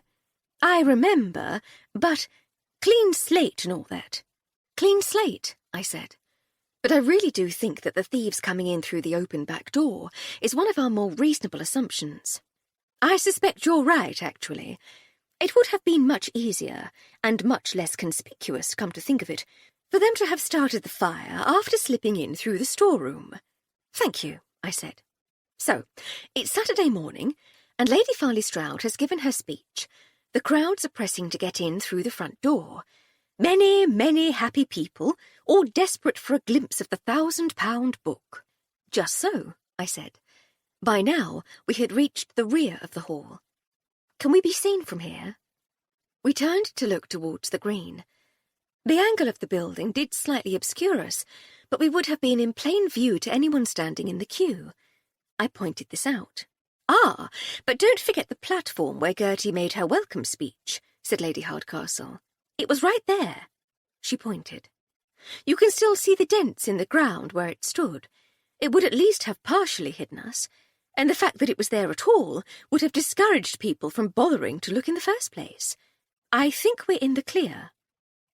We carried on to the builders' rubbish piles. "We stop here," I said, "and collect our bucket of smelly flammables." "That's always seemed reasonable to me," said Lady Hardcastle. "Bringing it with us would be too risky." I know you've always been sceptical about the hope for the best approach we think the thieves took, but a little bit of scouting about the day before would have confirmed that there was sufficient material here for a fire. "There'd be no guarantee it wouldn't have been tidied away before the grand opening," she said. "But yes, let's assume we come here, confident we'll find what we need." I opened the rear door. Still, no one had troubled to lock it, and we entered the dark storeroom. "From here," I said, "I think we would split up. One of us would slip discreetly out to check that the coast was clear." We carefully negotiated our way among the tables and chairs to the inner door, and I adopted the role of lookout. Peering out, I found the view subtly different from what I had imagined it would be when we had looked towards the storeroom from the other side of the hall on our previous visits. I could hear the voices of villagers, but they were hidden from view by the complex arrangement of display boards and tables. Even on the busy opening day, this corner of the hall would have been comparatively quiet, especially if most of the traffic was centred on the Westbury Shakespeare. "I doubt there'd have been anyone looking this way," I said. "It would be easy to get to the office unnoticed." Lady Hardcastle joined me, and we looked around. From where we stood, we had a clear run to the office and a good view of the stand where Sir Hector's painting and bust had once been displayed. "It's not possible to see the Westbury book from here," said Lady Hardcastle, "and it would be worse if there were a crowd." We crossed to the office as though preparing to set our smelly fire. From the office door we looked back across the hall once more. "Still no good view of the book," said Lady Hardcastle. "But an even better view of Sir Hector's stand," I noted. "Yes," she said thoughtfully. "Yes, indeed. So one or both of us set the fire, one inside lighting it, one outside keeping watch," I said. "That would certainly be how you and I would do it, but I'm still not convinced of the thieves' ability to think that sort of thing through. Either way, we set everything burning and wait at the back of the hall here until there's enough smoke coming out for one of us to be able to convincingly shout, 'Fire!' At which point everyone rushes for the main and side doors," said Lady Hardcastle. We returned to the storeroom doors. "There's our problem," said Lady Hardcastle, pointing to the side door. I looked at the door and then at the room, wondering what she meant. "Oh," I said, finally realising. "The side exit is between us and the book. If we started from here, we'd have to fight our way against the tide to get to the Westbury, and we couldn't see if the coast was clear until we were almost upon it. I'd been imagining us hanging back and being the last to approach it before turning round and returning to the storeroom and escaping, but there would still have been people coming in this direction to get to the side door. We'd never make it. This is a stupid plan." "It's a stupid plan for stealing the book," said Lady Hardcastle, "but it's a surprisingly good plan for stealing the summer haze and bust from Hector's stand." I looked to see where she was now pointing. The flow of escaping visitors would have passed nowhere near Sir Hector's pieces. No one would have been looking that way at all. They'd be unobserved and ripe for the taking. "So they were the target all along," I said. "It's not an unreasonable assumption," said Lady Hardcastle. "I rather think we've had it wrong all this time. It's starting to look as though we ought to be considering two completely separate thefts.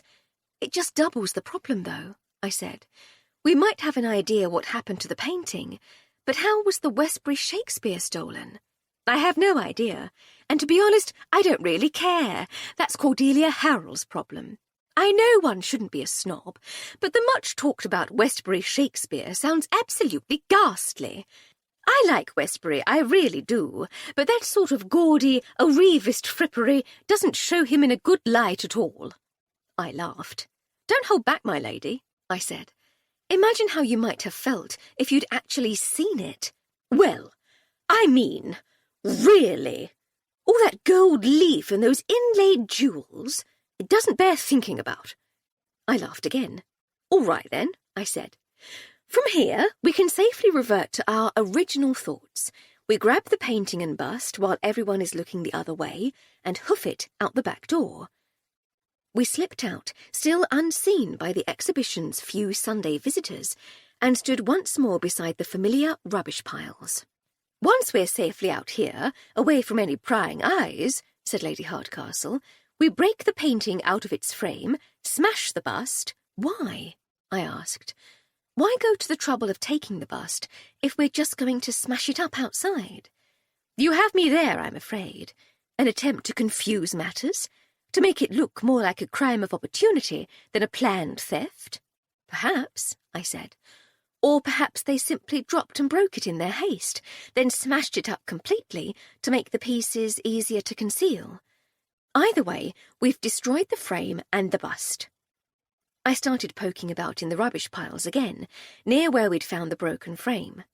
Now, do we leave the painting on its stretcher or cut it out? Ah, good thinking. Is that what you're looking for? She asked. It is, I said. Free it from the stretcher, I'd say. Not much point in getting rid of the frame and then still leaving it difficult to carry about. I rummaged for a few minutes and eventually found 4 lengths of softwood with canvas tacked to them. They'd be easy to overlook as general builder's scraps if I hadn't been looking specifically for them. The painting had been cut away very cleanly, leaving nothing of the actual picture behind. If we ever did find it, an expert restorer would be able to reframe it without any problems. Lady Hardcastle took a look, and her satisfied nod seemed to indicate that she agreed with my positive assessment. So now we have a loose canvas, I said, and for some reason we've smashed up the bust.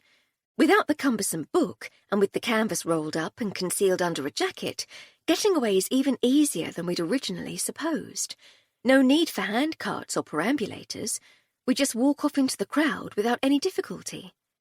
There might be some minor difficulty, she said. It's not a small painting after all, but it wouldn't be anywhere near as hard as moving that ridiculous book. You've really taken against the book, haven't you? I said with a chuckle. I have. I've wasted hours of cogitative effort on that ghastly thing, thinking it was the key to finding Hector's summer haze, and it was completely irrelevant. Cordelia's welcome to it. We need to get back to the crime board and think things through again, I said. We do, and then change for lunch before Gertie and Hector arrive.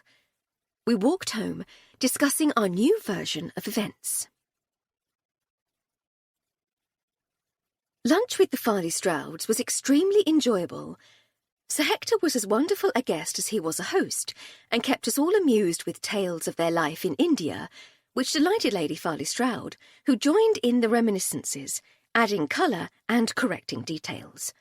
The stories of his exploits back in England with his friend Jimmy Amersham pleased his wife slightly less, but even then she regarded him with a fond indulgence. We finally said our goodbyes at around 6 o'clock, having telephoned the Grange to get their chauffeur, Bert, to come and collect them. "What now?" said Lady Hardcastle, as we closed the door. "I'm not ready for the fun to end just yet." "I ought to do some tidying up," I said. "Hang the tidying up! Edna will take care of it in the morning. If you're still feeling puritanical about it, you can help her then. For now, though, I want to carry on the jolly mood. If we were in London, we could drop in on some of our more disreputable friends and laugh the night away." "We could go to the pub," I suggested. "We have plenty of friends there." "We do, don't we? Hats, coats, and outdoor shoes, then. Last one ready is a lady's maid." This was the sort of truism against which it was impossible to compete. The Dog and Duck was still quiet when we arrived, it being quite early. There were a few villagers in the public bar, and 1 or 2 nodded greetings as we entered. I looked into the snug, where I saw the Freers huddled over their notebooks, glasses of cordial on the table in front of them. I silently pointed them out to Lady Hardcastle. "Let's stay in the public tonight, then," she said. Daisy was behind the bar, doing whatever it was she did when she wasn't pouring drinks. Polishing glasses was her main distraction activity. She smiled broadly when she saw us. "Well, good evening," she said. "What brings 2 fine ladies like you to our disreputable establishment? We heard this was the place to come for fine wines and scintillating conversation," said Lady Hardcastle. "I can do you a passable cider and a bit of gossip," said Daisy. "Even better, 2 small ones, please. Coming up." She began her barmaidly bustling, taking down 2 glasses and walking to the cider barrel. "And what do you have by the way of gossip, young Daisy?" I asked. "That's your majesty to you, commoner," she said, without looking round. "I was a fine lady a few moments ago. That was afore you showed me such disrespect. But I got very little to report, I'm afraid. Ain't no one doing anything very much worth talking about. What have you been up to?" "We've done nothing especially interesting," I said. "Oh, but we did have some ideas about Sir Hector's stolen painting this morning." "I heard a little bit about that. Mostly people's been talking about that book." Did you see it? Gorgeous it was. Gold, jewels, the lot. It was like all the treasures in the world on one beautiful book. I loved it. Ah, I said. Well, Sir Hector lost a painting at the same time, an incredibly valuable landscape by Edgar Summerhayes. He's devastated to have lost it. Moderately valuable, corrected Lady Hardcastle. It would only be incredibly valuable with its companion piece. Summerhayes painted a pair, you see. 2 views of the Grange in the early 1800s, one from the east and one from the west. It's the eastern view that's been stolen. It's worth a few bob on its own, but with its partner, well, judging from recent sales of Summerhayes in London, the sky's the limit. I never knew. All people has mentioned was that he lost a painting and a statue. I thought they was just some of the old stuff they has hanging about up at the Grange. You know what these old houses is like. All portraits of dogs and horses and slightly ugly women in uncomfortable frocks. That's usually the case, said Lady Hardcastle. But this time it's a much sought-after work of art. And you're trying to get it back? We are, I said. I thought you was trying to find the book, said Daisy. Not any more, I said. We're leaving that to Cordelia Harrell, said Lady Hardcastle. Or trying to find out who killed Russell Blackmore, said Daisy. Inspector Sunderland's case, I said. Ably assisted by Sergeant Dobson, added Lady Hardcastle. We are putting all our efforts into finding our friend's valuable painting, I said. Daisy put the drinks on the bar. Is that all you got, though? She said. Sorry, I said. I mean, I could have told you Nellie Ellens from up Woodworthy is in the family way, but I didn't think it was interesting enough. If I'd known how weak the competition was, I'd have led with that one. Do I know Nellie Ellens? Said Lady Hardcastle. I doubts it. Oh, Dad farms a few cattle and some pigs. She's not married, I take it, hence the gossip-worthiness of the news. Not only that, she ain't even sure whose it is. I senses a juicy scandal brewing. That's fine gossip indeed, said Lady Hardcastle. I knew we'd come to the right place. We spent most of the evening at the pub, chatting to village friends, and by the time we left at 9 o'clock, we were feeling, as always, very pleased to be part of such a lively and welcoming community. Back at the house, Lady Hardcastle played some Schumann, while I prepared a light supper of cold beef sandwiches. She was in a showing-off mood and didn't break to eat, instead carrying on playing with one hand while inelegantly scoffing her sandwich from the other. She would then swap hands to play the other part while she took another mouthful. Suddenly, she stopped. "Oh," she said, "we've overlooked a terribly important possibility." "About the Summerhayes?" I asked. "No, the Westbury Shakespeare." "I thought we didn't care about the Westbury Shakespeare." "We don't. But you've been thinking about it anyway. Not actively. It just came to me all of a sudden. You're not going to tell me, are you?" "Of course not, dear. Where would be the fun in that? Is there any fruitcake? And I'd murder for a cup of cocoa." I got up to take the sandwich plates back to the kitchen. "Put some brandy in mine, dear," she called, as I crossed the hall. Chapter 16. On Monday morning we went to the village hall straight after breakfast. We decided not to let ourselves in through the back door. It seemed rude, and had to wait a few minutes for Lady Farley Stroud's volunteer to arrive. "You're early," said Mrs. Stitch, as she bustled up. "I'm glad we're still getting visitors, though. Doubly glad it's you, my lady. Would you be able to keep an eye on things for a quarter of an hour or so? I have to see Mrs. Gardner about something, but I'm not allowed to leave the place unattended." "Of course we would, Mrs. Stitch," said Lady Hardcastle. "It will be our pleasure." "Thank you so much, my lady. I shan't be long." She fussed with the keys and fumbled with the lock. It was extremely frustrating to watch, not only because the back door was open, and it was only politeness that had prevented us from already being inside, but because both of us knew we could have picked the lock in less time than it took her to find the right key. Eventually the door was open, and she ushered us inside, before bustling off to her important meeting with Mrs. Gardner. The hall was quiet, but looked exactly the same as always. I had no idea what we were doing there, so I just waited for Lady Hardcastle to get on with her performance. She led the way into the hall and stood where she could properly see the plinth. "We should have thought of this 2 weeks ago," she said. "I wish we had," I said. "What should we have thought of exactly?" "The book is carefully displayed in the centre of the hall. Gertie must have been paying attention all those times you tried to explain how to draw visitors into a show. It's impossible to see this plinth without walking past other exhibits, no matter which direction you approach from." "No matter from which direction you approach," I said. "Silly linguistic superstition, dear.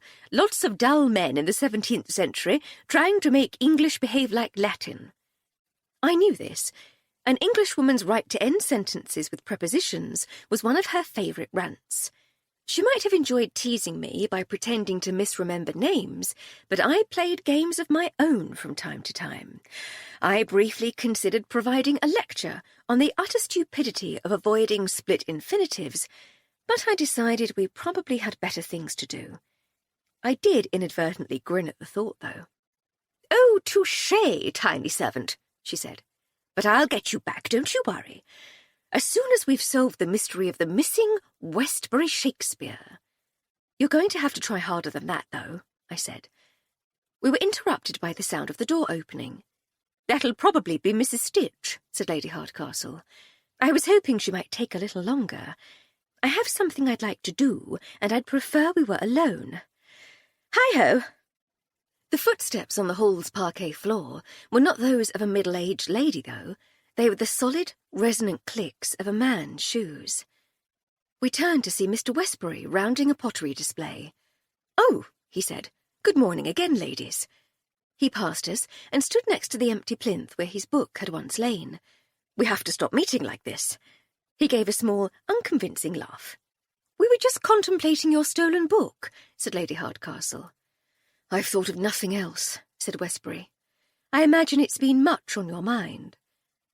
She took a few small steps as she spoke, and Westbury matched her movements, keeping himself between her and the plinth. "It has. I just wish I knew what had happened to it. I love that book." She stepped again, and again he tried to block her, though not quite as well as before. I quickly worked out what she was trying to do.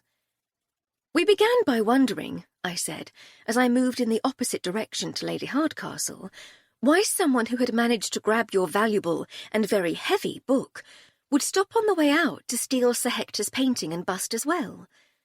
He stood his ground, and I assumed he was hoping he could cover us both from where he was. I tested my assumption by moving again, but this time he moved to cover me, even though this left the plinth open to Lady Hardcastle. "It certainly seems like a strange decision," said Westbury. "Much better to make good their escape with the Shakespeare and leave the Tat behind." "Oh, it wasn't Tat," I said. "It was an Edgar Summerhays." "Was it?" he said. "Was it really?" I made a sudden lunge towards the plinth, and he moved immediately to tackle me. 2 mistakes in one. On his part, anyway. Not only had he left the plinth unprotected from the real attack by Lady Hardcastle, but he ended up flat on his back, with me gripping his hand and wrist in a very painful hold. "Then we realised," said Lady Hardcastle, as she triumphantly opened the concealed door in the base of the plinth, that the book hadn't gone anywhere at all. "Oh." This last disappointed "oh" came in response to the discovery that the plinth, though fitted with a shelf that seemed very much to have been designed with a big, expensive book in mind, was empty. "Well, that's disappointing," said Lady Hardcastle. "You're mad, the pair of you," said Westbury from the floor. "Let me up! Let me up at once!" I replayed the sequence of events in my mind. Lady Hardcastle moved. He moved. She moved again. I moved. He stayed where he was. I moved. He stopped me. I retraced the angles, reviewed the sight lines. I got it. "The panelling," I said. Lady Hardcastle looked round at me. "What about it?" she said. "He wasn't trying to stop us getting to the plinth. He was trying to stop us getting to the panelling. That section over there, I'd say." I pointed to the part of the newly panelled wall that I now thought he had been protecting. Westbury struggled to get up, but I gave his wrist a twist, making him yelp in pain. "Would you mind just staying there for a moment, please, Mr. Westbury?" I said. "At least until Lady Hardcastle has had a look behind that panel." He gave me a mouthful of very colourful abuse, but I ignored him and watched Lady Hardcastle instead. Carpenter Charlie Hill had done a magnificent job with the panelling, making our humble village hall look more like the meeting room of some exclusive club. With his typical forethought, he had made the individual panels easy to replace in the event of accidental damage, something that was very likely in a room used by so many different groups of people for so many different activities. Lady Hardcastle approached the section I had pointed at and began pulling at the joins between the sections. "The door on the plinth had a latch," I said. "Try pressing." She changed her approach, and for a few frustrating moments, still nothing happened. But then, with a satisfying and surprisingly loud click, the panel unlatched and came away from its supporting buttons. There was something large in the gap, wrapped in a tweed jacket. Lady Hardcastle took it out and carefully removed the jacket to reveal, in all its magnificence, the Westbury Shakespeare. "I think we've found your book," said Lady Hardcastle. I can explain," stammered Westbury from the floor. "I'm sure you can, dear, but I really don't care. I find insurance fraud so terribly grubby and boring. Look after him for me, would you, Flo? I'll fetch Sergeant Dobson." She walked out, leaving me to guard the now very subdued Westbury. I smiled down at him. He sighed and just lay there, the fight completely gone. Sergeant Dobson had been reluctant to arrest such a well-liked local businessman, but had respectfully invited Westbury to remain at the small village police station as his guest while he made some further inquiries. Dobson had then telephoned the offices of Moberly, Burgess and Vincent at Chipping Bevington to tell them the book had been recovered safe and sound. Within half an hour, Cordelia Harrell had arrived in her shiny green motor car, with the security guards, Porter and Templeman, sitting in the back like visiting dignitaries. We saw her arrival from our vantage point outside the Dog and Duck. She'd been inside for 10 minutes before Lady Hardcastle said, "Actually, do you know what? I do care. Come on, let's go and see if we can find out what it was all about." We breezed into the police station with the confident air of friends of the force to find Porter and Templeman standing guard on either side of the book, Westbury sitting dejectedly on a folding chair, and Cordelia leaning on the counter, filling in a form. She looked up as we entered. "We're busy here," she said. "Your lost dog or your missing spectacles, or whatever it is, will have to wait. This is important." "Actually, miss," said Sergeant Dobson, "it's them you has to thank for your current good fortune. It was Lady Hardcastle and Miss Armstrong has found your missing book." Cordelia stopped writing and looked round. "I don't think so," she said. "I was on my way here to get it myself, actually. I worked it out last week." "I say," said Lady Hardcastle, "well done you. Presumably you were bamboozled, just as we were, by the conundrum of getting such a large and unwieldy object out of the building. I mean, how does one even begin to contemplate such an undertaking? And with all that to think about, why would the thieves break off from their carefully orchestrated plan to speculatively nab some other trinkets on the way? These were professional art thieves, not opportunistic magpies." Cordelia was paying attention, but saying nothing. "One imagines it all fell into place," continued Lady Hardcastle, "when you realised that Sir Hector's pieces hadn't been a nice little bonus for the thieves, but had been their intended target all along. And if that's what they wanted, why would they bother with the cumbersome book? The book must have been taken by someone else, surely. But once you had that lodged in your mind, the idea of an entirely different gang of thieves being in the right place at the right time to take advantage of the chaos caused by the first gang just seemed preposterous." Cordelia put down her pen. She was engrossed now. "Once you came to that conclusion," said Lady Hardcastle, "the idea that the book never left the hall at all must have seemed much more appealing. You would have wondered, as we did, whether your security guards had spirited it away in the confusion. Mr. Westbury would get the insurance, and they'd have a valuable book to sell. But it wouldn't actually be all that easy to sell, would it?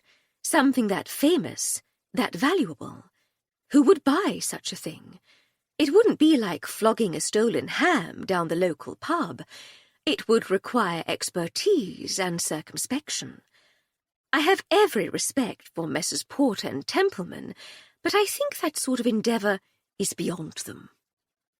The security guards didn't seem at all distressed that Lady Hardcastle had thought them the sort of men to contemplate the theft in the first place, nor by her assessment that they were too stupid to be able to dispose of the proceeds if they tried it. They probably weren't listening. "So that would never do," said Lady Hardcastle. "And then you must have thought about Mr. Westbury. He's an honest man, a likeable man, a successful man. He's a man passionate about his interests, his engineering firm, and his beloved Shakespeare. He's prepared to invest great amounts of energy and money in his passions. But he's not a stupid man. And in the fire and the panic on that Saturday morning, an opportunity had presented itself. An opportunity of the sort that was too good to miss. If he could make the book temporarily disappear, he could make a claim against the insurance. It was Moberly, Burgess and Vincent's fault. It had been stolen, after all. They were the ones who had provided the excellent security guards and charged him for the privilege. When the claim was well under way, he could retrieve the book. He would have to keep it secret for the rest of his days, but he could not only own the most beautiful copy of the complete works of William Shakespeare ever made— I take back every negative word I have ever said about it, by the way, it's exquisite— but he could also put the full purchase price back in his bank account to fund his future Shakespearean acquisitions. "Is that what you thought?" "Of course it is," said Cordelia. "It's obvious." "It is, isn't it? What a shame for Mr. Westbury that Moberly, Burgess and Vincent employs such an excellent investigator. The poor chap never stood a chance with you on the case, did he?"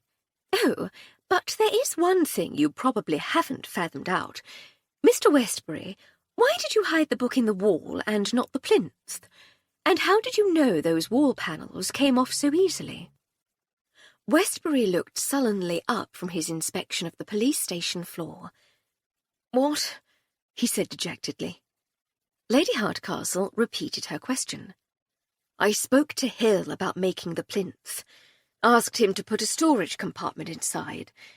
I had it in mind it might be useful for transporting the book, or for keeping it safe when it wasn't on display. I asked him if he could conceal the latch so it wasn't obvious, and he said he'd already devised just the thing. He showed me the removable panels in the hall. That was possibly the only properly clever thing you did. Cordelia was absolutely convinced you'd hidden it in the plinth." "If you've quite finished," said Cordelia, "some of us have work to do. I know you love the sound of your own voice, you always have, but I have things to be getting on with. I have a bonus to collect for retrieving the Westbury Shakespeare for a start." A gloating smile played on her lips. "Of course you do, dear," said Lady Hardcastle, "and it's well deserved. You worked terribly hard to crack this case. Only you could possibly have solved it." Cordelia's smile disappeared, and she turned back to her form. "Good day to you," she said. We left her to it. Back at the house, Lady Hardcastle and I were in the drawing-room, enjoying a well-earned cup of celebratory tea.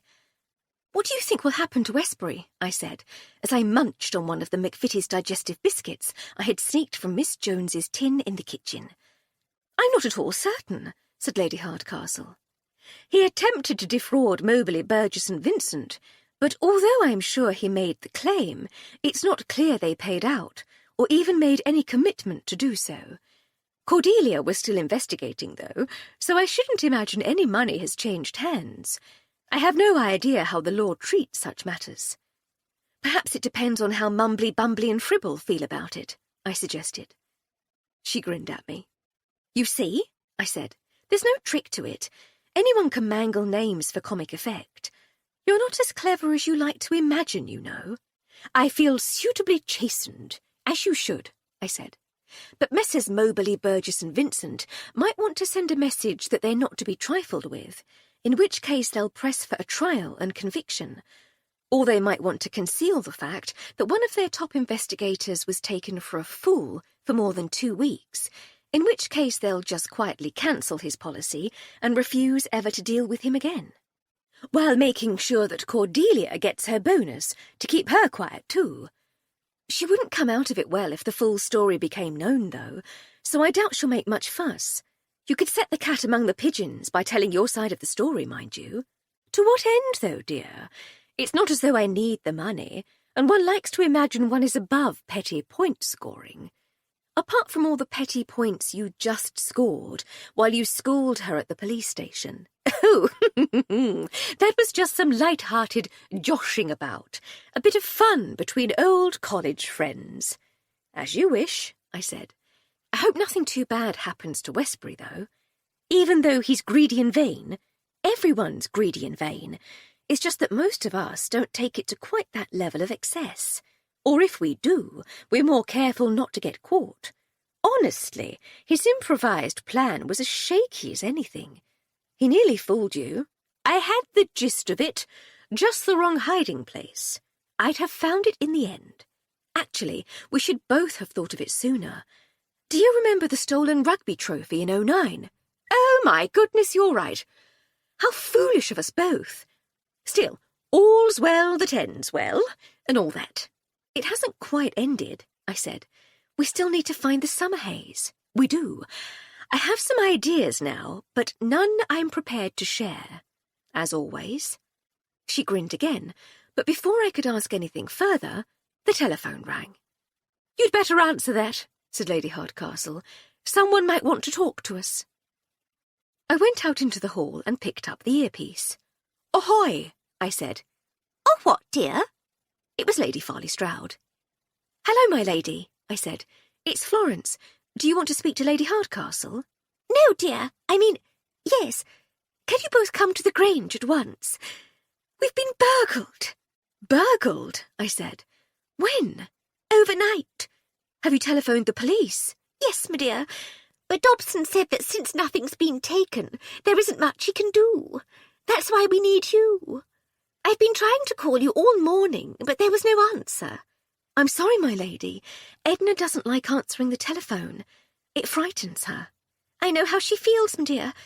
Can you come, though? We need to find out what's going on. Don't worry, my lady. We'll be there in a few minutes. Please don't touch anything if you can manage not to. It will help us build a picture of events if we can see things exactly as they were. The maid's already tidied up most of it, my dear. I was glad we were on the telephone so that she couldn't see me rolling my eyes. Not to worry, then, I said. We're on our way. By way of underlining how seriously we took the Farley Strouds' bad news, Lady Hardcastle sped up the drive at the Grange and stopped outside the door, sliding sideways in a spray of gravel. I confess I laughed at the exuberant absurdity of it. That was fun, wasn't it? Said Lady Hardcastle, as we alighted. You're a very silly lady, I said. But yes, it was fun. Sir Hector was already at the door. No need for all the hurry, my dear, he said. No one's hurt. Nothing's missing. Lady Farley Stroud sounded very upset on the telephone, I said. So naturally we came as fast as we could, said Lady Hardcastle. Thank you, my dear, he said. Come in, won't you? And you're right, young Florence. Gertie's in a terrible state. Perhaps seeing the two of you might settle her a little. He ushered us inside and led the way, not to the drawing-room as usual, but to the study. I remembered it from the first time we visited the Grange, but I'd not been in there since, and I couldn't imagine why we might be going there now. Sir Hector noticed my puzzlement. You'll see when we get inside, he said. Lady Farley Stroud was looking out through the window at the front lawn and the drive. She turned as we entered, and it was obvious that she'd been crying. "Hello, my dears," she said. "Thank you for coming." "We're just sorry we couldn't get here sooner," said Lady Hardcastle. "We were out finding the Westbury Shakespeare." "Good heavens," said Lady Farley Stroud. "You found it? Where? How?" Lady Hardcastle told the story, complete with the full explanation, leaving out only her lengthy mocking of Cordelia. When she was done, Lady Farley Stroud sighed. "Well, at least one mystery has been solved," she said. "You're sure he had nothing to do with stealing our painting?"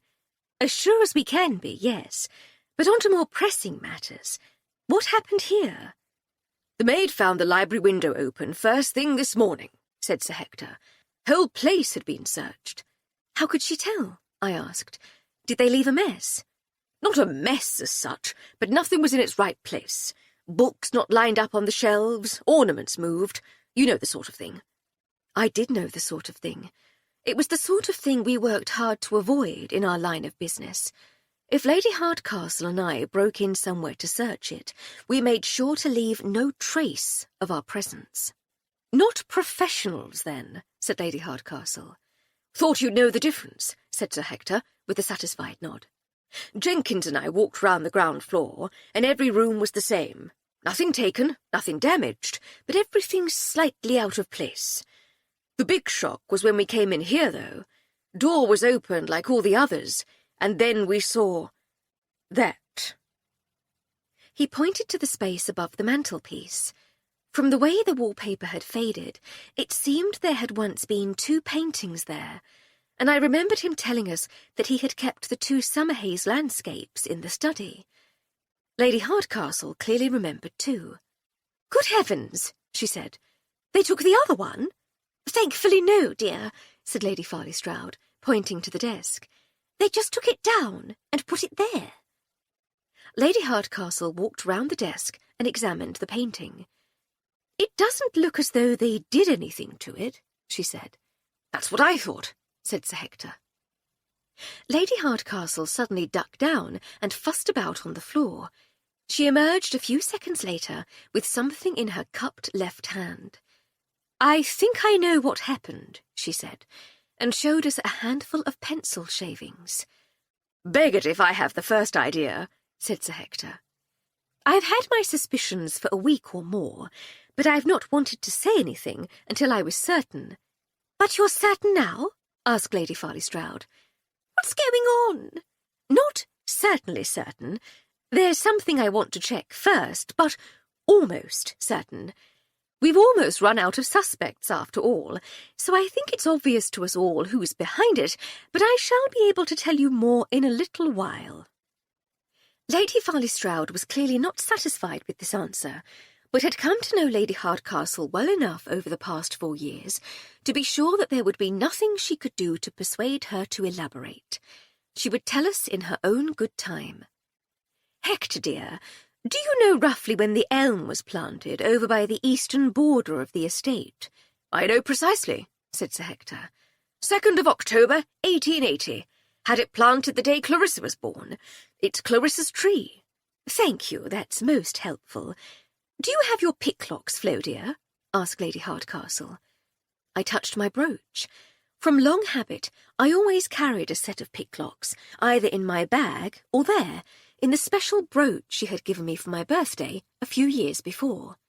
"Always," I said. "And Hector, do you have a lantern I can borrow?" "There's one in a cabinet by the front door with some matches. Keep it there in case one of us has to go outside in the night." She took another careful look at the painting on the desk before nodding. "Thank you," she said.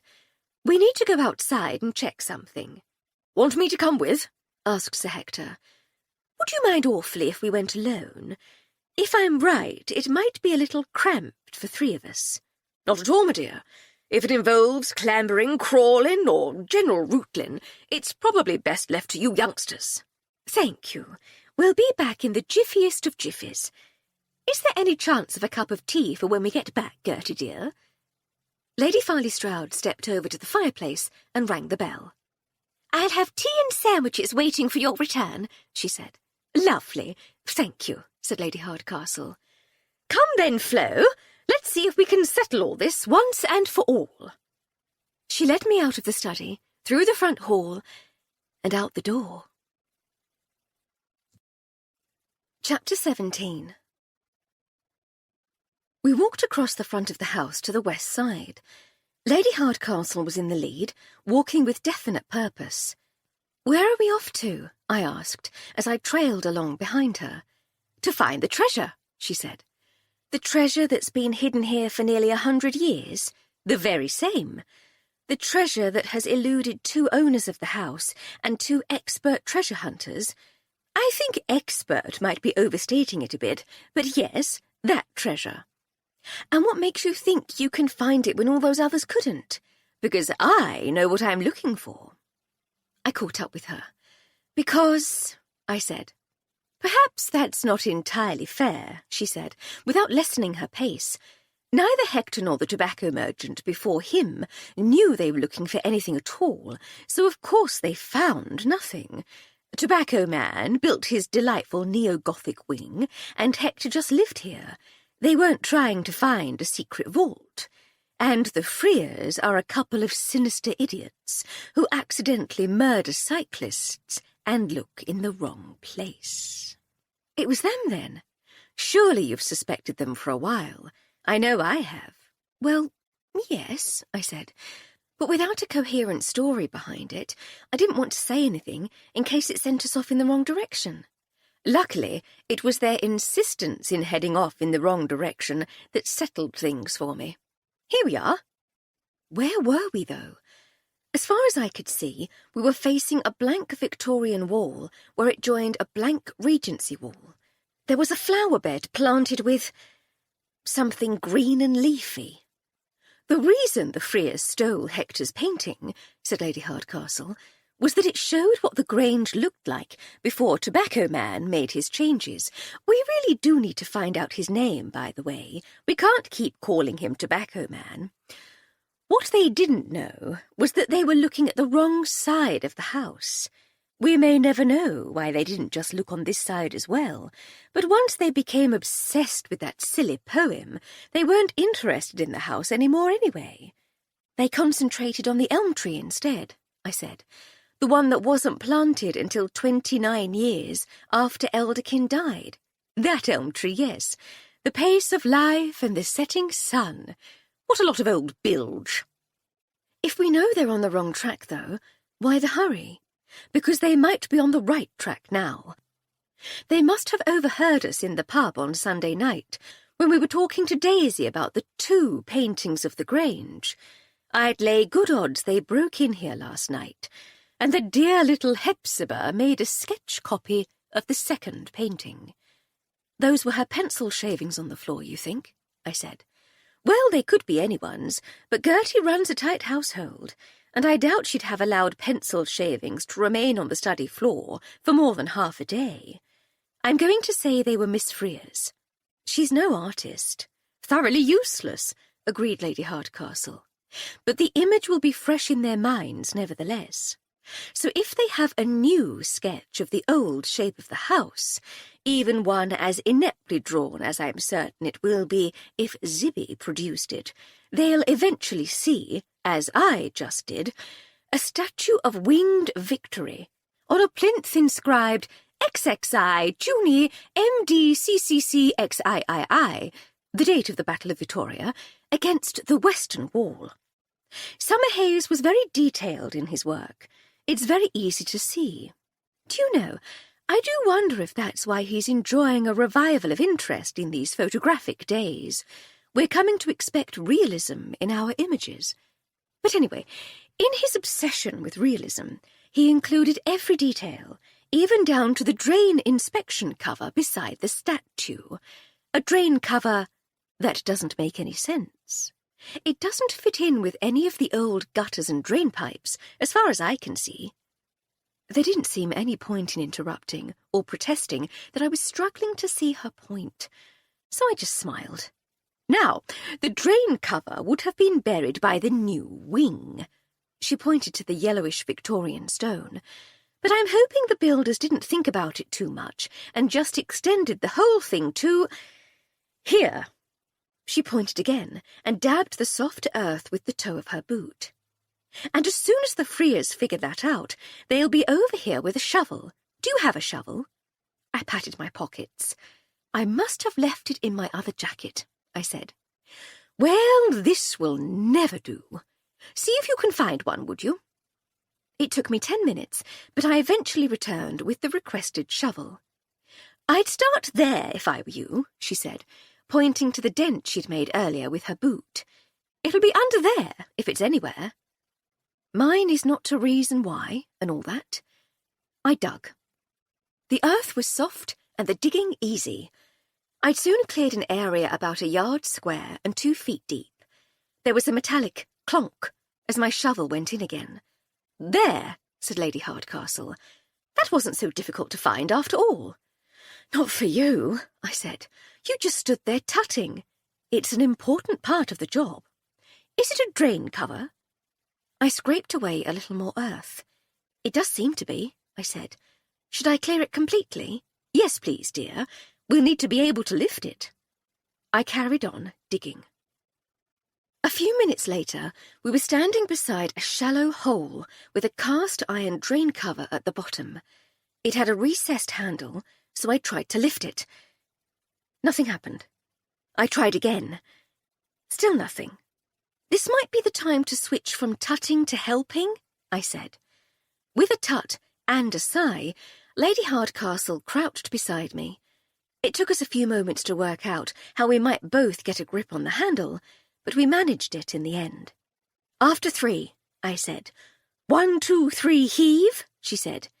"That's what after 3 means, yes. You might have meant that we pull on 3, in which case I'd have said on 3, not after 3. Yes, but you're just trying to delay the moment when you have to actually do something, aren't you? It's as though you can read my mind, dear. After 3? 1, 2, 3. With 2 of us lifting, there were finally signs of movement. "Another go," I said. "After 3? After 3. Not on 3. 1, 2, 3. The cover lifted. It was hinged on the wall side, and the hinges were rusted and stiff, but it definitely lifted. We shifted our grip and heaved together till the lid was standing upright and the opening revealed. We peered in and saw a cast-iron ladder leading down into the darkness. "Do we go down there?" I asked. "We do," said Lady Hardcastle. "You first."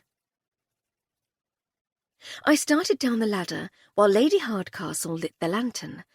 She passed it to me, and I held it low to try to see what lay below me. The answer, almost disappointingly, was a stone floor. "It doesn't go down very far," I said. "No more than 6 feet, I'd say." "Excellent," said Lady Hardcastle. "Just as I expected.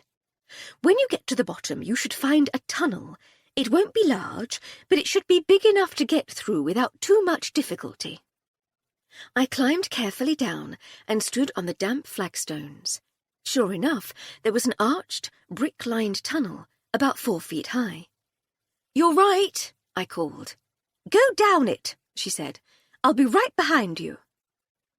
Holding the lantern in front of me, I crouched and waddled along to what turned out to be a passage only a few feet long. It opened into another chamber, similar to the one I had just left, though this one had another inspection cover in the floor. I turned so that the lantern would light the way for Lady Hardcastle, who was, as promised, coming along behind me. Lady Hardcastle's height made her elegant, no matter the occasion. If she chose, it could also make her appear commanding or even intimidating. But it was no help in getting through tight spaces, and she emerged a good deal less gracefully than I had. "Do we lift this one too?" I asked, pointing at the drain cover beneath our feet. "No, that one leads to the drains. Unless you have a particular fondness for drains."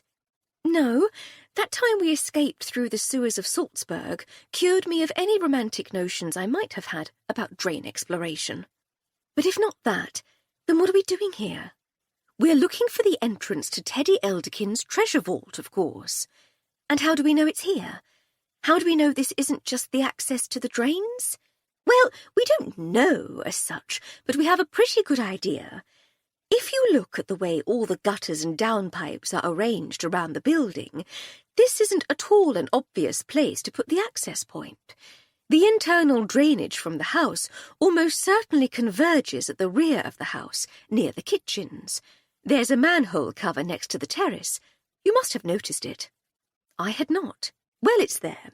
It's quite decorative, but it usually has a planter on it. Another one of those giant goblet things that the Freers were so disappointed by the other day, I said. Yes, they clearly come as a set. Anyway, that's where the main drain runs, and that's where you'd want an inspection whatnot. So this inspection whatnot must be here for another reason. Not inspecting the whatnots. Indeed not. Though to make it effective as a disguise for the vault entrance, it had to actually have the facility for inspecting them, no matter how inconvenient or pointless that might be. So he built his vault and put a drain cover down here to disguise it. With that done, he put a statue commemorating the Battle of Vittoria next to the entrance as a reminder of where his wealth had come from. Or possibly as a joke. Either way, he died without making much more use of the treasure, and the house was bought by Tobacco Man. He was vain and proud, and wanted to mark his territory by adding new elements to the building. You read all this somewhere? No, dear, pure conjecture, but all businessmen are vain and proud. It's not a massive leap. Anyway, his architect drew up his plans, but as I said on the way here, the builder was a conscientious fellow and realised the new additions would compromise the access to the drains. And so he built the little extension tunnel we just crawled through so that future drain inspectors could continue to have access to their precious sewage system. And so, somewhere in this cramped little, what are we calling it? Antechamber? Vestibule? Ooh, vestibule! I like that. Somewhere in this cramped little vestibule, then, is a hidden door to the vault, wherein lies the lost treasure of Sir Theodore Elderkin. That's certainly my working hypothesis, yes. I imagine there's a concealed latch or lever somewhere. It will operate a sophisticated mechanism that will move some of these stone blocks to reveal the vault. And why do you imagine that? Because it would be utterly delightful if there were. I really want there to be latches and mechanisms and sliding stone blocks. Help me search. The vestibule was about 6 foot square with a flagstone floor. One wall was dominated by the small tunnel entrance, above which was what was left of the original iron access ladder. It had been cut off at the bottom to make way for the new tunnel, and at the top, where a heavy-looking stone slab formed the roof of the chamber and was, presumably, braced on the foundations of the new wing. The other 3 walls were of plain, dressed stone blocks of varying sizes, from smaller than half a brick to larger than a couple of loaves of bread, but all smooth and very precisely joined. We took a wall each and began exploring with our fingertips. I could find no perches between the blocks, so it didn't seem as though any of them could be pulled out to reveal Lady Hardcastle's putative lever. Instead, I pressed them, hoping they might move inwards instead. Nothing. Any luck? I asked, when I had exhausted all the possibilities of my chosen wall. Nothing, said Lady Hardcastle. I'll do the 3rd wall. You look for something else. There must be something here. She started pushing and poking at the 3rd wall, while I looked around in the lantern light. The tunnel and its surrounds were of Victorian red brick, which would be ideal for hiding secret mechanisms, but they were later additions, and could be discounted without further examination. What remained of the ladder could be discounted too. No matter how strong the temptation to make use of the fact that ladders already look like secret mechanisms, it seemed foolish to hide such a thing where it might be activated by accident. The 2 manhole cover hooks hanging from the ladder were interesting, but irrelevant. The ceiling was a solid slab of what I presumed to be very thick stone. There was clearly nothing there. Then there was the floor. Ordinary flagstones. Not too worn, the place wouldn't have had many visitors over the years, and still with reasonably crisp edges. Any of them might conceal something useful, but they were all too large to be easily lifted. And that just left the drain cover. Like the one Lady Hardcastle remembered from the rear of the house, it was made of cast iron. It was ornate and decorative, with what I presumed was the Elderkin family shield at its centre, bordered by an elaborate design of interwoven vines and roses. There were 2 holes to accept the hooks hanging on the ladder. I knelt to examine it more closely. The vines of the ivy were depicted in relief, while the leaves and the roses, which were the stylized heraldic type, all sat well proud of the surface. Having nothing better to do, I began trying to twist the roses as though they were doorknobs. They all moved. Each of them rotated easily about its centre, and all but one spun freely.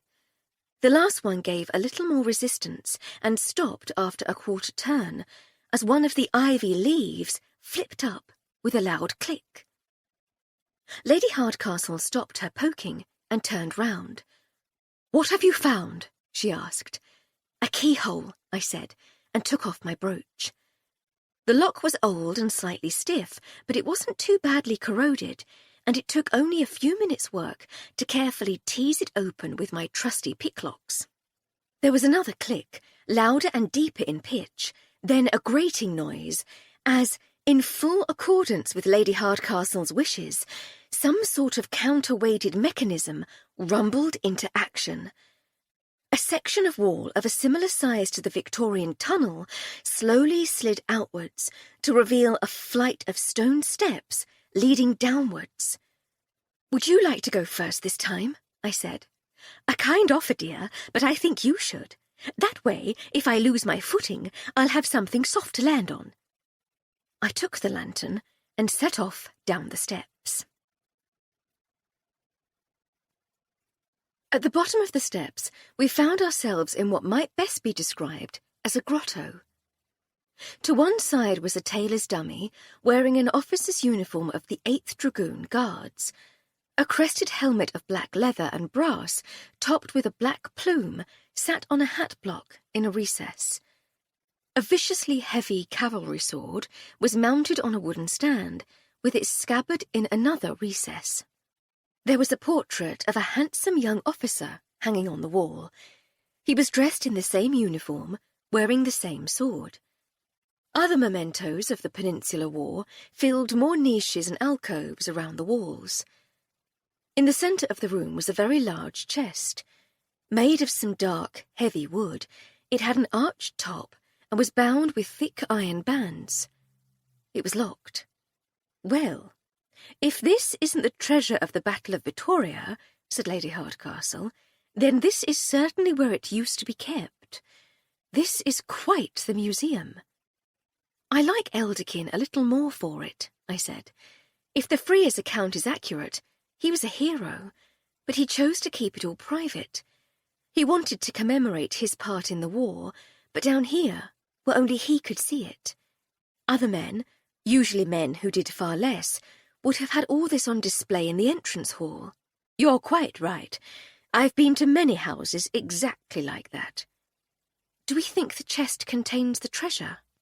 "It's either that, or some old curtains he put down here for safekeeping," said Lady Hardcastle. "Work your magic, tiny lock-picker. Let's have a look and see." I crouched in front of the chest, directing Lady Hardcastle to hold the lantern to best illuminate the lock, and began work. It was a particularly well-made lock, and it didn't yield immediately to my charms, but I knew I would best it soon enough. All that was needed was patience and concentration. I didn't hear the footsteps in the chamber above us, and the first I knew that there was anything amiss was when Lady Hardcastle swung the lantern away from me and turned towards the stone stairs. "We should have known you'd be here," said Zeke Freer. "But we'll take over now," said Zibby. "Oh, do grow up, you silly children," said Lady Hardcastle. "If this does turn out to be the treasure, you'll have no claim to it. For one thing, you didn't find it. You didn't dig it up in a field, buried 70 paces west of a tree, planted long after the treasure's original owner had died. It's here, in a room that's very much part of the house. If you're nice to the Farley Strouds, you might be able to negotiate a small finder's fee for alerting them to its existence in the first place, but your work here is done. Off you pop." "I very much think you should take us more seriously, Lady Hardcastle," said Zeke. "Zibby?" There was a familiar click. I sighed. "More terrifying people than you have pointed guns at us, Poppet," I said, without looking up from my work. "Put it away before you hurt yourself." "I don't think you understand the danger of your situation," said Zibby, in what she clearly imagined was a menacing voice. I sighed again, and then stood up slowly, turning to face them. Zeke was standing just inside the small room, with Zibby behind him, holding a far too heavy pistol in her right hand and pointing it over his shoulder. If she fired and actually managed to hit someone or something, she could do some serious damage with a gun like that. But even if she missed, Zeke would probably lose the hearing in his right ear. It would probably be best if we could prevent her from shooting. Her hand was shaking under the weight of the pistol, but so far she was aiming somewhere in the vague direction of Sir Theodore's old uniform, so I wasn't too worried. Yet. Things could turn ugly very quickly in such a small space, though, so it was no time for complacency. "How did you get in without the key?" asked Zeke. "How do you know we don't have the key?" said Lady Hardcastle. "Because we have the key," said Zibby, holding it up in her free hand. "It was in the base of that disgusting bust of Sir Teddy." "Aha," said Lady Hardcastle. "We'd been wondering why you smashed the bust. Thank you, dear. I think I understand everything now." The Freers frowned in unison, but didn't move. They seemed slightly less sure of themselves, but they weren't ready to give up just yet. "What do you say we put the gun down and go back upstairs to see the Farley Strouds?" said Lady Hardcastle. "You'll have to face the consequences for killing poor Blackmore, but I'm reasonably sure you didn't actually intend to. We'd be prepared to speak up for you in mitigation." "Have you honestly not noticed that we have a gun?" asked Zeke. "There'll be no facing of consequences." "You'll step aside," said Zibby. "We'll take the treasure," said Zeke. "And then we'll be on our way," said Zibby. "Far, far away," said Zeke. "Living comfortably on the proceeds of our patient and diligent work," said Zibby. "Oh," said Lady Hardcastle, as she took a step to the side. "I'm so sorry. I completely misunderstood the situation." She gestured towards the chest. "Please, go ahead. I presume your key will open the chest as well as the secret door."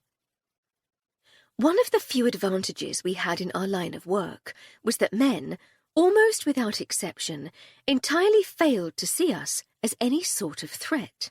Just another well-to-do lady and her diminutive lady's maid, they thought.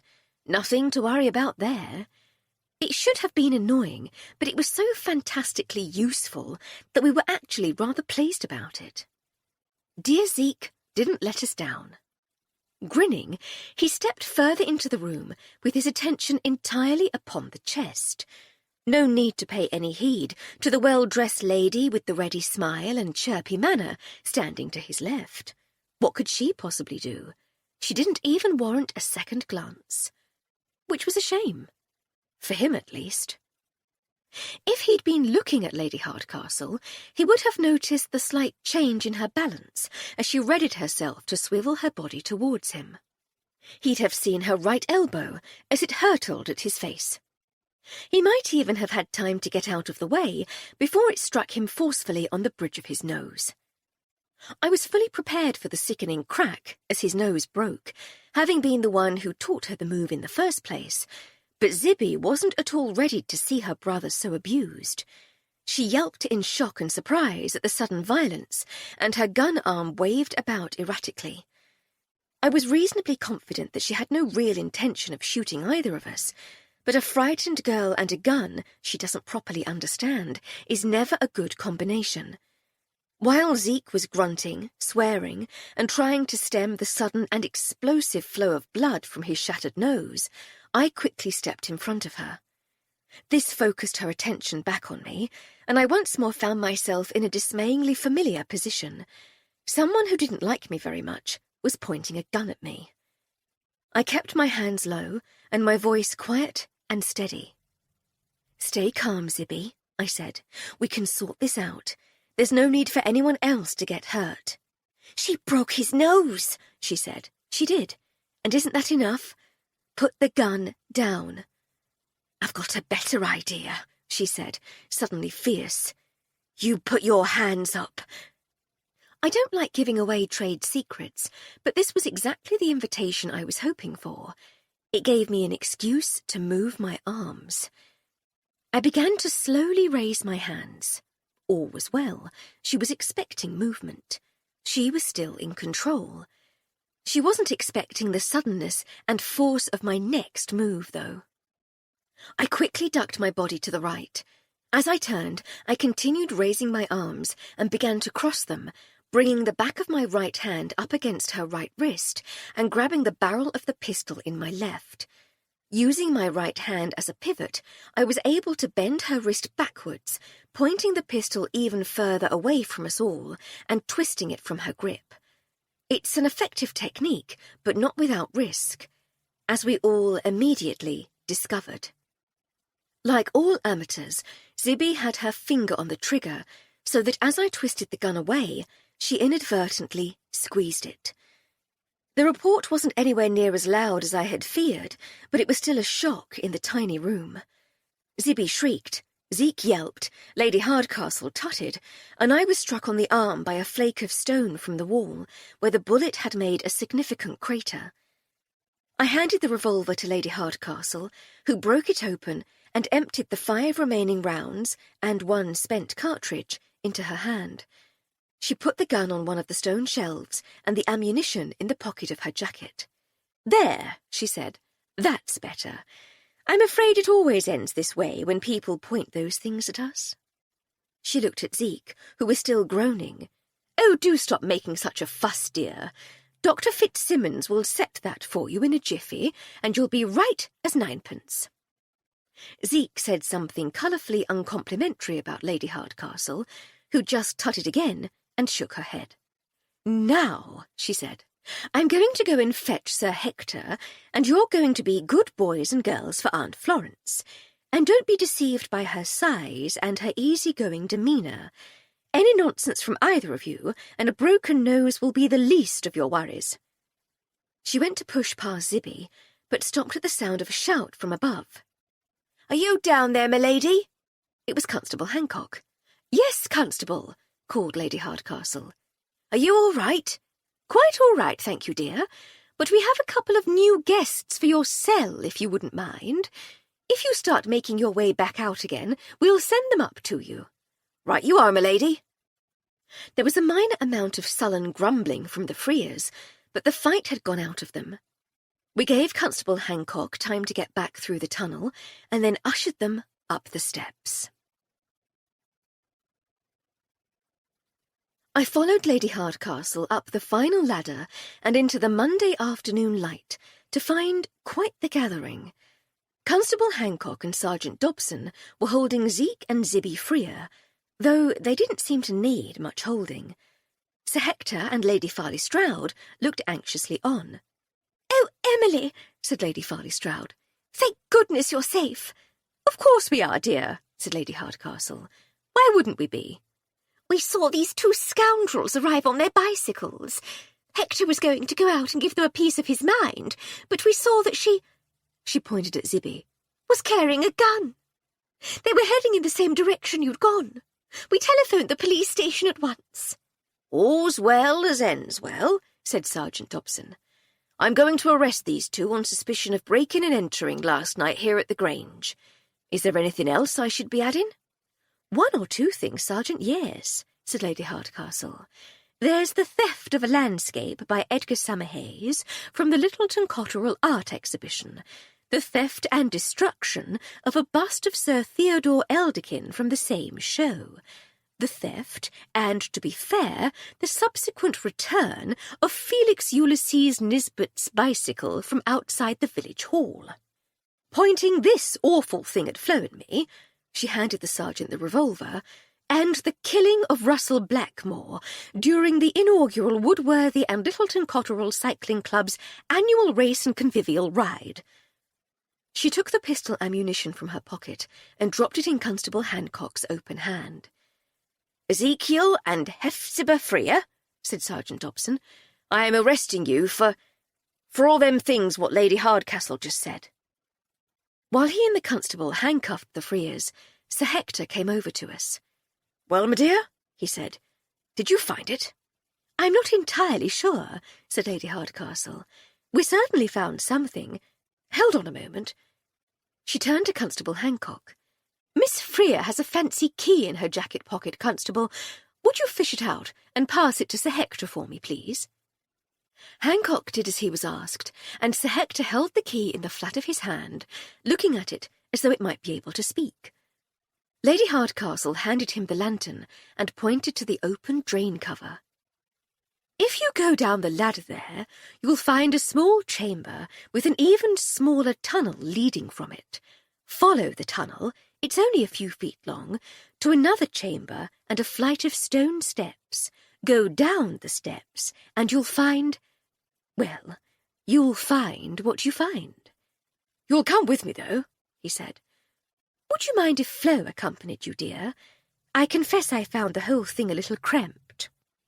"Always said a chap should have Florence with him if he's going on an adventure," said Sir Hector with a grin. "You lead the way, though," I said. "You should see it all for yourself, without someone blocking the view. I'll be right behind you." Sir Hector Farley Stroud was not a young man. I was still unsure exactly how not young he was, but I was prepared to guess at about 70. He was, though, surprisingly sprightly and agile, and made a much better job of clambering and crouching his way to the treasure chamber than I had been expecting. It wasn't long before we were standing in Sir Teddy's private museum, and Sir Hector was visibly moved. "I had no idea," he said quietly. "No idea at all. Look at all this." He spent a few minutes walking around the room, inspecting every item in detail. He touched the uniform jacket and held up the left sleeve, showing where it had been cut off in battle and sewn up for subsequent wear by the one-armed hero.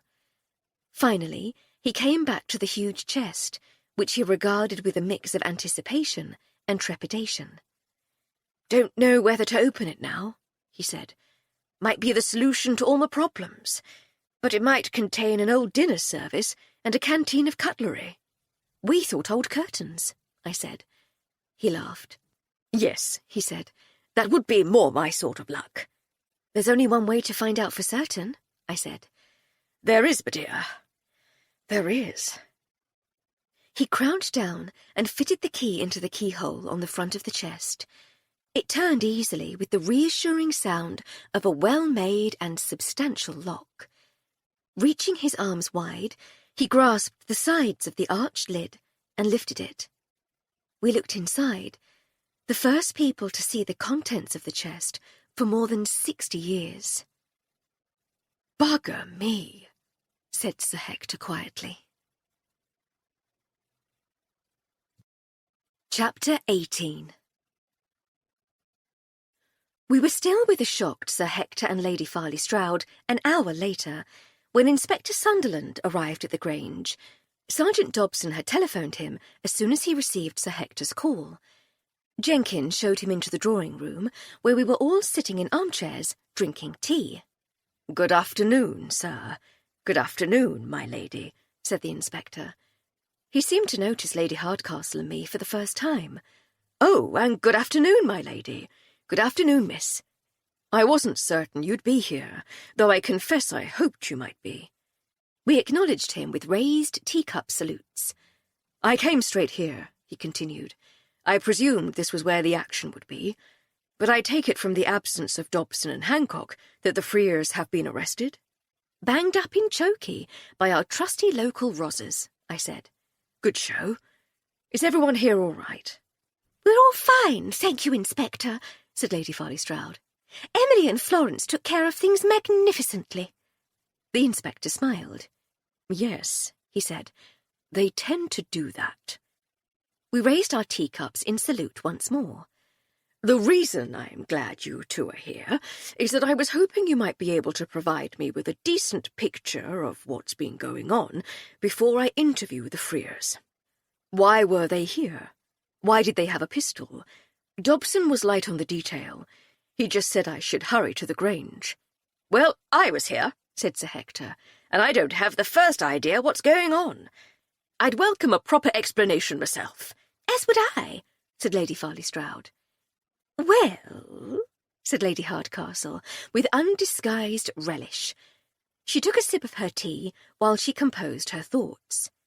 "You'd better sit down, Inspector," said Sir Hector. "Looks like it's going to take a while. Cup of tea?" "Thank you, sir," said the inspector.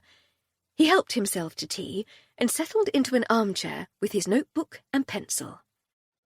"A quick précis of the Sir Theodore Elderkin story for the inspector first, I think," said Lady Hardcastle. "The short version is that he was a hero of the Peninsular War, and he bought the Grange in 1814 after losing his arm at the Battle of Vittoria and being sent home on a full pension. The rumour was that he bought the house with treasure looted from the French baggage train after the battle. He and his wife died in 1851. A tobacco merchant bought the Grange and built the neo-Gothic additions.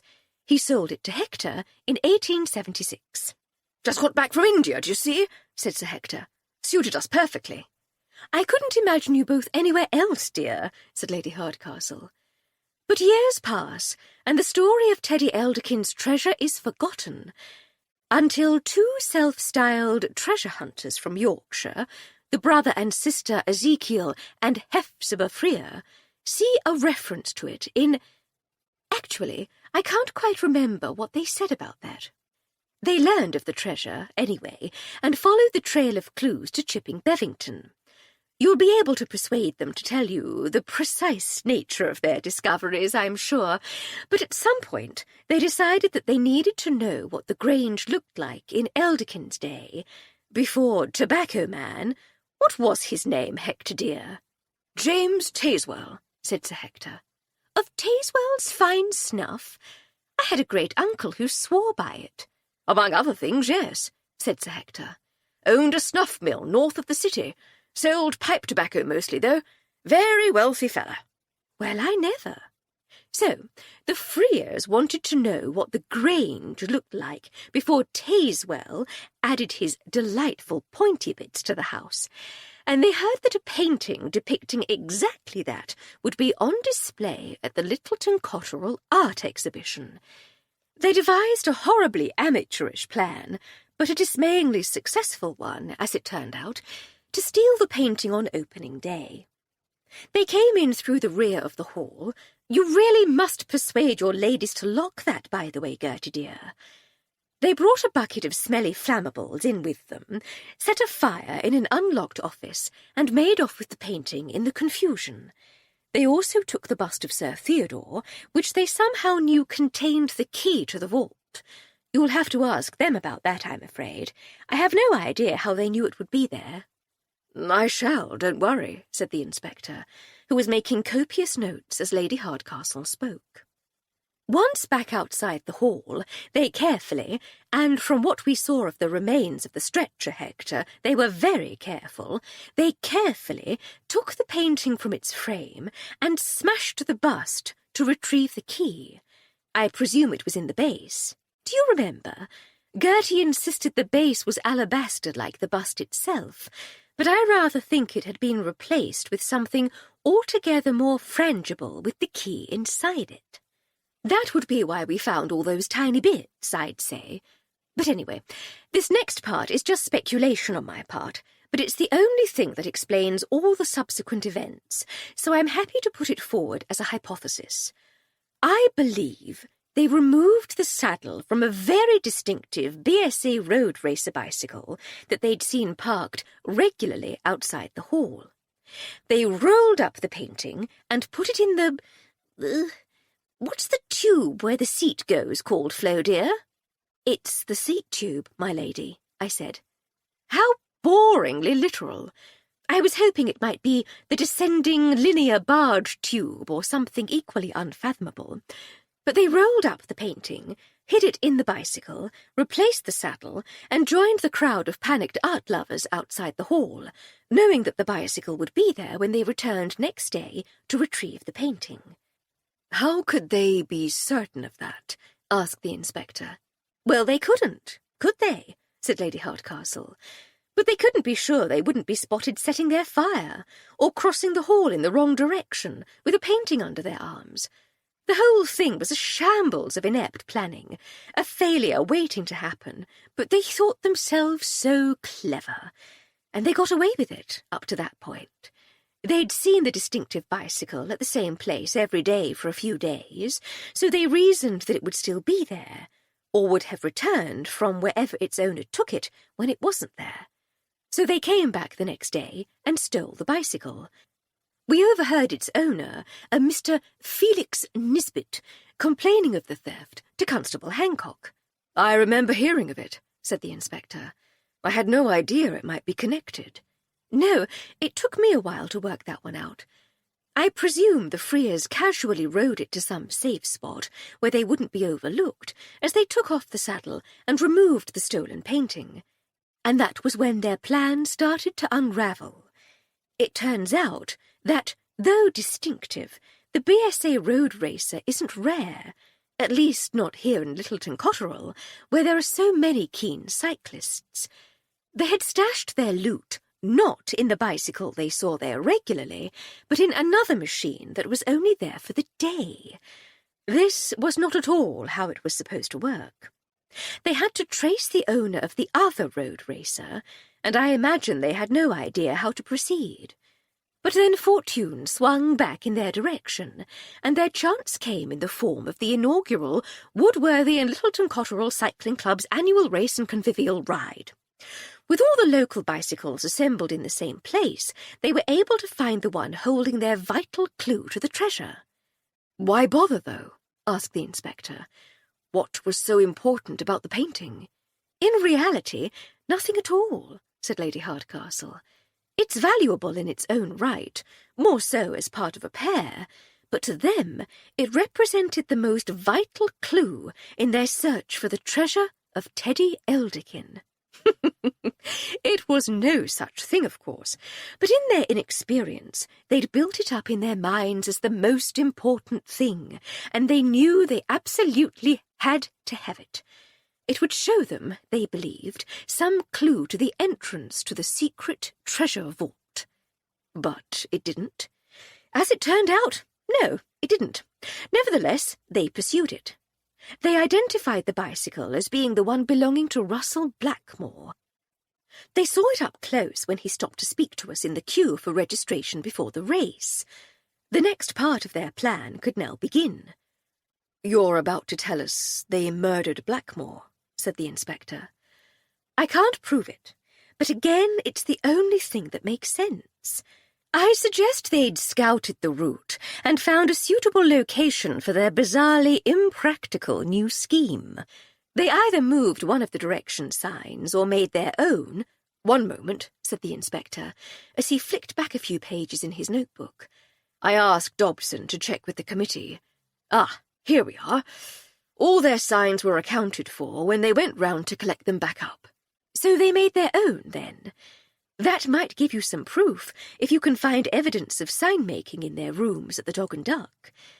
They broke off from the main pack, easy enough to do in the cheerful chaos of the ride, and cut across to the other side of the loop, where they'd hidden their sign. It's possible to see riders coming from a decent distance along that stretch of road by the blasted tree, so I imagine one of them just waited until they saw Blackmore coming, and set up the sign to point him down the lane. The other would be waiting to stop him once he was out of sight of the road, and then the sign carrier would arrive. An altercation ensued, during which one of the Freers struck Blackmore on the head with the signpost, rendering him unconscious. They removed the saddle from his road racer, retrieved the painting, then hid Blackmore, bicycle and saddle in the copse, and headed for home. How did they know Blackmore would be alone? Why did they imagine he wouldn't tell the police what had happened the moment he was conscious again? Said the inspector. All valid questions, but again I point to the general air of amateurishness that colours the whole venture.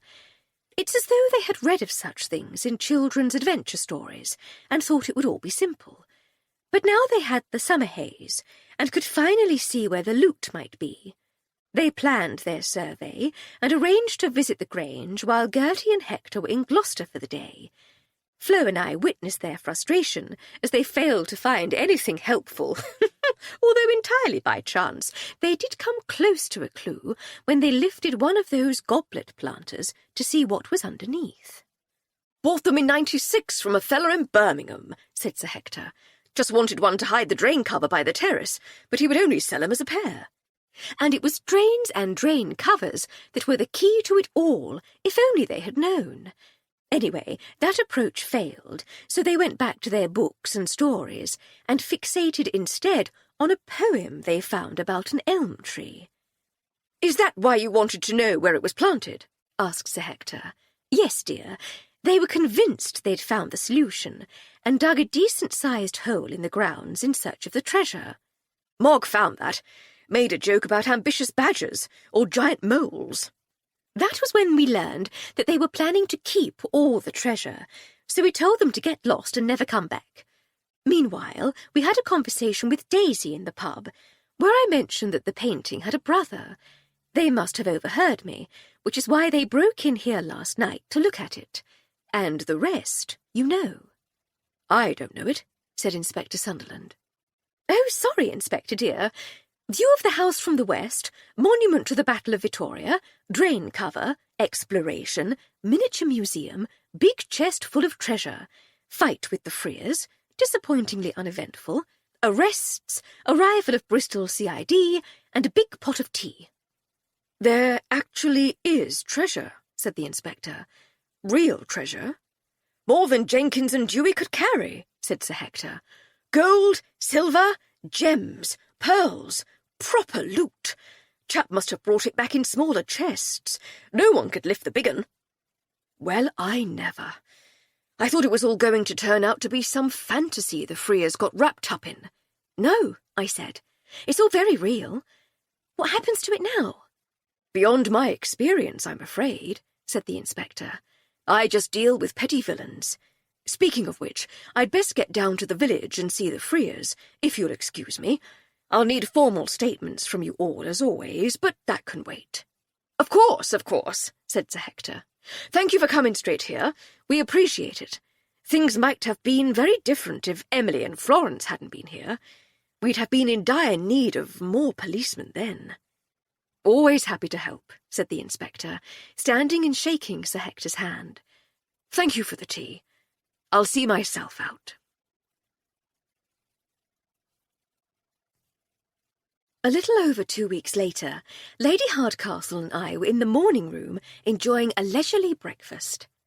"I do love having a mystery to solve," said Lady Hardcastle, as she sliced another sausage in half lengthways to add to the elaborate sandwich she was building. "But it does throw the rest of one's life into sharp contrast, wouldn't you say? We could invite our friends round for dinner again. That was fun." Angelina Goodacre had joined us for the long-promised dinner with Miss Caudle, Dr. Gosling, and the Sunderlands. I had been delighted by how well Angelina had got on with everyone, and the evening had been a great success. It was enormous fun, and we definitely should do that sort of thing more often. And you were specially commended for your Shanghai picture at the exhibition. Indeed. That was very flattering. But all that, Good friends, a warm home, tales of sub-aquatic vole civilizations, and correspondence with the great minds of the age aren't enough for you? I asked. When you put it like that, I seem monstrously ungrateful for my wonderful life. But no, that's not what I meant. I was thinking that no matter how satisfying the everyday might be, it lacks a certain urgency and excitement. I actually rather like it when no one's pointing a gun at me. She was pointing it at the wall for the most part, dear. Don't exaggerate. But she wasn't the first, was she? She was not, no. And I doubt she shall be the last. Harry is still blathering on about some Serbian nationalists he's been keeping an eye on. I get the distinct impression we'll be summoned for SSB duties before the end of the year. Lady Hardcastle's brother, Harry, had tempted us out of our well-earned retirement from the dangerous world of international espionage nearly 2 years earlier.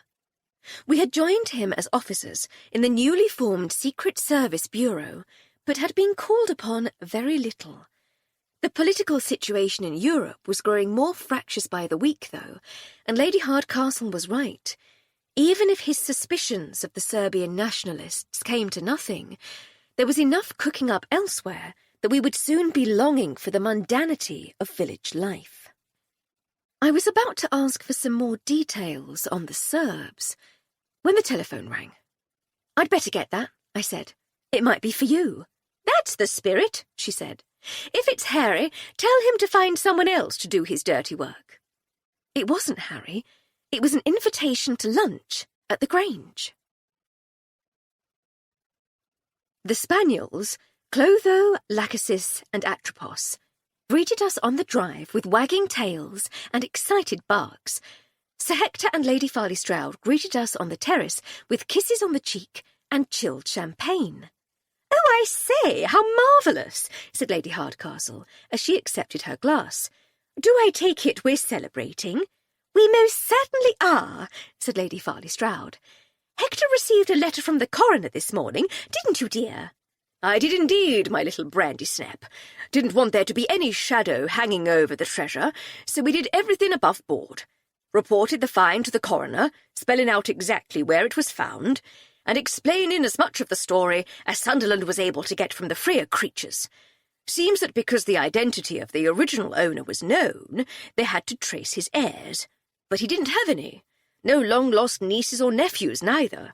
The fact that it wasn't actually Elderkin's treasure in the first place didn't seem to feature. Spoils of war and all that." "So you own the treasure," said Lady Hardcastle. "How wonderful!" "Actually, my dear," said Lady Farley Stroud, "it belongs to the person who found it, which would be you."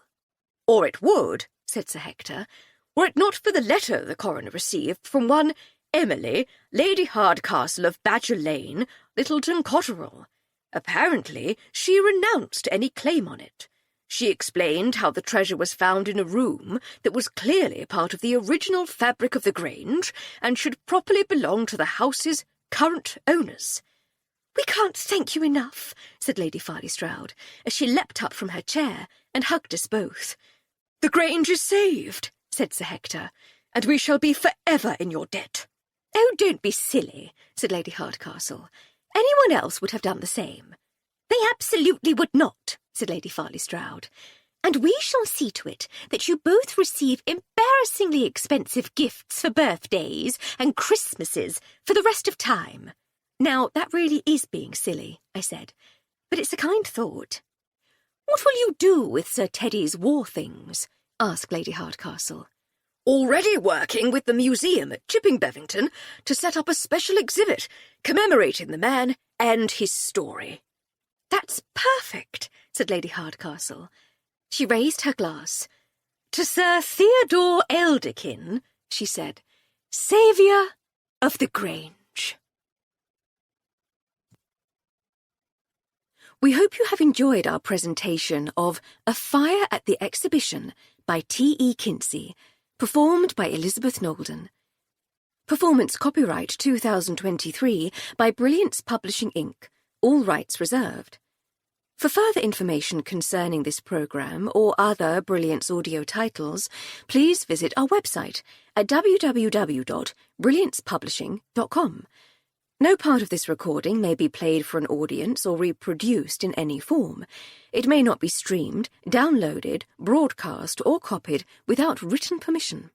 Address all inquiries to Brilliance Audio, P.O. Box 887, Grand Haven, Michigan, 49.